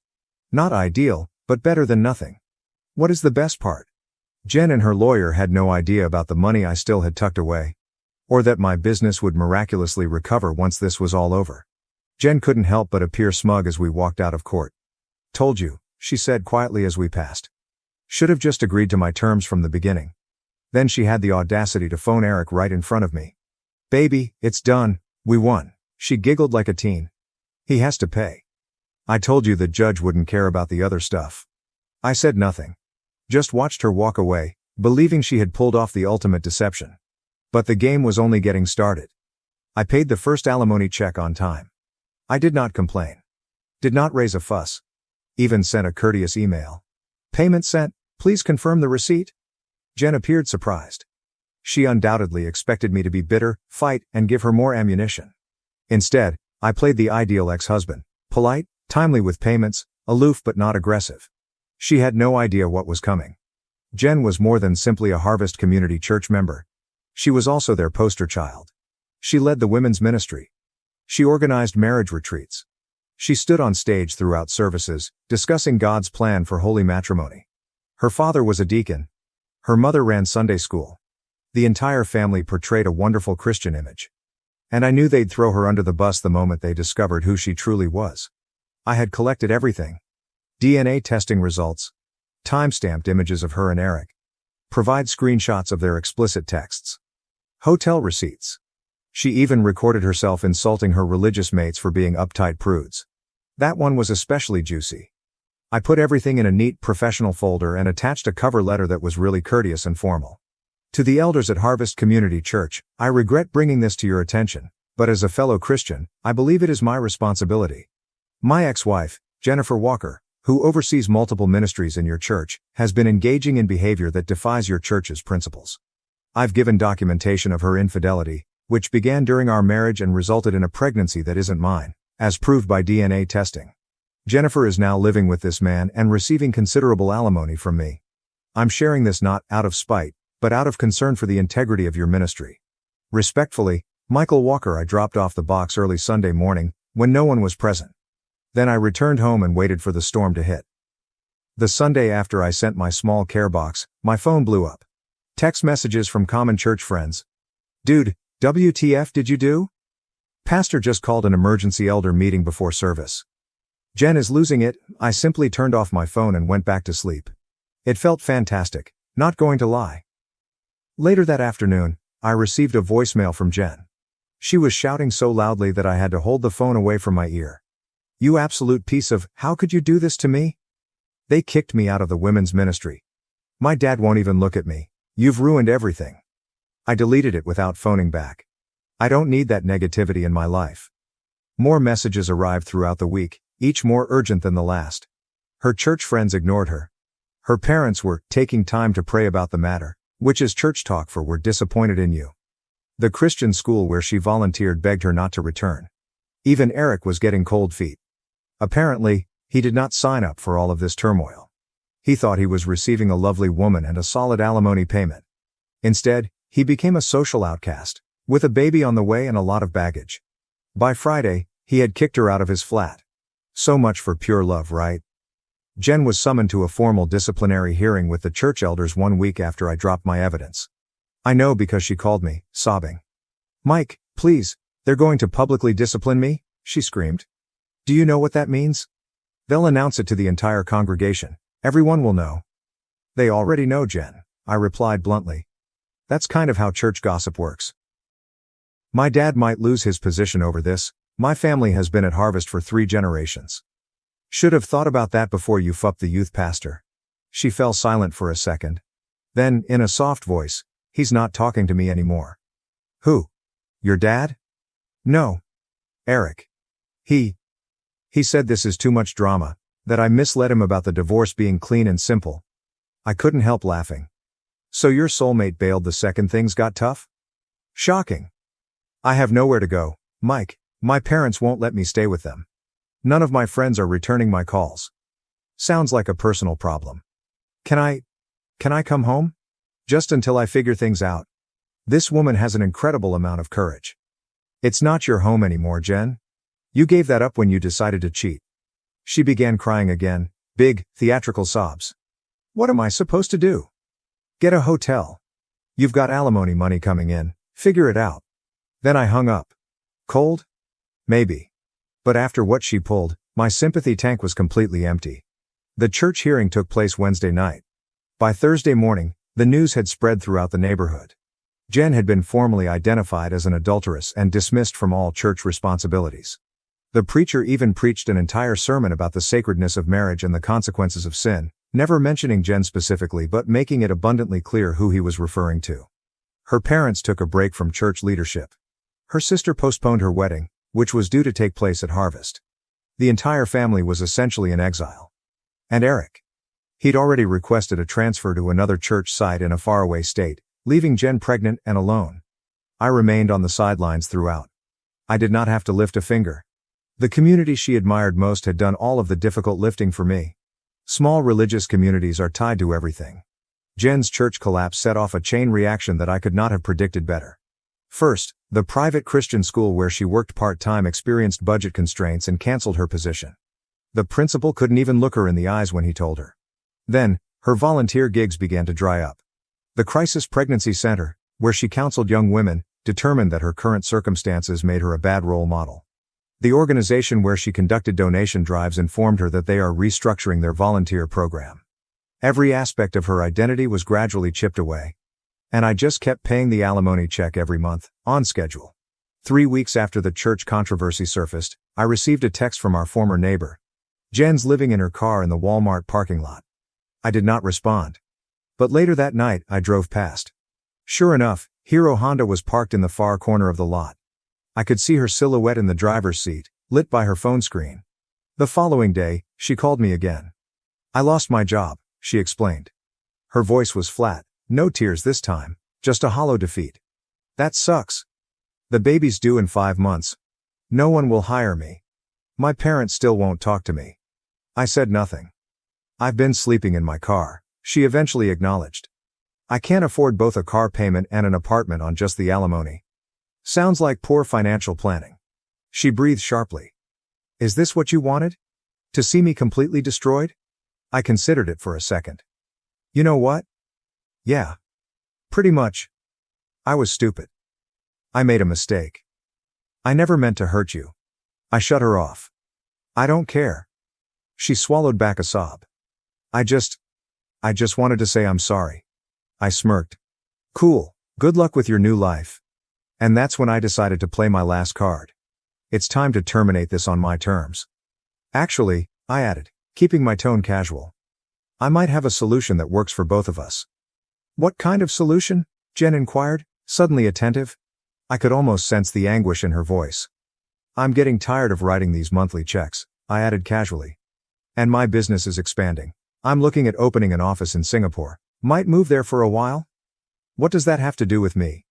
Well, international alimony enforcement is complicated. I waited to let it sink in.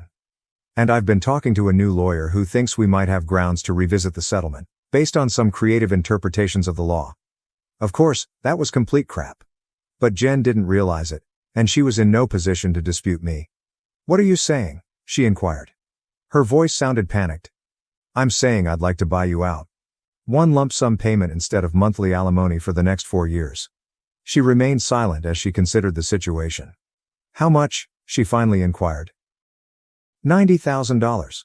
Cash. Tax-free. You sign a document releasing me from all future obligations, and the money's yours today. Jen had no idea I could afford that lump sum simply. The actions I made earlier had saved a large portion of my money, and my business was already recovering. She and her lawyer never discovered half of what I had. To her, $90,000 felt like a lifeline, but in reality, it was less than half of what I'd give her over the entire alimony period. A huge reduction. However, for someone living in their car, pregnant and broke, that probably sounded like winning the lottery. I don't know, she said. My lawyer said. Your lawyer isn't sleeping in a Walmart parking lot, I told him. And this offer expires in 24 hours. After that, I start the process to challenge the alimony ruling, and you get nothing while we battle it out in court for the next year or two. More silence. I could almost hear the wheels moving in her mind. Can I think about it? Sure, you've got until this time tomorrow. Then, I'm moving forward with the challenge. I hung up without waiting for an answer. She called again 2 hours later. I'll take it, she replied gently. Smart choice. I'll have the paperwork ready in the morning. Meet me at my lawyer's office at 9 a.m. Mike. Her voice sounded tiny. Thank you? I nearly laughed. Don't thank me, Jen. This isn't mercy. It's business. The following morning, she arrived at the lawyer's office looking like pure hell. She had dark circles under her eyes, her hair was unkempt, and she was dressed in the same clothes I had seen through the car window. My lawyer had the documentation ready, a full release of all future alimony obligations in exchange for a one-time payment. I had already prepared the cashier's check. Jen had barely read the contracts before signing. When my lawyer slid the check across the table, her hands trembled as she took it. So, that's it? She inquired. We're done? I nodded. Completely done. I don't ever want to hear from you again. She appeared to want to say something more, but instead she simply nodded and walked out. As the door shut behind her, my lawyer shook his head. You know, most guys in your position wouldn't have offered her anything. I informed him, it was worth 90 grand to be free of her forever. And I intended it. The monthly payments didn't damage me financially, but they were a continual reminder of how she had duped me. I was now entirely cut loose. I'm free to move on, without her shadow hanging over me. Besides, I knew Jen. She'd spend that money in 6 months, tops. Then she would have nothing. No alimony. No job prospects. No backup plan. Meanwhile, I would be establishing my empire, living my best life, and never looking back. Around 6 months later, I ran into her at a gas station. It wasn't planned, just one of those random occurrences. She appeared harsh. Still pregnant, or possibly pregnant again. I didn't ask or care. She was driving a beat-up old Civic, not the lovely automobile she had during our marriage. When she spotted me filling up my new BMW, she froze, like a deer in headlights. I nodded to her simply to be polite. She walked over with hesitation. There was awkward pause, and she said, "How are you?" I shrugged. "Business is good, life is good." She nodded and looked down at her feet. That's good." More uneasy silence. "The money's gone," she finally said. "I had to pay off debt, and the rest went to rent and food." I simply gazed at her. "Not my problem." "I know. I don't know why I'm telling you this." I finished pumping gasoline. "Well, good luck with everything." I began to get back into my car, but she spoke again. "I'm sorry, Mike, for everything. I really am." I gazed at her for a long time. Was it satisfying to watch her like this? Honestly, not as much as I expected. I didn't feel bad for her though. Too little, too late, Jen. Then I got into my car and drove away. Have not seen her since. Things for me have been going great. I met this lovely woman. She is incredible. She has her own marketing agency, works hard, plays hard, and does not play games or pull any BS. We moved in together 3 months ago. There's no urgency to marry again. Once bitten, twice shy and all that. But really, I could see it happening with her someday. She's the real deal. I tried not to get involved in Jen's affairs, but knowledge spreads quickly in a small town like this. Furthermore, we still have some mutual acquaintances who periodically send information my way. How much did I give her? $90,000. Gone in 4 months. Apparently, she used some to pay off credit card debt I had no idea about, bought a cheap apartment, and blew away the rest trying to maintain her lifestyle rather than adapting to her new circumstances. Jen's style is classic. I was never able to budget effectively. She had the baby, a boy. Eric is legally obligated to pay child support, but from what I've heard, he's a deadbeat who consistently falls behind. As previously said, he relocated to Ohio and has little to no contact with the child. I guess his call to youth ministry didn't extend to his own children. Shocking. Jen attempted to continue her teaching career, but her reputation followed her. She refused to attend any Christian school. She lacked current experience, after my father passed, my family grew distant due to our spoiled sister. Now, as I help my brother with medical bills, she demands a house. I, 36F, have 2 siblings, my brother Damon, 34M, and my sister Nancy, 28F. Simply put, Nancy was and always has been the golden kid, particularly in my mother's eyes. Dad had some wisdom. He'd periodically urge Nancy to cut it out, but he gave her far more liberty than Damon or me. Mom. Forget it. She would let Nancy get away with anything. Nancy was what my parents affectionately referred to as a surprise. She arrived considerably later than Damon and me, and I really feel the age difference contributed significantly to the special treatment. She has been handled differently since she was able to walk and talk.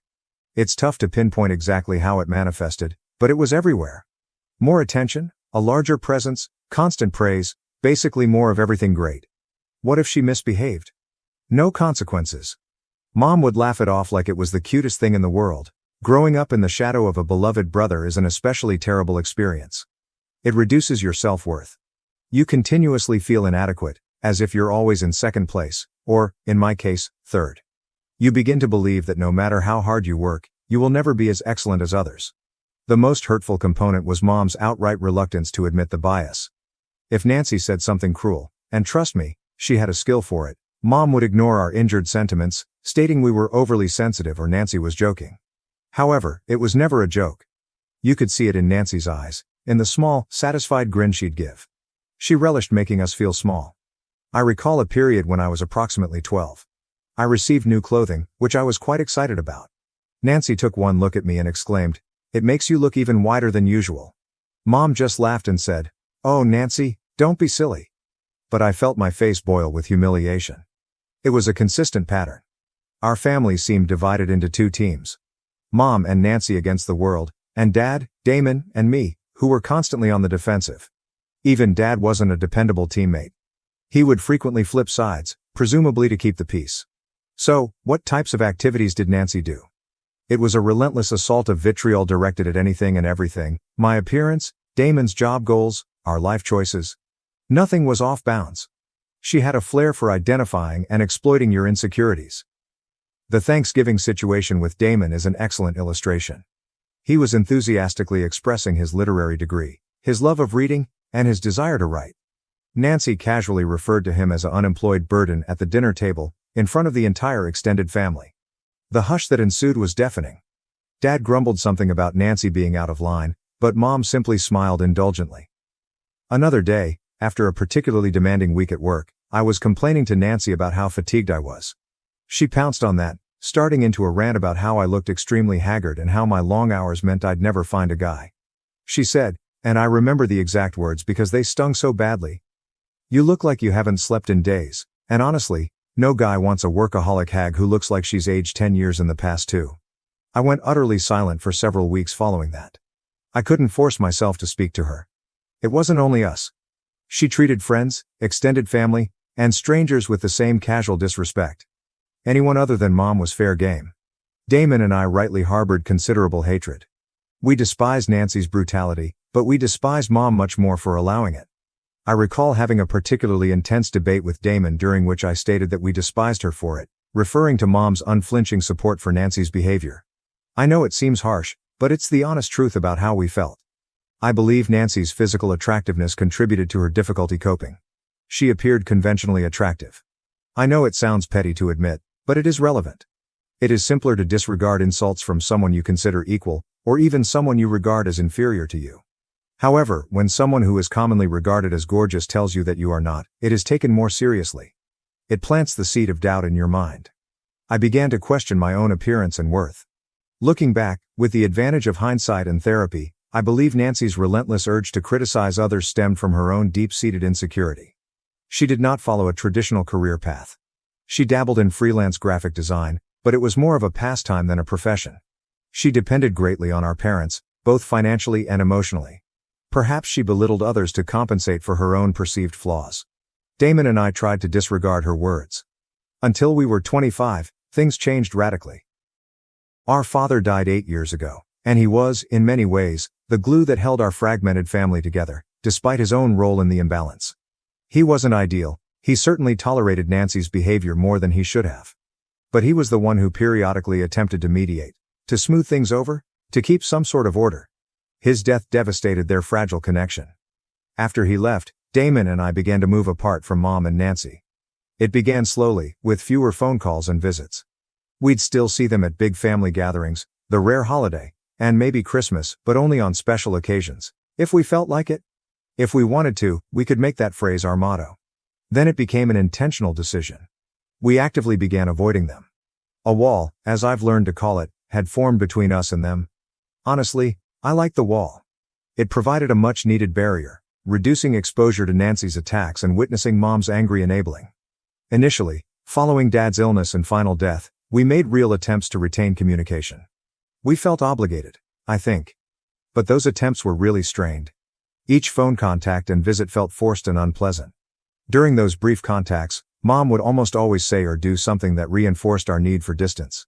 She'd make some lovely remarks about Nancy's non-existent successes or discreetly critique our decisions, reminding us of why we were pulling away in the first place. One especially embarrassing Christmas meal, Mom spent the entire evening extolling Nancy's creative talent, displaying some very horrible drawings Nancy had allegedly done for a large client, who turned out to be a distant cousin. Meanwhile, she entirely overlooked Damon's recent promotion and my successful completion of a large assignment at work.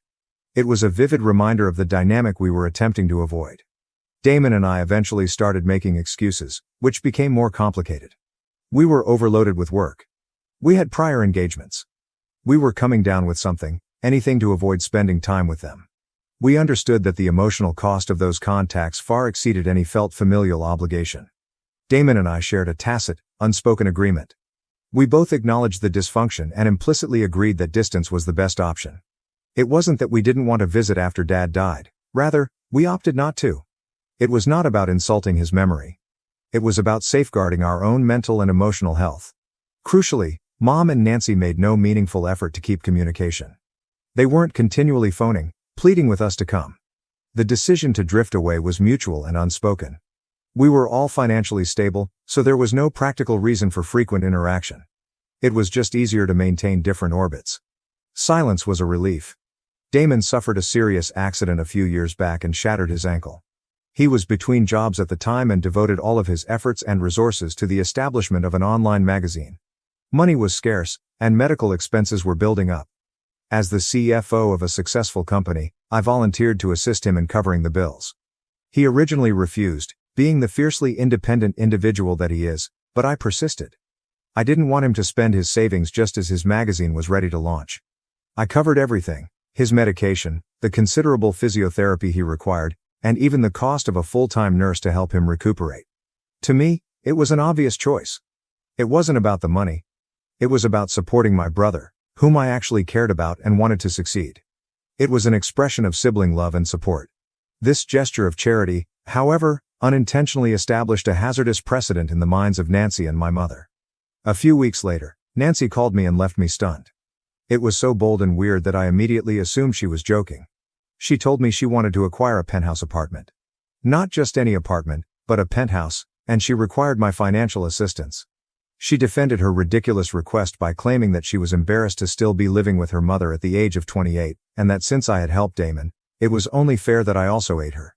She carelessly forgot to disclose that she only had enough money to pay for half of the cost of this luxurious apartment.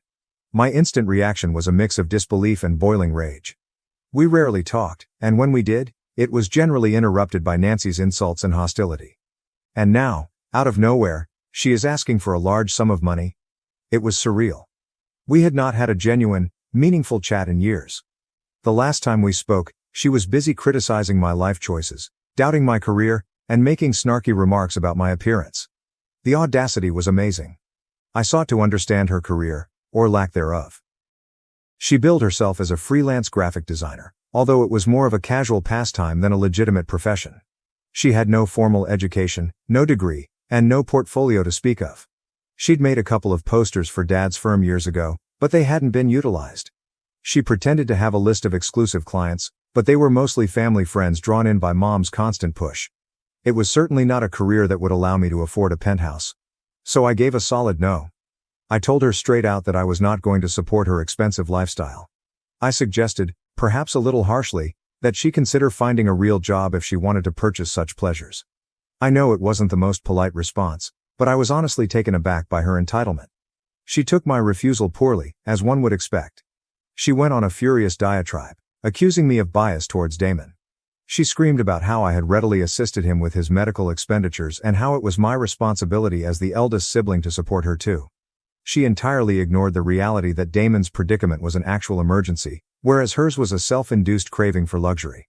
I tried to be calm, but my patience was getting thin. I reiterated my refusal, emphasizing that I was not a bank and was not obligated to pay her unreasonable goals.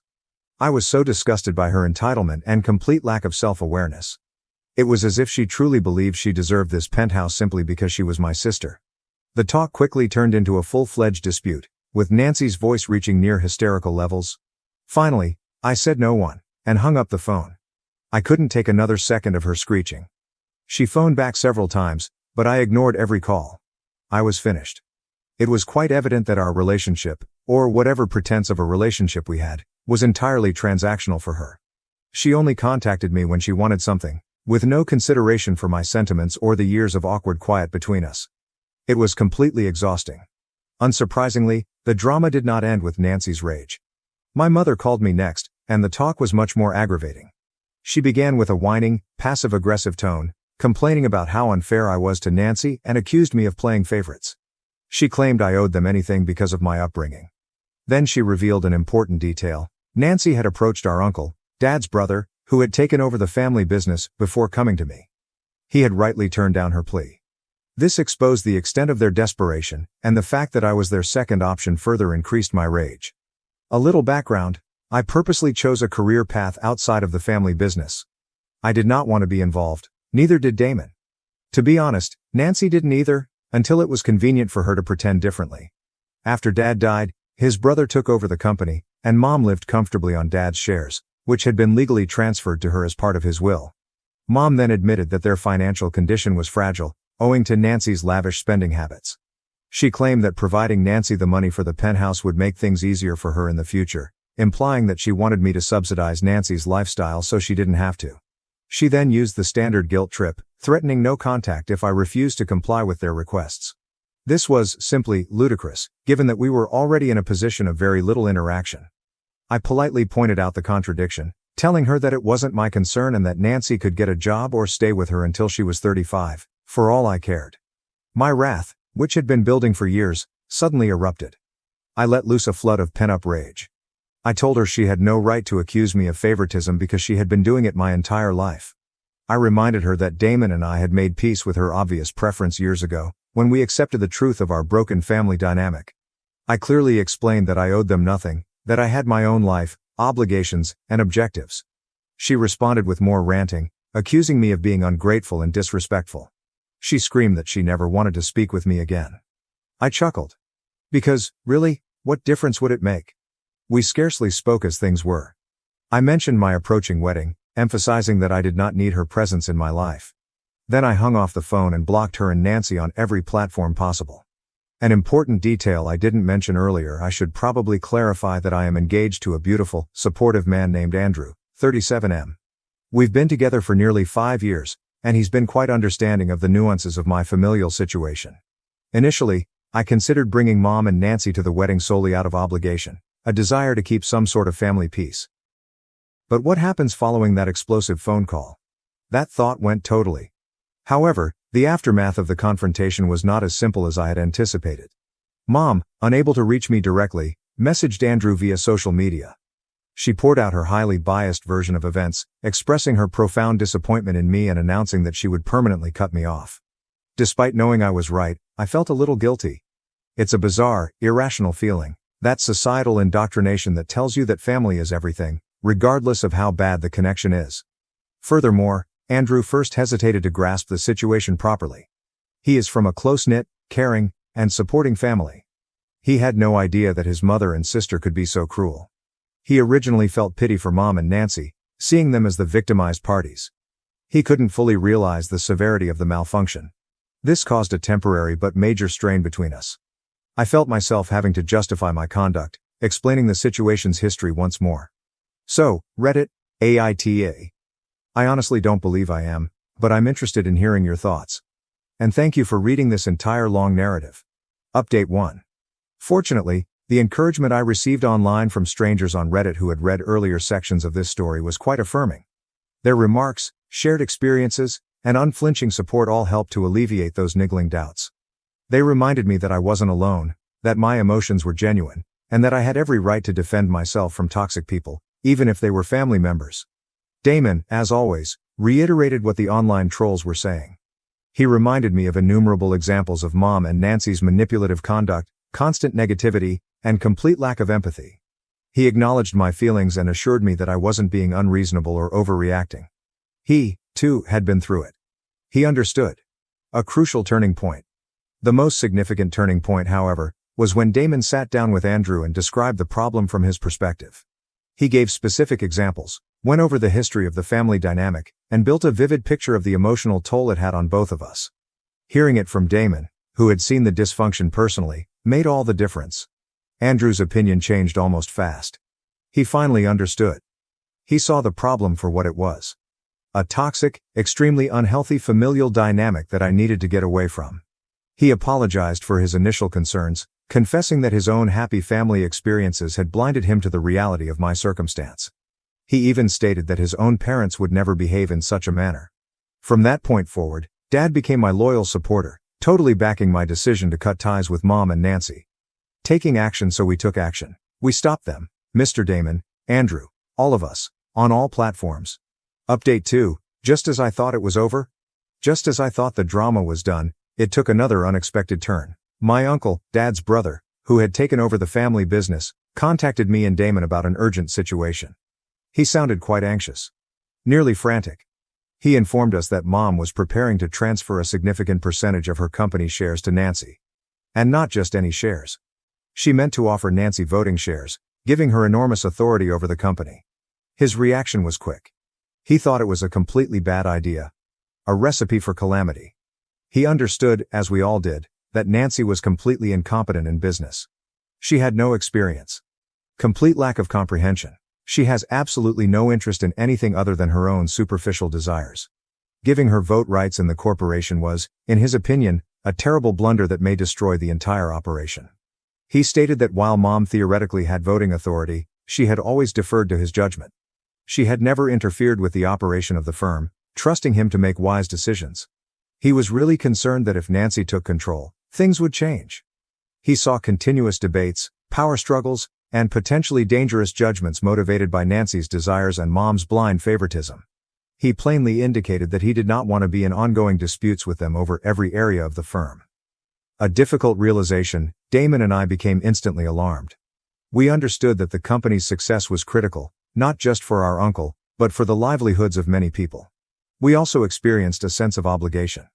A lasting commitment to our father's legacy. So we arrived at a difficult decision. We couldn't just stand there and watch this unfold. We felt a moral obligation to intervene and try to avert what we perceived as an imminent calamity. We agreed to speak with our mother, despite our damaged relationship and the recent heated incident. We also felt a special obligation to our uncle, who had been so supportive and kind to us following Dad's death. He had, as I previously stated, watched out for us, and we couldn't in good conscience leave him to cope with this potential disaster on his own. We were concerned about the company's future, and we felt compelled to safeguard it, even if it meant confronting Mom and Nancy again. Update 3, the confrontation. We braced ourselves and went to see Mom, well expecting that Nancy would be there, and that her presence would make the conversation exponentially more difficult. We knew it would be unpleasant, but we believed it was necessary. As expected, Nancy was perched behind Mom like a deadly bird. We jumped right into the subject, expressing our strong objection to the plan to give Nancy voting shares. We labeled it an utterly ridiculous concept without holding back. Mom originally used a technique of stony silence, refusing to acknowledge our presence or worries. She completely ignored us as if we were not present in the room. Then she changed tactics, stating that we had no right to meddle in her decision and that she had no desire to engage with us. Nancy, predictably, screamed about how we were envious of her, how we had never taken the opportunity to be part of the family business, and how we were acting as if we owned the establishment. Her voice rose to a fever pitch, and her face distorted with wrath. It was an extremely unpleasant and stressful scene. I anxiously tried to argue with Mom, appealing to her sense of logic and accountability. I informed her, on several occasions, that Dad had expressly specified that he did not want any of his children involved in the day-to-day operations of the company. He had implicitly trusted his brother, our uncle, and wanted to prevent any future family squabbles or court battles. I highlighted that I had consciously selected a different career path based on Dad's intentions, out of respect for his vision. I begged her, virtually pleading with her, to reconsider her choice. To consider the probable repercussions. The harm she could cause, on the corporation, on our uncle, and on everyone who relied on the business for a living. Throughout my attempts at a calm discussion, Nancy continued to scream allegations of envy, hatred, and interference. She even threatened to call the police on us, as if we were trespassers. Intruders. In our mother's home. It was an insane display of entitlement and wrath. Nancy was probably afraid. She knew deep down that her financial security, her entire lifestyle, depended on Mom's continuing control over the corporation. She was terrified at the possibility of losing that stability and having to rely only on herself. Also, I believe Mom's silence during Nancy's outburst was purposeful, aimed to make me feel horrible, as if I was attacking her. Finally, after what seemed like an age, Mom quieted everyone. She told us, in a cold, dismissive tone, that we had been extremely disrespectful and offensive, and she instructed us to go. She stated she would consider what we had said and notify our uncle of her decision. Nancy, of course, remained at her side. Damon and I departed. We had done our best. We had made our point plainly and forcefully. We had appealed to Mom's sense of reason. To her devotion to Dad's wishes. To express her concern about the company's future. But we didn't know if it had made an impact. We hoped she'd reconsider. But we were ready for the worst. That night, I spoke with Andrew, describing the events. I assured him that even if things didn't go our way, at least we tried. Update 4. Surprising results. 2 painful weeks passed.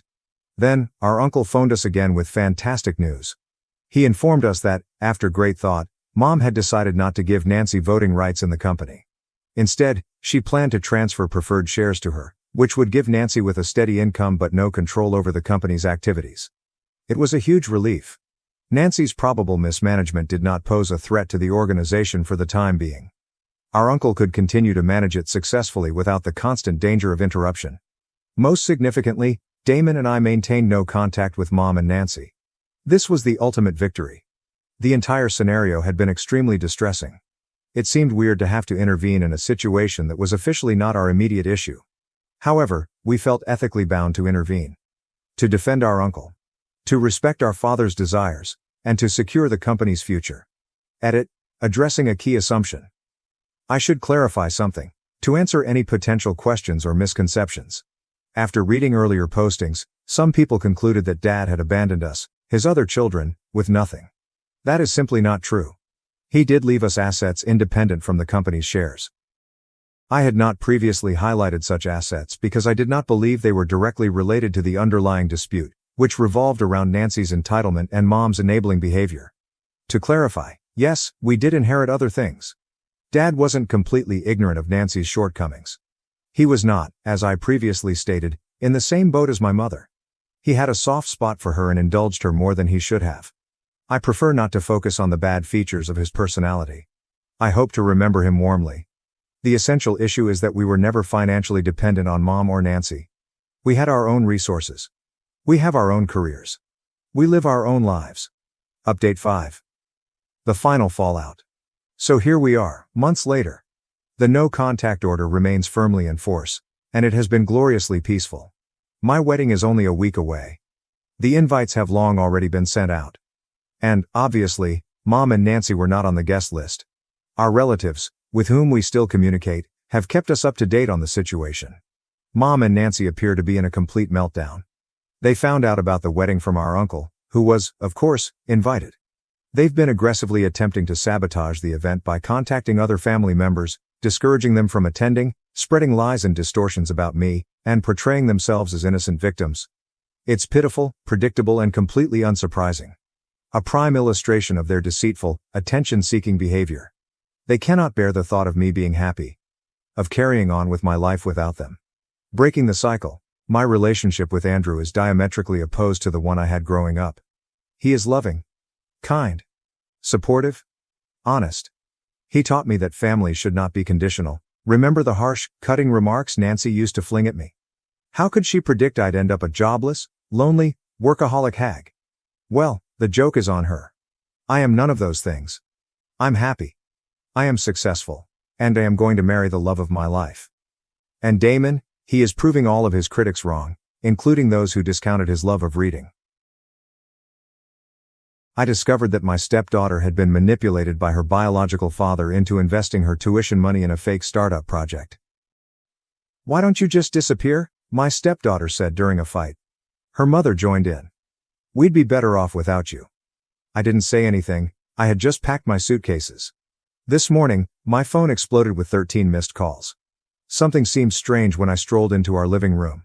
The house was abnormally silent, but that wasn't all. My gaze swept over the room, attempting to determine what was wrong. Then it struck me. All of our family photos looked different. I took a step closer to the enormous frame above the fireplace, which was from our trip to Yellowstone last year. The photo was present, but I wasn't. Every photo of me had been painstakingly erased, creating embarrassing gaps in family memories spanning the previous 3 years. I was standing there, my coffee cup becoming cold, when I heard Stella's upstairs door softly close. My stepdaughter's footsteps stopped at the top of the stairs. She had obviously seen I was awake. After a brief pause, she walked down, phone in hand, purposefully avoiding eye contact as she headed toward the kitchen. "Morning," I said, my tone calm. The hush that followed was thick with intention. 3 years. That was how long I'd been in Stella's life. 3 years of gradually establishing trust, of movie nights and math homework assistance, of attempting to be present without going too far. At the age of 16, she began to drift away. I expected ordinary teenage rebellion, but this seemed different. It began last week, when I offered to assist her with her chemistry project. She'd been grappling with the subject, and I figured it didn't matter what I thought. Her remark was like a slap. "Stop pretending you care about my grades. You're not my real dad." I'd heard variants of that before, but something about her tone was different, sharp and intentional. My wife, Delilah, was in the kitchen and must have heard, but she did not say anything. That quiet felt like taking sides. The tension grew over the week. Small things. Dishes left in the sink, with pointed looks. Doors close a little too harshly. Conversations halted when I entered the rooms. Delilah also became distant, avoiding my attempts to clarify what was going on. She's just being a teenager, Thomas. Don't make it about you. But everything burst last night. Stella was texting during supper, which goes against our customary norms. When I gently reminded her, she threw down her phone. God, why are you always policing everything I do? Why can't you just leave me alone? Stella, I said. I'm just trying to what? Play dad? I already have one.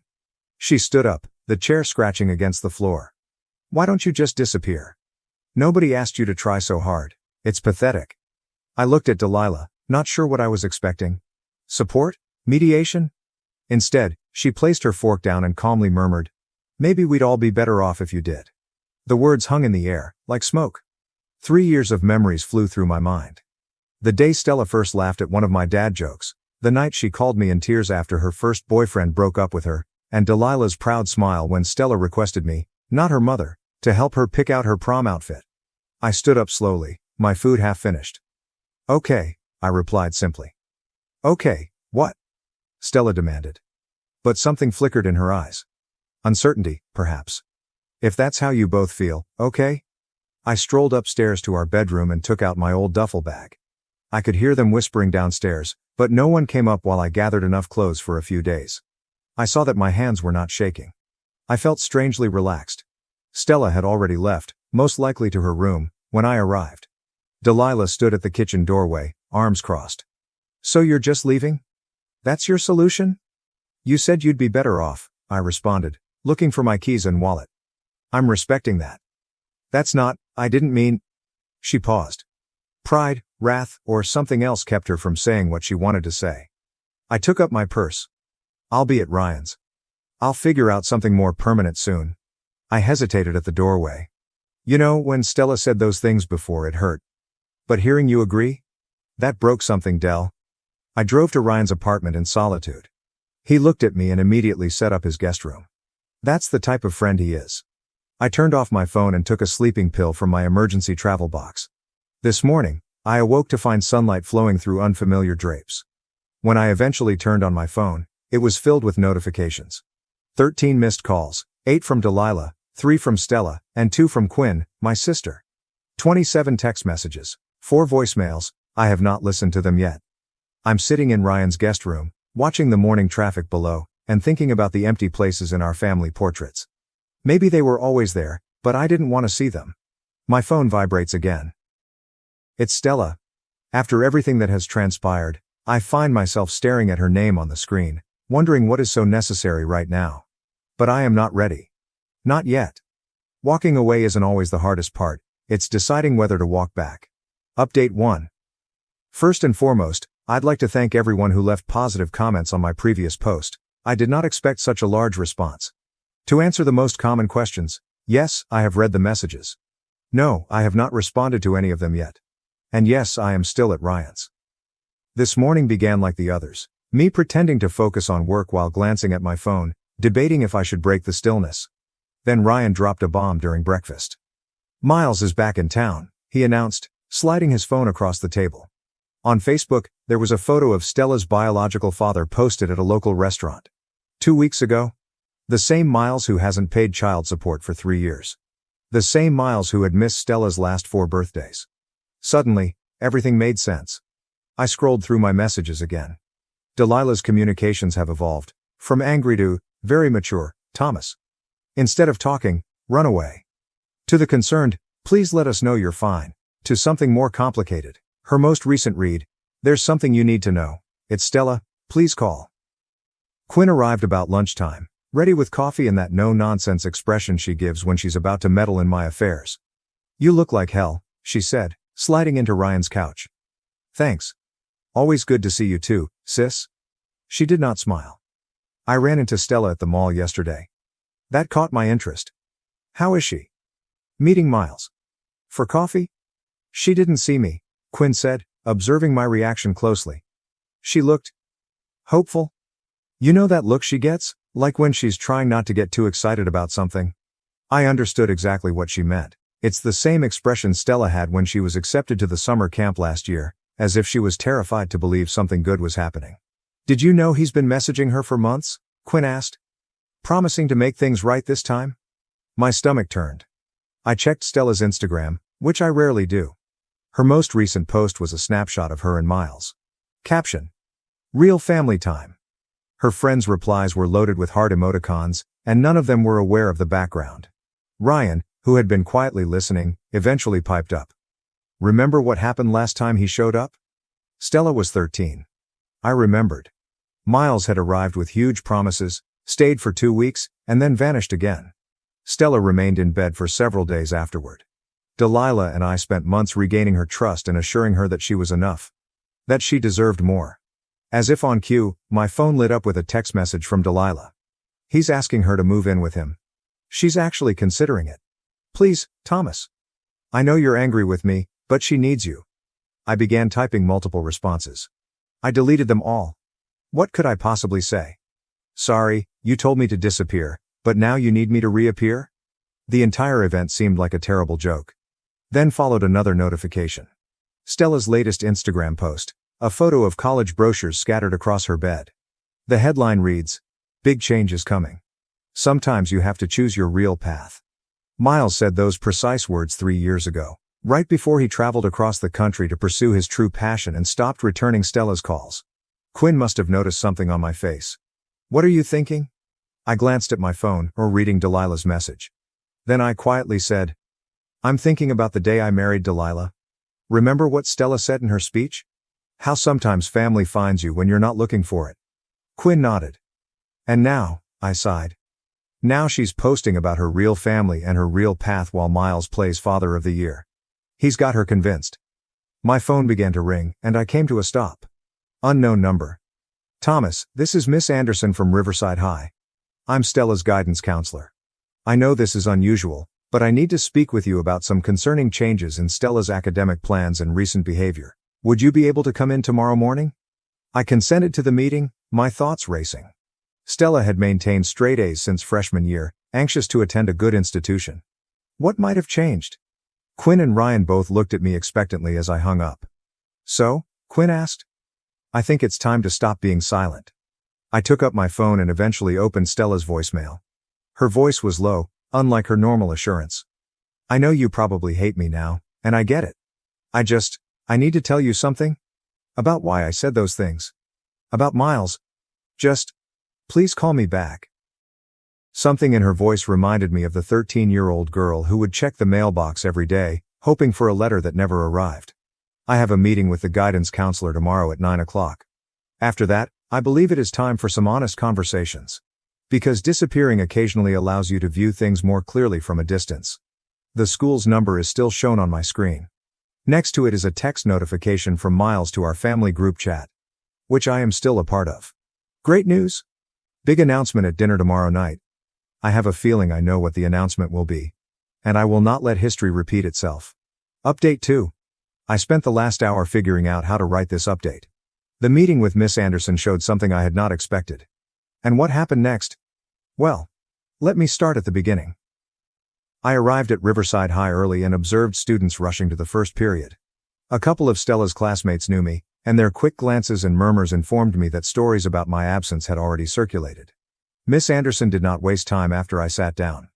Stella submitted paperwork to withdraw from her advanced placement classes yesterday, she explained, sliding a form across her desk.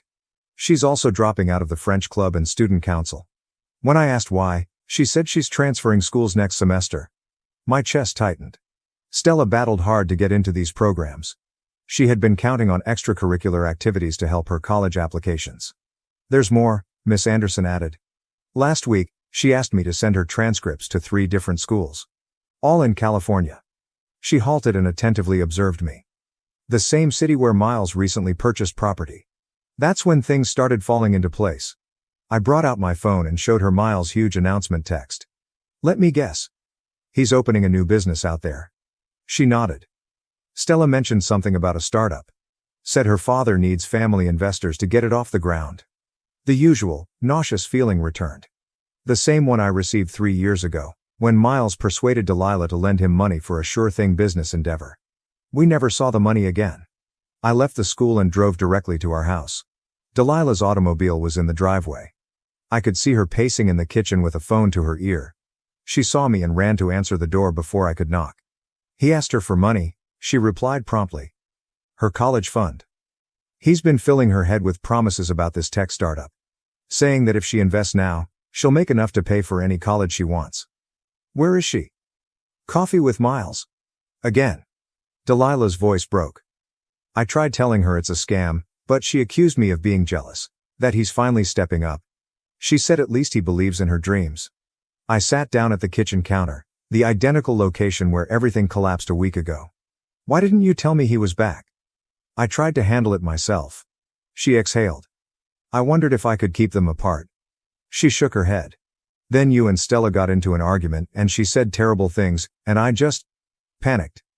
I sided with her because I was terrified not to. She'd go all in for him. Before I could react, the front door opened. Stella walked in. She froze when she saw me. She looked different. Makeup applied carefully. Stella was dressed in an expensive jacket Miles had most likely purchased for her. But her eyes were crimson. What are you doing here? She asked. However, her voice lacked its typical sharpness. Are you dropping your AP courses, really? I kept my tone gentle. What happened to Stanford? Plans change, she murmured, avoiding my gaze. Dad says. Miles says, I said gently. Something flickered on her face. He has connections out there. The startup is guaranteed to. As if the classic car dealership were guaranteed? Or a food truck franchise? I took out my laptop and opened the documents that I had spent the morning gathering. I did some digging. Want to know Miles' current company registration status, or his credit report? Or about the 3 ongoing cases from his previous guaranteed investment opportunity? Stella's hands trembled as she grabbed the laptop. With each click and document, the careful facade cracked a little more. When she reached the lawsuit filed by his prior stepdaughter's grandmother to collect college funds he had borrowed, the first tear flowed. He said. She swallowed hard. He said he had changed. He wants to make up for lost time. That we could be a true family if. She paused and looked up at me. A photo album. He stated I needed to prove I was choosing him. That you were the reason he remained away. You took his place. Oh, sweetie, Delilah approached, but Stella stepped back. I knew, she said quietly. I guess I knew. But I desperately wanted to believe. Her phone vibrated. Miles sent another SMS. She stared at it for a long time before shutting it off entirely. I have to go, she murmured quickly, rushing for the stairs. I need to think. We let her leave. Sometimes the most generous thing you can do is provide space. Hours have passed. Delilah and I talked, truly talked, for the first time in weeks. Regarding worries and blunders. About Stella, Miles. About us. Around midnight, I was preparing to return to Ryan's when my phone lit up with a text from Stella. I messed up. Everything's messed up. Can we talk? I mean, really talk? Not about Miles or money or anything, just, remember when we used to have ice cream after my dancing classes and you'd let me rant about school drama? Could we do that? I know I don't deserve it, but I'm composing this from my car, which is parked outside our local ice cream shop. It's supposedly closed, but the owner recognizes us. We have been coming here for 3 years. He is staying open late just for us. Stella just arrived in her mother's automobile. She's sitting there, probably gathering up the nerve to enter. Exactly as I am. Sometimes the most difficult conversations begin with the slightest steps. Or, in this case, mint chocolate chip ice cream at midnight. Final update. That night in the ice cream shop altered everything. Stella spoke for hours. About Miles' manipulation. Her anxieties and guilt. But it was something she said in passing that piqued my interest. Miles had asked Jessica to get her friend's parents to invest in his firm as well. Something clicked. I remembered the lawsuits I'd discovered, a pattern of targeting families through their children. The rage I'd been hiding now had a purpose. You know, I explained carefully. What he's doing isn't simply ethically wrong. It is illegal. Stella glanced up from her melting ice cream. What do you mean? I described securities fraud and unlawful investment techniques. Her eyes widened as she took out her phone and showed me the group conversations where Miles was directly soliciting investments from children. That night, after sending Stella off, I made some phone calls. Quinn has a friend in the SEC. Ryan knows someone in the district attorney's office. By the morning, I had a plan. Miles didn't see it coming. He was too preoccupied with his big announcement dinner, where he intended to persuade Stella to hand over her education fund. He had also invited the parents of some of her friends, adding to the list of prospective targets. The dinner was held at an expensive restaurant. Miles was in his element, discussing Silicon Valley connections and assured profits. I waited for the appetizers to arrive before rising up. Before we continue, I said, there are some people who'd like to join us. On cue, 2 federal agents and a state investigator entered. Miles' face changed from confident to confused, to terrified, in seconds. Miles was operating more than one fraud, it seems out. The detectives discovered 7 different fraudulent schemes in 3 jurisdictions. Every time he reconnected with Stella over the years, he would set up new victims. The classic automobile dealership that cost Delilah her funds was part of a broader scam scheme. The food truck franchise follows the same pattern. But here's the beautiful part. He'd gotten sloppy this time. He had documented everything in texts and emails to Stella, believing she would never turn against him. When she forwarded the messages to the investigators, his fate was sealed. Are the parents present at the dinner? They wore wires. Every promise, lie, and illegal investment pitch was recorded. Miles tried to run, knocking over a waiter before sprinting for the door. He took 3 steps before being stopped by security. As they led him away, he gave Stella that manipulative puppy dog expression that she had fallen for so many times. This is all a misunderstanding, sweetie. Tell them. I am your father. Stella stood up, shoulders straight. My father's right here, she said, taking my hand. And he just watched you get exactly what you deserve. The aftermath was intense. News coverage, victim statements, more families are coming forward. The investigators discovered over $2.3 million in stolen funds. Miles estimates 15 to 20 years. His startup consisted solely of a website and some stolen photos of a real tech company's office. But the true victory was not witnessing Miles' arrest. It was the brief moments that followed. Stella placed all of her photos with Miles in a box and donated them to the prosecution. Evidence, she said, with a hint of her old smile. She reapplied to her AP courses. In light of the circumstances, the school was understanding. Instead of being angry, her friends' parents formed a support group for families impacted by similar scams. Something good came from something bad. Stella asked me last night for help with her college essays. I have a pretty unique story now, she explained. How many people can write about bringing down their biological father's fraudulent empire? Delilah and I are in counseling. There is trust to rebuild and wounds to heal. But watching her meticulously place my photos back in the family albums and straighten each one, that expressed more than words could. Stella came down early this morning for breakfast. She carried an envelope with her. I found this in my room, she explained, passing it across the table. Miles asked me to send it last week. It is investment documentation for his startup. I figured you would want to add it to the evidence file. I stared at the envelope, then at her. Do you want to deliver it to the investigators together? She grinned, the genuine, unrestrained smile I had missed. Can we get ice cream afterwards? Some may argue that the vengeance was excessively severe. Whatever happens, that family is still family. However, a real family does not strive to take your future. A real family will protect you. Even if it means shielding you from other relatives. Miles' sentencing date is next month. Stella plans to read a victim impact statement. She spent weeks working on it, painstakingly rewriting each word. She requested me to review it yesterday. It needs a good ending, she went on. Something that shows I'm not just his victim anymore. I believe she's already found that ending.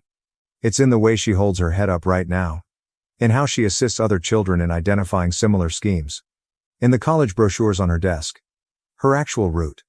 Not the one Miles attempted to sell her. Moving on sometimes entails ensuring that the past does not harm others. And sometimes, the finest retribution isn't simply watching someone face consequences, it is thriving despite them.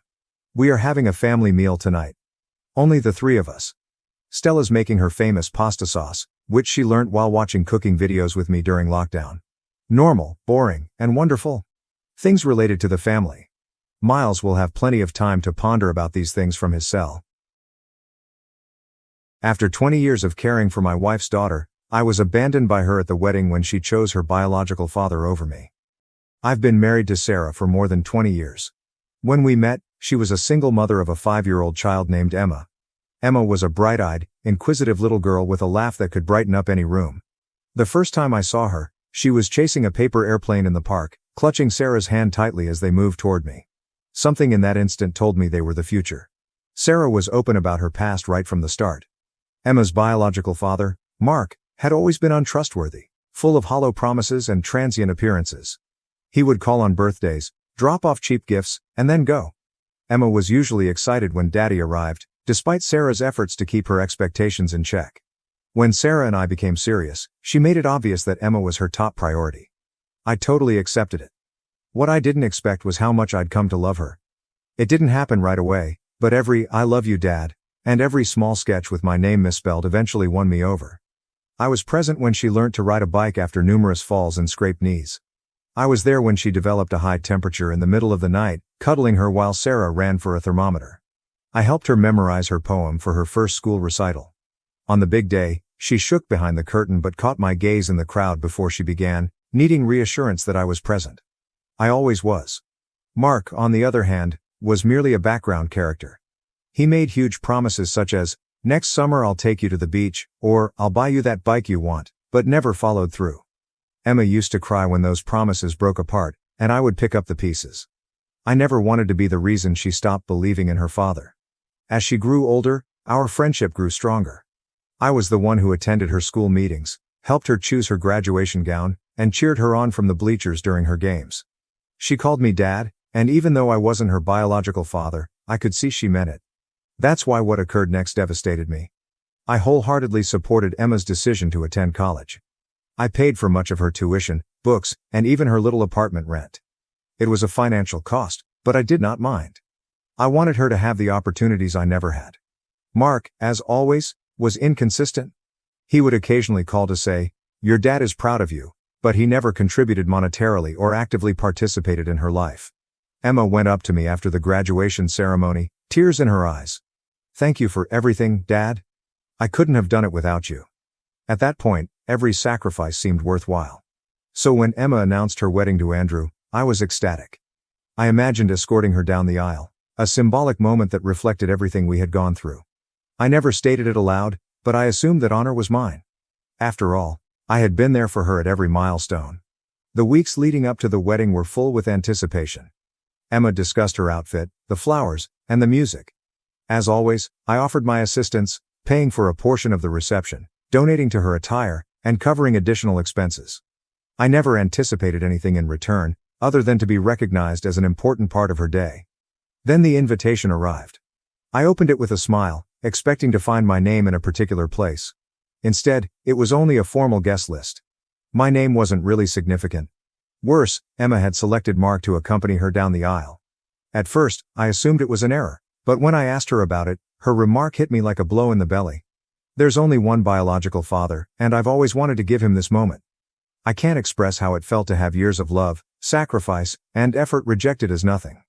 But the worst part wasn't her choice. It was how nonchalantly she said it, as if she'd never considered choosing me.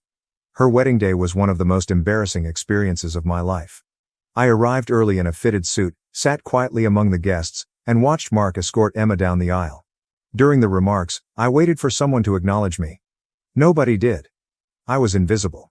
Something inside of me snapped that day. The part of me that had always been willing to give up simply shut down. I didn't realize it at the time, but that moment signaled the start of a shift that would change everything. That moment, watching Emma come down the aisle on Mark's arm, was etched in my memory. She was gorgeous, as any bride should be, yet the vision left me bitter. Not because I didn't want her to be happy, but because I recognized in that moment that I was no longer her priority. Emma and Andrew embarked on a lavish honeymoon at a seaside resort with stunning views and first-rate amenities the week after their wedding. I did not ask many questions about it. I couldn't bring myself to talk about something that was the breaking point in our relationship. What I hadn't expected was what happened when Emma returned. She barely had time to unpack before contacting me. Her tone was light, as if nothing had occurred. She spoke about the beaches and the surprise meal Andrew had planned under the sky. I listened silently, answering briefly and fighting to maintain my composure. Then the talk went the way I should have expected. "Dad," she stated. The familiarity of that word wounded harder than I'd like to acknowledge. "I need a favor." They had some unexpected honeymoon expenses and were running low on cash. Could I help with the cost? For a moment, I was speechless. She asked so casually and confidently, as if she expected me to answer yes, like I had always done. I was the one who corrected things, provided, and made selfless sacrifices for her. But this time, something inside me resisted. Maybe it was wounded pride, or maybe it was the weight of years of neglect. All I know is that for the first time, I did not feel compelled to say yes. "I'm sorry, Emma," I replied, holding my voice steady while my heart hammered. "I can't help you this time." There was silence. I could image her expression of confusion. "But you've always helped before," she finally remarked, her voice filled with skepticism. I took a deep breath. "Maybe you should ask Mark. He's your real father, isn't he? Maybe he can help." There was another long pause, followed by a whispered, "I understand," before she hung up. There was no dispute or fury, only an abrupt conclusion that left an empty space in my chest. Later, Sarah confronted me. She called me heartless and claimed I couldn't simply abandon Emma when she needed me. I told her it was not about money, but about respect. I was there for her for over 20 years, Sarah. And when she had the chance to acknowledge that, she chose to act like it wasn't enough. I can't keep being her backup plan whenever things don't go her way. Sarah did not comprehend. To her, blood always came first, even if it had just made empty promises. The chat ended in silence, but something altered between us. An invisible wall appeared where none had before existed. Emma has not contacted me since. Sarah told me shortly after that call that Andrew was furious with me for abandoning Emma in a difficult situation. Mark had apparently vanished, with no calls, messages, or other indications. I suppose Emma was now realizing the truth, but it didn't erase what she had done or how she had made me feel. That night, alone in the living room, I replayed every moment I had spent with Emma, every time she smiled and called me Dad. And then I knew something. I'd always assumed the title was a decision, a sign that I'd earned my place in her life. But now I wonder whether it was just a convenient word for her, something she said when it suited her. I'm not sure if I'll ever get over this, but one thing is certain. This time, I won't be the one who keeps giving. To be honest, I don't think I have anything left to give. 3 months have passed after the wedding, and despite my best efforts to distance myself, drama continues to find me. Sarah is continually trying to mend things between Emma and me, gazing at me with a mix of disappointment and imploring, as if waiting for me to give in and return to being the man who never said no. But she doesn't realize, or refuses to accept, that something within me altered that day. I can't simply go back to how things were. Since the call in which I declined to pay for Emma's honeymoon, our relationship has entirely vanished. She hasn't contacted me, and while that stung at first, it now feels like relief. There will be no more solicitations for money disguised as casual check-ins. What surprised me was how rapidly issues arose in her marriage. Sarah, of course, remained in constant communication with Emma and casually mentioned it over dinner one night. "Emma and Andrew are struggling financially," she moaned loudly. "Andrew lost his job, and they're having trouble paying rent." I kept eating, knowing what was coming. Sarah continued, "Don't you think we should help them? She's our daughter after all." I sat down with my fork and took a long breath. "I'm not her father anymore, Sarah. According to Emma, that role belongs to Mark. So if she needs help, she should ask him." Sarah glanced at me as if I'd just said something terrible. "How can you be so cold? She's always counted on you. You can't turn your back on her now." I laughed bitterly. Cold? Cold is what she did to me at her wedding, because honestly, that's exactly how it felt. Cold and invisible, like I never spent 2 decades being the one who was there for her. If Mark is her father for the big moments, then he can be her father in the difficult ones too. This concluded our conversation. Sarah stormed away, carrying her plate to the sink. That night, we slept silently, with our backs to each other. It pained that this was damaging our relationship, but I couldn't keep being the man who gave and gave while receiving nothing in return. Despite everything, Emma reached out quickly, albeit not explicitly. A week later, I received a message from Andrew. He wrote, short but desperate, "Hey, it's Andrew, Emma's husband. I need to talk to you about something important. Do you have time?" I didn't immediately respond. I left the message there as a reminder of how dramatically things had changed. I read it several times, knowing exactly what he wanted: money. There was always money. I eventually decided to hear him out. I had nothing to lose. We met in a neighborhood cafe. Andrew was already there, nervously tapping his foot and looking at the untouched coffee. I sat down silently, expecting him to speak first.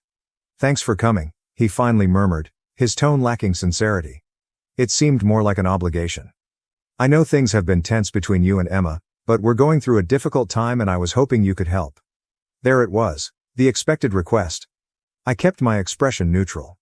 What do you need? I inquired, despite the fact that I already knew. Andrew groaned and stared at his coffee, as if looking for the proper words. Emma and I have been struggling financially since the honeymoon. I recently lost my job, and we are now behind on rent. If we don't pay in 2 weeks, we will be evicted. I nodded carefully, allowing his words to sink in before asking the one question he clearly hadn't expected. Have you asked Mark? Andrew looked up, puzzled. Mark? No, we haven't talked to him. Emma thought you might be able to help. You've always been there for her. I smiled, but it wasn't a friendly one. It was bitter. Ironic. Exactly, I murmured, leaning forward. And yet, when she had to choose, she picked Mark. So no, Andrew, I won't be helping this time. Maybe it's time for Mark to finally step up for once. Andrew tried to argue that it wouldn't be fair if they were evicted. That it wasn't only about Emma, but also about him. I raised a hand to stop him. This conversation is over, I stated firmly. I wish you both the best, but I can't keep solving your problems. I stood up, leaving him to his cold coffee and frustration. When I arrived home, Sarah was waiting for me, like if she knew what had happened. I didn't give her any specifics because she didn't need them. She could tell I'd declined to help. Emma and Andrew have since stopped trying. Sarah is still unhappy, but she has stopped pushing me to give in. But something tells me that this is not over. When a castle collapses, there is always more rubble to come. 6 months have passed since the wedding, and to be honest, they have felt weirdly liberated. I've held steadfast in my choice not to get involved in Emma and Andrew's troubles, even if it means dealing with Sarah's persistent resentment. She does not say it directly, but I can see it in her eyes. She hasn't forgiven me for what she considers a betrayal. No matter how many times I explain that this is not about money, but about respect, she either doesn't get it or refuses to. But the space between Emma and me has provided unexpected solace. For the first time in years, I am free of the burden of always being the one to keep everything together. I've refocused on myself, taken up old hobbies like woodworking, and spent more time with friends, things I'd neglected for far too long. I felt awful at first for taking this space for myself, but now I see it as vital. Still, the drama has not subsided. Sarah told me a few weeks ago that Emma and Andrew had finally been evicted. They couldn't come up with enough money to catch up on rent, and their landlord lost patience. They're now staying with Andrew's mother in a tight apartment that barely fits 2 people, let alone a married couple. Sarah was outraged as she told me this. This wouldn't have happened if you had helped them, she added, her tone heavy with the now familiar blame. I did not bother answering. Whatever I said, Sarah would always perceive me as the villain responsible for Emma's problems. What she doesn't know is that deep down, I know I did the right thing. Emma chose to throw me aside, and now she has to deal with the repercussions. Sarah finds it ironic that Mark has been absolutely absent during this.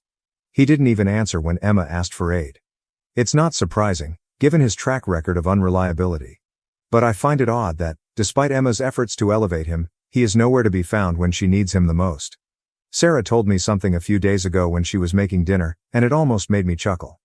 Emma says Mark promised to help her find a new place to live, but he still hasn't followed through.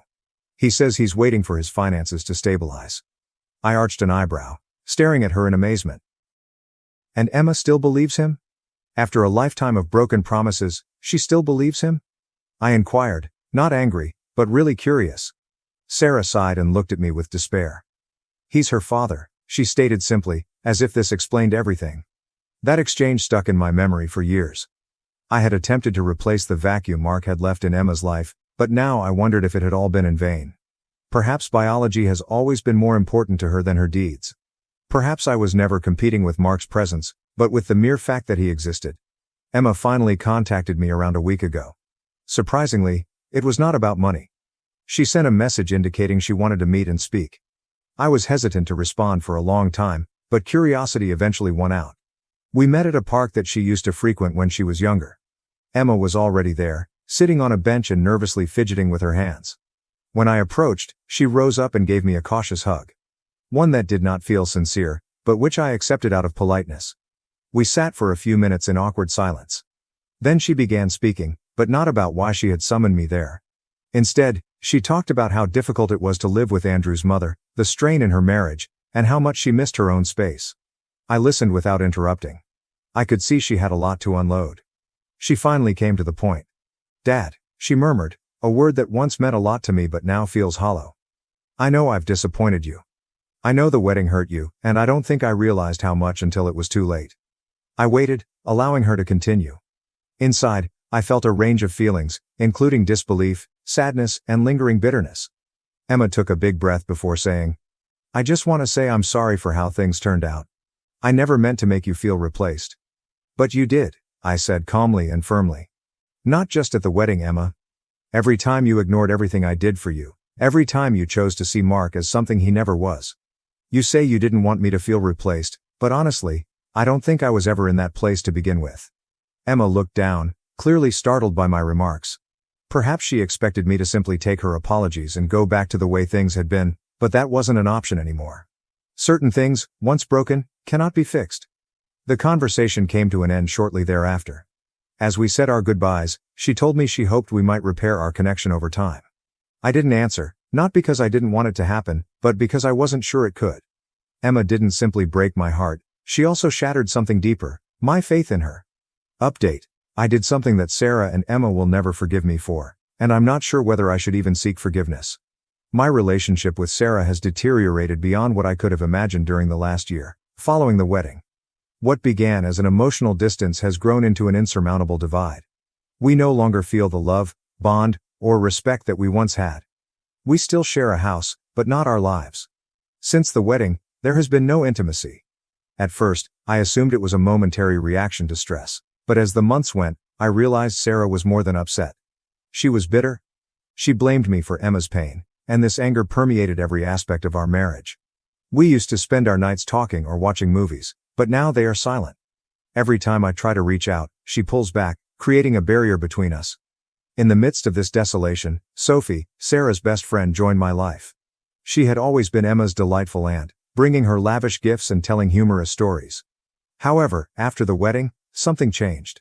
She began phoning more frequently, checking up on me. At first, I assumed she was attempting to help Sarah and me reconcile. But as time passed, I understood it was more than that. Sophie was the only person who really listened. She told me something no one else had. That I was correct. That my feelings were genuine. That I had been treated unfairly. And that Sarah was being unkind to me. I grew to look forward to our chats. She did not perceive me as the villain in this scenario. I will not suggest that this was planned, since it was not. It just happened, like a river discovering a new route. One night, after another lengthy conversation, we sat in silence, just looking at each other. We had discussed everything. How I felt invisible in my own home, how Sarah had become chilly, and how my life seemed to be crumbling apart. Sophie suddenly seized my hand and said something that left me speechless. You deserve to be happy, and they aren't letting you. I'm not sure what made me lean in, her voice, the way she looked at me, but before I knew it, I was kissing her, and she didn't move away. That night, I did not go home. I spent the hours with Sophie, talking and laughing, allowing months of repressed feelings to surface. For the first time in years, I felt seen. I felt wanted. Most significantly, I felt understood. I know I'm doing something wrong, yet I don't regret it. Sophie has been my sanctuary, someone who actually sees me. I found with her what I had lost with Sarah, connection. Sarah suspects something. She observes me when I arrive home late or leave to answer messages, but she has not confronted me. Sophie too experiences guilt, but neither of us regrets our actions. I know this cannot endure. When Sarah finds out, there is no turning back. But for the time being, I don't feel alone. Final update. 2 years have gone. Looking back, it seems like a faraway storm, yet the wounds linger. I've rebuilt my life, but I'm not sure if I can ever reverse the harm. Sarah and Emma cut me out totally, which freed me. When I eventually admitted, Sarah's reaction was even more strong than I had anticipated. She confronted me before I could respond. What is this? I've seen the way you've changed. Tell me the truth. I said. Sophie and we've been seeing each other. She was there for me when no one else was. Sarah's expression shifted from disbelief to wrath. Then followed the words that still haunt me. So all of it, everything we built, meant nothing to you? I stood there, speechless. All I had done was try to keep my family together, but I had failed. Sarah, I replied, my voice quivering. While you were trying to save Emma, I lost myself, and you didn't even notice. She yelled so loudly that it hurt. What you've done is unforgivable. How could you destroy our family? Emma walked in. She already knew. Her voice was icy. I thought you were better than this, but you never cared, did you? You just wanted to be the hero, and look at what you've done. That's not true, I replied, frightened. You pushed me away. You chose Mark, and when you needed something, I was just supposed to fix it. But when I gave you everything, it was never enough. Was it enough? Sarah cried. That doesn't justify this betrayal. Clara, let him go. And with that, they urged me to leave and never contact them again. It stung, but I felt relieved. There was nothing more to save. I relocated to a little flat. The divorce procedure was arduous, but the legal struggle was not the most painful part. It was realizing that the life I had built was over. Sophie was there for me throughout it all, providing comfort and motivation. She did not excuse my mistakes, but she also did not criticize me. Months later, as I was finally getting my life back together, I received a message from Emma. Dad, I know I hurt you. I know I failed you, but you will always be my father. I'm sorry. I know things will never be the same, but I will always love you. I did not respond right away. The wounds were still too deep. Maybe one day I'll find peace, but for now, I'm moving on, regardless of what I've left behind. Excluded from Christmas for being a plumber, I cut off my sister's law school money. Now she's begging, and I'm better off without her. Okay, so I've been sitting on this story for a long, trying to figure out where to even begin describing this disaster. I suppose I should introduce myself first. I'm 32, unmarried, and own my own plumbing business. Yeah, I know, it's not the most glamorous job, according to certain people, including my family. But, to be honest, I make a lot of money and enjoy my job. There's something rewarding about fixing difficulties and assisting others, even if it occasionally requires dealing with their literalism. LOL. Amanda, my 26-year-old sister, is currently attending law school, which I have been paying for. Yeah, you read that correctly. I've been paying her full tuition since she started. Her lover was a hotshot doctor at the local hospital, a real piece of work. But we will get to him later. So this is where things went awry. About a week before Christmas, I received this call from my mother. Now, you have to realize something about my mother. She never calls just to speak or check on me. It's always because she wants something or there's a family issue that needs to be resolved, usually involving money, to be honest. However, this call was different. She begins with a strange, hesitant tone, as if she is about to tell you that your dog has died. Then she lays the bombshell on me. I'm not invited to Christmas this year. Just like that. There is no notice, discussion, or anything. At first, I assumed I misheard her, as if she had said they were altering the date or something. But, nah. She goes on to say that it might be best if I sit this one out because they want to keep things comfortable for everyone. I'm sitting there, thinking, what the actual, one, since this is so unexpected. We've always celebrated Christmas together, even while I was working long hours to get my business off the ground. Sure, my family has always been odd about my job. They enjoy the money I make, but God forbid they tell anyone what their son and brother does for a living. So I pressed her on it, asking, what's the real reason? She began hedging and hawing, talking in circles about professional looks and everyone's comfort, but she refused to give me a clear answer. It wasn't until later that day that I learned the true cause, from my cousin Sarah. She'd overheard Amanda discussing it with our mother earlier that week. Apparently, my lovely sister had informed our parents that having me for Christmas would be awkward because I did not fit in with her and her boyfriend's professional standing. Allow that to soak in for a minute. My own sister, who I've been helping through her law school, was ashamed to have me for Christmas because I'm only a plumber. She was concerned about how her fancy doctor partner would react to having to sit at the same table as someone who worked with their hands for a career. The more I thought about it, the more things fell into place, like how Amanda never invited me to any of her law school events, despite the fact that I was paying for her to attend, or how she always changed the subject when her friends asked what her brother did for a living, or how she never introduced me to her boyfriend, despite the fact that they'd been dating for nearly a year. Do you know what the worst part was? My parents agreed with her. They truly believed it was okay to exclude their own son from Christmas because his employment would make their beloved daughter's boyfriend uncomfortable. The same son who has been providing for the family since he was 18. The same son who built his own successful firm from the beginning. The same son who has been paying for their golden child's law school education without complaint. My mother tried to sugarcoat it with phrases like, well, honey, you know how these professional circles are. And maybe, next year, when you've developed your career more. What the boss does that even mean? I own my own business. I have staff. I earn 6 figures performing honest work. But apparently it isn't evolved enough because I don't wear a suit and tie to work. I spent the entire day stewing over this information, growing increasingly irritated. Not the heated, angry type of pissed off, but rather a cool, calm knowledge that my family, particularly my sister, had been exploiting me while being ashamed of me the entire time. That's when I decided it was enough. If I was too embarrassed to bring to Christmas dinner, my money would be too embarrassing to spend for law school. What kind of message would it send to my sister's fancy beau if he discovered her law degree was paid for by a gas-passing plumber? But hold on, this is only the beginning. The real, what Aita show began when I made the decision to take action. And let me tell you, karma is especially when it comes with the accompanying student loan burden. So, after learning that I was barred from celebrating Christmas because my blue-collar profession would insult my sister's boyfriend's delicate sensibilities, I was in a strange state of mind. You know that feeling when you're so enraged that you suddenly become strangely calm? That is where I was at. I spent the entire night reading over previous text messages and discussions with Amanda. And holy, guys, the signs were everywhere. I was simply too blind, or perhaps foolish to see them. For example, last spring, she had a graduation party to celebrate finishing her first year of law school. I had truly paid for the entire year, but I didn't receive an invitation. When I approached her about it, she lied about it being a minor issue in her study group. Later, I learned from Facebook that it was a large party at a posh downtown restaurant. Then there was the time when she required a new laptop for class. Despite the fact that I am very knowledgeable about computers, she asked me to simply transfer the money to her account rather than accompany her to choose it. Nowadays, it's almost a requirement. Even in plumbing, we use tablets and specialized software to provide job bids and schedule appointments. She said that she was too busy to go shopping together.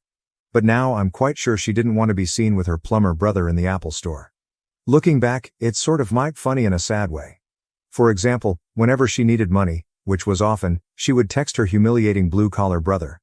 But when it came to acknowledging my presence in her fancy new life, the radio is silent. I decided to dig. The benefits of having a cousin who is still on the family group chat, LOL. Amanda had been preparing for the Christmas exclusion for weeks. She told our parents that her boyfriend, Craig, yes, his name is Craig, was from a very prestigious family, and she was concerned about making a good impression. Apparently, having a plumber sibling may harm her professional prospects, or some elitist, like that. Want to know the true kicker? My cousin Sarah, bless her messy, drama-loving heart, forwarded me screenshots of Amanda's remarks from the family chat. She had actually written, and I'm quoting this directly, "I just don't want Craig to think our family isn't, educated. It could affect how his family sees me, and they have so many connections in the legal world. Educated? Educated." I wanted to respond and inform her that the reason she's getting an education is because her uneducated plumber brother pays $43,000 per year in school. But I held back. I was beginning to formulate a strategy, and sometimes you have to play the long game. As I thought about it, I realized it wasn't only about Christmas. This was about years of my family, particularly Amanda, treating me as a filthy little secret. They were pleased to accept my dirty plumber money, but God forbid they acknowledge how I earned it. Here's a fascinating truth about plumbing that most people don't know. We have to study extensively. For example, years of apprenticeship, license examinations, and ongoing education to stay current with new legislation and technologies. I probably spent more time researching water systems and construction codes than Amanda did studying tort law. But because I work with my hands, they treat me like an idiot who couldn't make it in the real professional world. The reality is, I selected plumbing because I am skilled at it and saw an opportunity. I began working as an apprentice right out of high school, learned everything I could, obtained my licenses, and eventually launched my own firm. I currently have 3 vehicles on the road, 2 full-time staff, and more work than I can handle. But to my family, I am still the embarrassing brother who fixes toilets. I kept thinking about all the times I went late at work or did additional work to make sure I could pay Amanda's tuition. All those times I postponed purchasing new items for myself or contributing more to my retirement account because family came first. Meanwhile, she was actively attempting to conceal my existence from her new lover and his family. That's when my cousin threw another bomb at me. Craig's family did not appear to be overly concerned with such matters. His uncle, a successful contractor, built their family house. Amanda had simply assumed they would look down on me since that is how she sees me. I sat with all of this information for a few days, monitoring the family group chat via Sarah. They'd removed me from it weeks ago, ostensibly to minimize any discomfort surrounding Christmas arrangements. Amanda was going on and on about how pleased she was to host Craig for Christmas dinner, how his family had ties at all of the city's large law firms, and how this could be her opportunity to earn a summer position through his contacts. No one stood up for me the entire time, not my parents, nor any of my other relatives. Nobody remarked, "Hey, maybe we shouldn't exclude the guy who's been supporting Amanda through school." Everyone was just pleased about Amanda getting a prestigious internship through her boyfriend's family. That's when I realized exactly what I needed to do. If they wanted to pretend they didn't have a plumber in the family, I'd help them make that lie a reality, beginning with Amanda's tuition payments. So, after stewing over all this nonsense for a few days, I decided it was time to make my move. But here's the thing. I didn't want to write a furious text or anything. I wanted to do it in such a manner that they couldn't distort my words or make me look like the evil person, which is, incidentally, my family's favorite hobby. I waited until I knew Amanda's next tuition payment was coming due. It was due in about 2 weeks, and she was always really worried around this time. Normally, she'd start dropping subtle hints about remembering the payment deadline, like, "Oh, the school's been sending reminder emails," or something. What about this time? The radio is silent. She must have assumed that the payment would simply come, as it always did, even after they had barred me from attending Christmas. Quick side note, I had been paying my tuition payments straight to the institution using their online portal. Amanda had set it up herself when she first started, and she provided me all of the login information, which was really convenient since she considered me as her personal ATM. Right? Anyway, I got into the portal and noticed my upcoming payment. $21,500 for the spring semester. That's when I realized how much money I'd been putting at her studies while she was actively attempting to conceal my existence from her boyfriend. Do you know how many toilets you need to fix to generate that much money? Answer: a lot more than most people realize. So I phoned Amanda. I didn't text her, I called because I wanted to hear her voice when I dropped the bomb. She picked up on the third ring, sounded angry, as if I was interrupting something essential. "Hey," she remarked in that tone that shouts, "Make it quick, I'm kind of in the middle of something." "Oh, sorry," I replied, attempting to sound nonchalant. "Just wanted to talk about your tuition payment. It's due soon, right?" Her voice changed instantly. Suddenly, she became all lovely and interested. "Oh yeah, thanks for remembering. It's due on the 15th. You're still okay to cover it, right?" "Actually," I replied. "I've been thinking about what you told Mom and Dad about Christmas, about how having a plumber brother might embarrass you in front of Craig and his family." There was complete stillness on her end. You could almost hear her brain short-circuiting as she attempted to figure out how to spin this. "That's not who told you that," she eventually exclaimed. "Does it matter?" I inquired. "Is it true or not?" More silence. Then she sought to enter damage control mode. "Listen, you don't understand. Craig's family, they're really particular about these things. His father's a judge. His mother's on all these charity boards. I just thought it would be better if you pretended your brother doesn't exist." I completed for her. "Because he's just a lowly plumber." "That's not fair," she complained. "I never said that. I need them to take me seriously if I want to have a future in law. You know how these circles work." I couldn't help laughing. "Actually, I don't know how these circles work. I'm just a plumber, remember? But you know what I do know? The exact amount I've paid for your law school so far. Want me to break it down for you?" She began to say something, but I continued going. "First year costs $43,000. Second year, first semester cost $21,500. Plus all the other costs, your laptop, textbooks, and that special study program you simply had to have. According to my calculations, that's around $770,000 thus far. Everything was paid for by your embarrassing plumber brother." "Why are you acting like this?" she moaned. "You know how important this is for my future. Craig's family has connections at all the top firms, and having a plumber brother would ruin that." I inquired.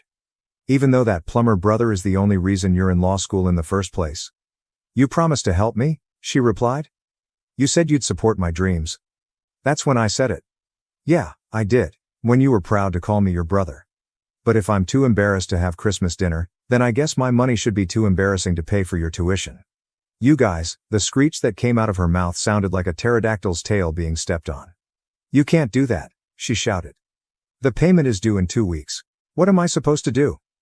"I don't know," I responded, feeling strangely peaceful. "Maybe ask Craig. I'm sure his fancy doctor salary could cover it. Or is my dirty plumber money the only kind you're willing to touch?" She began crying, full-on dramatic sobbing. "Please," she asked. I'll tell Mom and Dad I was wrong. You can come to Christmas. Just please don't do this to me. No, I replied. I don't want to come to Christmas. I don't want to embarrass you in front of Craig and his family. In fact, I don't want anything to do with any of you anymore. Consider this my last payment to the family that's ashamed of me. I hung up while she was still crying and begging and immediately banned her phone number. I poured myself a drink and braced myself for the impending storm. After that, everything began. My mom came first. She called around 5 times in a row before I eventually answered. The moment I responded, she launched into guilt trips, which are her specialty. She was crying about how I was wrecking the family and Amanda's future due to a silly misunderstanding. Silly misunderstanding? I asked. She literally told you she was ashamed of what I do for a living. The same job that's been paying her tuition. She didn't mean it like that, Mom explained. You know how Amanda is. She just gets caught up in trying to impress people sometimes. She looks up to you. I almost choked on my drink. She basically barred me from Christmas because she was humiliated by me. How the hell is that looking up to me? Then Mom took a different approach. Consider what this will do to her relationship with Craig. His family might greatly benefit her career. Oh, so you want to talk about Craig? I interrupted her off. It's funny how important he and his family are, yet your own son isn't even good enough to sit at the Christmas table. She started blubbering about how that wasn't what we meant and how I was taking everything too personally, which is a typical mom move, trying to make me feel like I'm overreacting when they're the ones being nasty. When my father called, he went straight for the angry approach, which was unsurprising, and he started ranting about how I was being selfish and vengeful, calling me a little one for endangering Amanda's education. Isn't that Father of the Year material? Let me get this straight, I told him. I'm a little mainamwadan for not wanting to spend thousands of dollars on someone who is ashamed of me. Make it make sense, Dad. We raised you to be better than this, he hissed. Family supports family, I replied. Really? Is that what you intended when you agreed to exclude me from Christmas? Was that a supportive family? He tried to explain himself by claiming that sometimes we had to make sacrifices for the better welfare of the family, which apparently included kissing Craig's ass in the hopes that he would boost Amanda's career. But what really struck me was that no one apologized for how they treated me during any of these calls. Instead, it was all about how I was bad for sticking up for myself, how I was being petty and vengeful, and how I was letting my pride get in the way of family. Then came the flying monkeys. My aunt called to tell me how disappointed she was in my behavior, my uncle texted, saying I needed to man up and be the bigger person, and even my cousin Sarah, who told me about Amanda's lies, messaged me, saying maybe I was taking things too far. But you know what? None of them offered to help pay Amanda's tuition themselves. The best part? Amanda actually went and told Craig what was going on, and I guess she thought he'd offer to help with the tuition instead. According to Sarah, who's still keeping me updated, Craig got really quiet and started asking questions, like, why hadn't Amanda ever mentioned she had a brother? Why didn't she introduce them? Why did her brother pay for her law school in the first place? Craig couldn't understand why Amanda would keep her brother's existence hidden just because he was a plumber. It turned out that his uncle, the one who built their family home, started as a plumber before becoming a contractor, and Craig had actually worked summers with him in high school. When Amanda tried to explain her reasoning, she just dug herself deeper. She started talking about professional appearances and social circles, and Craig got more and more upset, saying he couldn't believe she'd hide and disrespect her own brother, who'd been supporting her education, just for some perceived social status. Craig told her the next day that he wanted time to think about their relationship because her actions revealed a side of her personality that he didn't like. Who knew he had principles? Meanwhile, my parents were constantly blowing up my phone. Mom alternated between crying and begging, Dad between cursing and threatening. Amanda kept calling from other numbers after I blocked hers, and I ultimately turned off my phone for a few days. It was all about how I was ruining everything by not just shutting up and paying like a good little ATM, but I was done being their ATM. If standing up for myself made me the bad guy in their eyes, so be it. It was better than being their doormat. After a few days, Craig came over to Amanda's apartment. She probably thought he was there to make up, but no, he broke up with her. He said he couldn't be with someone who would treat their own brother that way, especially someone who had supported them so much. He said it made him question her values and who she truly was. Amanda lost her indecavas and contacted me crying and shouting from yet another new number. She's had more burner phones than a drug dealer at this point. She said I'd wrecked everything, that Craig broke up with her because of me, that her life was falling apart, and it was all my fault. I laughed and replied, "No, sis. Craig ended his relationship with you after discovering your true identity. I just stopped helping you hide it. She threatened to tell everyone that I had sexually assaulted her in high school, that she would report my business to the Better Business Bureau for fraud, and that everyone would know what a terrible brother I was. Go ahead, I told her. Tell everyone your brother is a monster because he checks notes, paid for your education while you tried to conceal his existence. See how that works out for you. Then she went back to begging, crying about how she couldn't afford law school without me, how she'd have to drop out, how she'd lose all of her friends, and how her life would end. Guess you should have thought about that before you decided I was too embarrassing to acknowledge, I responded. Then I disconnected. After Craig dumped her, Amanda had a complete mental breakdown, according to Sarah. She began showing up at our parents' house at random hours, crying about how her life had ended. She had apparently told all her law school friends that her boyfriend was going to help her with tuition, so when he dumped her instead, she was completely screwed. The deadline for the tuition payment was approaching, and she still hadn't figured out what to do. She tried applying for emergency loans, but guess what? Those take time to process, and she left it way too late. Plus, she'd need a cosigner, and our parents' credit is a mess. I wonder why they keep trying to live beyond their means. Sarah texted me. 911, Amanda just posted on Facebook that she's heading to your shop to make you face what you're doing to her. She appears unstable? I barely had time to warn my guys before she blasted through the door like a tornado in designer clothes, hair all messy, mascara running, full crazy ex-girlfriend energy, except she was my sister. How could you do this to me? She screamed in front of my entire staff and about 3 customers, I'm your sister, you're meant to look after me. I attempted to encourage her to go outside or at least lower her voice, but she seemed determined to cause a disturbance. You are ruining my life. She screamed, all because your delicate feelings were harmed. You are so selfish. One of my clients, a sweet old lady who had been with us for years, stood up. Young lady, she asked. Is this the brother who has been paying for your education? Amanda turned around as if she'd been smacked. That's none of your business. Well, the elderly lady added, you just made it everyone's business by storming in here shouting. And, based on what I've heard, you excluded your brother from Christmas because you were ashamed of his profession, but you still expect him to pay for your education. That's known as biting the hand that feeds you, in my hometown. The look on Amanda's face, she genuinely didn't know how to handle someone calling her out on her BS who wasn't family, but she recovered fast and shifted to crying, like full-blown theatrical sobbing. You don't understand, she cried. He is doing this to punish me. He's attempting to harm my future because he's envious of my achievement. I couldn't help laughing. What success, Amanda? The success of convincing your partner to dump you? The success of maybe having to drop out of law school? The success of embarrassing yourself in front of my staff and customers? At the very least, I'm making an effort to establish myself. She shot out, not just playing with pipes all day like some. She had to stop herself, perhaps realizing she was about to degrade plumbing in front of a group of plumbers. My senior employee, Mike, went up, and heck, a large fellow who's been with me since I started the business, said, Ma'am, in a dead serious tone, I think you should leave now. For the past 5 years, your brother's pipe playing has provided for my family's needs. It paid for my children's braces and my wife's automobile, and it appears to have paid for your law school as well. So maybe offer some respect. Amanda looked around and realized she wasn't receiving the reaction she had hoped for. Everyone was staring at her as if she were insane, which, to be honest, she was. She tried one more time. Okay, I'll tell everyone what type of brother you really are. I'll post about it all over social media. Go ahead, I urged.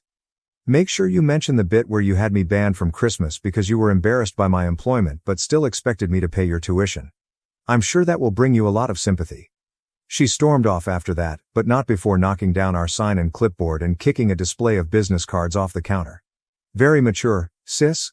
The elderly customer approached me after Amanda left, stroked my arm, and said, You know, my late husband was a plumber. Put all 3 of our children through college.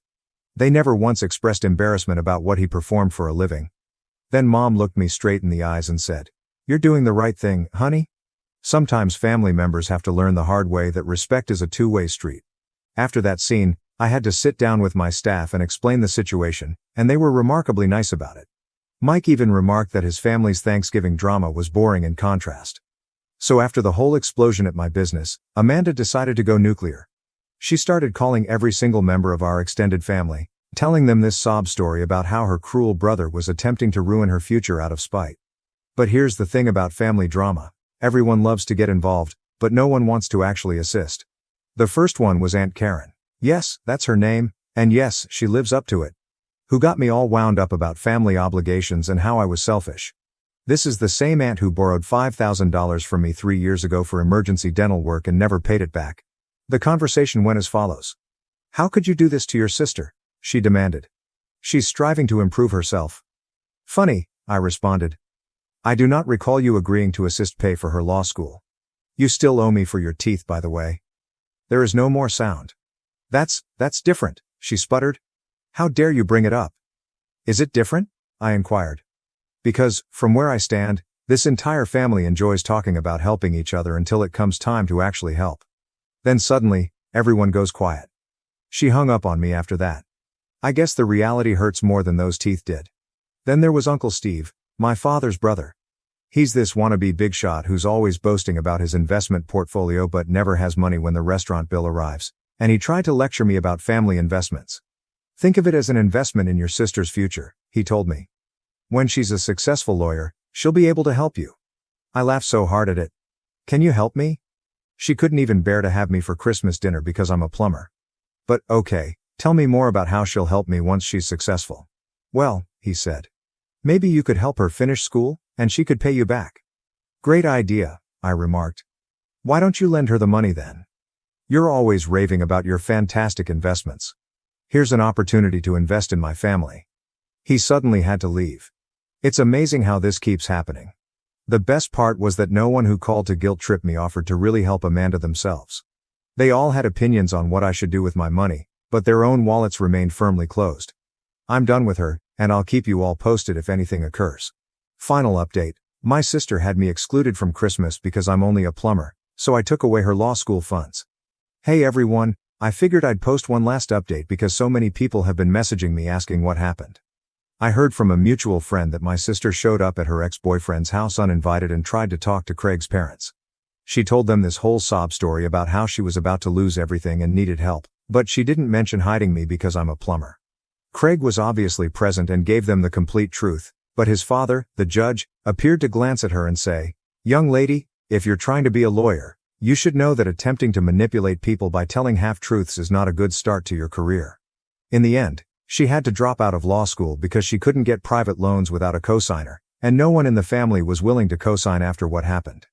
When Grandma got involved and told them they should be ashamed of themselves, even my parents stopped asking for my help. Amanda is now working as a paralegal at a small law company. According to Sarah, she claims it is only temporary until she can return to law school, but we all know that is unlikely. As for me, business is stronger than ever, and I've actually grown to 2 more trucks and employed 4 new workers. I still meet up with Craig and his uncle Mike for beers on occasion, and it turns out we get along really well when there's no family turmoil involved. My parents tried to reconcile around Thanksgiving, but only because they needed help with their mortgage. I declined and told them that maybe they should ask their successful lawyer daughter for help. Oh wait, funny thing is, I actually feel better now that everything's out in the open. No more pretending, no more being the family ATM, no more walking on eggshells about my job, just me, my successful business, and my actual friends who don't give a can what I do for a living. Thank you for your support, Reddit. Sometimes you need strangers on the internet to confirm you're not insane for standing up for yourself. Edit. Holy, this blew out.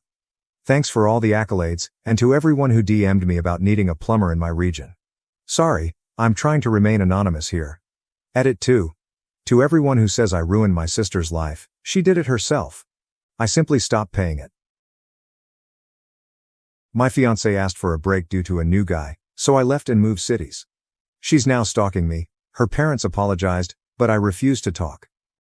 I'm 34 years old, and I'm not sure if I'm in the wrong for refusing to speak with my ex, Sarah, who is 29.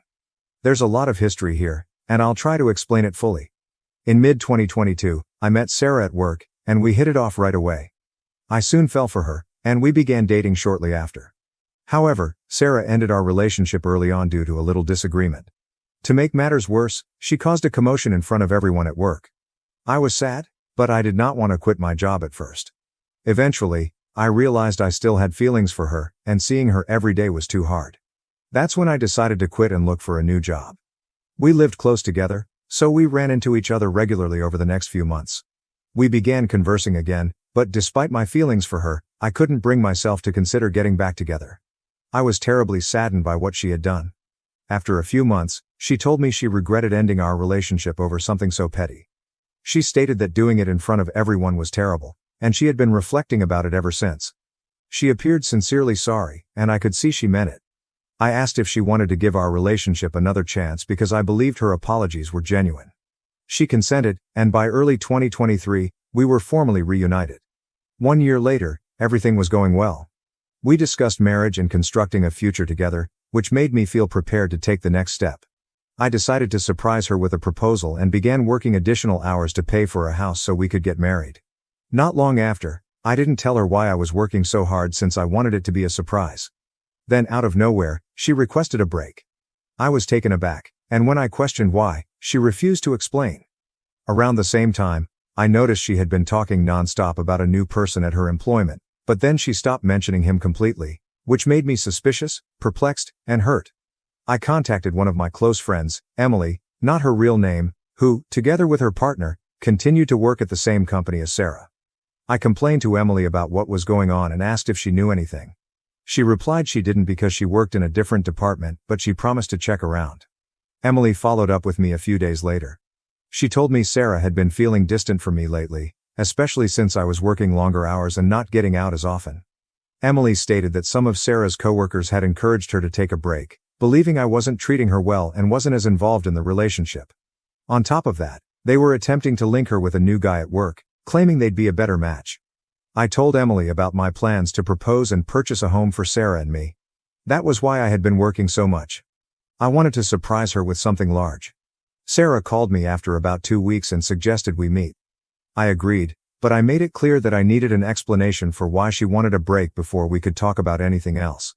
She mentioned how detached I had appeared, adding it made her feel like I wasn't as invested in the relationship anymore. I told her that if she had just spoken with me about it, she would have realized there was a reason for my actions, but it didn't matter anymore. She then mentioned the new guy at her employment. I said his name before she could, and she was astonished, wondering how I knew. I assured her that I was not an idiot. I noted how she abruptly stopped talking about him after constantly bringing him up. She said she'd never cheated on me. I said that hunting for someone better at the first hint of difficulties may be considered cheating by some. At that point, I informed her I did not want to hear anything else she had to say. It didn't matter if she wanted to reconcile, I was ending my relationship with her regardless. The split left me extremely hurt. I couldn't bear being in the same town, so I requested my employer for a move and used the money I'd saved for the project to start over in a new city. While speaking with Emily, the friend I had previously vented to, she apologized to me. She stated that she had made a mistake by informing Sarah about my plans to propose and purchase a home. Emily stated Sarah burst into tears after hearing that. Emily's candor was welcomed, but it did not influence the outcome. By mid-December last year, I had returned to my hometown to celebrate Christmas and New Year's with my family. Some friends wanted to throw a party to bring everyone together because many of us, including myself, had moved away and were only returning for the holidays. Sarah also received an invitation. We barely spoke that night, just a short hi in passing. I glanced at her and noticed her smiling while speaking with a group of women. That smile recalled so many memories. I realized that seeing her smile made me feel exactly the same way I felt the first time I saw it. I wondered to myself, how screwed up am I that I still feel this way? Despite those residual emotions, I was still saddened and extremely upset by the way things had ended. Looking back, I've started to resent myself. I should have paid closer attention to how she felt. I could have informed her about the additional work and why I was doing it.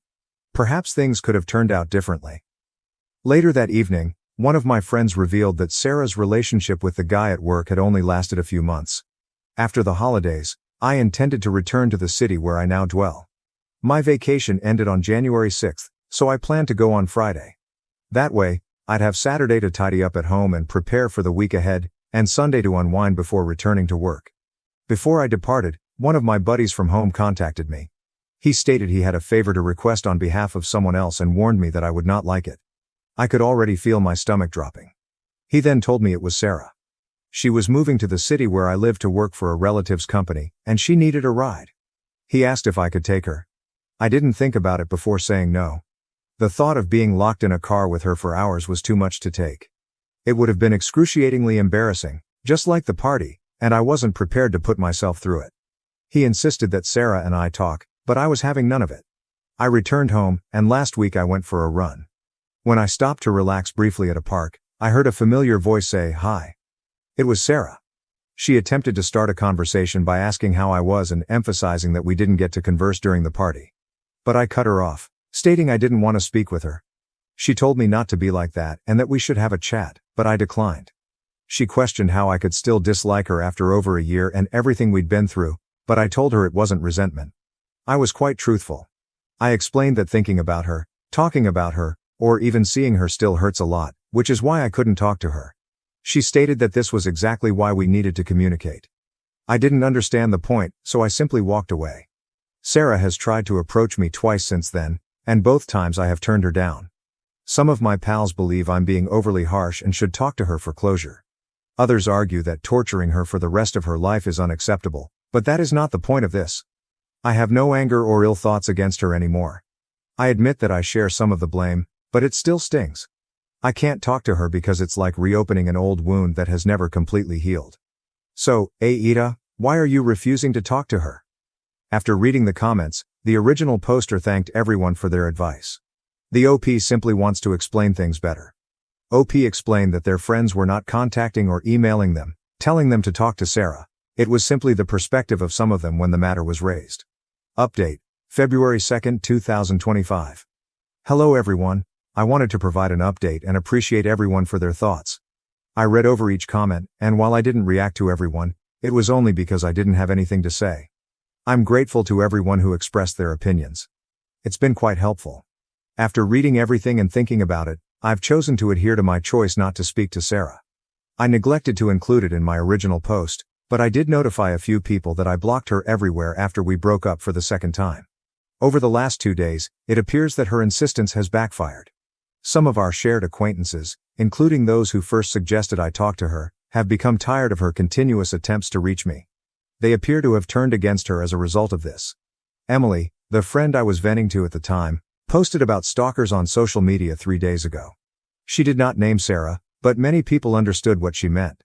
I've also seen a few comments on my initial post that suggest Sarah was stalking me. Her job in the same city, as well as her serendipitous arrival in the park, support this theory. For what it's worth, I know her uncle owns a company here, so that could be the real reason she moved, but that's not my concern, and I'm not going to investigate it. Things have been quieter. Friends have abandoned the subject, and Sarah hasn't attempted to contact them again. That was until yesterday. I watched the UFC event with some coworkers. When it ended, I was on my way to my car when my phone called. A mutual friend called. She stated she had spoken with Sarah and asked if she could relay a message. I sighed and urged her to get it done quickly. Sarah just stated that she knows why I don't want to talk to her. She vowed she wouldn't contact us again, but she still believes we should communicate. She said the door was open if I ever wanted to discuss.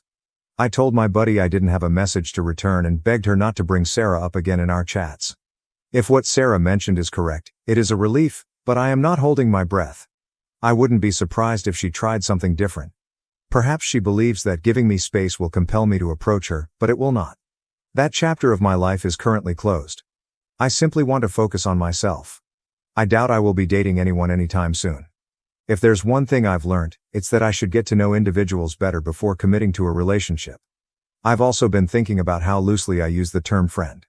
That's another aspect of my life I need to reconsider. Some of the people I've called friends have shown that they don't have my best interests at heart. A couple folks mentioned therapy in the comments, and I'll confess it's something I've thought about.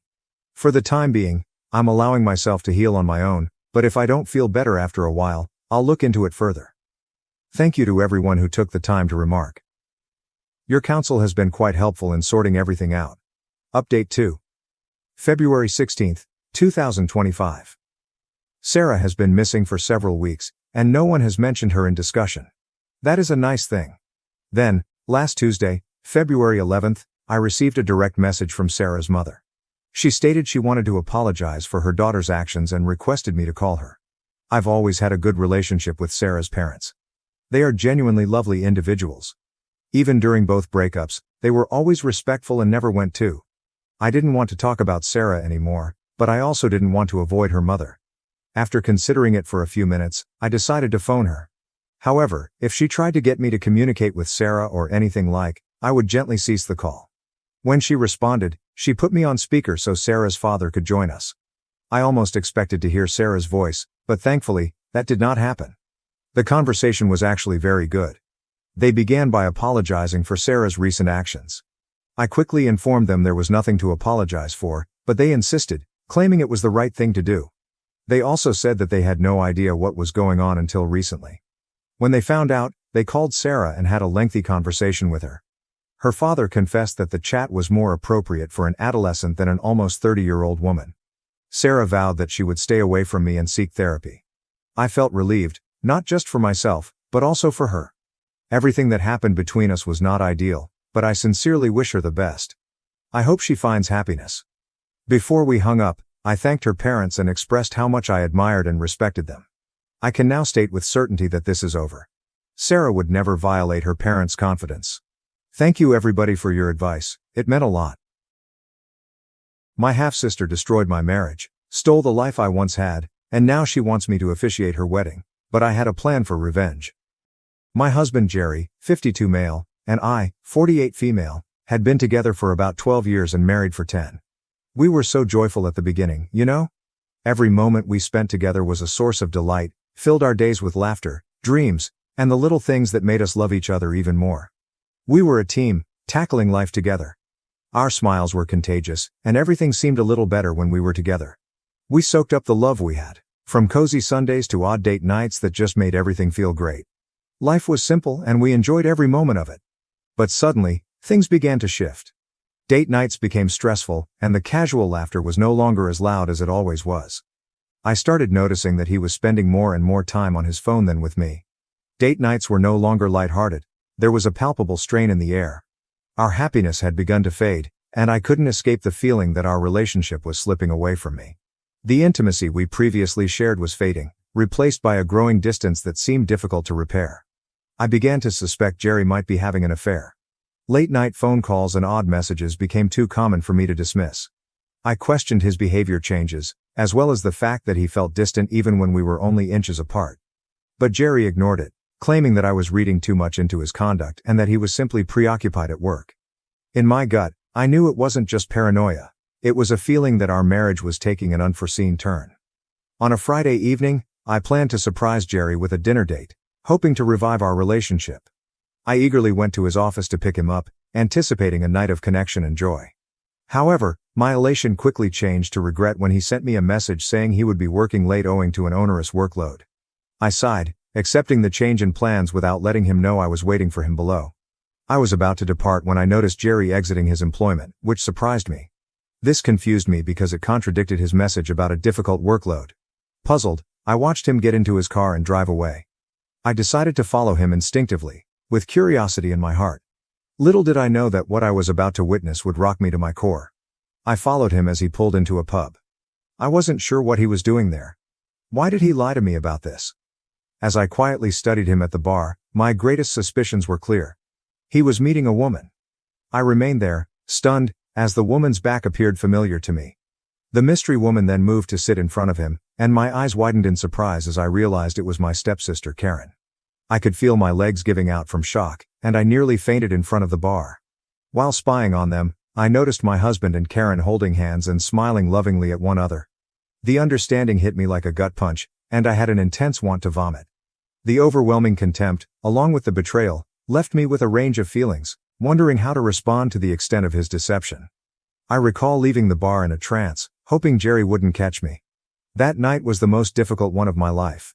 I don't think I've sobbed this much since my dog died last year. It was terrible to realize that the person I intended to spend the rest of my life with was cheating on me with my own stepsister. For some perspective on my stepsister, my parents divorced when I was very young, and my mother married her new husband Harry. Harry had a daughter from his previous marriage, Karen. Karen and I hit it off right away, despite our 4-year age difference. However, our relationship began to deteriorate as I became aware of her ability to manipulate others. She showed to be a master of deception, easily manipulating any circumstance to her benefit. Karen's manipulative abilities were unrivaled, Whether it was lying to our parents to evade punishments or misleading total strangers without thinking twice. Karen was constantly jealous of me, despite the fact that we both came from shattered homes. No matter how hard I tried, she never liked me. As we grew older and eventually went to college, I saw less of her. I received a full-ride scholarship and enjoyed my college years, making new friends, trying new classes, and relishing the freedom of youth. I started coming home less and less, and eventually stopped talking to Karen except at family gatherings. Even though I kept my distance from Karen, she continued to be mean to me over the years. She would make subtle but nasty remarks about my appearance whenever we were alone at family gatherings. Whether it was a criticism about my wardrobe or a sneaky suggestion about how I should go to the gym more regularly, her words were always intended to undermine my confidence. I always tried to disregard these comments as much as possible. Karen didn't stop there. She would frequently be overly nice with my husband, who was then my boyfriend. She would make comments to him about how he deserved someone more attractive or how amazing his gym images were. Jerry used to look visibly embarrassed and flush when she complimented him. I always assumed it was just Karen being Karen. She was always inappropriate with everyone I dated and introduced to my family. Since my marriage to Jerry, she had toned down her flirty behavior, and I never gave it any attention. But after seeing them together tonight in the pub, I was convinced that this had been going on for a while. They appeared to be comfy and familiar with one another. When Jerry came back that night, I pretended to be asleep. He reeked of liquor and sweat and didn't even try to hide it. His arrogant demeanor hinted at his growing arrogance. He had begun to believe that he could just get away with anything like this. I lay awake all night, worrying about my next steps. Before Jerry awoke, I discreetly removed his phone from our bedroom to check through it. Checking his messages, calls, emails, and images, I meticulously documented proof by taking shots using my own phone. That morning, after Jerry had left for work, I decided to drive to my mother's house because I felt she was the only person who could console me. My stepfather was at work, so I felt I could speak with my mother in private. When I told my mother about my husband's romance with my stepsister, she was as startled as I was. She almost didn't believe me until I presented all the proof. She was outraged that Jerry and Karen could perform such a heinous act. My mother, being the rock she is, instantly planned to confront them in front of everyone. I could understand how upset she was since she had always treated Karen as if she were her own daughter when we were younger. We couldn't comprehend how my own stepsister could stab me in the back like this. We devised a plan to invite our close family members to supper at my place over the weekend. My mother advised me to keep my lips shut and not tell Jerry about it. Everyone arrived at the gathering looking refreshed and pleased. We all ate supper together, and while people drank wine, I looked at my mother and nodded, signifying that it was time. She understood and stood up to retrieve the projector. I clinked my glass to grab everyone's attention. "Thank you all for joining us tonight," I began, my voice firm despite the tempest of emotions within me. "I've called you all here for a special reason, something I've been struggling with for a long time. I want you to pay attention to the projector because I have a surprise for you." Curiosity filled the room as my family and friends focused their attention on the projection screen. My mother had set up the gadget, and I took a deep breath, preparing to reveal the awful truth. I connected it to my phone and started scrolling through the photographs and messages I'd saved from my husband's phone. The room fell silent as everyone focused on the television. The first image appeared, showing Jerry and Karen in an intimate stance. Gasps and murmurs echoed around the room. Everyone glanced at it, bewildered. "This is not easy for me, but I felt you all needed to know the truth," I said, my voice steady. "These pictures and messages are evidence of an affair between my husband, Jerry, and my stepsister Karen." The room erupted with amazement, indignation, and shock. As they witnessed the evidence, their eyes widened and their jaws dropped. My mother's expression was a mix of rage and sorrow, and I could feel the tension rising. She stood beside me, holding my hand, silently reassuring me that she had my back. I continued scrolling through the devastating letters, revealing the extent of the betrayal. As I divulged more, everyone's shock morphed into palpable fury. I turned to face Jerry and Karen, who were sitting in startled silence. Jerry's face flushed with guilt, while Karen, formerly manipulative and shrewd, appeared little and vulnerable. The room appeared to vibrate with the combined wrath of those present. My mother stepped forward, her voice stern and full of disappointment. "How could you do this to our family? To your spouse? Your sister?" she demanded, her gaze fixed on Jerry and Karen. My stepfather looked directly at Karen and asked whether what I had revealed was accurate. Karen fell into tears, unwilling to confront him. The weight of his remarks appeared to crush her. Other family members expressed their own disbelief and fury. Some people exchanged looks and shook their heads, while others murmured harsh remarks to one another. Jerry and Karen sat there, unable to justify their actions in the face of incriminating evidence and furious emotions. The room pulsated with the weight of the truth, and my heart, though heavy, felt strangely relieved. The secret was out, and the lie was exposed for all to see. I spoke up again, addressing the audience. I didn't come to you all here simply to expose them. I also wanted to let you know that I'm divorcing Jerry. If Karen wants my husband, she may have him. I appreciate everyone's compassion and support during this tough time. As the shock evolved to solidarity, the entire room rallied in my favor. Friends and family sent words of consolation and condemnation to Jerry and Karen. Jerry's face turned scarlet, and he walked away humiliated. Karen followed him, evidently looking for an excuse to get out of the situation. My mother held me, and I started crying. I had kept this agony hidden inside me all along, and suddenly it was coming out. In the months after this tragedy, I found myself emotionally exhausted, unable to muster the strength to get out of bed. The weight of the betrayal, along with the tiredness of innumerable tears, had left me feeling like a hollow shell of myself. Sleep had become both a haven and an escape from my harsh life. I kicked Jerry out of our house while we worked through our divorce. It was a long and difficult path, but I knew I wanted to get divorced from him as soon as possible. 2 days ago, following months of legal proceedings, the court granted us our wish. We were formally separated. I was overjoyed and spent the day with my mother, shopping and eating ice cream. For the first time in years, I felt liberated and free. That evening, when we were seated and watching a movie at my mother's house, my stepfather entered the room, looking upset. My mother asked him what was wrong, but he looked at me with worry. I sat up straight and asked him what had occurred. He asked if I had seen Karen's recent Facebook post. I shook my head and promptly unlocked my phone, looking for her profile. With bated breath, I went on her profile to see her most recent picture with Jerry. They were smiling and looked at each other with love. She captioned it, "So happy to be engaged." As I read the caption, my breath came to a stop. Then I realized, she was wearing a ring. I was very stunned to say the least. My mother, who was staring at me curiously, seized the phone from my grasp and cried out in surprise, understanding that Karen was truly marrying Jerry. I can't recall what transpired the rest of the night. Overwhelmed by shock and amazement, I sunk back into the couch, my mind whirling with a barrage of emotions. The room seemed to press in on me as I wrestled with the truth of the situation.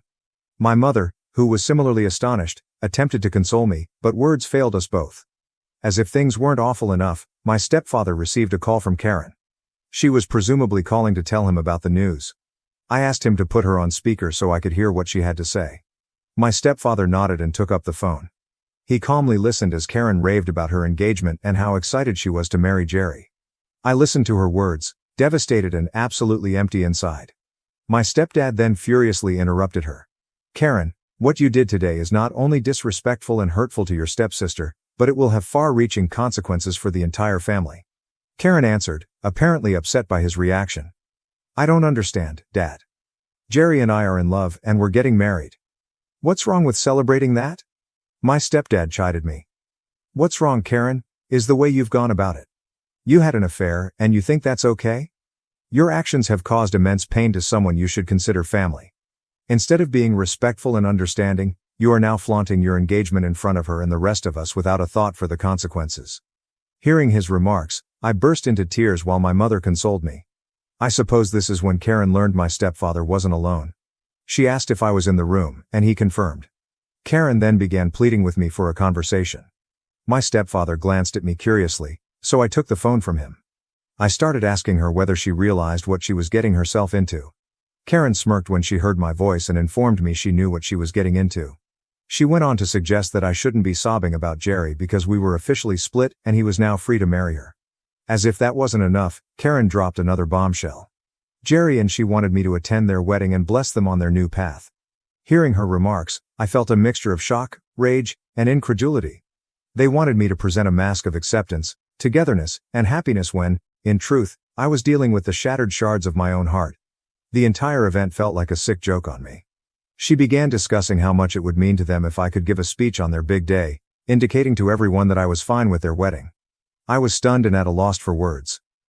Without hesitation, my mother grabbed the phone from my grasp and addressed Karen directly. She stated unequivocally that Karen's actions were abhorrent and represented a new low. Karen responded angrily, stating that she and Jerry were in love and demanding that the family accept their relationship. I left my parents to deal with Karen and went to the guest bedroom, where I closed myself in and cried. I don't recall anything from the night. The next morning, I awoke angry and determined. Karen's audacious deeds kindled a fire within me.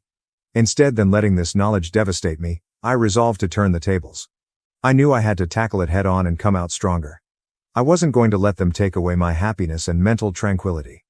I had a plan in my head and was determined to make Karen regret inviting me. I opened my laptop and began browsing her social media pages. I went through every social media picture she'd ever uploaded. As luck would have it, I eventually located what I was looking for. I convened a family meeting and described my intentions. I would go to Karen and Jerry's engagement party, but not alone. I would be inviting a very important guest to be my +1, unbeknownst to Jerry and Karen. My mother glanced at me curiously as I mentioned that I would be accompanying her ex-boyfriend from college, Ron. Ron was apparently my stepsister's great love, and she even had a tattoo of his name from when they were dating.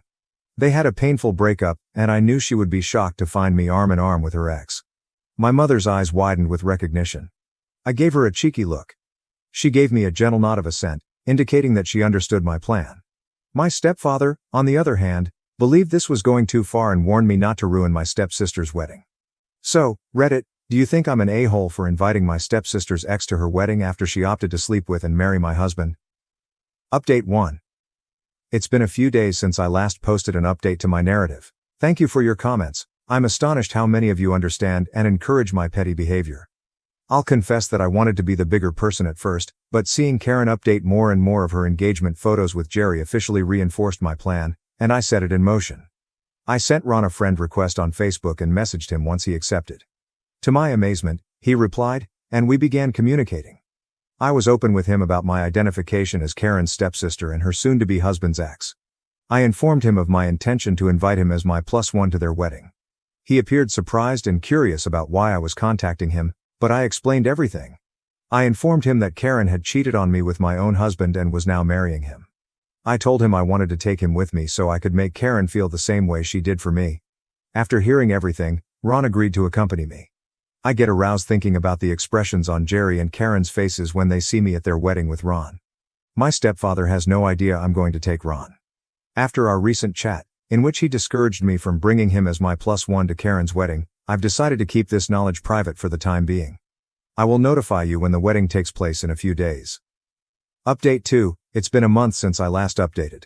As much as I wanted to update you earlier, a lot has happened in my life, and I needed some time to calm down. As I previously stated, I did take Ron with me to the wedding. When their wedding day arrived, I put on a brave face. I strolled into their wedding in Ron's arms, dressed with confidence. Jerry's eyes widened as he noticed me going in with my special guest. He must have identified Ron as Karen's ex right away. We disregarded his face and pretended to locate our assigned seats. Jerry approached me and aggressively said, "Why are you there with Karen's ex?" But I just grinned. He couldn't make a scene in front of everyone and had to reluctantly walk back up the aisle, angrily staring at me. When it was time for the bride to enter, everyone stood up from their chairs. Karen, dressed in her wedding gown, entered with my stepfather. She recognized me among the guests and smiled triumphantly. I replied with a smirk, refusing to show her my vulnerability. Then she saw Ron standing next to me and stopped dead in her tracks. The music continued, and my stepfather begged her to keep walking, but Karen refused. Her gaze moved between me and him, possibly still perplexed. I held my head high and maintained a calm posture. When my stepfather observed Karen staring at me, he looked up at both me and Ron and must have realized what was going on. The air in the room swelled with tension, and I could feel the guests' collective curiosity growing. Karen surged toward me and came to a halt in front of us, her face distorted with a combustible combination of rage and disbelief. "Congratulations, Karen," I answered calmly. "I'm genuinely happy for you both." "What the hell is this?" she said, her voice angry. I met her gaze with an unwavering stare. "This, Karen, is my +1, I said with a hint of delight in my voice. "Meet Ron. You remember him, right? From your college days? Or should I mention the tattoo on your hand?" I continued, loving her stunned expression. Ron moved forward, his countenance unreadable. "Hey, Karen, it's good to see you after so many years. We thought we'd share in the joy of your special day," he stated calmly, refusing to be drawn into a confrontation. Karen's cheeks was flushed with wrath. "Joy? You call this joy? You're ruining everything, she exclaimed, her voice breaking through the din of the crowd. The room was stunned into silence. Guests glanced at Karen, their expressions reflecting the horror that filled the air. Whispers and whispers rippled around the room, as individuals exchanged incredulous looks. Keeping my cool, I replied, "Well, Karen, it was you who graciously invited me to your wedding with Jerry, so I thought I'd return the favor and bring along your ex, Ron." The room was alive with murmurs and gasps as the visitors assessed the developing drama.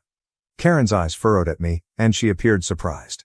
It was evident she had not expected such a forceful response. Ron, keeping his calm manner, added, "Karen, we're here to celebrate your happiness. There's no need to make this a scene." Karen scoffed.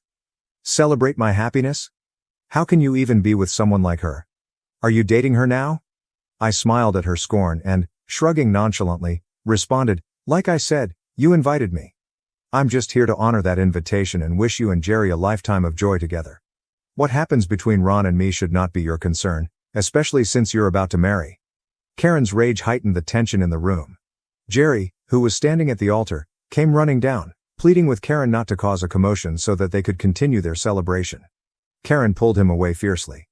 Then, out of wrath, she threw her bouquet across the room. The bouquet flew into the air, leaving a trail of petals in its wake before smashing to the ground.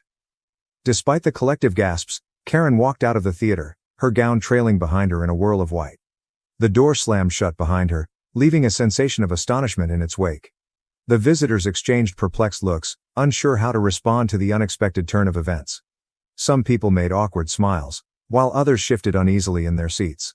The mood, which had once been festive, was now tense and confusing. Jerry looked at me angrily and opened his mouth to yell, but my mother urged him to shut up after what he had the audacity to put me through. With a smirk, I told Ron that we should depart, and he nodded in accord. The audience erupted in a maelstrom of reactions, including disbelief, indignation, and whispered conversations. I left the venue with my head held high. The weight of betrayal was removed.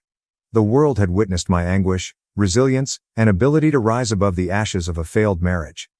I don't care if people think I went too far because I've never slept with someone behind their back or ended a marriage. I only gave my stepsister a taste of her own medication. Update 3: I am astounded by everyone's response in just a few days since my previous update. I'm delighted to see that the majority of you understand why I did what I did, and I can appreciate some of your unfavorable emotions. Honestly, I have no regrets about what I did. My stepfather informed me that Jerry and Karen had formally ended their relationship. She refused to marry, no matter how hard Jerry begged with her. I'm guessing this suggests she still has feelings for Ron, and seeing him that day must have reminded her of them. I'm not one to take pleasure in the agony of others, but sometimes the only lessons individuals may learn are the repercussions. Jerry has sent me numerous angry missed calls and messages, but I have chosen to block him. My stepfather chastised me for what I did during my stepsister's wedding, and out of respect, I didn't argue with him much. My mother asked me to give him some time and space, and I agreed. In the aftermath, I've decided to focus on rebuilding my life and discovering happiness within myself. As I deal with the uncertainties of life, I will undoubtedly seek therapy, as everyone has suggested. For the time being, I want to focus on my personal development, finding my passions, and only exposing myself to positive influences. I discovered my husband had cheated with my best friend while I was working overseas at a baby shower they hosted for their unborn child. I returned from my work trip earlier than scheduled. I didn't tell anyone I was returning. I wanted to surprise Miguel. When I arrived on our street, I noticed a few automobiles parked in front of our house. The garden was adorned with blue and pink balloons, and a banner proclaimed, "Welcome our little miracle." I parked my car a block away and walked over. The door was slightly open, and music and laughter could be heard from inside. When I walked in, I froze in the center of the living room. Carmen, my dearest friend, was clearly 6 months pregnant. My mother-in-law, Rosa, was softly massaging her belly as my mother poured drinks. Gifts were arranged on a beautiful table. "So, is the nursery ready?" my Aunt Elena said. "Almost," Carmen responded. Miguel insisted on painting it himself. He's been working on it every weekend. My spouse strolled in at that very moment, bearing more drinks. He approached Carmen and hugged her from behind, his hands resting on her stomach. "We just need to set up the crib," he told us. "We picked it out together last week." I watched as my mother stiffened when she saw me. She hurried over. "Anna, we weren't expecting you today," she said softly, taking my arm. "Let's go outside." We need to talk. I pushed free from her grip. Talk about what? I inquired. About how my husband got my best friend pregnant while I was working in another country. The buzz in the room subsided. Carmen was the first to notice me. Her face became pallid. Miguel stood motionless, his hands resting on her tummy. Anna, he started. Don't you dare, I interrupted him. How long have you been cheating on me? No one responded. My father, standing in a corner, was unable to look me in the eye. I can explain, Carmen replied, taking a step forward. We didn't want you to find out like this. Oh. And how were you planning to tell me? After the baby was born? Or when they turned 18? My mother-in-law stepped in. Anna, please think about the baby. Carmen doesn't need this stress in her condition. Her condition? I asked, laughing dryly. The same condition I was in 2 years ago when I lost my baby? Where was your concern then, Rosa? The hush that ensued was deafening. My mom tried again. Honey, I know this is difficult. Difficult for whom? I demanded. For me, who worked nonstop for 9 months while my husband was sleeping with my best friend. Or for all of you, who had to keep up the charade. Miguel eventually walked away from Carmen. Anna, can we talk privately? Don't make a scene. A scene? I sneered. No, Miguel. A scene would be telling everyone how you convinced me to take that overseas job. How you said we needed the money to start our family. I turned to face Carmen. Did he tell you that? Or did he say he was lonely and abandoned while his cruel wife chased her career? Carmen began crying. It wasn't like that. We didn't plan this. Of course not, I replied mockingly. I suppose you just tripped and fell pregnant by my husband? These things happen, right? The visitors started shifting uncomfortably. Some grabbed their bags and prepared to go. My father has finally spoken up. Anna, calm down. You're upset. Upset? I laughed bitterly. No, Dad, I'm perfectly calm. In fact, I'm grateful. My mother frowned, puzzled. Grateful? She repeated. Yes, I said, my voice steady. Because now I see everyone for who they really are. My husband, the liar. My best friend, the traitor. And my family, the cowards who chose to protect this lie instead of me. I strolled over to the present stand and chose one at random. This one's yours, Mom, I said, holding it up. You bought a nice gift for your son-in-law's mistress's baby. Anna, please, my mother begged. I ripped the package paper open. The baby's attire was white with blue embellishments. How thoughtful, I replied, my voice full with sarcasm. I hope you kept the receipt. Miguel moved closer, attempting to take the gift from my hands. Enough, Anna, you're making a fool of yourself. Making a fool of myself? I snorted. No, Miguel, you did that all on your own, getting my best friend pregnant while I was paying all the bills. My mother-in-law stood up in indignation. This is too much, she exclaimed. Miguel was just looking for the happiness you couldn't give him. Always busy, always working? You're right, Rosa, I responded coldly. I was too busy working. Working to pay the mortgage on the house where your son was sleeping with my best friend. I gazed around the room. Every familiar face suddenly resembled that of a stranger. You know what? I said. You can keep the house, the furniture, the gifts. But, Miguel, I suggest you get a good job because you won't have access to my money anymore. Miguel's cheeks turned pale. What are you talking about? I'm talking about how, while I was overseas, I wasn't just working, I was also consulting a lawyer. I have proof of every penny I spent on this house, on you, on our marriage. I turned and went out of the house, not looking back. My hands were trembling, my breathing was uneven, but I refused to give up in front of them. They did not deserve to see my tears. I went away, ignoring the curious eyes of the neighbors, who had most likely heard everything that had happened. I got in my car and slammed the door shut. My fingers grew white from the tight hold I had on the steering wheel. My vision had dimmed, but I refused to cry. I started the engine and drove away from that nightmare, with no destination or direction. My phone was full of messages. I missed calls from my mother. Miguel sent text messages. Even Carmen. Please, Anna, we need to talk. This wasn't supposed to happen this way. You don't understand the whole situation. Oh, I understand. I really understood. I realized that while I was working to support my home, family, and marriage, they were all together. Every time Miguel called and said he missed me, I knew he was telling a lie. I realized that whenever Carmen stated she was busy and couldn't talk, it was because she was busy with him. A nasty taste entered my mouth. Disgust. I'm disgusted with myself for not noticing it sooner. After driving for a time, I turned into the parking lot of an unrelated hotel. I needed someplace to breathe. I wasn't returning to that house. That house now served as a monument to my humiliation. I headed to the front desk and reserved a room for a few days. The receptionist gave me an odd look, possibly due to my untidy appearance, but handed me the key without asking any questions. When I entered the room, I shut the door and collapsed on the bed. Only then did the weight of everything overwhelm me. I curled up and hugged myself, letting the tears flow, tears of fury, disdain, and a deep, stifling agony that constricted my chest. But I couldn't do this forever.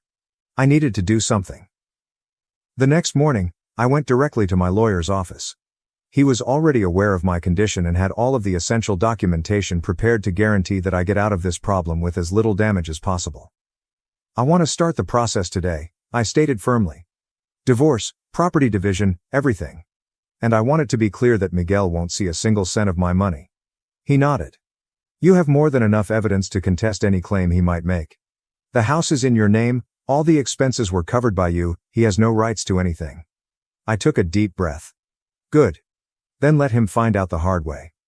I walked out of the office with an unusual sensation of relief. For the first time in a long time, I felt in charge of my own life. My phone vibrated. Miguel. I ignored it. Minutes later, a message appeared.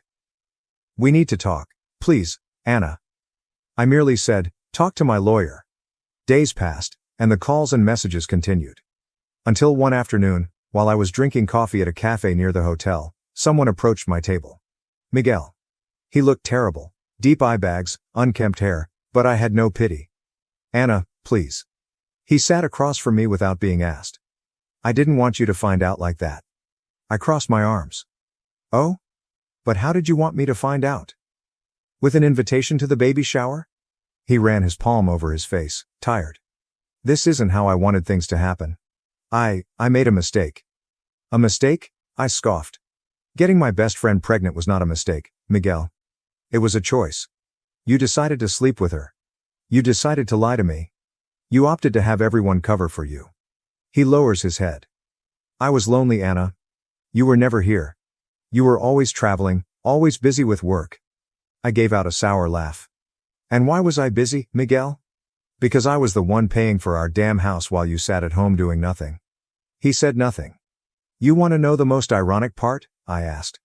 I took that position because I believed we were creating something together, and I made sacrifices thinking it was for the greater good. But while I was straining myself to exhaustion, you were ripping off my dearest friend. He gazed at me with desperation. I know I messed up, Anna, but can't we fix this another way? I leaned forward and looked right into his eyes. We're correcting it. My lawyer has already filed for divorce. You will not receive a penny from me. And as for that child, I hope you are a decent father, because I want you out of my life. Anna, please. It's over, Miguel.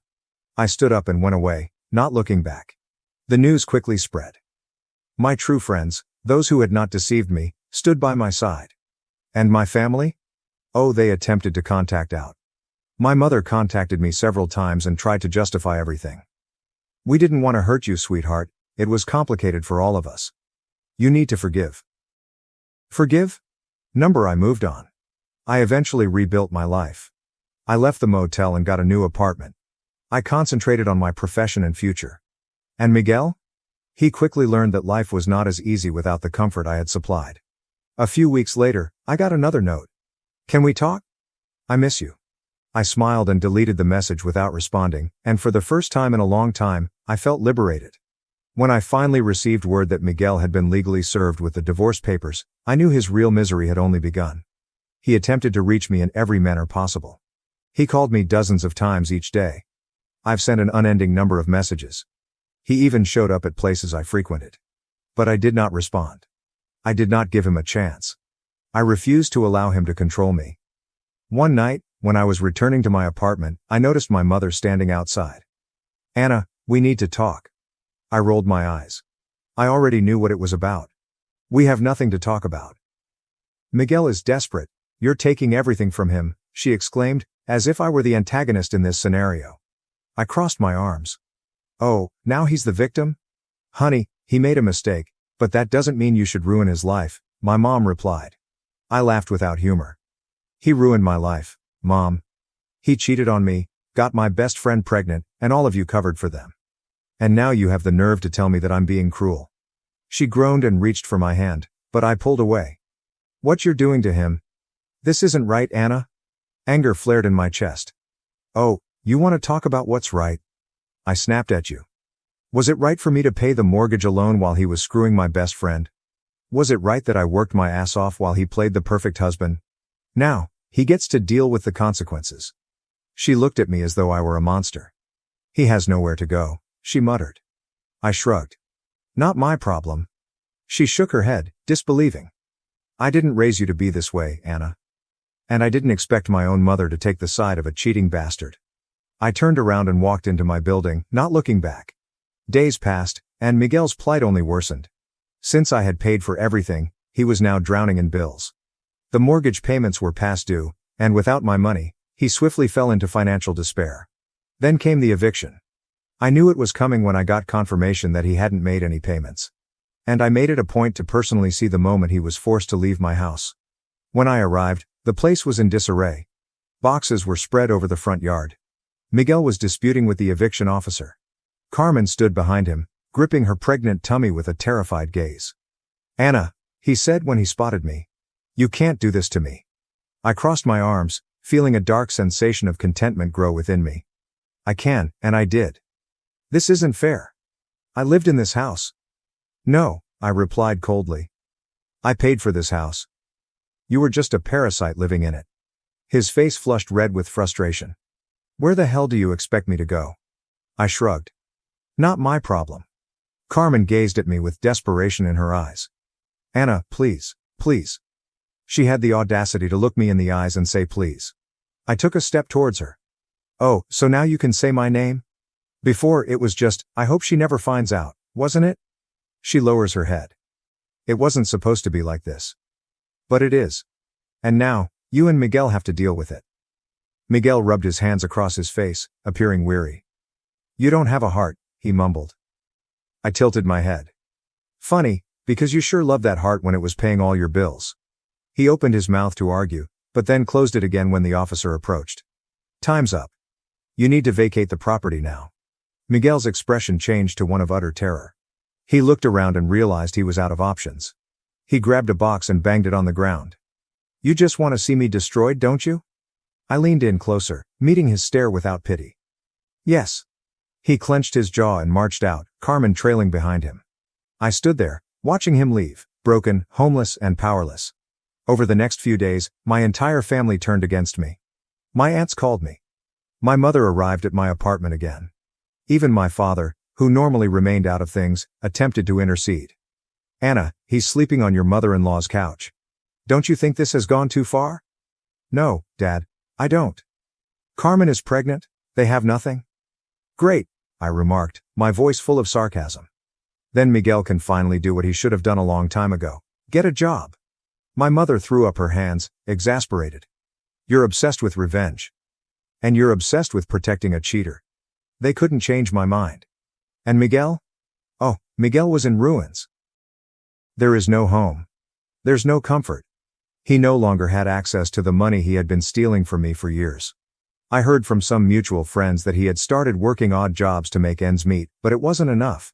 And then the unavoidable occurred. Miguel walked up to my apartment. He appeared unhappy, thinner, with black circles beneath his eyes. Anna, please, I have nothing left, he said. I stared at him. I know I need help. I inclined my head and pretended to think. Like I needed help when I found out you were cheating on me? He closed his eyes, annoyed. I was an idiot. I know that. But I can't change the past. I crossed my arms. No, but you sure as hell can suffer in the present. His palms tightened into fists as he swallowed his pride. You don't have to be this cruel. Oh, but I do, I replied, my tone mocking. I learned from the best. With that, I slammed the door in his face. For the first time in years, I felt peaceful. Miguel was now discovering what life was like without me. And me? I was finally free. Miguel sunk deeper, exactly as I predicted. There is no home, no money. There's no comfort. He had transformed from a privileged, dependent husband to a desperate man who hopped from job to job simply to stay afloat. And me? I moved on. I did not feel sorry for him. In fact, every time I heard of another calamity in his life, I felt a strange kind of joy. It was a great taste of justice to know that all he had done to me would come back to haunt him. And then I got the finest news I'd had in months. Carmen has filed for divorce. I discovered it from an acquaintance, one of the few people who still dared to speak with me after everything had transpired. She ran into me in a cafe, paused for a bit, and smiled slightly before dropping the bombshell. She left him. I blinked. What? Carmen. She filed for divorce. And she wants alimony. I couldn't stop myself from laughing, and it was a big, true laugh from the core. Are you serious? I said, still chuckling. Dead serious. Miguel can't hold a stable job, and she doesn't want to be the one supporting him. Oh, the irony was great. Carmen had swore Miguel was her genuine love. I worked hard to support him, but he clung to me like a parasite. I had now done the same thing to him as he had to me. I left him when he was no longer useful. And she wants alimony? I inquired, still beaming. Yeah. She claims he promised to take care of her, and now that she has a baby, she needs financial support. I couldn't stop laughing. Please tell me, I responded, chuckling. Does Miguel even have money to pay her? My acquaintance smirked. No. I lost it.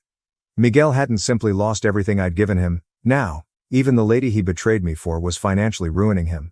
Karma had come for him. And this time, he had no one left to leech from. I had to see it. The following week, I made an unintentional appearance at a location I knew Miguel still frequented, a dingy bar where we used to hang out. One of the few places he could still afford. He was sitting at the counter, resembling a ghost of his old self. Thinner. Dark rings appeared under his eyes. His beard is untidy. Of course, he was holding a cheap beer. I strolled in gently and took my time, then sat 2 seats away. He quickly noticed me. His expression hardened. What do you want? He asked quietly, his voice raspy and exhausted. Nothing, I replied, picking up my own drink. Just enjoying the view. He breathed deeply. Are you happy now? I sipped, enjoying the moment. Yes, very. He scoffed and shook his head. You think this is funny? Miguel, I find this hilarious. You abandoned our marriage for Carmen, and look where you are today. She left you and took what little you had left. He ran a hand over his face, obviously fatigued. You don't understand.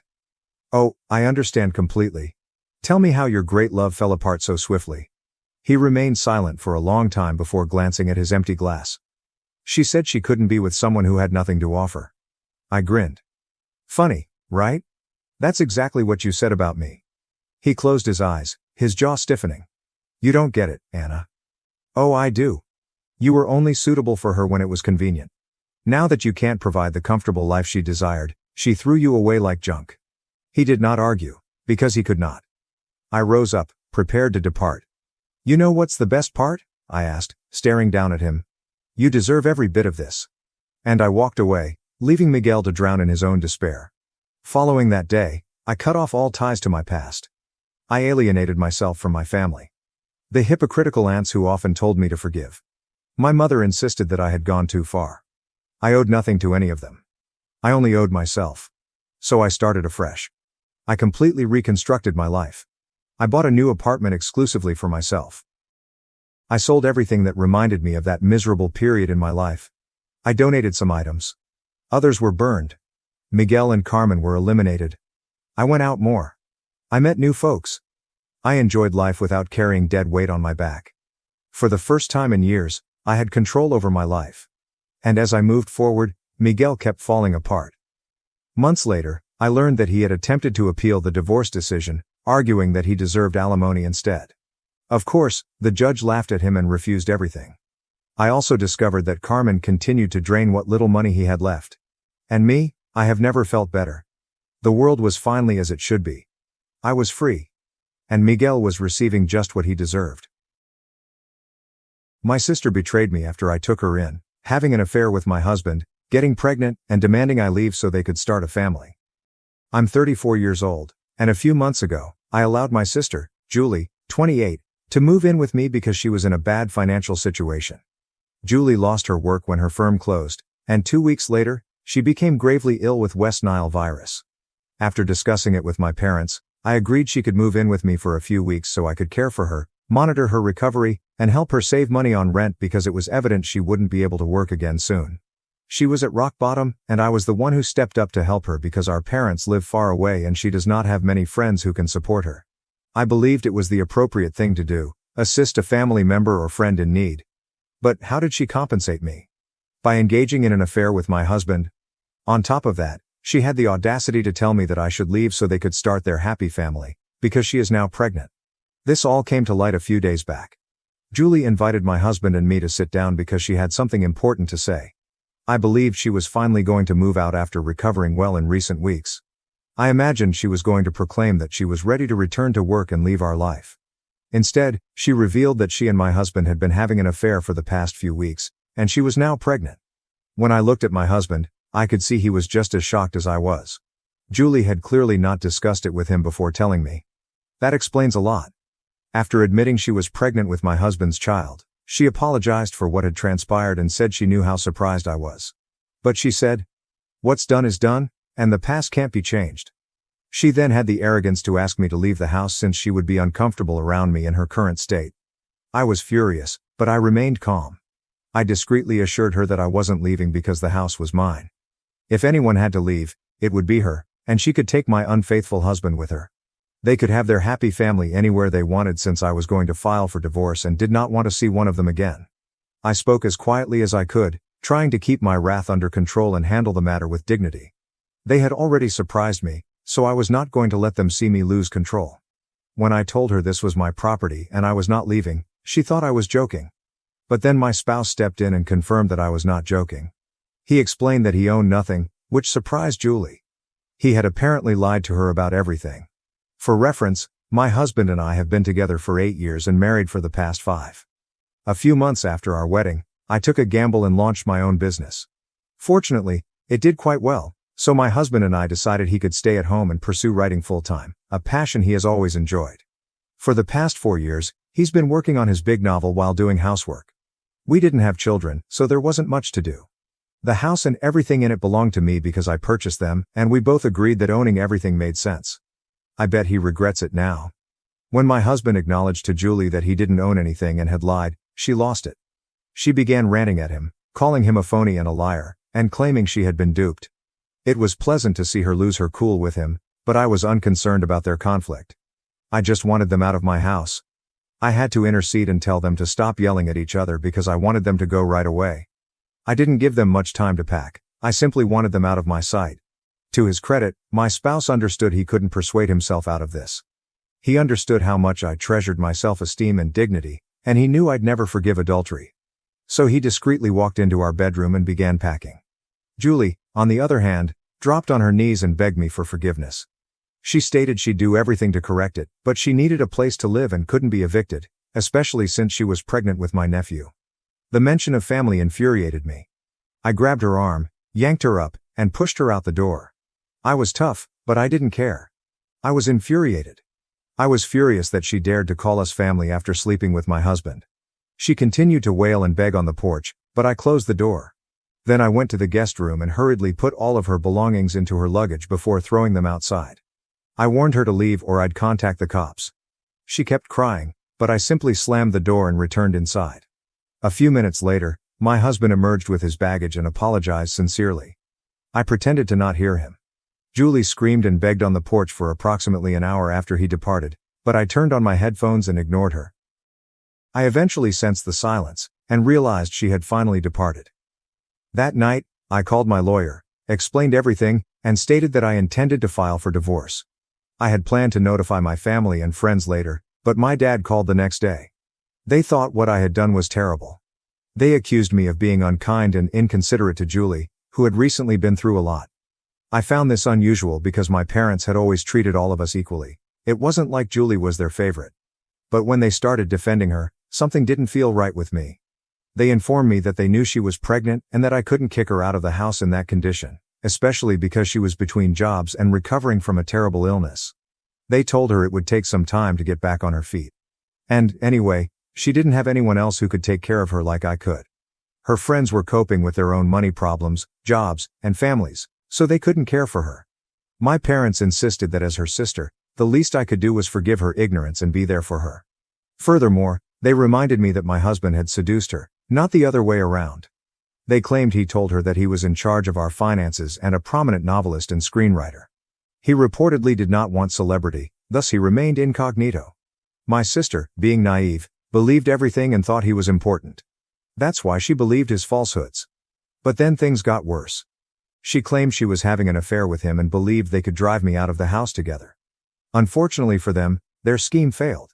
Especially because they had not even synchronized their stories. When she admitted everything, she wrecked it for both of them. So I stood my ground. I looked her in the eye and said, "What sister?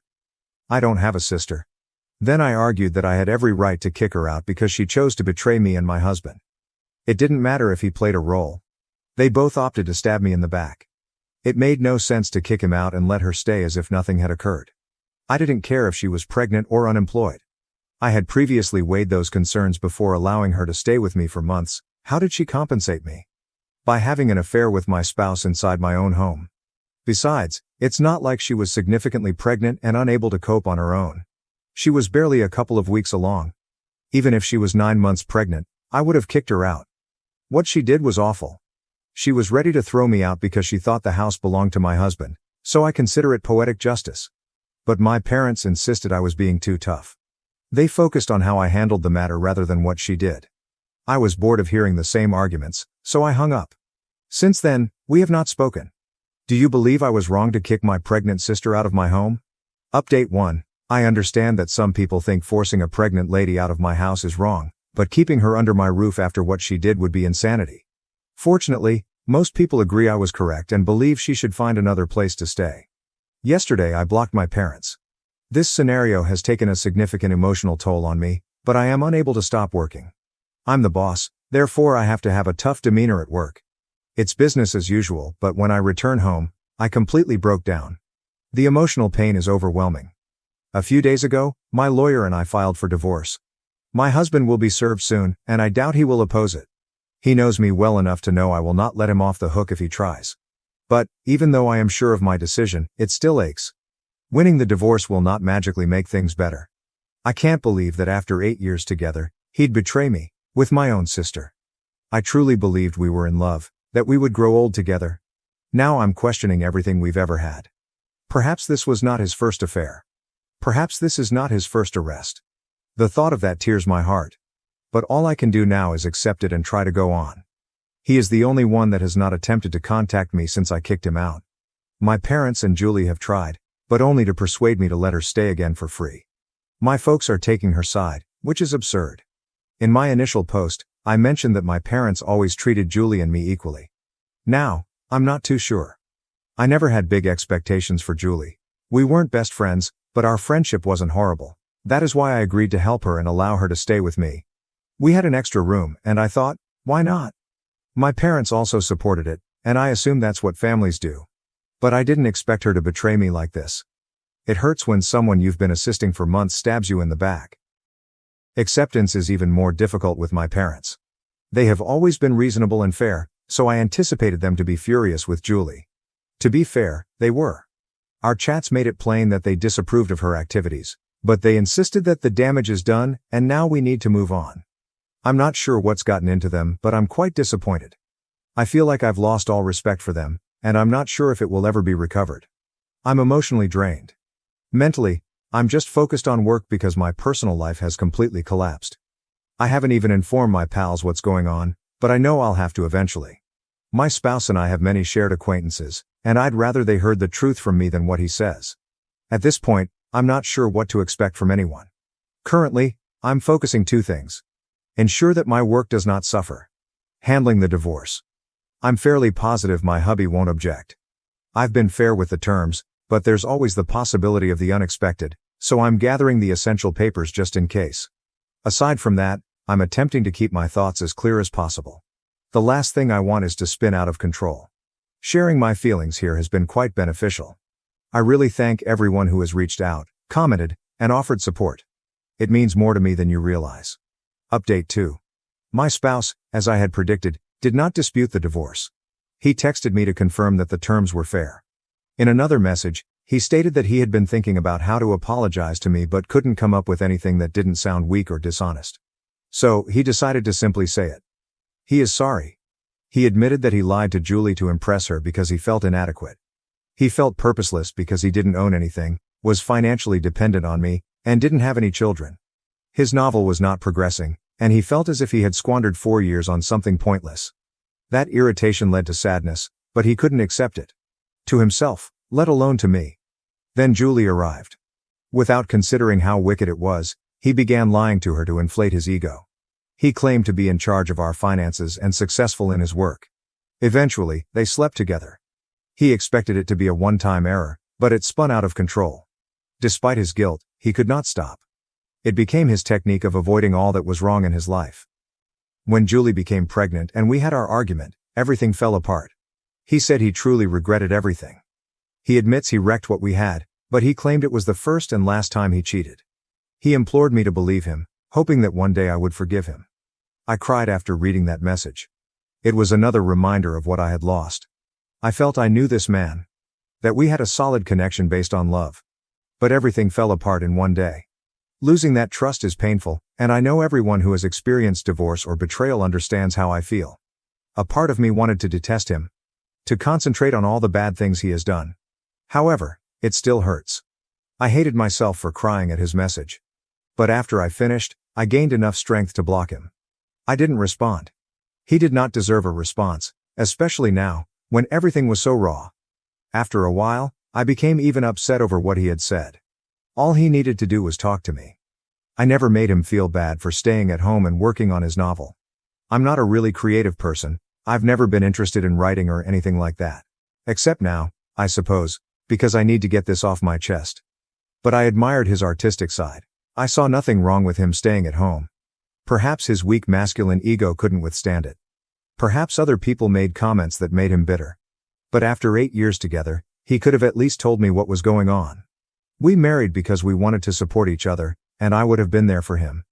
Maybe we could have worked things out together, but he decided not to. He relied on Julie instead, which is how we ended up in this predicament. The more I think about it, the more horrible and tragic it appears. He lied about so many things to make himself look bigger and better. It is pathetic. I loved him for who he was, but it wasn't enough for him. This will never make sense to me. At least with Julie, I understand her motivation. She desired my life without making any effort. She felt she could accomplish this by becoming pregnant and moving in with my so-called wealthy spouse. But now, I can just choose to ignore her existence. In a few months, I'll be finished with the divorce, and I won't have to see or worry about him again. Update 3. It's been a few days since my last update, and I've enjoyed some tranquil days. But this morning, my folks arrived at my residence. It was unusual because they had rarely visited my father's hometown since moving there to oversee the family business with my uncle. Usually, Julie and I had to go see them. The fact that they flew to see me indicated something significant. But I knew they were just here to chat about Julie. So, as I opened the door, I informed them directly. If they came here to talk about her, I didn't want to hear it. There's only one Sunday a week, and I wasn't going to waste it rehashing the same theme. I had said what I needed to say, and there was nothing further to talk. I made it clear, they could only come in if they apologized to me first. They had 2 options. Apologize, leave. I set very clear boundaries. My parents, however, insisted that they had come particularly to discuss Julie. They stated that we needed to discuss this since the way I was treating her and them was not appropriate. To them, we were family, and families deal with things differently. Once again, they began with the family angle. And, like with Julie, I lost my tolerance. This is not how families treat one another. At least not in the type of family I'd like to have. I will offer them this. In this family, we approach things differently. My sister sleeps with my husband, and I kick her out of the house. That is obviously different from most families. I lay everything out for them. They tried to stutter and argue, but I didn't let them. I rushed through everything they could have said. By the end, my mother was in tears. But they were on my land, and I could talk to them as I pleased. Especially since they decided to trouble me this morning. The entire conversation should have been addressed to Julie, the person who truly did something wrong. Not me. After I finished ranting, my mother was sobbing so hard that my father informed me he never wanted to communicate with me again. He called me a terrible daughter for making my own mother cry, the lady who gave me life. But I don't care. They can call me insane if they want. I know I am not, and that is sufficient for me. If anyone is insane, It is them. Or my sister. And honestly, perhaps all three of them. Update 4. It's been a month since I last updated. I haven't contacted anyone in my family, including Julie, and especially not my parents. I just know that they've been sending her money. According to several others, my soon-to-be ex-husband is currently living with his parents. He intends to relocate to another state after his divorce is finalized. Before you ask, I have no idea what he intends to do about his child. Most of our friends now have a clear understanding of what happened. The majority have begun to cut him out of their life. A few people are trying to remain impartial and avoid becoming engaged. As for me, my life is slowly but steadily getting back on track. I'll do whatever it takes to keep my peace now. I'm not exactly joyful yet, but I'm peaceful, which is a significant improvement over last month. Little by little, I know I'll be happy again. Following all, bad things seldom last forever. Update 5. This update is very recent since some new developments have occurred that you may be interested in learning about. My sister lost the baby and blamed me for it. According to her, the stress I produced led to her miscarriage. My parents are also on this mission with her. The bright side is that they don't annoy me directly. This is all coming from neutral folks who claim they are not taking sides but nonetheless accuse me of killing a baby out of pride. It's funny, though, because none of these folks have welcomed my sister into their houses. So, by their logic, they're equally culpable as I am. If my sister was concerned about her pregnancy, she should not have slept with someone else's husband, particularly her sister's. At the very least, she should have used protection. Nothing in this circumstance is normal. But when people make such illogical allegations, it isn't worth my time or energy. Update 6. My ex-husband contacted me a few hours ago, and you will not believe what he said. No, he did not beg me to return. We didn't end on such bad terms, which is why I reacted. He admitted he was wrong and, to his credit, made the divorce procedure simple. I don't harbor grudges against him, not because he deserves them, but because I don't want to waste my time being angry or thinking about him. No cheater is worth it. What he told me, however, was quite interesting. He confirmed that my sister had never been pregnant. He called to let me know since he had heard everything stated about me and wanted me to know the truth. He told them the same thing.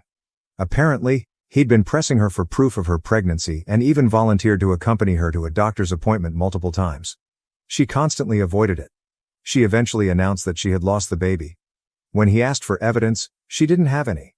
He spoke with my parents, who also had no proof. There is no record of her becoming pregnant or losing the baby.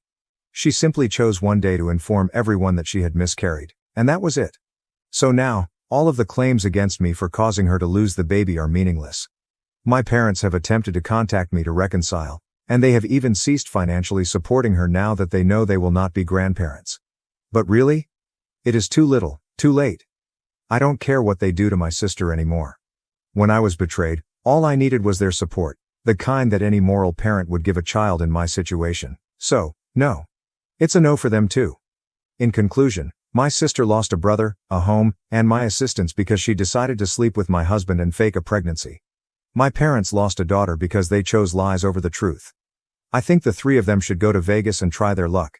Perhaps gaming will be better for them than family. I saved $140,000 for my dream wedding, but my parents lied about a medical emergency and used it all to fund my brother's lavish honeymoon. Hello, so I, 26F, recently married my hubby, 26M, following a 6-year romance. We arranged a private ceremony at his aunt's farmhouse, which was not what we had intended at first. I had wanted to marry on the beach because it was where we had some of our happiest moments. My husband and I are both water lovers, and we would go to the beach at least once a month to relax and decompress. So it is a particular place for us. I had already begun searching for places where we could all stay. Like every other bride on the planet, I wanted my wedding to be memorable. I had been saving for a big celebration for the past 5 years. I work in advertising and make a decent living. However, my husband and I live cheaply and tried to save money for the future. We had planned to hire one of the top hotels with a sea view so that our guests could have a great experience. It was supposed to be a luxury experience, but we had to adjust our plans and cut back significantly because my parents decided to borrow money from me a few months ago. I could not force myself to decline. Some context. My brother, 24 million, got married a few months ago. However, his wedding was unexpected, and they had little time to plan. He had been with his wife for roughly 2 years and proposed about a month before they married. It was a tiny ceremony with only family and a few friends. But I was thrilled for him because it was their wedding and their decision. However, a few weeks after his wedding, my mother contacted me and requested that I borrow $125,000. She told me that my father had suddenly become ill. She claimed it was probably his diabetes acting up again, but she couldn't afford all of the medical bills alone and needed my assistance. She stated that the doctors had recommended a specialized medicine, but it was too expensive because it had to be imported. Their insurance wouldn't cover it, and she couldn't afford it. I was quite concerned about my father's health, so I decided to stand up and lend her the money, no questions asked. The lies begin. I visited them a few times and begged my mother to show me the medical papers, but she always managed to avoid my questions. When I visited, my father was always in bed. However, for some reason, he did not appear to be really sick. Even when I asked my mother why he hadn't been taken to a hospital for observation and expert treatment, she said it wasn't required just now.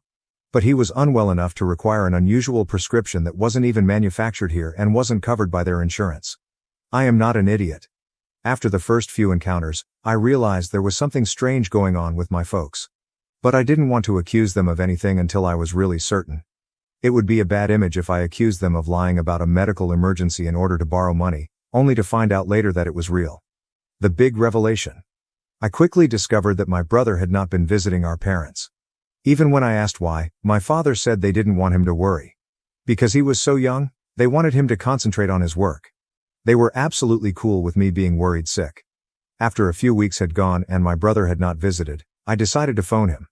I asked when he was going to stop by to see our father. That's when he casually mentioned that he'd pay me a visit as soon as he returned from his honeymoon. That was news to me. I had no idea he had left for his honeymoon because my parents had not informed me. I had no idea where he was because neither he nor his wife had posted anything about it on social media. When I inquired why he hadn't told me, he explained that he had planned to surprise everyone by returning after a month away with a collection of images, tales, and recollections from their tour around Europe. He stated that he had no intention of notifying me, but he was concerned when I mentioned that our father was sick, so he felt compelled to respond. He told me that after receiving my concerned text, he spoke with our parents, who assured him that there was nothing to worry about and that they were okay. He explained that our parents had most likely exaggerated the scenario while talking to me, and I had believed them because I was neurotic, resulting in a misunderstanding. I tried to give my parents the benefit of the doubt, believing that they had been keeping the truth from my brother because they didn't want to ruin his honeymoon or make him worry about them. I knew what I had seen in my parents' house, and there was no room for misunderstanding. But then my brother told me that if what I had predicted about Dad being terribly sick had come true, he would have felt terrible about not being there for him. Apparently, our parents paid for his excessively expensive and lengthy honeymoon. All of the danger bells went up in my head, so I asked him how much this trip would cost him. Then he told me that this trip would cost our parents at least $135,000 because he and his wife were going all out for their honeymoon, staying in the most costly hotels and eating at the best restaurants, because they could only do it once. They would also be shopping for a lot of things, and our parents would cover the cost. I realized right away that this was where my money was going and there was no medical emergency at all. There had never been an emergency, so they had no documentation to show me and had never even been to the hospital. My parents had merely made up the entire narrative in order to raise funds for my brother's honeymoon, which was meant to be their wedding gift. I felt incredibly insulted hearing my brother speak about how our parents went above and beyond for him just so the two of them could enjoy their honeymoon because they hadn't been able to have a lavish wedding. The money I had lent to my parents came from my wedding fund, and I felt as if I had been stabbed in the back when I discovered that my parents had handed it all to my brother. When I challenged them after that phone call, my parents informed me that they had to make up a tale because they knew I would not give them the money if I knew it would be spent for my brother's honeymoon. They told me he had been suffering at work and feeling unhappy for a long time, so they wanted him to have some fun without worrying about money. Unfortunately, they were unable to fund it themselves because it would jeopardize their own retirement fund, so they had to borrow money from me. Their reasoning was that I was still young and earning, and I had many years ahead of me to work and recoup this money, but it was not the same for them. They also stated that it was merely money, which they will refund at some point. But, for the time being, I needed to put myself second and consider my brother's sentiments, as this honeymoon appeared to have reinvigorated him and saved him from depression. I couldn't believe it, because it meant I'd have to cut back on my wedding spending for no apparent reason. To be clear, I was fine with having a smaller wedding if it meant my father's health didn't suffer. But this was not what I had signed up for. I was upset when they told me the truth, and I demanded that they repay me before I married because I intended to use the money for my wedding. I had a lot of expenses to consider if I wanted to go forward with a beach wedding. Even though my husband and his family were covering part of the expenses, I needed to look after myself as well. My parents had never planned to pay for the wedding since they had informed me very early on that they could either pay for my college education or pay for when I married, but not both. I had planned to go to college and pay for my own wedding, so I had been saving up for it alone. In case any of you are wondering, when my brother entered college, I asked him whether my parents had forced him to choose between these two as well, and he laughed in my face as if it was the most absurd concept ever. I never brought it up with my parents because I didn't want to accuse them of having a favorite, even though it was obvious that they did. But I was young and still needed their assistance because I couldn't find work at the time. So bringing these issues up and battling with them will simply exacerbate the situation for me. It didn't make sense to confront them about this. However, it came out several years later when I confronted them about the money they had stolen from me and how they had always preferred my brother over me. They attempted to deny it, but it was as obvious as day. I told them they had to repay me because I was not going to give up my ideal wedding just because my brother was struggling at work. My parents could mollycoddle him by sending him on an extravagant vacation with their own money, but I hadn't worked hard for 5 years and saved enough for my wedding simply to have that amount taken away from me and given to my brother.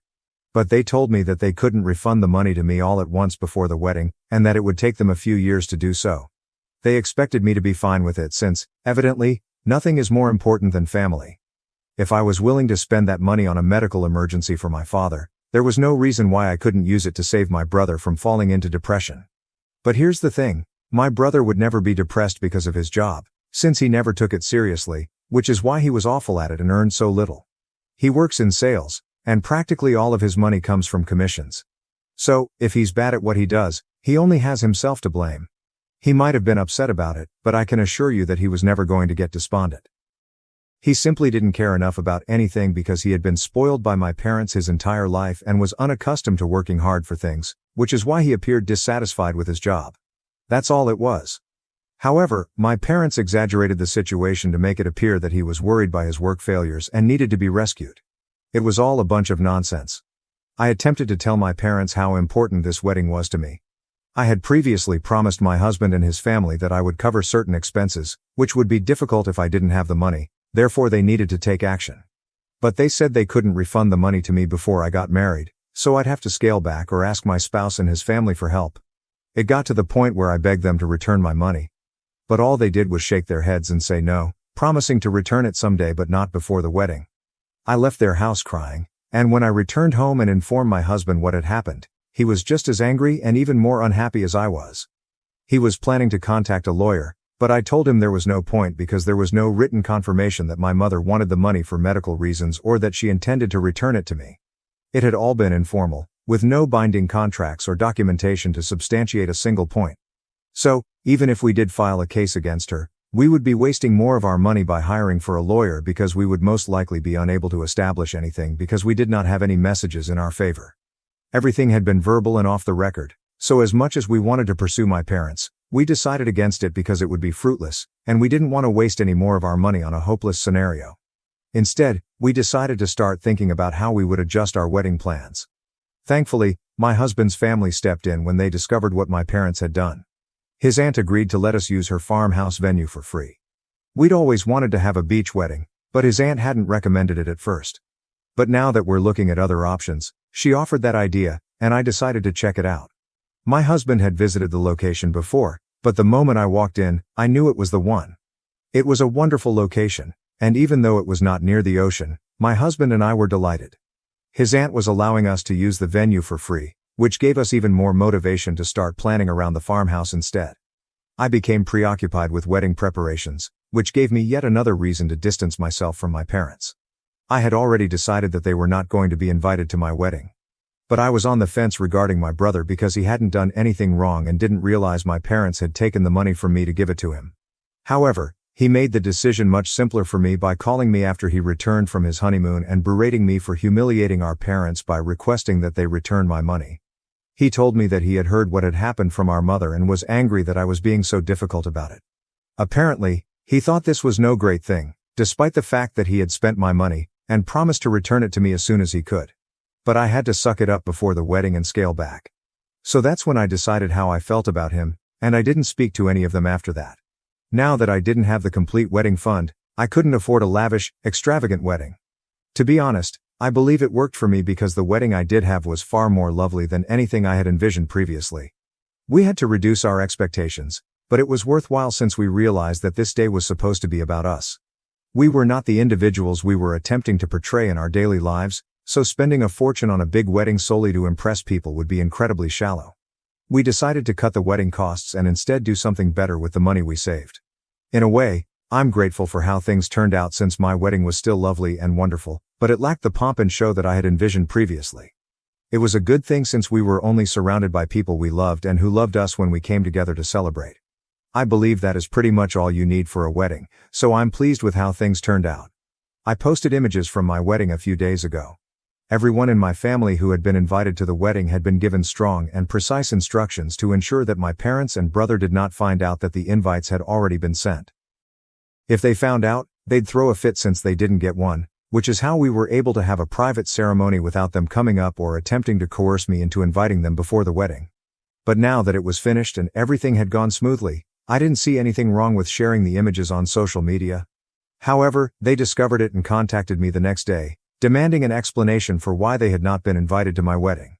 I was surprised that they expected to be invited, given that my previous conversation with any of them had not been good. I had been crying as I left my parents' house after our previous quarrel, and we hadn't spoken since. The last time I spoke with my brother, he made me feel like everything was my fault and that I was the one who was being theatrical. After that, I hadn't spoken to any of them, and they hadn't attempted to speak with me either. So I wasn't sure why they had expected to be welcomed. They had not only expected me to invite them, but they were also disappointed that they were unable to attend the wedding. My parents called me first, then joined my brother to the call so they could all yell at me at the same time. But I didn't like it, and it seemed extremely entitled of them. I'd already cut them out of my life, and I didn't need any more turmoil while trying to enjoy my new life as a bride. So I told them that after they took my money, I needed to lower the wedding budget. I decided to invite only family and a few close friends, and because they were neither, they were not included. After that, I hung up and blocked them, hoping they would leave me alone. But an hour later, my husband told me that my brother had contacted him to notify us that my parents had been deeply offended by what I had said. My mother was upset, so she kept crying until she almost fainted. That was all he said, but I began to feel guilty because I hadn't meant to offend my parents so deeply. He could be bluffing, but I'm not sure, and hearing this has made me feel strangely bad. Aita for not inviting my parents and brother to my wedding after they stole money from my wedding fund. Update 1. Hello, it's been a week since my last chat with my parents and brother, and I've chosen not to speak to them again. My mother can cry all she wants, but it won't change the facts. I was crying so hard the day I confronted them about the money, and I even begged them to return it to me before the wedding, but they didn't seem to care. They had taken it quite lightly, and now I was going to do the same to them. You reap what you sow. I also warned my brother not to contact me or my husband, particularly my husband, because he had nothing to do with any of this, and I didn't want my family bothering him with their petty antics. I banned him again after that text since I didn't want my family to have any contact with me. They had mistreated me my entire life, and now I was not going to take it anymore. I vowed that if I could, I would file a lawsuit against them to recover my money. However, given the lack of actual evidence, that may be a long shot at the moment. My husband feels it's worth a shot and might just work, so we've been thinking about it. He has spoken with a reputable lawyer, and we will decide what to do in a few days. Until then, I just need to figure out how to get them to confess or admit that they borrowed the money from me under the pretense of using it for a medical emergency, but then gave it to my brother so he could have a fun honeymoon. It will be difficult to prove in court, but I refuse to let them off the hook so easy. I deserve to have my money returned to me, and I will do everything it takes to ensure that they do, and that they do it as soon as possible. Update 2. Yesterday, I warned my brother not to worry my husband with our family drama, so he apparently interpreted it as a sign to pull him into this, despite the fact that he is not involved. After we arrived home from work, my husband informed me that my parents and brother had sent him a slew of SMS, demanding that he speak with me and instruct me to unblock them. When he blocked them, they decided to escalate the situation by showing up at his workplace. Apparently, they had been waiting for him outside, and as soon as they saw his car go, they began tailing him and honking at him. So he had to stop and wait for them to catch up because he recognized my brother's car and knew it was them. He also knew that if he didn't stop and wait for them, they'd just follow him home, which would greatly disturb me. So he decided to take one for the team and indulge their nonsense. When he pulled over, my brother exited his car, approached his window, and stated that they wanted to meet with him in person. There was a diner nearby, and my spouse was eager to get it over with. They took a booth in the diner so that my family could express whatever they felt was so vital. My brother informed him that he didn't think it was fair for me to cut everyone off over money, and that it was an overreaction. They also thought my implication that we were no longer family because they had borrowed money from me went too far. I'd previously blocked them, so they couldn't contact me, but they knew that if my husband tried to chat with me, I might just listen. So they were attempting to appeal to him, and my husband could remind me that we were a family regardless, so I needed to act like it rather than throwing tantrums over minor misunderstandings and acting like a brat. My parents also stated that they intended to repay the money to me later, but they were unable to do so all at once. They'd already stated it to me 1,000,000 times, so I needed to be more considerate because my brother was suffering at work and my parents were due to retire in a few years. They were attempting to persuade my husband that this was entirely my fault and that I was acting out for no reason. But my husband handled it very effectively, and rather than putting them in their place, he entertained them and made them feel like he was on their side. He told them that while he could try to explain it to me, it would be far more helpful if they came out to me personally and wrote me a meaningful note. So far, they had only been accusatory against me, but my husband persuaded them that if they admitted their mistakes, it would calm me down. And those idiots actually purchased it. My spouse tricked them into sending me a message in which they admitted what they had done, leading them to assume that this would make me easy on them. They assumed I would eventually apologize to them since tone was everything. It's all nonsense, of course, since the moment they send that communication, we treat it as an admission of guilt and pursue them criminally. I am actually very pleased with my husband since he handled this far better than I would have, and I believe he is an evil genius. But he's my evil genius, and I adore him. Update 3. My husband's strategy worked, and we are quite excited right now. My dad and brother, like a bunch of fools, sent me an email listing every single lie they had lied and admitting to everything they had done. So, now that we have documentation, my husband has granted our lawyer permission to proceed with a petition, and we will soon receive our money back. $125,000 may not seem like much to other people, but it means a lot to me because I've spent the previous 5 years trying to save for the future and worked really hard to get where I am now. It took a lot of late hours and sacrifices, and I'm not going to let it all go to waste just because my brother is lazy and my parents want to help him. So we will sue them, and whatever it takes, we will get my money back. We've already begun arranging our honeymoon, which will be a brief vacation to the beach because that's where it all began and will always be precious to us. We might take a longer break in a couple of months and treat it like a vacation, but for the time being, this will have to suffice. We know we don't need to impress people or spend a lot of money. We can do whatever makes us happy, and we are doing just that. Also, I don't want to be like my brother, who shared images from his honeymoon after they returned just to stick it in people's faces. But now he's going to be sued for just that. It's incredibly awful for them, but they brought it on themselves, so they completely deserve whatever comes their way. My parents refused to pay for college. When my aunt and uncle helped me graduate, they bragged and sent insulting emails to them. Hello, Reddit. My 20th graduation from a relatively well-known school, at least in this state, is in 2 weeks. We are only permitted 4 tickets per pupil. The school isn't being stingy. The graduation ceremony takes place at the university's main auditorium, which can only accommodate a limited number of people. My graduating class is enormous. I purchased 3 tickets. I invited my Aunt Donna, Uncle Kevin, and Cousin Jeremy. I didn't invite my parents, Esther and Frank. And there is the problem. It all began in high school, during my junior year. My parents summoned me to the living room for a family meeting. It wasn't about anything I'd done wrong, which was reassuring. It was about money. They set me down on the sofa, and my father, Frank, cleared his throat and went into his planned speech. He explained that they were becoming older and needed to focus on their retirement. They argued they had their own lives to live and futures to plan, which did not involve paying for my college degree. My mother, Esther, emphasized that I was about to turn 18 and become a legal adult, therefore I needed to learn to stand on my own 2 feet. I recall sitting there and nodding slowly.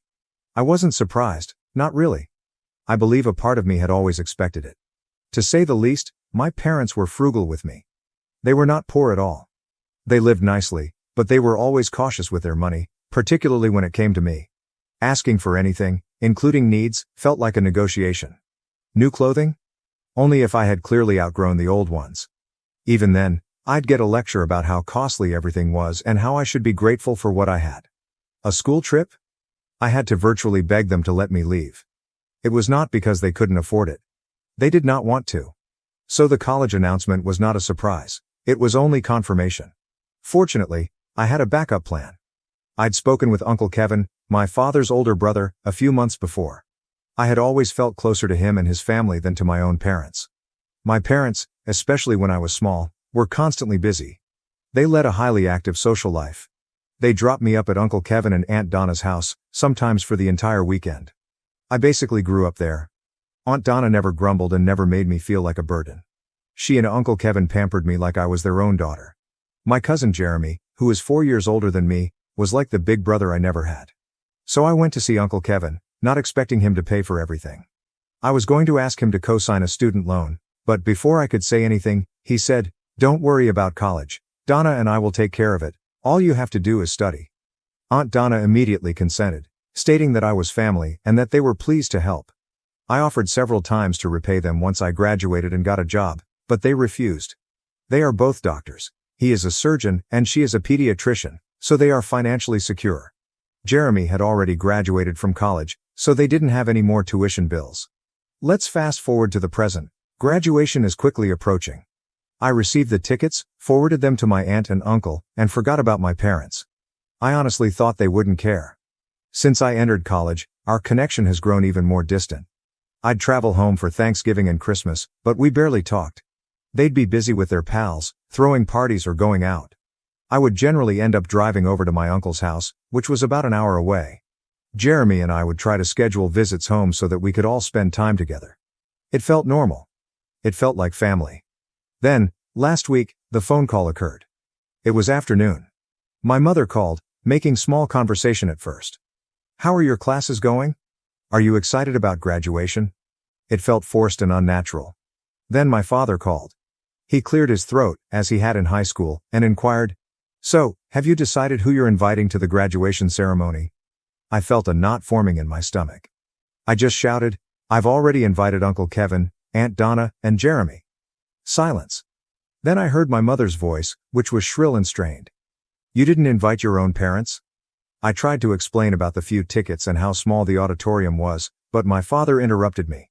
He began speaking, his voice rising with every syllable. "I've been telling everyone about your graduation. All my friends. I've been bragging about how you're graduating from a pretty good college, how proud I am. I'll look like a complete fool if I'm not even there. Your mother and I will be humiliated." That was when I snapped. All those years of feeling like an afterthought, like a burden, like I was less essential than their social life, it all came rushing out. "You haven't even asked me about college in 4 years, I was screaming. "You're always too busy with your friends, spending money on fancy dinners and vacations. You told me I was on my own," my mother started yelling back. "We raised you. We put a roof over your head, clothes on your back. We invested so much time and money in you. And this is how you repay us? With ingratitude." "Invested?" I replied. "You did the bare minimum, and you were the ones who decided not to pay for college. You told me very clearly that I was an adult and had to take care of myself." I told them exactly what happened in the living room. I informed them that Uncle Kevin and Aunt Donna had been there for me, that they were my true family. I hung up the phone, my hands trembling. I instantly banned their numbers on my phone. I needed to speak to someone. I called Uncle Kevin. I spewed out the entire story. He listened patiently and without interrupting. When I was finished, he stated calmly and reassuringly, "You did what you had to do. Don't doubt yourself for a second, kid. You're part of our family, and we're proud of you." 2 days later, I received an email from my father. It was a lengthy email, filled with excuses and backhanded apologies.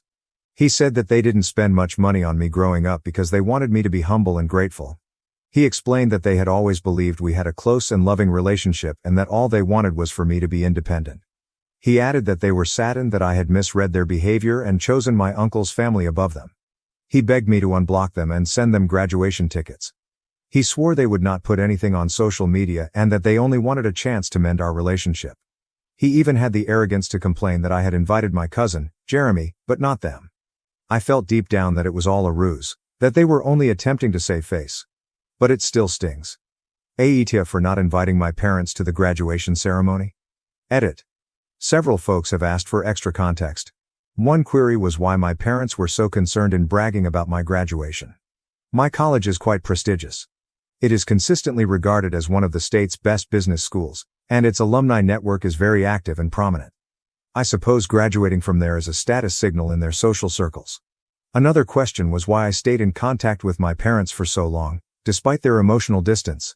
It's complicated. I had nowhere else to live throughout the school year. I know my uncle would have welcomed me with open arms, but I felt awkward asking. I did not want to be a burden. Staying in touch was motivated by a combination of obligation and habit. I was accustomed to being on the perimeter of their lives. It felt normal. And, truthfully, there was a small part of me that hoped things would change. That they would somehow become the parents I had always desired. Update 1. Okay, I made my selection. I am not going to answer my parents' emails, and I am definitely blocking them. I reread the email multiple times, attempting to evaluate it objectively. And as I read it, I realized they had not apologized for anything. They simply made a series of reasons and justifications for their behavior. They tried to make me feel bad and question my own perceptions. Then came the surprise. My Aunt Donna and Uncle Kevin were supposed to fly in on the day of the graduation ceremony, but they called me yesterday to say they had changed their flights. They arrived 2 days early. They stated that they wanted to spend some quality time with me before the graduation festivities began. I was overjoyed. Having them here in person made a huge difference. We went out to supper yesterday night, just the three of us. I finally felt safe talking to my uncle about the whole situation with my parents. I informed him about their email, and how they said they only wanted to impress their friends. Uncle Kevin simply groaned and shook his head. He stated, "That sounds exactly like your father. He's always been that way."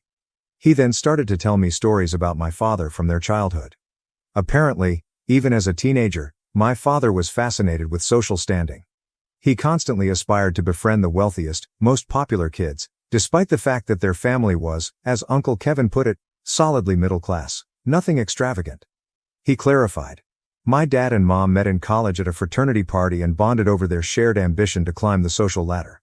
Uncle Kevin then became serious. He informed me that many of my father's current friends, the folks he is so eager to impress, are not exactly role models. He claimed to have heard reports about extramarital affairs, unethical business methods, and other such things.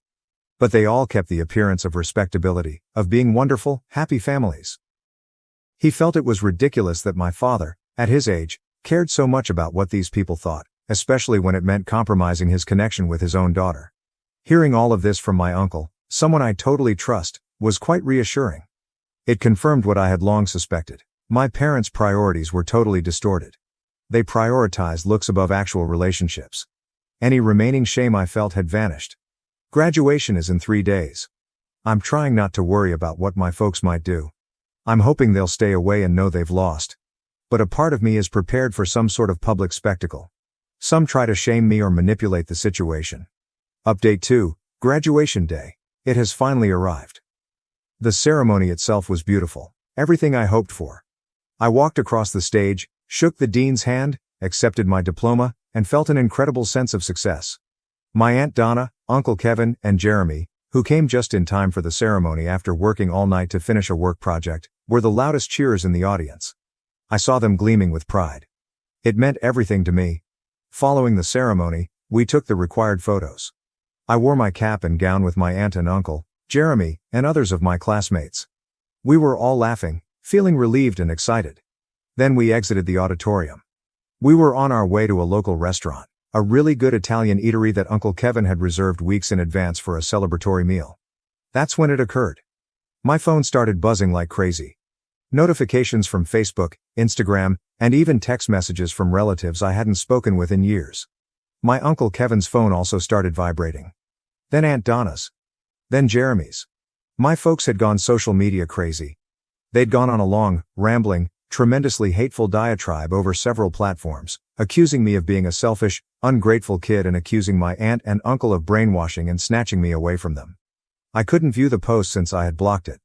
But my relatives began emailing us screenshots. It was awful. They claimed I had demanded that they pay for my college tuition because I was envious that my Aunt Donna and Uncle Kevin had paid for Jeremy's schooling.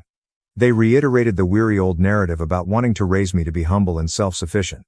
They claimed I ran crying to my uncle, who used the incident to poison me against my parents. The worst thing, however, was what they said about my aunt and uncle's miscarriage, which made my stomach churn and my blood boil. They claimed that my aunt and uncle were resentful and jealous since they had lost a child a few years before Jeremy was born. They said that my aunt and uncle were projecting their pain and longing onto me, treating me as if I were the daughter they never had.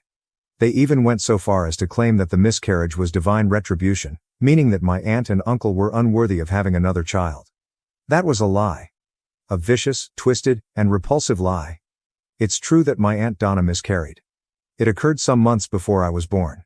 They didn't know the baby's gender, but my aunt always suspected it was a girl. When I was born, they were pleased. They have always been really kind, caring, and supporting. It was beyond comprehension to witness my parents weaponize that tragedy, attacking my aunt and uncle and attempting to make me feel guilty. I stood on the pavement outside the restaurant, shivering with wrath and astonishment. I wanted to unlock my parents and expose them for the disgusting monsters they were. But Uncle Kevin stopped me. He placed his hand on my arm. "Don't," he insisted, his voice calm but firm. "Don't give them the satisfaction. They want a reaction. They want to drag you into the mud with them. Don't let them." He said he'd handle it. He stated he will call his lawyer and look into legal alternatives. He added that everyone in the family knew what my father was like, and that no one would take the role seriously. They sent us screenshots out of astonishment and contempt, not because they believed any of it. We headed into the restaurant. I tried to forget about it and focus on celebrating my accomplishment. It was difficult, but my aunt, uncle, and Jeremy tried their best to distract me. They told some funny stories. They prepared toast. They kept the discourse lighthearted and upbeat. They reassured me, in their own quiet ways, that I was loved, supported, and part of their family. I'm not sure if my parents ever took the post down. I do not care. I haven't checked and won't. Update 3. It's been a little more than 2 weeks since graduation and the social media frenzy. Life has calmed down somewhat. I've been entirely absorbed in the job search. Sending out resumes, writing cover letters, and attending interviews. It's been a tough process, but it's a nice break from the family drama. I'm still residing at my Uncle Kevin's house. Obviously, returning to my parents' residence was not an option. Staying with my aunt and uncle has been a lifesaver. We eat supper together most nights and watch movies on weekends, just being together in this comfortable, supporting way. It feels like how a family should be. I found out indirectly, via a chat between my Aunt Donna and one of my cousins, that my Uncle Kevin did, in fact, contact my father following the social media posts. It was not a casual phone call. It was a formal communication between lawyers. My uncle, who knows a lawyer who specializes in defamation cases, had a letter written threatening legal action if my father didn't immediately remove all of the posts and give a public apology. Apparently, my father tried to bluster and argue at first, but when he realized my uncle was serious, he backed down. The post disappeared. There was no apology, of course, but I wasn't expecting one. You'd assume that was it, right? That my parents would eventually realize they had gone too far, that they had destroyed the bridge beyond repair? You would be wrong. A few days ago, I got another email. Naturally, I was on guard. Following the graduation incident, I became extremely cautious about checking sender addresses before opening anything. This one came from a fresh email account that I did not recognize. The subject line was simply, "We need to talk, Mom and Dad." My first instinct was to delete it, block the sender, and pretend nothing happened. But curiosity, that insidious little voice, got the best of me. I told myself I only wanted to see what they would say once everything had transpired. I opened the email. It was shorter than the previous one, but equally manipulative. They began by expressing their extreme disappointment in my behavior. They accused me of ungratefulness and rudeness. They reinforced their assertion that my Uncle Kevin and Aunt Donna were influencing me and did not have my best interests in mind. Then they changed strategies. They said they'd been speaking with a family counselor, which I strongly doubted, and that the counselor had suggested they try to reach out to me one last time to give an olive branch. They offered to pardon me for my faults if I agreed to meet with them in person to discuss our concerns. They advised us to meet in a neutral area. They even suggested a certain day and hour. I didn't respond. I didn't even consider it.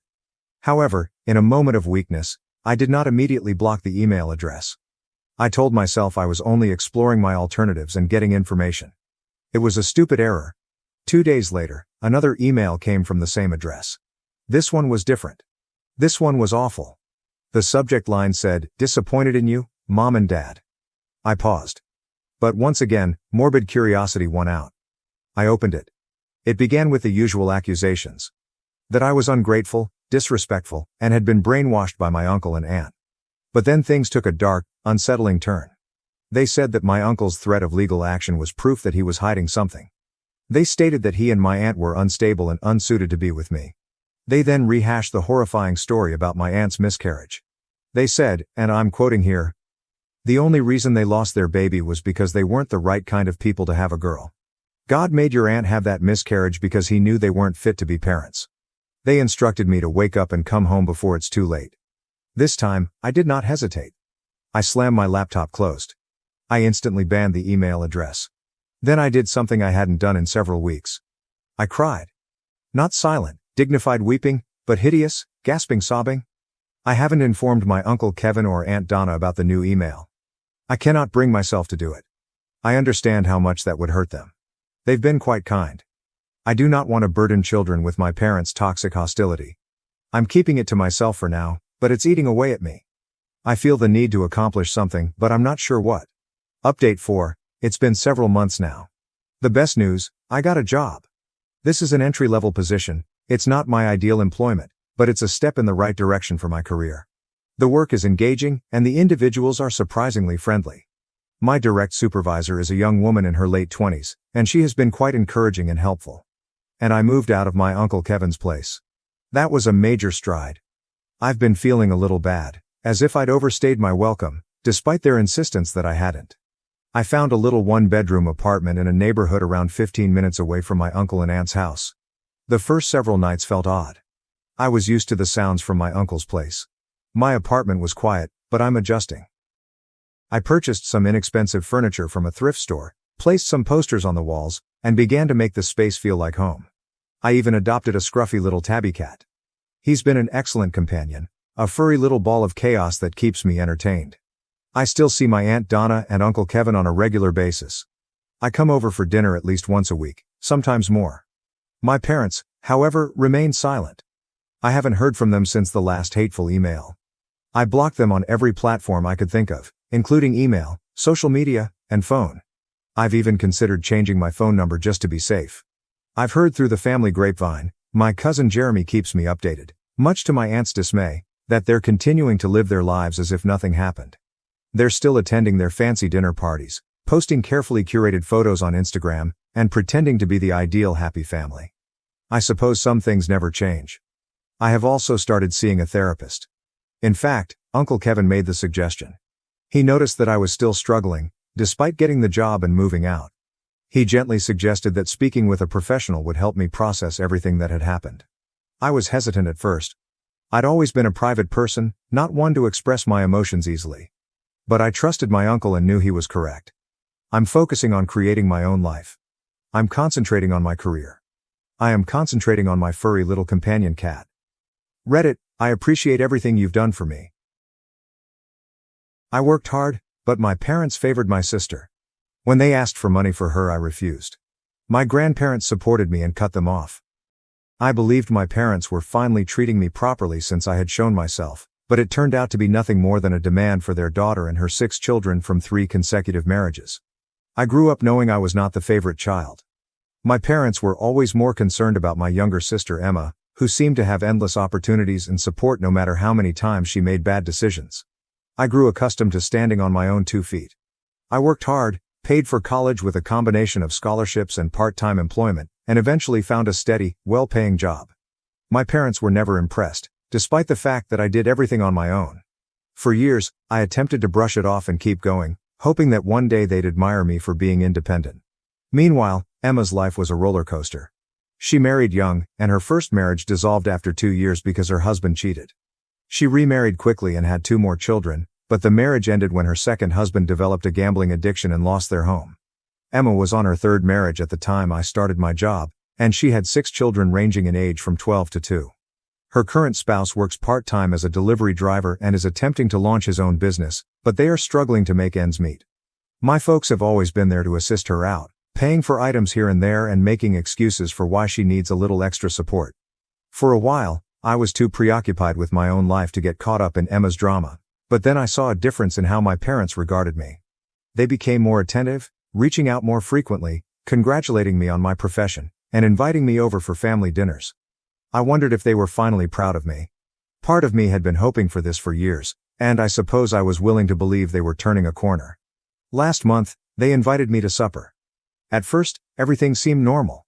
We talked about work and caught up on tiny family stuff, and for a brief period, I felt like a member of the family in a way that I hadn't previously.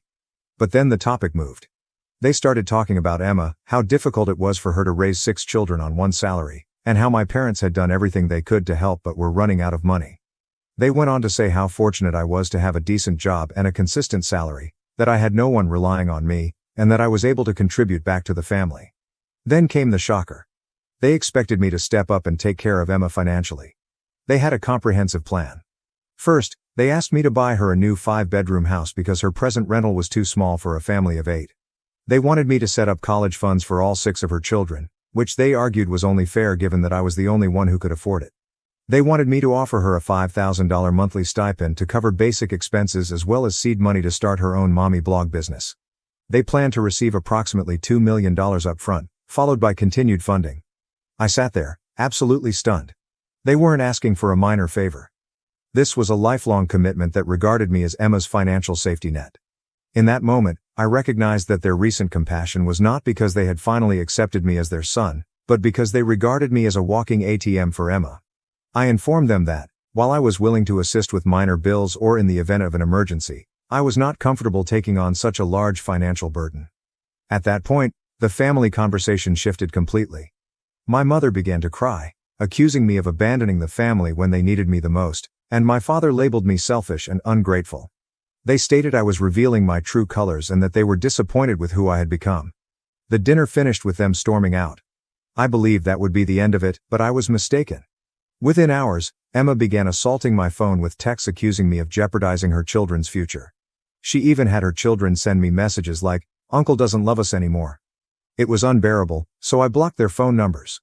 After a while, I couldn't believe the situation had gotten this bad, all because I refused to fund my sister's life. The next day, my grandmother, my father's mother, called me unexpectedly. Apparently, my parents had been assuring the entire extended family that their successful son would take care of everything for Emma before they even asked me. They constructed an image for everyone of Emma moving into a big new house, of all her financial troubles being resolved, and of me being the one to provide her with everything she needed. Now that I'd declined, they were facing a big wave of embarrassment because the family had expected me to come through based on my parents' premature bragging. My grandparents were appalled when they learned the complete story. They'd always assumed Emma's lifestyle was sponsored by her different spouses, and that my parents helped out because they wanted to, rather than because they'd gone into debt to support her. They were so upset by my parents' behavior that they are now threatening to remove them from their will. They informed me that they would rather leave their estate to me and my relatives, who work hard and do not take advantage of people. As the situation spread around the family, I began to get messages from relatives offering their support. Some of them admitted they had no idea how much I had been dealing with on my own and apologized for not noticing it sooner. My aunt, my mother's sister, even contacted me and apologized for not realizing how differently I was treated growing up. The family dynamics were beginning to unravel, with everyone taking sides, and my parents were not handling it well. My phone started ringing nonstop again, this time with my parents exchanging angry, nasty messages and weeping voicemails. They were upset that I was damaging their family's reputation. They once left a message telling me that I was ruining Emma's children's life and that I would come to regret this decision someday. They'd then go back to imploring me to reconsider, saying things like, "We're family, and family helps each other." All of this has made me feel like a disaster. Part of me feels bad because I was trained to believe that family comes first, and it's difficult to break free of that conditioning. But another part of me is fatigued, thinking how long I've been trying to gain approval from people who just care about what benefits them. The knowledge stings, but I know that giving in now would result in years of financial and mental exhaustion, putting Emma's demands before of my own. Now I'm here on Reddit because I honestly don't know what to do next. Do I hold firm and maintain my limits because I know it's the best thing for me, or is there a compromise I'm not seeing? I could appreciate some unbiased counsel on this problem. Update 1. The situation with my parents and sister has deteriorated beyond my expectations. Just a few days after I told my grandparents the complete tale, they weren't lying about revising their will. They actually followed through, contacting their lawyer very immediately to ensure that my parents were removed from their inheritance. My grandparents had always been the quiet, keep the peace kind, so this wasn't just surprising, it was unprecedented in our family. However, it appears that my parents' years of favoritism toward Emma were the final straw. My grandparents also went above and beyond, convening a family meeting to clear the air. They planned it over the phone so that everyone, including myself, could attend, despite the fact that I live further away. They wanted everyone to grasp exactly what was going on, and based on what they implied, I had a hunch they were going to disclose stuff I had no idea about. The meeting was attended by a few aunts, uncles and cousins, basically, anyone close enough to be affected by this. When the conference began, my grandparents wasted no time. They instantly revealed that they had been paying large sums of money to my parents for the previous many years to aid both me and Emma with our education and future aspirations. They had given my parents more than $200,000 in all, with the expectation that it would be split evenly between Emma and me. I was speechless. I'd pushed my way through college on scholarships, student loans, and various part-time jobs, fighting to manage work and classes, whereas Emma seemed to live on another planet, scarcely lifting a finger and continually being bailed out of every bad decision. All those years, I'd been doing everything on my own while my grandparents sent money that I never received. My grandparents were infuriated. They had expected the money would benefit both of us, but now that they see how my parents had spent it, they feel absolutely deceived. They'd made it clear to my parents that they wished to support both of us, but it turned out that the money had primarily gone to Emma, covering her failed marriages, rent payments, and who knows what else. They requested that my parents provide a thorough accounting of how every dollar had been spent, threatening to bring attorneys if they did not comply. For a family as secretive as ours, this was an unimaginable step, but I could see they'd been tested. In addition, my grandparents indicated that they would establish trust funds for each of their grandkids, including Emma's 6 children. However, they made it clear that the money would be carefully handled by an independent trustee and could only be used for certain purposes, such as education or healthcare. They made it clear that they did not want my parents or Emma to have access to these funds, which was a big relief. At the very least, I knew Emma's children would have a chance at a solid future without my parents depleting those accounts for other purposes. Everything exploded following the family meeting. As they began to put the pieces together, relatives began to contact me one by one. Apparently, this wasn't the first time my parents had taken money from family members in the name of assisting the kids or funding family emergencies. An aunt told me that after Emma's second marriage failed, she loaned my parents a few $1,000s, believing it was for emergency expenses. Another cousin recalls my parents asking for money around the time I went to college, claiming it was to assist me get started, but I never saw any of it. Some of them were furious, believing they had been misled about where their money had gone. Others were simply unhappy, stating they had not known how much my parents valued Emma over me. One of my cousins even showed me screenshots of discussions with my parents after I graduated from college. They had actually discouraged family from attending my graduation, stating that I wanted to keep it small and avoid a major fuss. Meanwhile, I was hoping that my family would come and celebrate with me. It felt like a gut punch to realize how much they'd consciously sought to downplay my accomplishments while continually going all in for Emma. What astonished me the most was Emma herself reaching out to me. She sent a couple long emails, each with a unique tone. In one, she tried to seem as if she had always backed me, saying how she had never known our parents' bias toward her and how she had always assumed we were close. In another, she portrayed herself as a victim of our parents' manipulation, claiming that they had blinded her to the truth about our family dynamics. But what jumped out in each communication was that she always managed to include a request for assistance during this tough period. She tried to behave as if we were now best friends, but it was evident she still wanted me to open my wallet for her. It was difficult to believe. Even after my grandparents took such severe measures to put things right, and despite the family outrage, Emma still managed to make it all about her and what she could get from me. I felt like I was seeing the same narrative over and over. She couldn't seem to grasp the concept of limits or the fact that I was tired of being a constant source of comfort. I was determined not to allow her to manipulate me back into that role. While everything was going on, my folks were busy with their own campaign. They inundated me with voicemails that ranged from violent rants to emotional appeals. In one message, my mother accused me of pulling the family apart, claiming I would regret it one day when I discovered how much I had harmed everyone. My father would then ask me to reconsider, saying we could work things out quietly and it didn't have to be such a huge deal. They even tried to guilt-trip me, telling me that I was placing my grandparents in an unpleasant situation and that I should consider how they would feel if the family divided as a result of all this. But their tactics were ineffective. My grandparents were behind me, and the rest of the family could see my parents' true colors. Some of them even contacted out to say they were proud of me for staying firm. My aunt contacted me in tears, apologizing for not noticing how differently my parents had treated me throughout the years. She said she'd always imagined I was more self-sufficient and didn't require as much assistance, but now she realized I'd been forced into that role because my parents had focused so much on Emma. As the family began to understand what I had been going through, more people came out with apologies or anecdotes about things they had noticed over the years. It was bittersweet. Part of me was relieved that the truth was finally being revealed, that others were acknowledging the sacrifices I had made on my own, but another part of me felt as if I was reliving years of pain and disappointment. All those times I felt invisible, all those times I questioned why my accomplishments didn't seem to matter so much, it all made sense suddenly. However, it did not erase the years of feeling like I was second best. The aftermath of this has been draining. My parents continue to refuse to accept responsibility for any of it.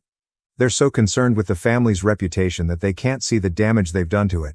This is just another disagreement that I should drop for the sake of peace, and they are trying to keep the entire thing under wraps. But I no longer feel bad for standing up for myself. I guess I'm finally seeing how crucial it is to create limits, especially with family. If I give in now, it will only mean more years of being used and taken for granted. For the first time, I feel in control of my own life. My grandparents have informed me that if my parents take this any further, they would deal with it. They've made it clear that they don't want me to feel pressured, and they've even informed me that if my parents continue to stir things up, they'll take further precautions to safeguard me. Just knowing I don't have to go through this alone has made a huge impact. Now I'm left wondering what family means at this point. All these years, I believed that being a good son and brother entailed putting everyone else first, sacrificing my own needs to ensure that everyone else was okay. But now I understand that there is a limit, and family isn't supposed to treat you like an ATM or overlook your own happiness simply because it's convenient. As things continue to unfold, I remain steadfast in my decision, but a part of me wonders if I should be doing more or approaching this differently. I'd greatly appreciate any suggestions on how to proceed. There is still so much to comprehend, and I'm trying to take it one day at a time. Update 2. My parents broke their quiet just a few days after my grandparents made their major news about the will. Instead of apologizing or acknowledging they may have gone too far, they sent a lengthy, meticulously crafted email attempting to justify every decision they had ever taken. They didn't just defend Emma, they virtually praised it, describing it as an investment because Emma had always been more family-oriented. Meanwhile, I was classified as self-sufficient and career-oriented, which they assumed indicated I didn't require as much assistance. They went on to clarify that their call for me to step in and fund Emma's life had nothing to do with money. They regarded it as even things out, giving Emma the same advantages they believed I had on my own. To add salt to the wound, they called me selfish for refusing to share my surplus wealth with my family. The email wasn't just words either. They sent a list of everything they claimed to have spent on me versus Emma. I'm talking about everything, including Emma's basic needs such as food, clothing, and housing. They mentioned her wedding expenses, property payments, and even post-divorce therapy. They even mentioned Emma's emotional assistance during her adolescent years, valuing and quantifying it. It was so ridiculous that I recognized they'd been thinking about it for a long time, most likely intending to hurl it back at me. They apparently shared this email with the entire extended family as well, aiming to present me as the selfish one. But it completely backfired. Relatives who had previously remained neutral began contacting me, appalled by what they viewed as an outlandish attempt to tax me for fundamental parenting. Some even apologized for not comprehending the kind of partiality I was dealing with. I believe my parents expected people to gather around them, but all they did was push everyone further away. In addition to this, my grandparents' lawyer became involved. My grandparents had always expected that any money they had given my parents over the years would be divided between me and Emma for our education and other essential costs. They soon discovered that the money had been spent on Emma's marriages and unsuccessful relationships. The lawyer wrote an official letter to my parents asking a thorough accounting of where the money had gone. My grandparents were prepared to take this to court if necessary, and I don't blame them. They felt betrayed, and so did I. It was like a tangled web of deception that had been growing for years, with me on the sidelines the entire time. In a strange twist, Emma's first ex-husband contacted me. He is the father of her 2 oldest children, and while we had never been close, we had remained civil. He told me that he had heard about everything and wanted to express his perspective. He confessed that when Emma became pregnant, my parents coerced him into marrying her, promising financial support as long as he followed through with the marriage. I knew they married quickly, but I had no idea my parents were that involved. Apparently, the majority of the support my parents had provided came from money they had received from my grandparents, Money my grandparents had assumed was going toward Emma's and my futures. Emma's ex even apologized, claiming he regretted not standing up to them and allowing the situation to get out of control. My parents quickly noticed the email wasn't having the desired effect, so they tried to backtrack. They wrote a follow-up reply to everyone, explaining that the previous email was sent in rage and should not be taken seriously. But it was difficult to believe that reason given that their email had clearly been planned for some time. They could have printed and dispatched it as an official document, given how detailed it was. Trying to take it back now simply made them appear worse, and no one bought it. Emma had been silent for a few days following the family meeting, but she began reaching out again. Her tone had changed from guilt-tripping to more urgent. She sent a few emails, implying that she had always loved me and had no idea our parents treated us so differently. She even tried to justify her condition, stating she didn't want to burden me but was in a terrible situation with her children. Her texts became stranger, swinging between sentimental memories from childhood and reminders of how difficult life was for her with 6 children and a suffering husband. At one point, she mentioned her husband's economic difficulties and implied that her children were struggling in school due to the stress at home. It was difficult not to feel awful for Emma and her children, but I also couldn't ignore what had happened. She had known about our parents' fondness for years and took advantage of it, leaving me to fend for myself. She wanted me to come in and help her now that she was struggling. Her communications made me feel sad rather than outraged. She was my sister, and her children were completely innocent in all of this, but it was not my obligation to save her from a predicament she had helped create. More family members began sharing their stories. One of my aunts contacted me, apologizing for never saying anything when she observed things weren't fair between Emma and me. She remembered times when my parents plainly preferred Emma and ignored me, but she didn't want to get involved at the time. She also revealed that she had volunteered to help me with my college applications, but my parents declined, claiming that I had everything under control. In actuality, I was managing everything on my own, including school applications and work. My aunt admitted that she had no idea how much I had been left to manage on my own, and she felt bad for not intervening sooner. Family group chats reached a whole new level of awkwardness. Relatives began reaching out, asking if I needed anything or if they could help in any way. It was unusual to suddenly have so many people offering help and sympathy, especially because they'd never been so active in my life before. I loved their goodwill, but it became overpowering. Part of me felt like I shouldn't need their help right now. I'd already gone through the most difficult sections on my own. I mostly thanked them, wondering what else to say. Even my parents' closest friends started to distance themselves. A few people accepted their version of the story, that I was a workaholic who did not prioritize family. But after reading the email and hearing additional information, they began to see through my parents' explanations. Some even apologized, admitting they were wrong to judge me. One of them even indicated that my parents had borrowed money from them, citing family needs. They had assumed it was for necessary costs, but now they were wondering if they had been subsidizing Emma's lifestyle. Despite everything, my parents continued to push. They kept sending messages, arguing that I owed them for everything they'd done for me, that I was responsible for keeping the family together, and that my failure to support Emma was causing the family to fall apart. They claimed I was wrecking everything, damaging their reputation, and endangering Emma's children. It was frustrating because they were ignoring their own acts and pretended that none of this was their fault. For the time being, I'm not backing down. I refuse to be guilted into correcting problems that my parents caused, or to accept responsibility for Emma's decisions. It's still difficult to believe this is my family, that things have gotten to the point where I have to choose between my own well-being and what they call family loyalty. It's a lot to process, and I honestly don't know what the future holds, but for the first time, I feel like I'm standing up for myself and finally being heard. That is, at the very least, a positive step forward. Update 3. The situation has reached an unexpected conclusion. After all of the chaos and hidden issues that had surfaced, my grandparents decided to take a tough stance. They scheduled a final family gathering, this time with their lawyer present. It felt as if a chapter was coming to an end, but there were still so many wounds and unresolved feelings in the air. However, this wasn't simply talk. My grandparents had a plan, and they were not going to waste any more time. They claimed that they had not only revised their will, but were also taking quick action with their assets to avoid further abuse. For years, my parents had been living rent-free in a family-owned holiday home. It was supposed to be a temporary arrangement, but my parents made it their permanent home, expecting it to be passed down to them. But that's over. My grandparents are selling the land and intend to use the funds to establish educational trusts for all of their great-grandchildren. This includes Emma's and my cousin's children. My grandparents also implemented a reorganization strategy to ensure that no more funds were diverted accidentally. They are establishing annual educational grants for any family members pursuing higher education or professional credentials. However, these monies will be administered by an impartial trustee, with no family members participating.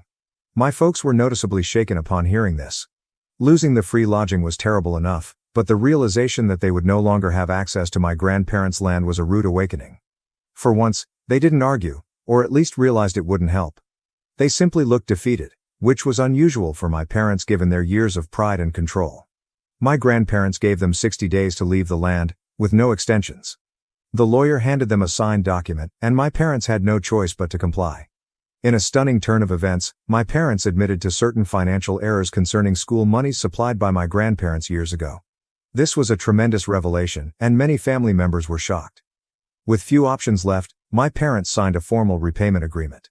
Even though I'm sure it would be difficult for them, after they leave the property, they will have to move into a small apartment and severely reduce their lifestyle. It's evident that this is a significant adjustment for them. They've lived well on family assistance for so long that I doubt they ever expected to have to budget or downsize. Meanwhile, Emma appears to have accepted the reality of the situation. Her support system is basically collapsing around her. My parents' free support is no longer available, and she can no longer rely on them to pay her expenses or bail her out if her husband's business initiatives fail.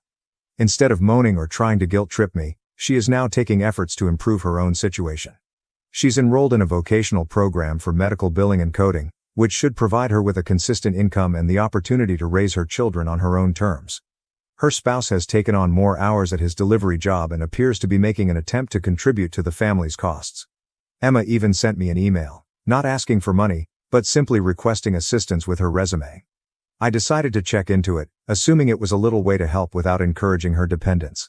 Hearing from Emma's children has been one of the most shocking and pleasant developments. They contacted me through Emma's father, her first ex-husband. Apparently, my grandparents had planned for them to attend family therapy sessions. They'd been dealing with a lot of confusion about family dynamics and had been caught up in so much drama. Now, with the help of a therapist, they're starting to comprehend the intricate relationships and favoritism they've grown up in. The elder kids apologized for the guilt-tripping messages they had delivered when everything initially began. They said they didn't realize how much pressure their mother was placing on me, and they felt horrible about being used as pawns. I promised them everything was okay and that none of this was their fault. They were just kids, after all, and they were simply following their mother's instructions. I'm confident that treatment will help kids learn that they are not responsible for resolving the conflict amongst the adults in their lives. My parents appear to be adjusting to their new situation, but they are having difficulty totally accepting it. In one final attempt to rewrite the narrative, they began sending me random photos from my childhood, each with captions like, "Remember when we were a happy family," and "Don't forget who's been there since the beginning." I'm not sure if they're genuinely trying to make amends or if it's just another ploy to play on my emotions. Some texts describe how much they suffered to raise me, while others depict them as victims abandoned by everyone they cared about. They've also been telling anyone who will listen that the family has turned against them, presenting the situation as if they were innocent victims simply trying to help Emma. But I believe most of the family has seen through it by now. They maintain their distance, and their interactions are now courteous but distant. As for me, the entire experience has been eye-opening. I had no idea how far the favoritism extended or how much my family had been exploited over the years. My grandparents have been great throughout this process, demonstrating strength and justice that I had never appreciated before. They're taking on the role of champions for the future generation, ensuring that nothing like what happened to me and Emma happens again. The entire process has been a challenging but essential reality check. It has revealed me who actually cares about me and who only sees me as a source of financial assistance. Finally, I want to thank everyone who has supported me. Thank you and farewell.